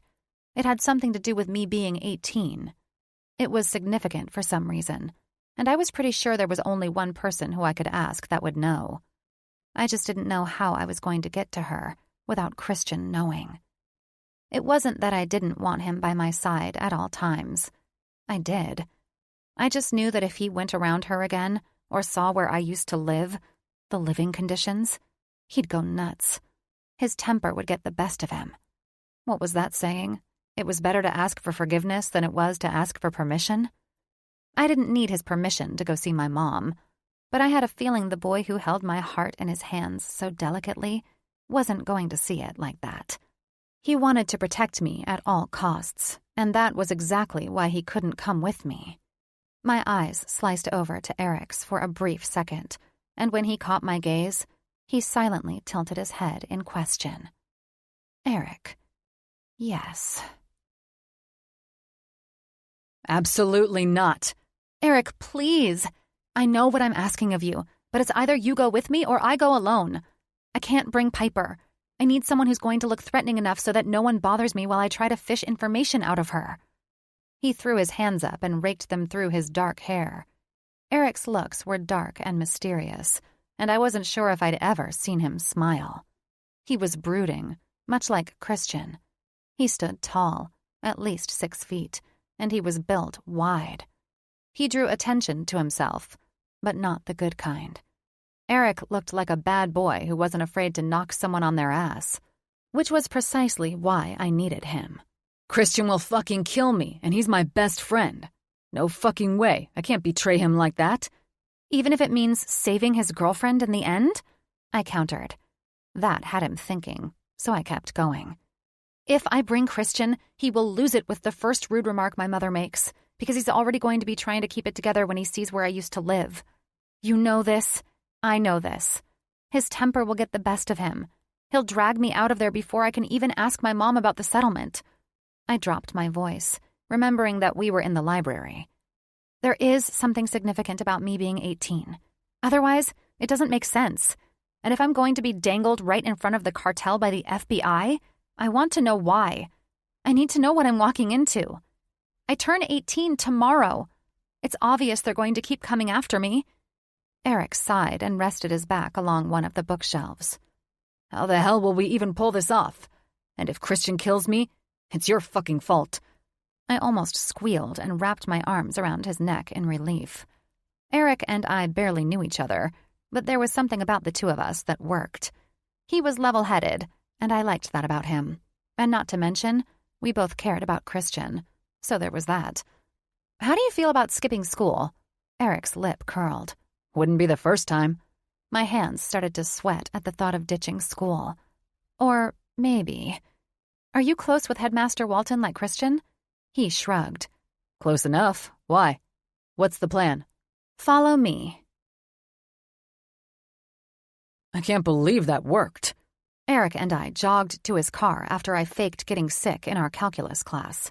Mrs. Simmons allowed Eric, who bravely volunteered, to take me to the office. Headmaster Walton jumped on the opportunity of Eric taking me home, since the bus would have taken forever. Headmaster Walton likes me because I'm smart, according to Christian. I had a feeling he'd be okay with it, especially since he likes you.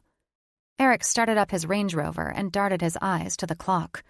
We have an hour and 20 minutes before we have to be back here for the end of last period. Otherwise, Christian will know. Then let's go. I could hear my heartbeat in my ears the entire drive to the trailer park, even over Eric's loud, heavy metal music. He checked his phone 1,000,001 times, and each time I was fearful that Christian's name would pop up. He was going to be livid, but hopefully, in the end, he'd understand. I hated doing something without him, and that was a huge change for me. I was independent beyond belief, and now I found myself longing for Christian to be by my side. Pull up there. I nodded my head to an abandoned gravel drive where a few dumpsters sat. I couldn't even count the amount of times I had to dig through the garbage for something to eat. Far too many to have only lived here a few months before CPS came and got me. Once Eric and I climbed out of his car, he locked it, and we began walking down the overgrown, weed-infested dirt road lined with broken and ugly trailers. Eric kept his mouth shut the short walk to my mom's. We had to have looked strange. We were both in our school uniforms in the middle of the day, the sun directly over our heads. But I highly doubted anyone knew what time it was. Most of the people in this trailer park were still asleep from the banger they had the night before. As we rounded the bend where my old home sat, I grabbed onto Eric's forearm. His sleeves were rolled to his elbows, so my nails dug into his skin. "Try not to say anything while we're in there. She's probably going to be nasty to me. I just need you here in case one of her creeps is with her." Eric glanced to my hand on his arm and then back up to my face. "I've got you. Let's go." With a single nod and hefty breath from my lips, I stepped up onto the broken porch and swung the door open wide. Here goes nothing. "What the fuck? Shut the goddamn door and get that light out of here!" My mom yelled from the couch as sunlight streamed through the filthy living room. My nose scrunched up at the smell of urine and old booze, but I kept my shoulders pulled back and my head on straight. The door slammed behind Eric and me, and we both stood in the small area, staring at my mom on the couch with her hand holding a plastic vodka bottle. "Haley? Is that you?" I clenched my teeth. "Yes." "What do you want?" She tipped her head back and took a big gulp of the clear liquid, swallowing it without even so much as a blink. There were dirty-looking bedsheets hanging from the windows in the living room to block out the daylight, and I could see a pile of dirty plates stacked high in the sink. But instead of letting harsh memories of this place come to surface, I got right down to business. "I want to know what the settlement is." I inched inside the trailer a little more, getting closer to her. I watched as her eyes turned into slits. I felt Eric slide up beside me.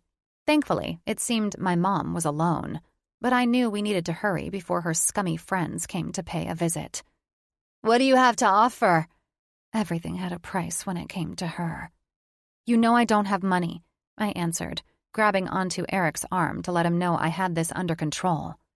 "But you can pawn this for some cash." A soft exhale left my lips as I reached up and grabbed the gold chain hanging around my neck. My heart all but broke at the thought of giving it up. My eyes grew watery. But a locket was materialistic at best. Just because my father had given it to me, and I was giving it away, didn't mean I'd forget him. It's just a necklace. That's it. My mom waited a beat before I dangled it in front of her. Then she angled her head to the side so I'd lay it on the table closest to me. I stepped forward and took in her appearance. Days old, or maybe even weeks old, makeup was smeared on her face, and her yellow hair was knotted on the ends and looked as if it hadn't been brushed in months. She definitely looked worse today than the other day when she had paid me a visit. "I thought you said you never wanted to see me again." I ignored her statement. "What's the settlement?" My mom took another gulp of her vodka before rolling her eyes. "You are." I shook my head, anger rolling in quickly. "Why when I'm 18? What's the significance of me turning 18? My mom stared at me, evil lurking in her eye. It made my stomach hurt the longer we held each other's stare. How did she become this woman? My mother was never a good mother. She wasn't attentive. She hated giving me attention when I was little. She sent me to my room more times than I cared to remember. But how did she end up like this? CPS took me away soon after she began to wither away into nothing. But as I stared at the woman in front of me, I couldn't even see a tiny sliver of the woman I used to call Mom. "A trust fund." My head jerked. "What?" She sniffed. "Your father set up a trust fund for you. When you turn 18, you get it. He wrote it in his will before he was murdered." She laughed sarcastically. "You got a trust fund, and I got nothing.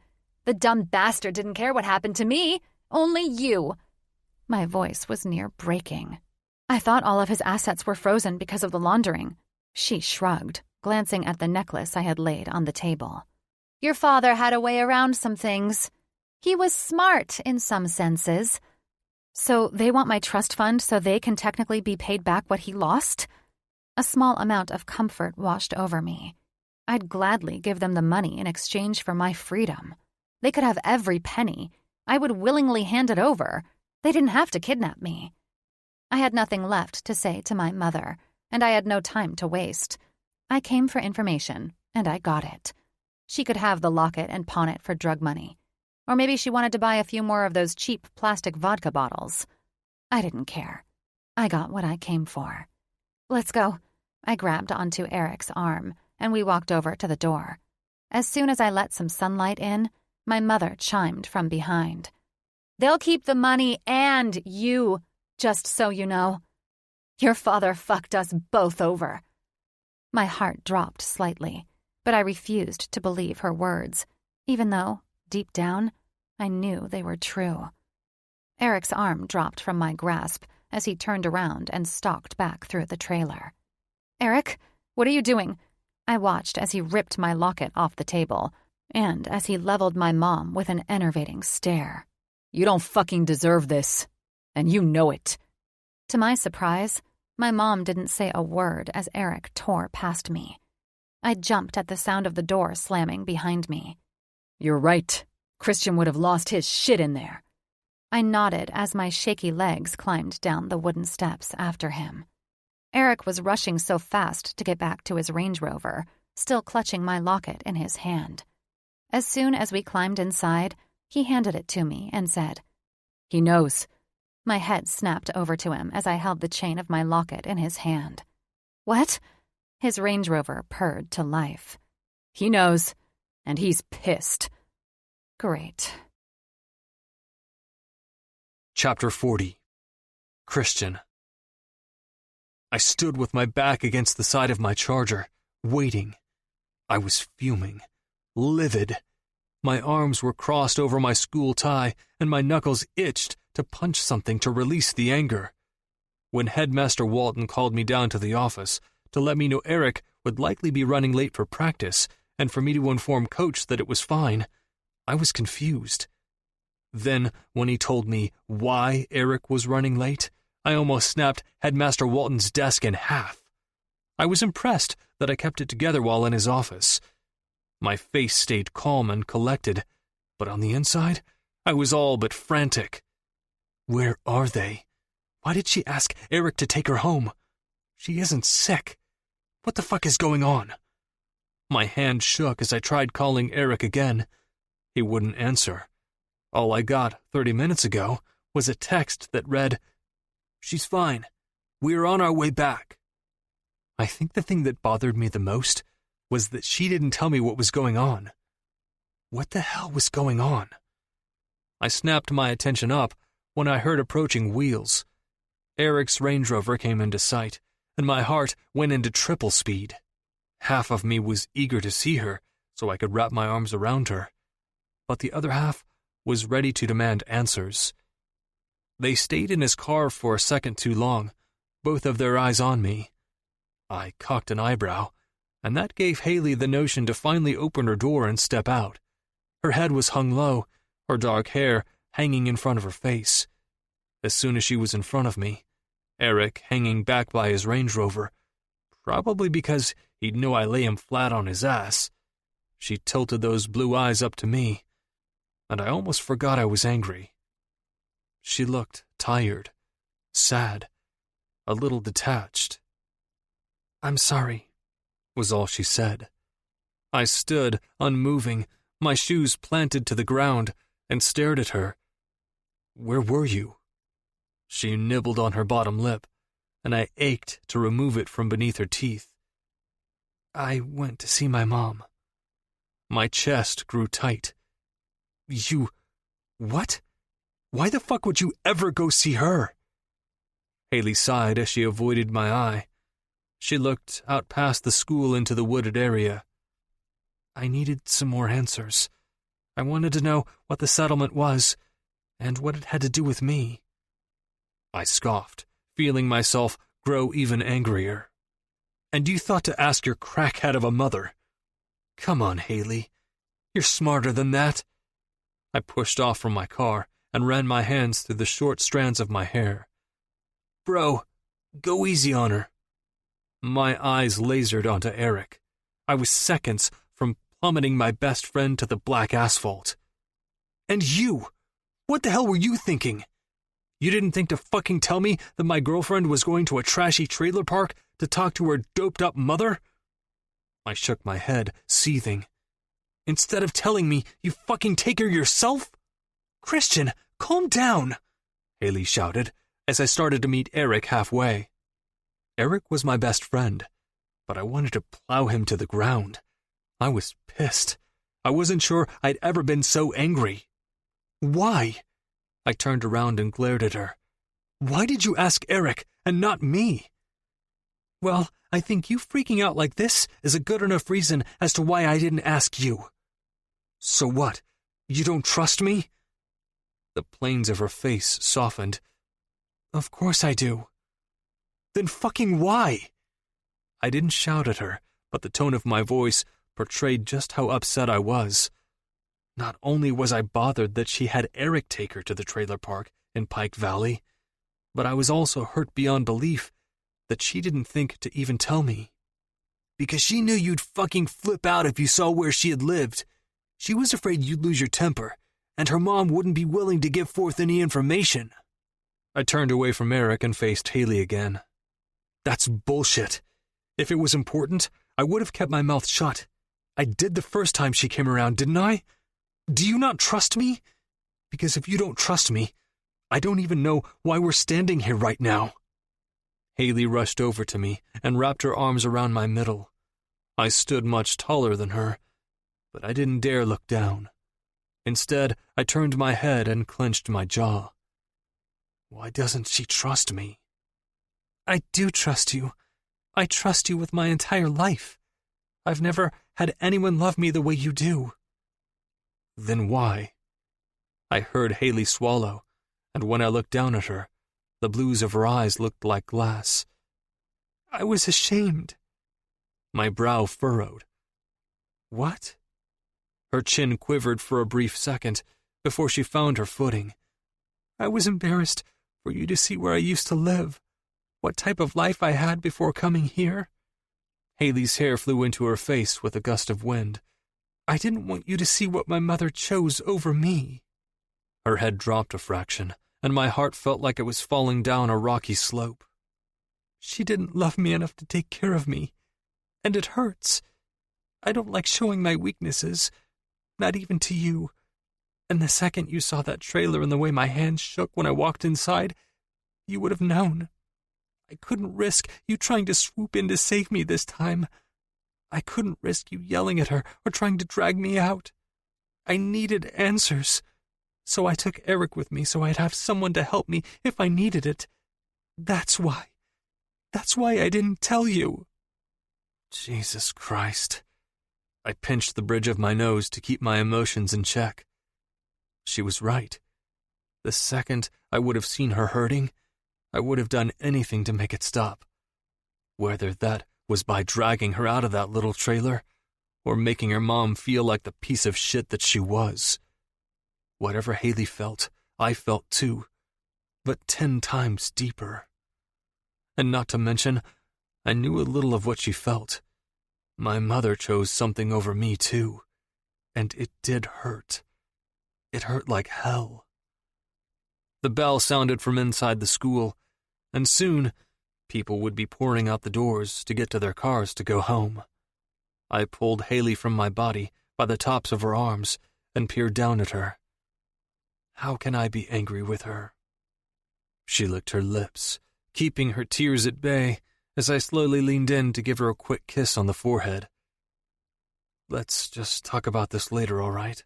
I whispered as I pushed her away. She nodded once and let out a shaky breath. Piper is taking you home, right? And then bringing you back to my house in a couple of hours? She nodded again. Okay, stay on the main roads at all times. Surround yourself with lots of traffic. Don't take any shortcuts. I know. I'll see you in a few. All right.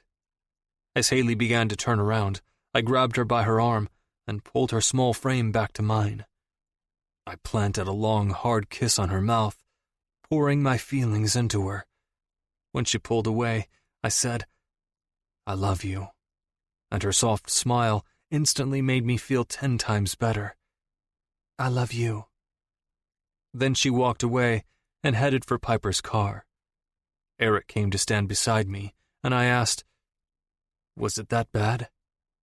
He let out a sigh. "Yeah, it was bad." Chapter 41. Haley. Wow. Piper pulled up to the curb and put her car in park. So, how much is it? I just got done filling her in on my trip with Eric and the fight I had with Christian. Apparently, the whole school saw us arguing in the parking lot. Someone snapped a picture and put it on Twitter within seconds. The joys of high school. How much is the trust fund? I shrugged, gathering my backpack. I don't know, but if they're willing to kidnap an innocent girl, I'd say a lot. Silence encased the car. My mind was spinning. I thought back to the last few hours, and before I knew it, I was busting up laughing. My hand found my stomach as I continued to laugh. Piper was looking at me like I was crazy, and that only made me laugh harder. "What are you laughing about?" Her eyes were huge, her delicate eyebrows shooting up to her hairline. In between laughs, I managed to get out, "My life?" More laughing. "Is this seriously my life?" I shook my head as I wheezed. "I have a fucking drug cartel after me." Piper let out a small giggle and asked if I had lost my mind. I had. I had completely lost my mind. But if I didn't laugh, I was certain I'd cry. So we sat there in her car, laughing for a solid 10 minutes before I finally regained my breath and looked over at her. "I can't believe you're still my friend." Her cheeks rose. "Always, even with a drug-running cartel after you." A sigh left my mouth, and I was feeling a little better after laughing for so long. "Okay, pick me up in a couple of hours? I want to get some homework done before we head to Christian's." She nodded and then said, "Wear something cute." My hand paused on the door. "Why?" She smashed her lips together. "Just do it." My lip twitched as excitement tore through my chest. "As my best friend, you have to tell me what's going on." "He's throwing you a birthday party." "A party?" Piper shook her amber locks out. "It's just a few of us, relax. But he's gone all out for it. It's actually kind of sweet how much effort he has put into it." My face fell into my hands. Now I feel even worse about earlier. He was putting together something for me, and I went off with Eric behind his back. Piper's hand touched my arm. "Don't be so hard on yourself. I think he gets it." The fight with Christian was too fresh in my mind for me to put it on the back burner. I was glad I had gotten the information from my mom, although I had no idea what to do with it. But I hated how I had to go about it. I was all jumbled up inside. I didn't like feeling out of sorts. The unknown was lurking in the shadows, and the thought of Christian being upset with me only made them that much darker. "Yeah," I finally answered. "Okay, I'm gonna go get started on homework. I'll see you in a few." I opened the door and climbed out of her car. "Be careful on your way home." "Don't worry, I check my mirror every other second. The other night is forever embedded into my brain."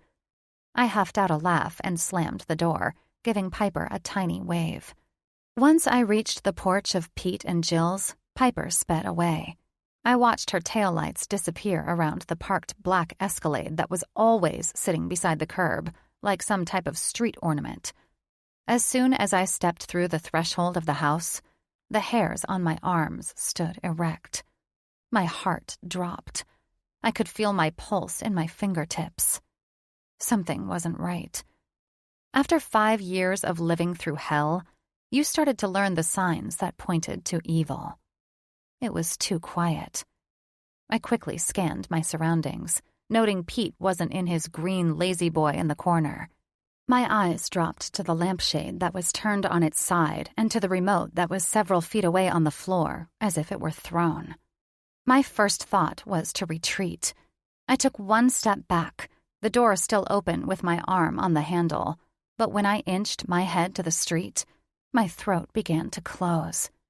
A short, bald-headed man with tattoos decorating his scalp was leaning against the hood of the black Escalade, staring right at me.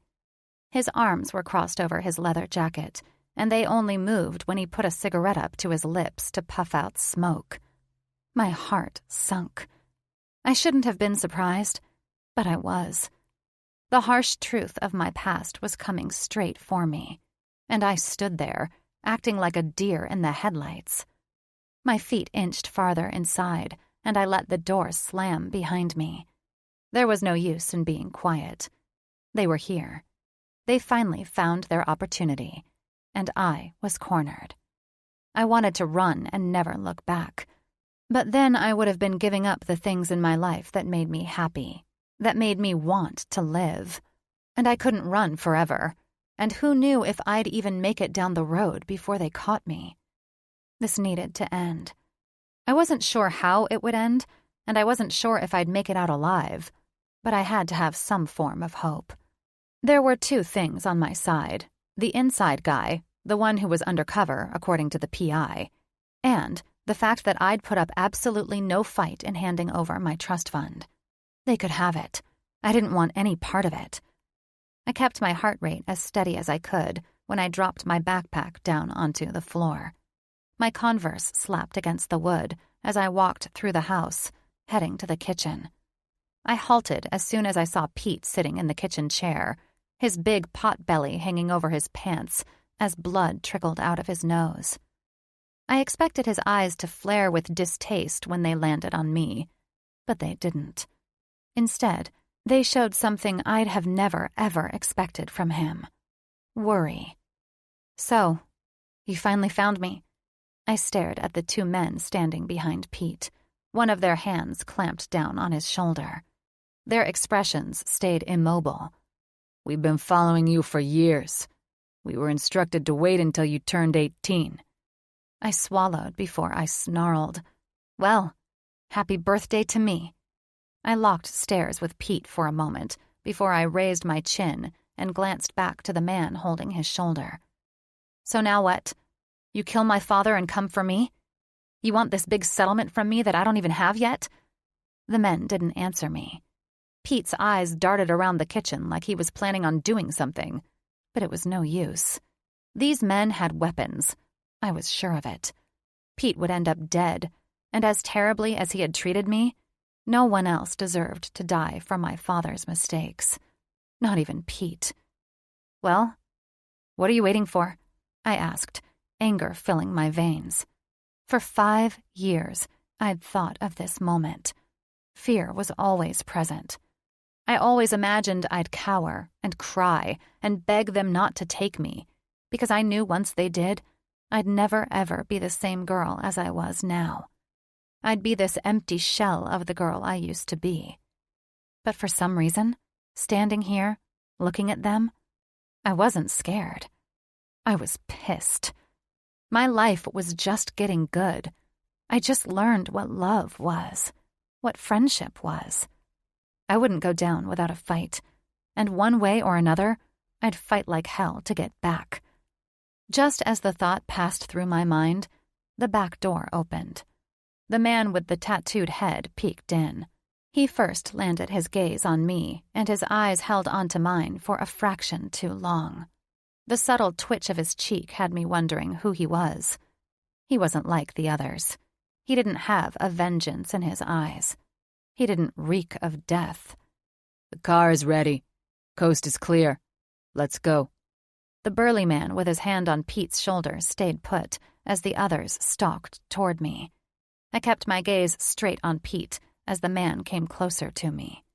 He was tall, so tall I'd have to incline my head if I wanted to get a good look at him. But I didn't. I kept my stare on Pete. Don't do anything stupid, you old drunk. What are we doing with him? The burly man asked. The man who now had his hand wrapped around my bicep snarled in their direction as he half-dragged me past. I don't care. Make sure he doesn't call the cops. Kill him if you have to. My throat shut tightly. The fear was back, and it threatened to pour out of my mouth. But I dug deep into the girl I was molded into from the last 5 years. He won't call the cops. He doesn't give a shit about me, do you? I glared at Pete and prayed to God he was catching on. Plus, he has his own demons to hide from them. The man's hand tightened on my arm, and I bit my tongue not to cry out. I heard the punches and grunts as he pulled me through the door, following after the scrawny man who led us across the street. The good news was I didn't hear any gunshots as we crossed the quiet street. I thanked God that Jill wasn't home, because things could have gone a lot differently if she were. The grip on my arm was loosened just a bit as I was pulled closer to the man. He smelled like tobacco and gunpowder. My nose flared when we reached the Escalade. "So, what exactly is your plan with me?" I asked, probing him for answers. "Prostitution? Payment? Sex trade? Gonna try to make a buck off me?" He glared at me, his eyes forming slits. The tattoo-covered man warned me with his eyes, which only perplexed me further. "If you're going to kidnap me, at least tell me why. Is it for the settlement? You can have it whenever I get it." "Your father owes us that settlement and more." A sarcastic laugh fell off my lips, and I couldn't stop myself from mouthing off. Maybe it was the hidden fear that I kept pushing away so I didn't scream at the top of my lungs. Or maybe it was some sort of defense mechanism. "Get her in there. I'm gonna smoke before we take off." The burly man passed me off to the smaller man with tattoos. I jerked my arm, but I knew it was no use. They had guns. They could shoot me if I ran. I needed a different plan, a smarter one. As soon as the tattooed guy all but threw me into the Escalade, he climbed in after, scooting beside me. I eyed the door on my right, but he put his hand on my knee. "Don't." I slowly swung my gaze from his hand to his face, and when his eyes met mine, they squinted. My breathing picked up, and panic started to set in. Suddenly, I felt like I was losing. I wasn't the badass girl from the trailer park who'd been perfecting this tough facade for the last 5 years. I was trapped. My chest started to grow tight, and my throat felt like it was constricted. I tried to think of Christian and the way he made me feel safe, but it wasn't working. That only made me panic more. "Just breathe," the man whispered, squeezing my leg. My eyebrows dipped with confusion. He eyed the men outside the vehicle. The big one, still smoking, was now joined by the other man who had taken care of the peat problem.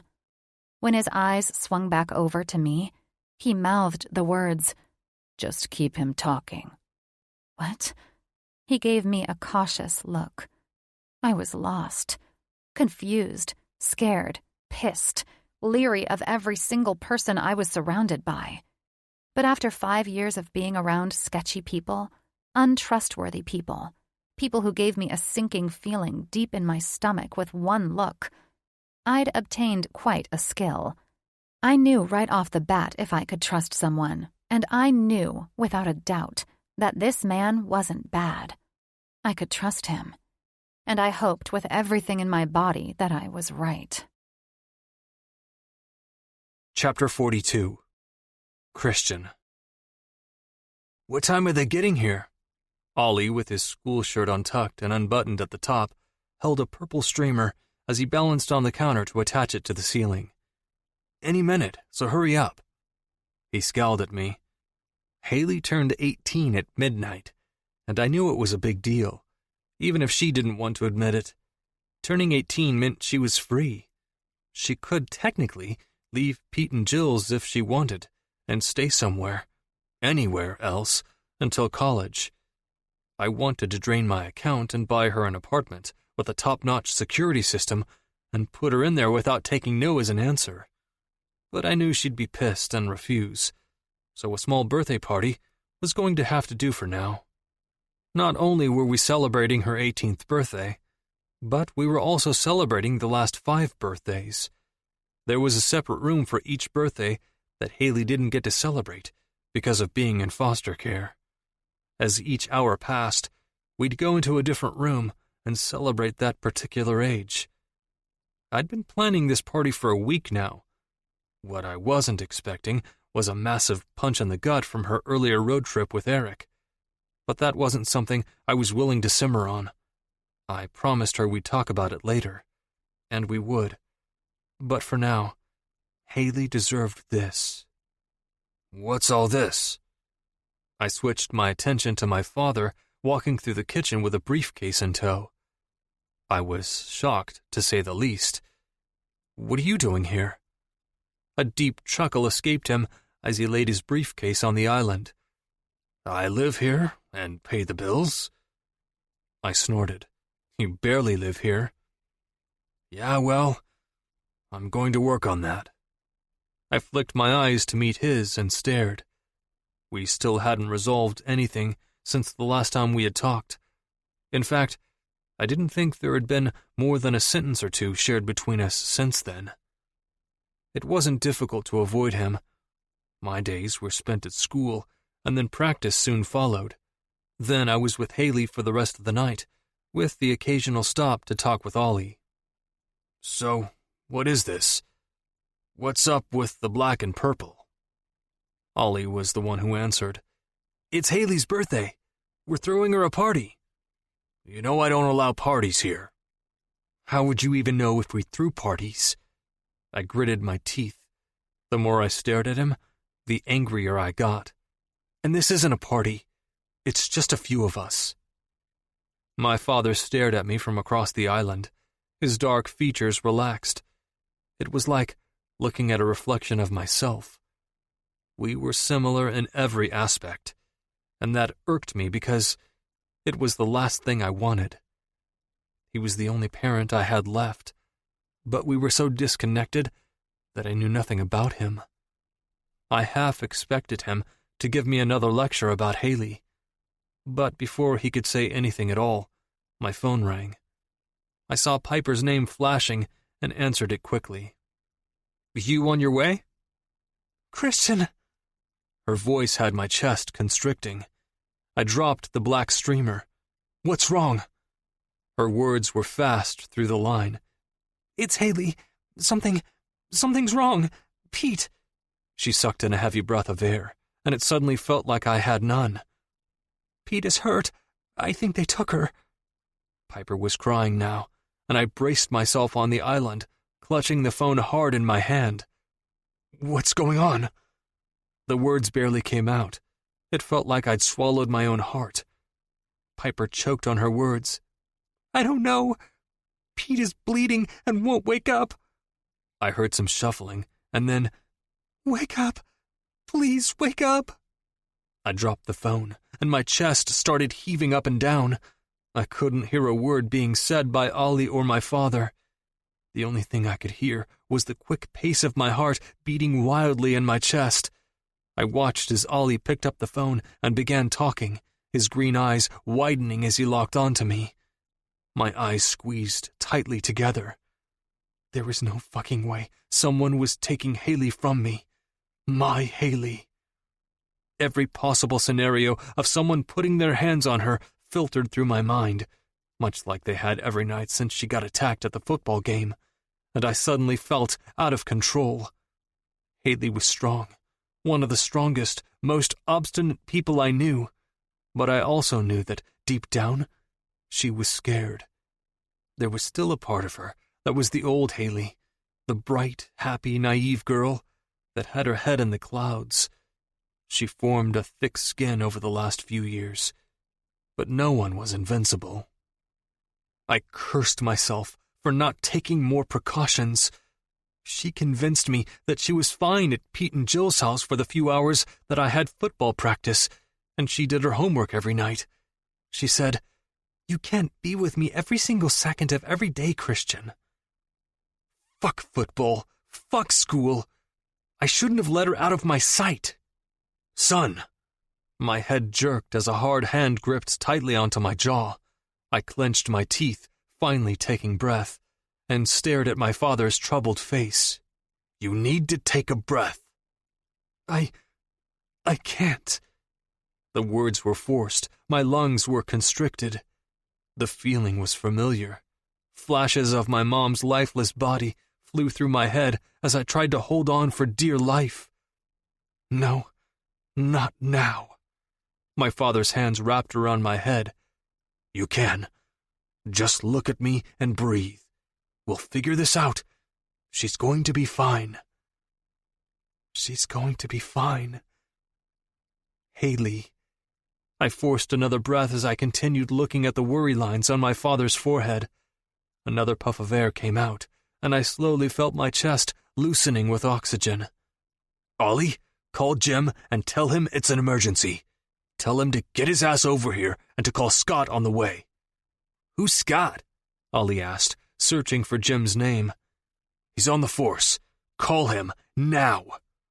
I'd never heard my father's voice so calm but demanding at the same time. Ollie quickly walked away after glancing at me and put the phone up to his ear. Are you with me now? I need you to pull yourself together so we can figure this out. You hear me? My jaw ached from both the pressure of clenching my teeth and my father's hand squeezing my jaw. The words were lodged in my throat. I'm not going to lose her like we lost Mom. I won't. The situations were vastly different. My mother had a choice when it came to leaving me. Us. She could have gotten help. She could have grasped onto her love for us more than her love for her addiction. But she didn't.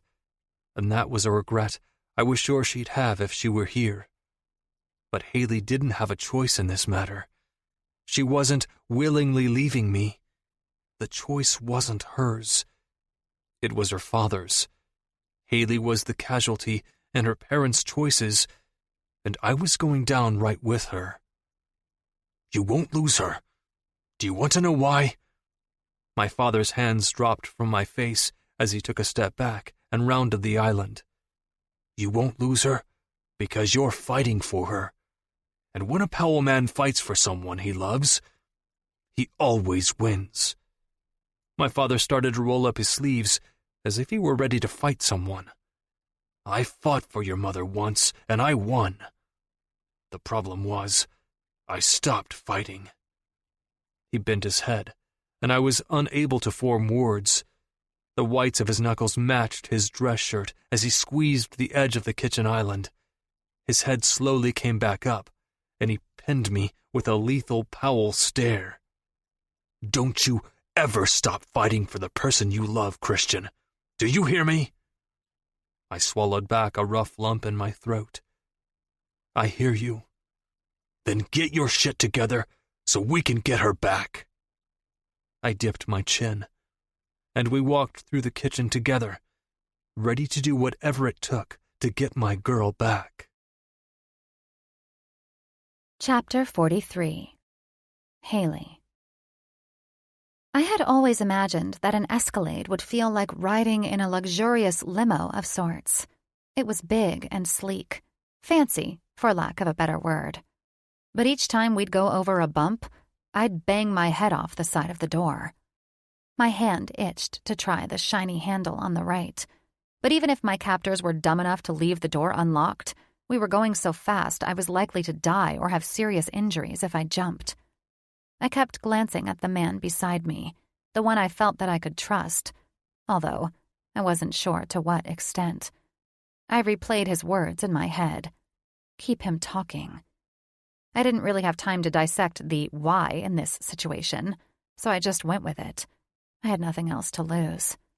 We rounded a curve, heading for the highway, and my stomach twisted with each jerk of the vehicle.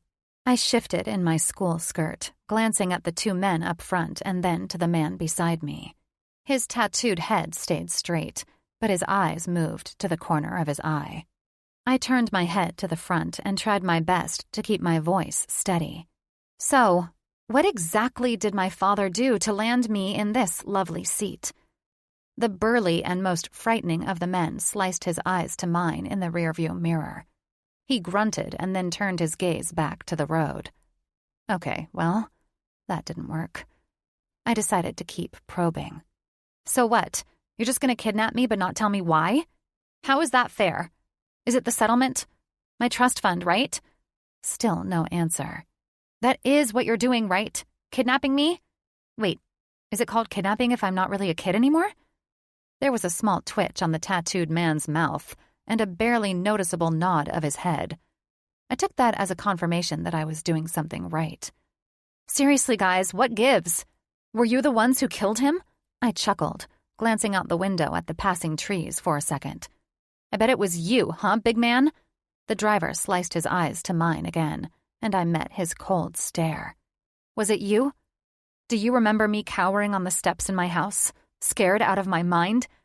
His jaw worked back and forth, clearly agitated. Or was it you? I leaned forward a little, breathing into the ear of the man sitting in the passenger seat. No, he answered quickly, not nearly as annoyed or irritated as the burly man. Maybe it was this guy, I asked, pointing my head to the tattooed guy. My heart was beating recklessly in my chest, but not from fear. I was eager, anxious, and excited. I wanted to push these men over the edge. I felt like I had a smidge of control. I was causing a reaction. And when there was time for hasty reactions, there was time for error. If he let his guard down, I'd run like hell. Undercover sting or not, I was done being a piece in their game. Will you shut the fuck up? The driver whipped his head back to me for a second, and I jumped with the loudness of his voice. I didn't let it deter me, though. I kept poking the bear. If I go down, he's going down with me. Just tell me, was it you? God damn it! He yelled, craning the wheel over to the right. My head smashed off the window, and the tattooed man's hand reached out and clamped onto my leg. He quickly removed it when the vehicle came to a stop. The burly man opened his door and jumped out, slamming it behind him. My stomach dipped with fear, but I kept my guard up, unable to let the fear shade my bravery. Now what do we do? The man in the passenger seat flipped around to stare at the tattooed man and me. Fuck, Tattooed man mumbled, looking at me wide-eyed. Keep him talking about your father. We need him to confirm the kill. What? I stuttered. But before I could get an explanation, my door flew open, and I was dragged out by my arm. The pain radiated down my wrist, and my feet barely touched the loose gravel below my body as the devil himself pushed me up against the side of the Escalade. The door was still open, and I was thankful. At least when this man killed me, I wouldn't necessarily be alone. Christian's face flashed through my head, and it was like I was instantly taken back to that awful night 5 years ago, when all I wanted was him. I remembered hiding on the steps, watching a black-hooded man kill my father right in front of my mother in the middle of my living room. When I squeezed my eyes shut to block out the scene, all I could see was Christian. His playful smile, his gray eyes. He was my light in the darkest time of my life, and it was still true today. Christian was my safe place. He had always been my safe place. My person. My heart rate calmed a fraction as Christian's face continued to flood my brain. His cocky smile, the smoothness of his cheeks, the defined jawline and relaxed muscles when I'd peek at his sleeping face. A slap across my face had Christian's face fleeting from my vision. Anger flew to my limbs. Yes, I fucking killed your pathetic fucking father. I sucked in a breath as his hand wrapped around my neck. He wasn't squeezing yet, but the pressure was building, and I was suddenly losing my grip on my courage. He was a narc and had to be dealt with, and you're just collateral damage. His hand squeezed harder, and I began panicking. I couldn't breathe. He was choking me too hard for me to do anything. I clawed at his hands and kicked my feet against the side of the tire. A venomous laugh escaped him. Jimmy and I were the ringleaders, and then your father came in and started calling shots left and right and switching up the way we did business. Little did our boss know, your father was working with the feds. I killed your father because I knew he was a rat, and on top of all that, he was stealing money on the side, too. For you. We know all about the little trust fund he made you, and once you accept it, it'll be ours. An ugly laugh rested among his lips. Of course, the money is all Franco cares about, but he gave me free rein to do what I wanted with you. And, pretty girl, you are mine. His hand left my neck, and I fell quickly, my bare knees landing in the gravel. I gasped for air as I held my stomach. After a few heavy breaths, I heard the other 2 men climb out of the escalade. But it was no use. Burly Man was still on his high horse. I coughed and sputtered as I tried to regain my breathing, but he pulled me up by my hair. I stared into his dark eyes, and an unyielding amount of fear choked me. His eyes were void. It was like looking into a cold and dark, empty grave. I killed your father, and I would have killed your mama too if the cops hadn't shown up. He pulled my head up higher, and my eyes got blurry, glistening with unshed tears. And now that you're mine, I need you to obey and learn how to keep those beautiful lips shut. He dropped me to the ground again, and before I could protect myself, he kicked me in the stomach, knocking the wind out of me. I heard the footsteps of the other men getting closer, and I hoped that they would save me. It was the first time I'd ever had the thought, and it almost stunned me. I wanted to be saved. I wanted help. Then, a hard kick came to my face, and everything went black. Come on, Haley. Wake up. Something cold landed on my face, and I felt my eyebrows draw together. That's it. Open your eyes. Slowly, one of my eyes peeled open, but the other one seemed to be stuck. My eyelashes fluttered against my skin as I focused on the person talking to me. When I saw who it was, I yelped and tried to scoot away. His face turned from happy to worried. He threw his hands up. Relax. You're safe. It's okay. I'm not going to hurt you. I continued rubbing my back along the gravel, not caring that it was scratching me. Haley. Another voice sounded, and I turned my head.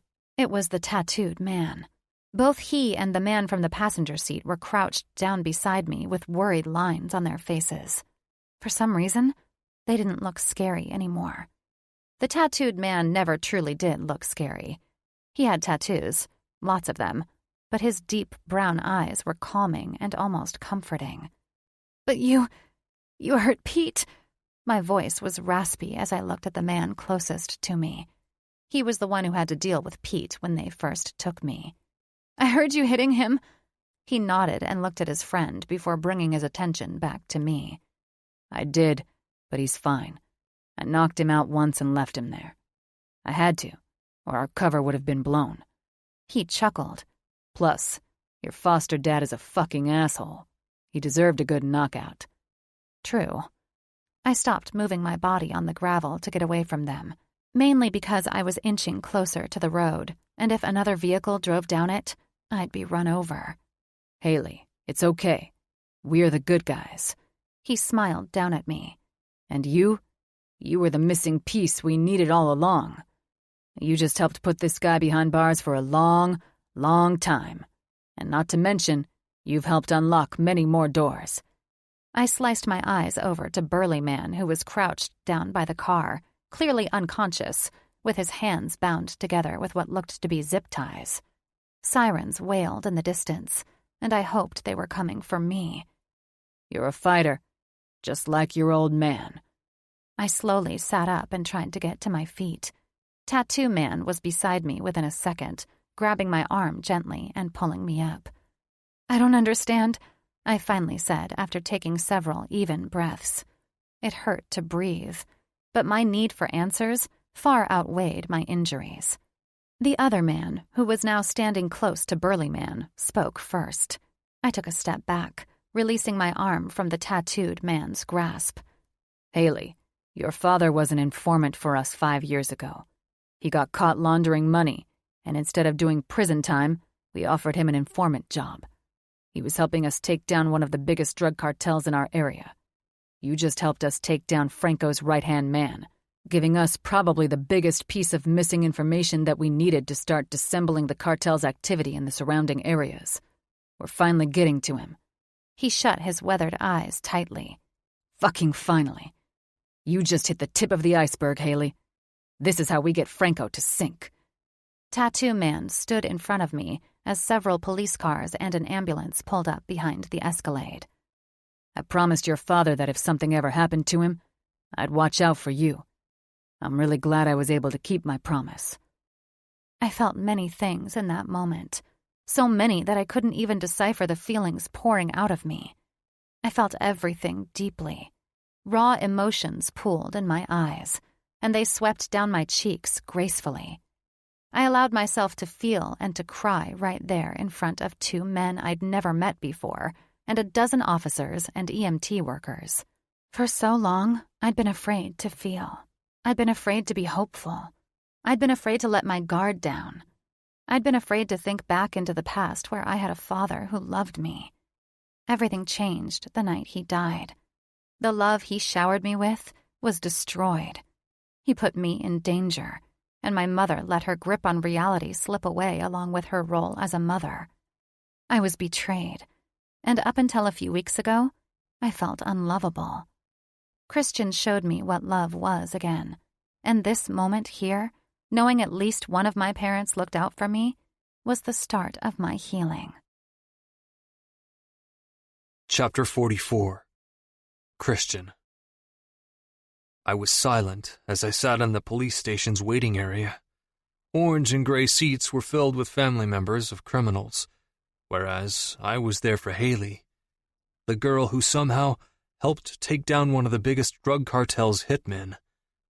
I didn't know all the details, even though Jim thoroughly explained them to me as we all sat around my kitchen, waiting for news. Even Anne, Haley's social worker, whom I'd met briefly, showed up. Apparently, Pete finally came too, after being knocked out, and grew a heart. He called the police and Anne to tell them what had happened to Haley, in hopes of finding her. My heart had never thumped so violently as we waited hours for someone to let us know that she was okay. I had to keep my memories in check, as my mind kept drifting to the night of my mom's accident. I waited hours for Haley to call back that evening, and she never did. It was eerily similar tonight. Anne was the first to get a call that Haley was safe, and she and I immediately jumped in our vehicles and headed to the police station, where we have both been for over an hour now. Tonight felt like it had lasted years. From the second I found out something was wrong, to now, had taken actual years off my life. My knuckles were bruised from taking my fear and anger out on the hallway wall, and oddly enough, my father was the one who got me to calm down. I found that to be ironic, considering he was usually the one who got me riled up. Ollie didn't speak a word as we waited. Instead, he sat with Piper's head in his lap as she curled into a ball on the couch and dozed in and out of sleep. Shaking my head, I bounced my leg up and down as I stared at the one door keeping me from Haley. They needed to question her and get a statement before she was released, as if she hadn't already been through enough. Part of me felt guilty. I felt like I had failed her. I had wronged her when she first came to English prep, tormented her, bullied her. And now, after I found my way back to her heart, I let her walk right into danger. She needed me 5 years ago when her father died right in front of her eyes, and she needed me tonight as the same danger hit her head on, and I wasn't there. I swore to myself after pacing my living room hours ago that if I got her back, I would spend the rest of my life making it up to her. The door jerked open from across the waiting area, and I leapt to my feet. I growled silently as I realized it wasn't Haley, but instead a fat man with a gnarly beard. His girlfriend jumped to her feet, wearing 9-inch heels and a skirt showing entirely too much of her saggy ass, and swarmed him with sloppy, full-of-tongue kisses. I was almost thankful he came out of the door instead of Haley, because if I had to continue listening to his methed-up girlfriend ramble on at the speed of light about their love story, I was going to commit a crime just so I could land on the other side of the steel door and away from her annoying voice. Actually, that wasn't a bad idea. How can I get to the other side of that locked door? The man was still halfway in the doorway as his girlfriend jumped on him and wrapped her legs around his middle, her tiny legs barely fitting because of how large his circumference was. They were gross, but they'd serve as a great distraction for others as I tried to slip past, so kudos to them. The police officer who escorted the man out cringed with disgust as he turned his back to walk down the hall, and that was when I slowly stood up. "What are you doing?" Anne leaned forward, putting her phone back in her purse. I shrugged. "Going to get Haley." The moment was fleeting, so I took another step, and Anne hissed, "Sit down. You're going to get yourself into trouble." "I don't care," I answered quickly, keeping my eye on the woman behind the glass and the slowly shutting door. "She's been back there for hours. I'm going to get her." "Christian," Anne huffed as she glanced at the closing door. I raised an eyebrow. "Sorry, Anne. You can't stop me." Anne must have seen the look of determination on my face. Her furrowed eyebrow softened. "Don't get caught. And if you tell anyone I helped you, I could lose my job. So don't." I think I like Anne. I strode over to the door, slipping past the couple in their gross embrace, as Anne stood and walked to the glass window. I stuck the toe of my shoe in the inch-wide opening, keeping the door open for a fraction longer. As soon as I heard Anne ask the receptionist a question regarding Haley, I slid inside the threshold and helped it latch quietly. If there was anything I'd learned in my 18 years of life, it was to act as if I belonged, even when I felt like I didn't. If you looked suspicious, you likely were. But if you acted like you knew where you were going, no one would bother you. The officer who escorted the man to his annoying girlfriend shot through the large metal door at the end of the hall without looking behind him, which was good for me. I craned my neck around the corner, where I knew the receptionist was, and listened to her and Anne still in mid-conversation. I was certain there were cameras all around me, but I was hoping no one would be paying attention as I crept down the hall. My shoes pounded right along with my heart. It was as if my actual heart beat for Haley. Every thump it made, my brain chanted her name at the same time. I blamed it on the fear from earlier, but I knew that was unlikely. I breathed Haley in and out of my body like she was my only source of oxygen. Slowly and meticulously, I searched the sliver of window along each door that lined the walls to see if I could find her. The first room had two men who wore suits and held styrofoam cups in their hands, likely full of burnt coffee. The next two were empty, and then the last one on the right had my limbs feeling like they were full of electricity. There she was. My hand touched the doorknob, and I opened and closed the door quietly and quickly before anyone bothered to find me. "Christian!" Haley jumped back from the metal table, the chair scraping along the floor. She was still wearing her school uniform, but her knees were bandaged, and the white of her shirt was stained with dirt. Before she made it over to me and crashed her body into mine, I caught a glimpse of her face, and I almost doubled over and vomited. She was hurt. "I'm here," I whispered as I wrapped my arms around her torso, bringing her into my chest. We both inhaled at the same time, breathing each other in.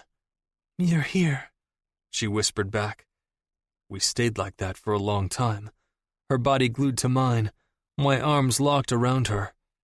It almost felt like torture letting her go. I brought my hands up to her cheeks, softly touching the bruise on her eye. "I'm going to fucking kill whoever did this to you." She chuckled into my hand, bringing those baby blues up to my face. "He's arrested and going to prison for a long time." I shook my head. "I don't care. I'll break into the prison." A soft laugh escaped her. "You can't break into prison." I cocked an eyebrow, peering down at her. "Want to bet? I just broke into here." "What?" she squealed, her grip on my wrists growing stronger. I shrugged. "They were taking too long. I've been sick to my stomach for hours worrying about you, and it's been fucking torture, sitting in that waiting area, knowing you were a short distance away, needing me. The apples of her cheeks rose, a pink dotting touching them. Who said I needed you? The thump of my heart beating was so loud she could probably hear it. The feeling of anxiety wormed itself into my chest. You may not need me, but I need you. I've always needed you. Haley swallowed, her cheeks falling. She inched a little closer to my face, standing on her tiptoes. I don't like the feeling of needing someone. I want to be able to make myself happy and be able to save myself when needed. But... Her warm breath fanned over my face, and I dug my fingers into her hip. You've always been the one to save me, Christian. You've always been my safe place, the one person I could think of when the sky grew dark, when all the little lies tasted bitter on my tongue. You were the one truth I couldn't hide from. It's you. It's always been you. My lips dipped down to hers, and once they touched, the feeling of solitude bound us together. We were one, a vine of lies, truths, hurt, and sunny memories wrapped around our bodies, and there was absolutely no way it was ever going to break. I loved her. I'd always loved her. The door swung open as our lips moved on one another, but neither one of us broke apart. I didn't give a fuck who walked in. My tongue swept inside her mouth, and she happily obliged. Someone cleared their throat, and I finally broke my face away from hers, but I didn't pull her body even a fraction of an inch away. A man with an impressive mustache glared at me. Who let you in here? My mouth twitched. Myself. You need to get some better security.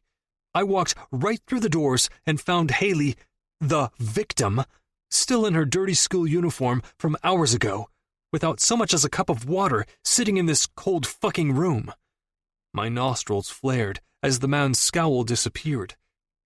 This is absolutely unacceptable.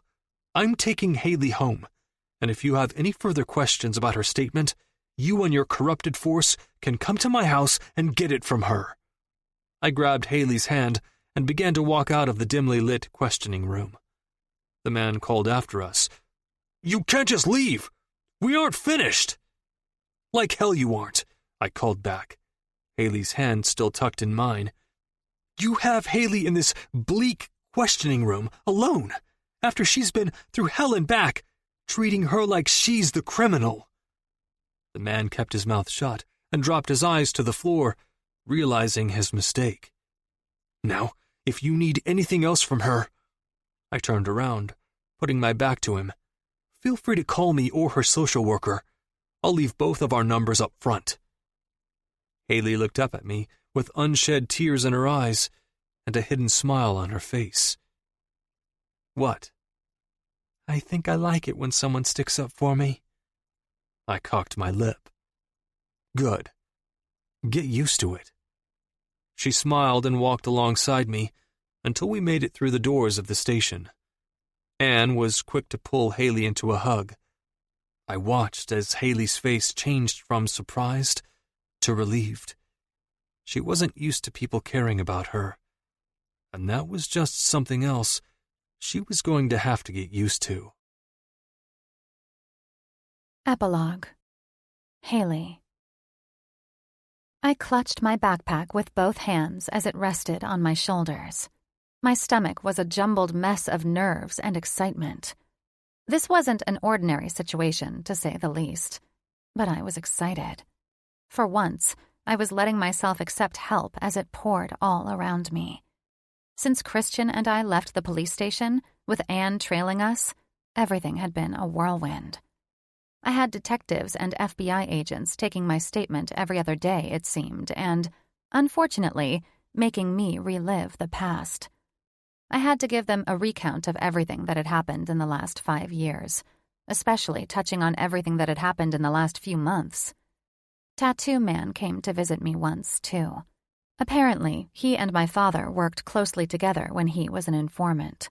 It was nice to know that my father was trying to make right in the end, instead of throwing his family to the wolves. As for my mother, she was still living her best life in the trailer park.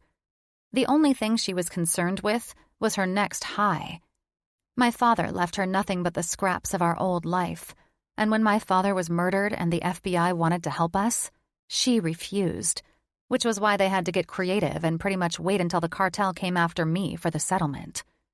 So, what do you think? You can paint the walls if you want. Any color. Anne stood in the middle of my new bedroom, wearing jeans and an old t-shirt. Her blonde hair was in a bun on her head, and I couldn't remember ever seeing her this relaxed.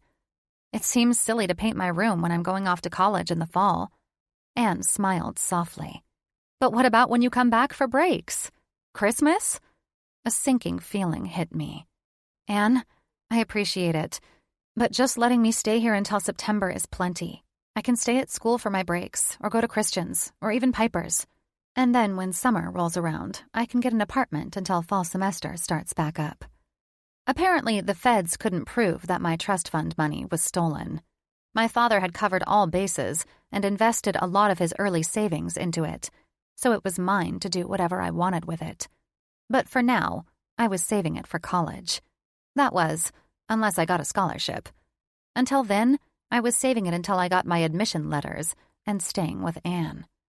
Since I was 18 and technically out of the system, it was okay for me to live wherever. That was when Anne all but begged me to stay with her. It beat staying with Pete and Jill, who were surprisingly happy to know I was okay, and although Christian wanted me to stay with him, I got the feeling that wasn't a good idea.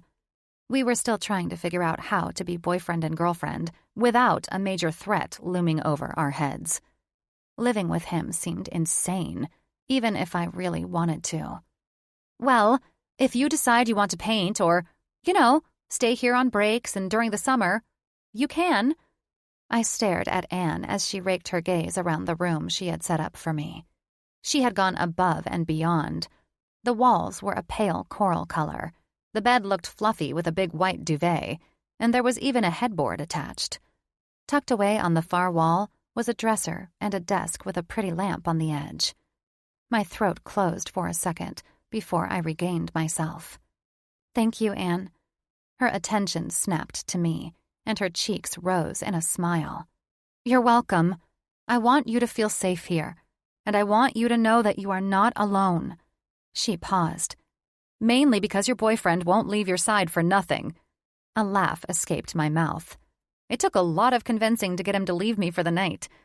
Christian's dad let me stay at their house for the last week, as things got sorted out with my statement.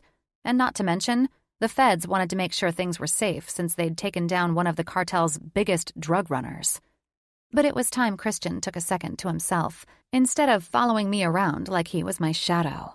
Not that I was complaining. I just felt bad that he was constantly worrying. Even at school, he walked me to and from each class. Everyone talked quietly about what they thought had happened to me. It was kept out of the papers and the news, but my face was beat up again, so rumors started to spread. Well, I hope you both know that you're safe here. You two deserve a little normalcy in your lives. I nodded as I took another step inside my new bedroom. My first thought was, this is too good to be true. But I was working on changing that mindset. This was good, and that didn't mean it couldn't be true. I'll let you settle in. I'm going to go finish dinner. Do you like pasta? I nodded as my heart warmed. She was cooking me dinner? I hadn't had someone actually cook me dinner for a long time. A really long time. My stomach growled as I began unpacking my books and a few articles of clothing. I slowly walked over to the closet to pull out a few hangers to hang my school uniform on when I heard a tapping. My head craned to the right, and I saw a figure standing at my window. My breath caught, but when Christian leaned his face down and grinned, I let out all my breath. "What are you doing?" I asked as I pushed the window up. He told me to back up some, and soon his long leg was stepping through. "I missed you." I laughed. "Christian, there is a perfectly fine front door that you could have used. It's 7 in the evening.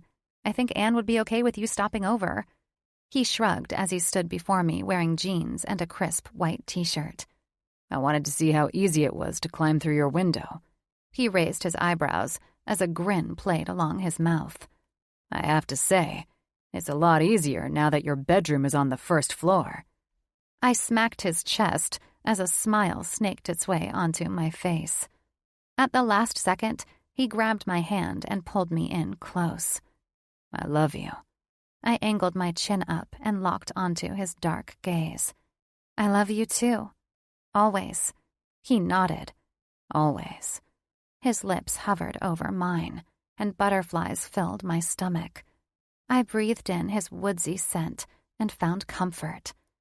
Before he pressed his mouth on mine, Anne knocked on my door.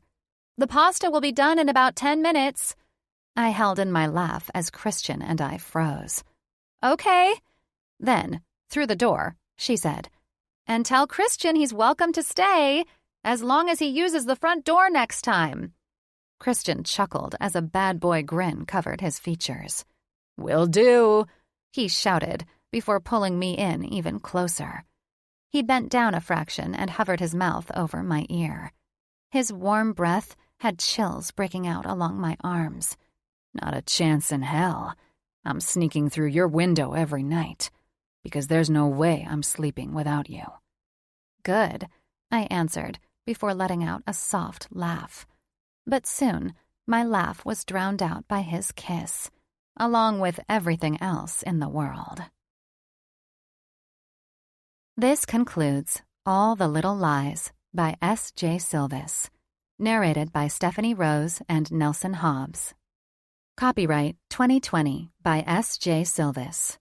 This unabridged audiobook is published by arrangement with S.J. Sylvis and was produced in the year 2021 by Tantor Media Incorporated, a division of Recorded Books, which holds the copyright thereto. Please visit tantor.com for more information on our growing library of unabridged audiobooks.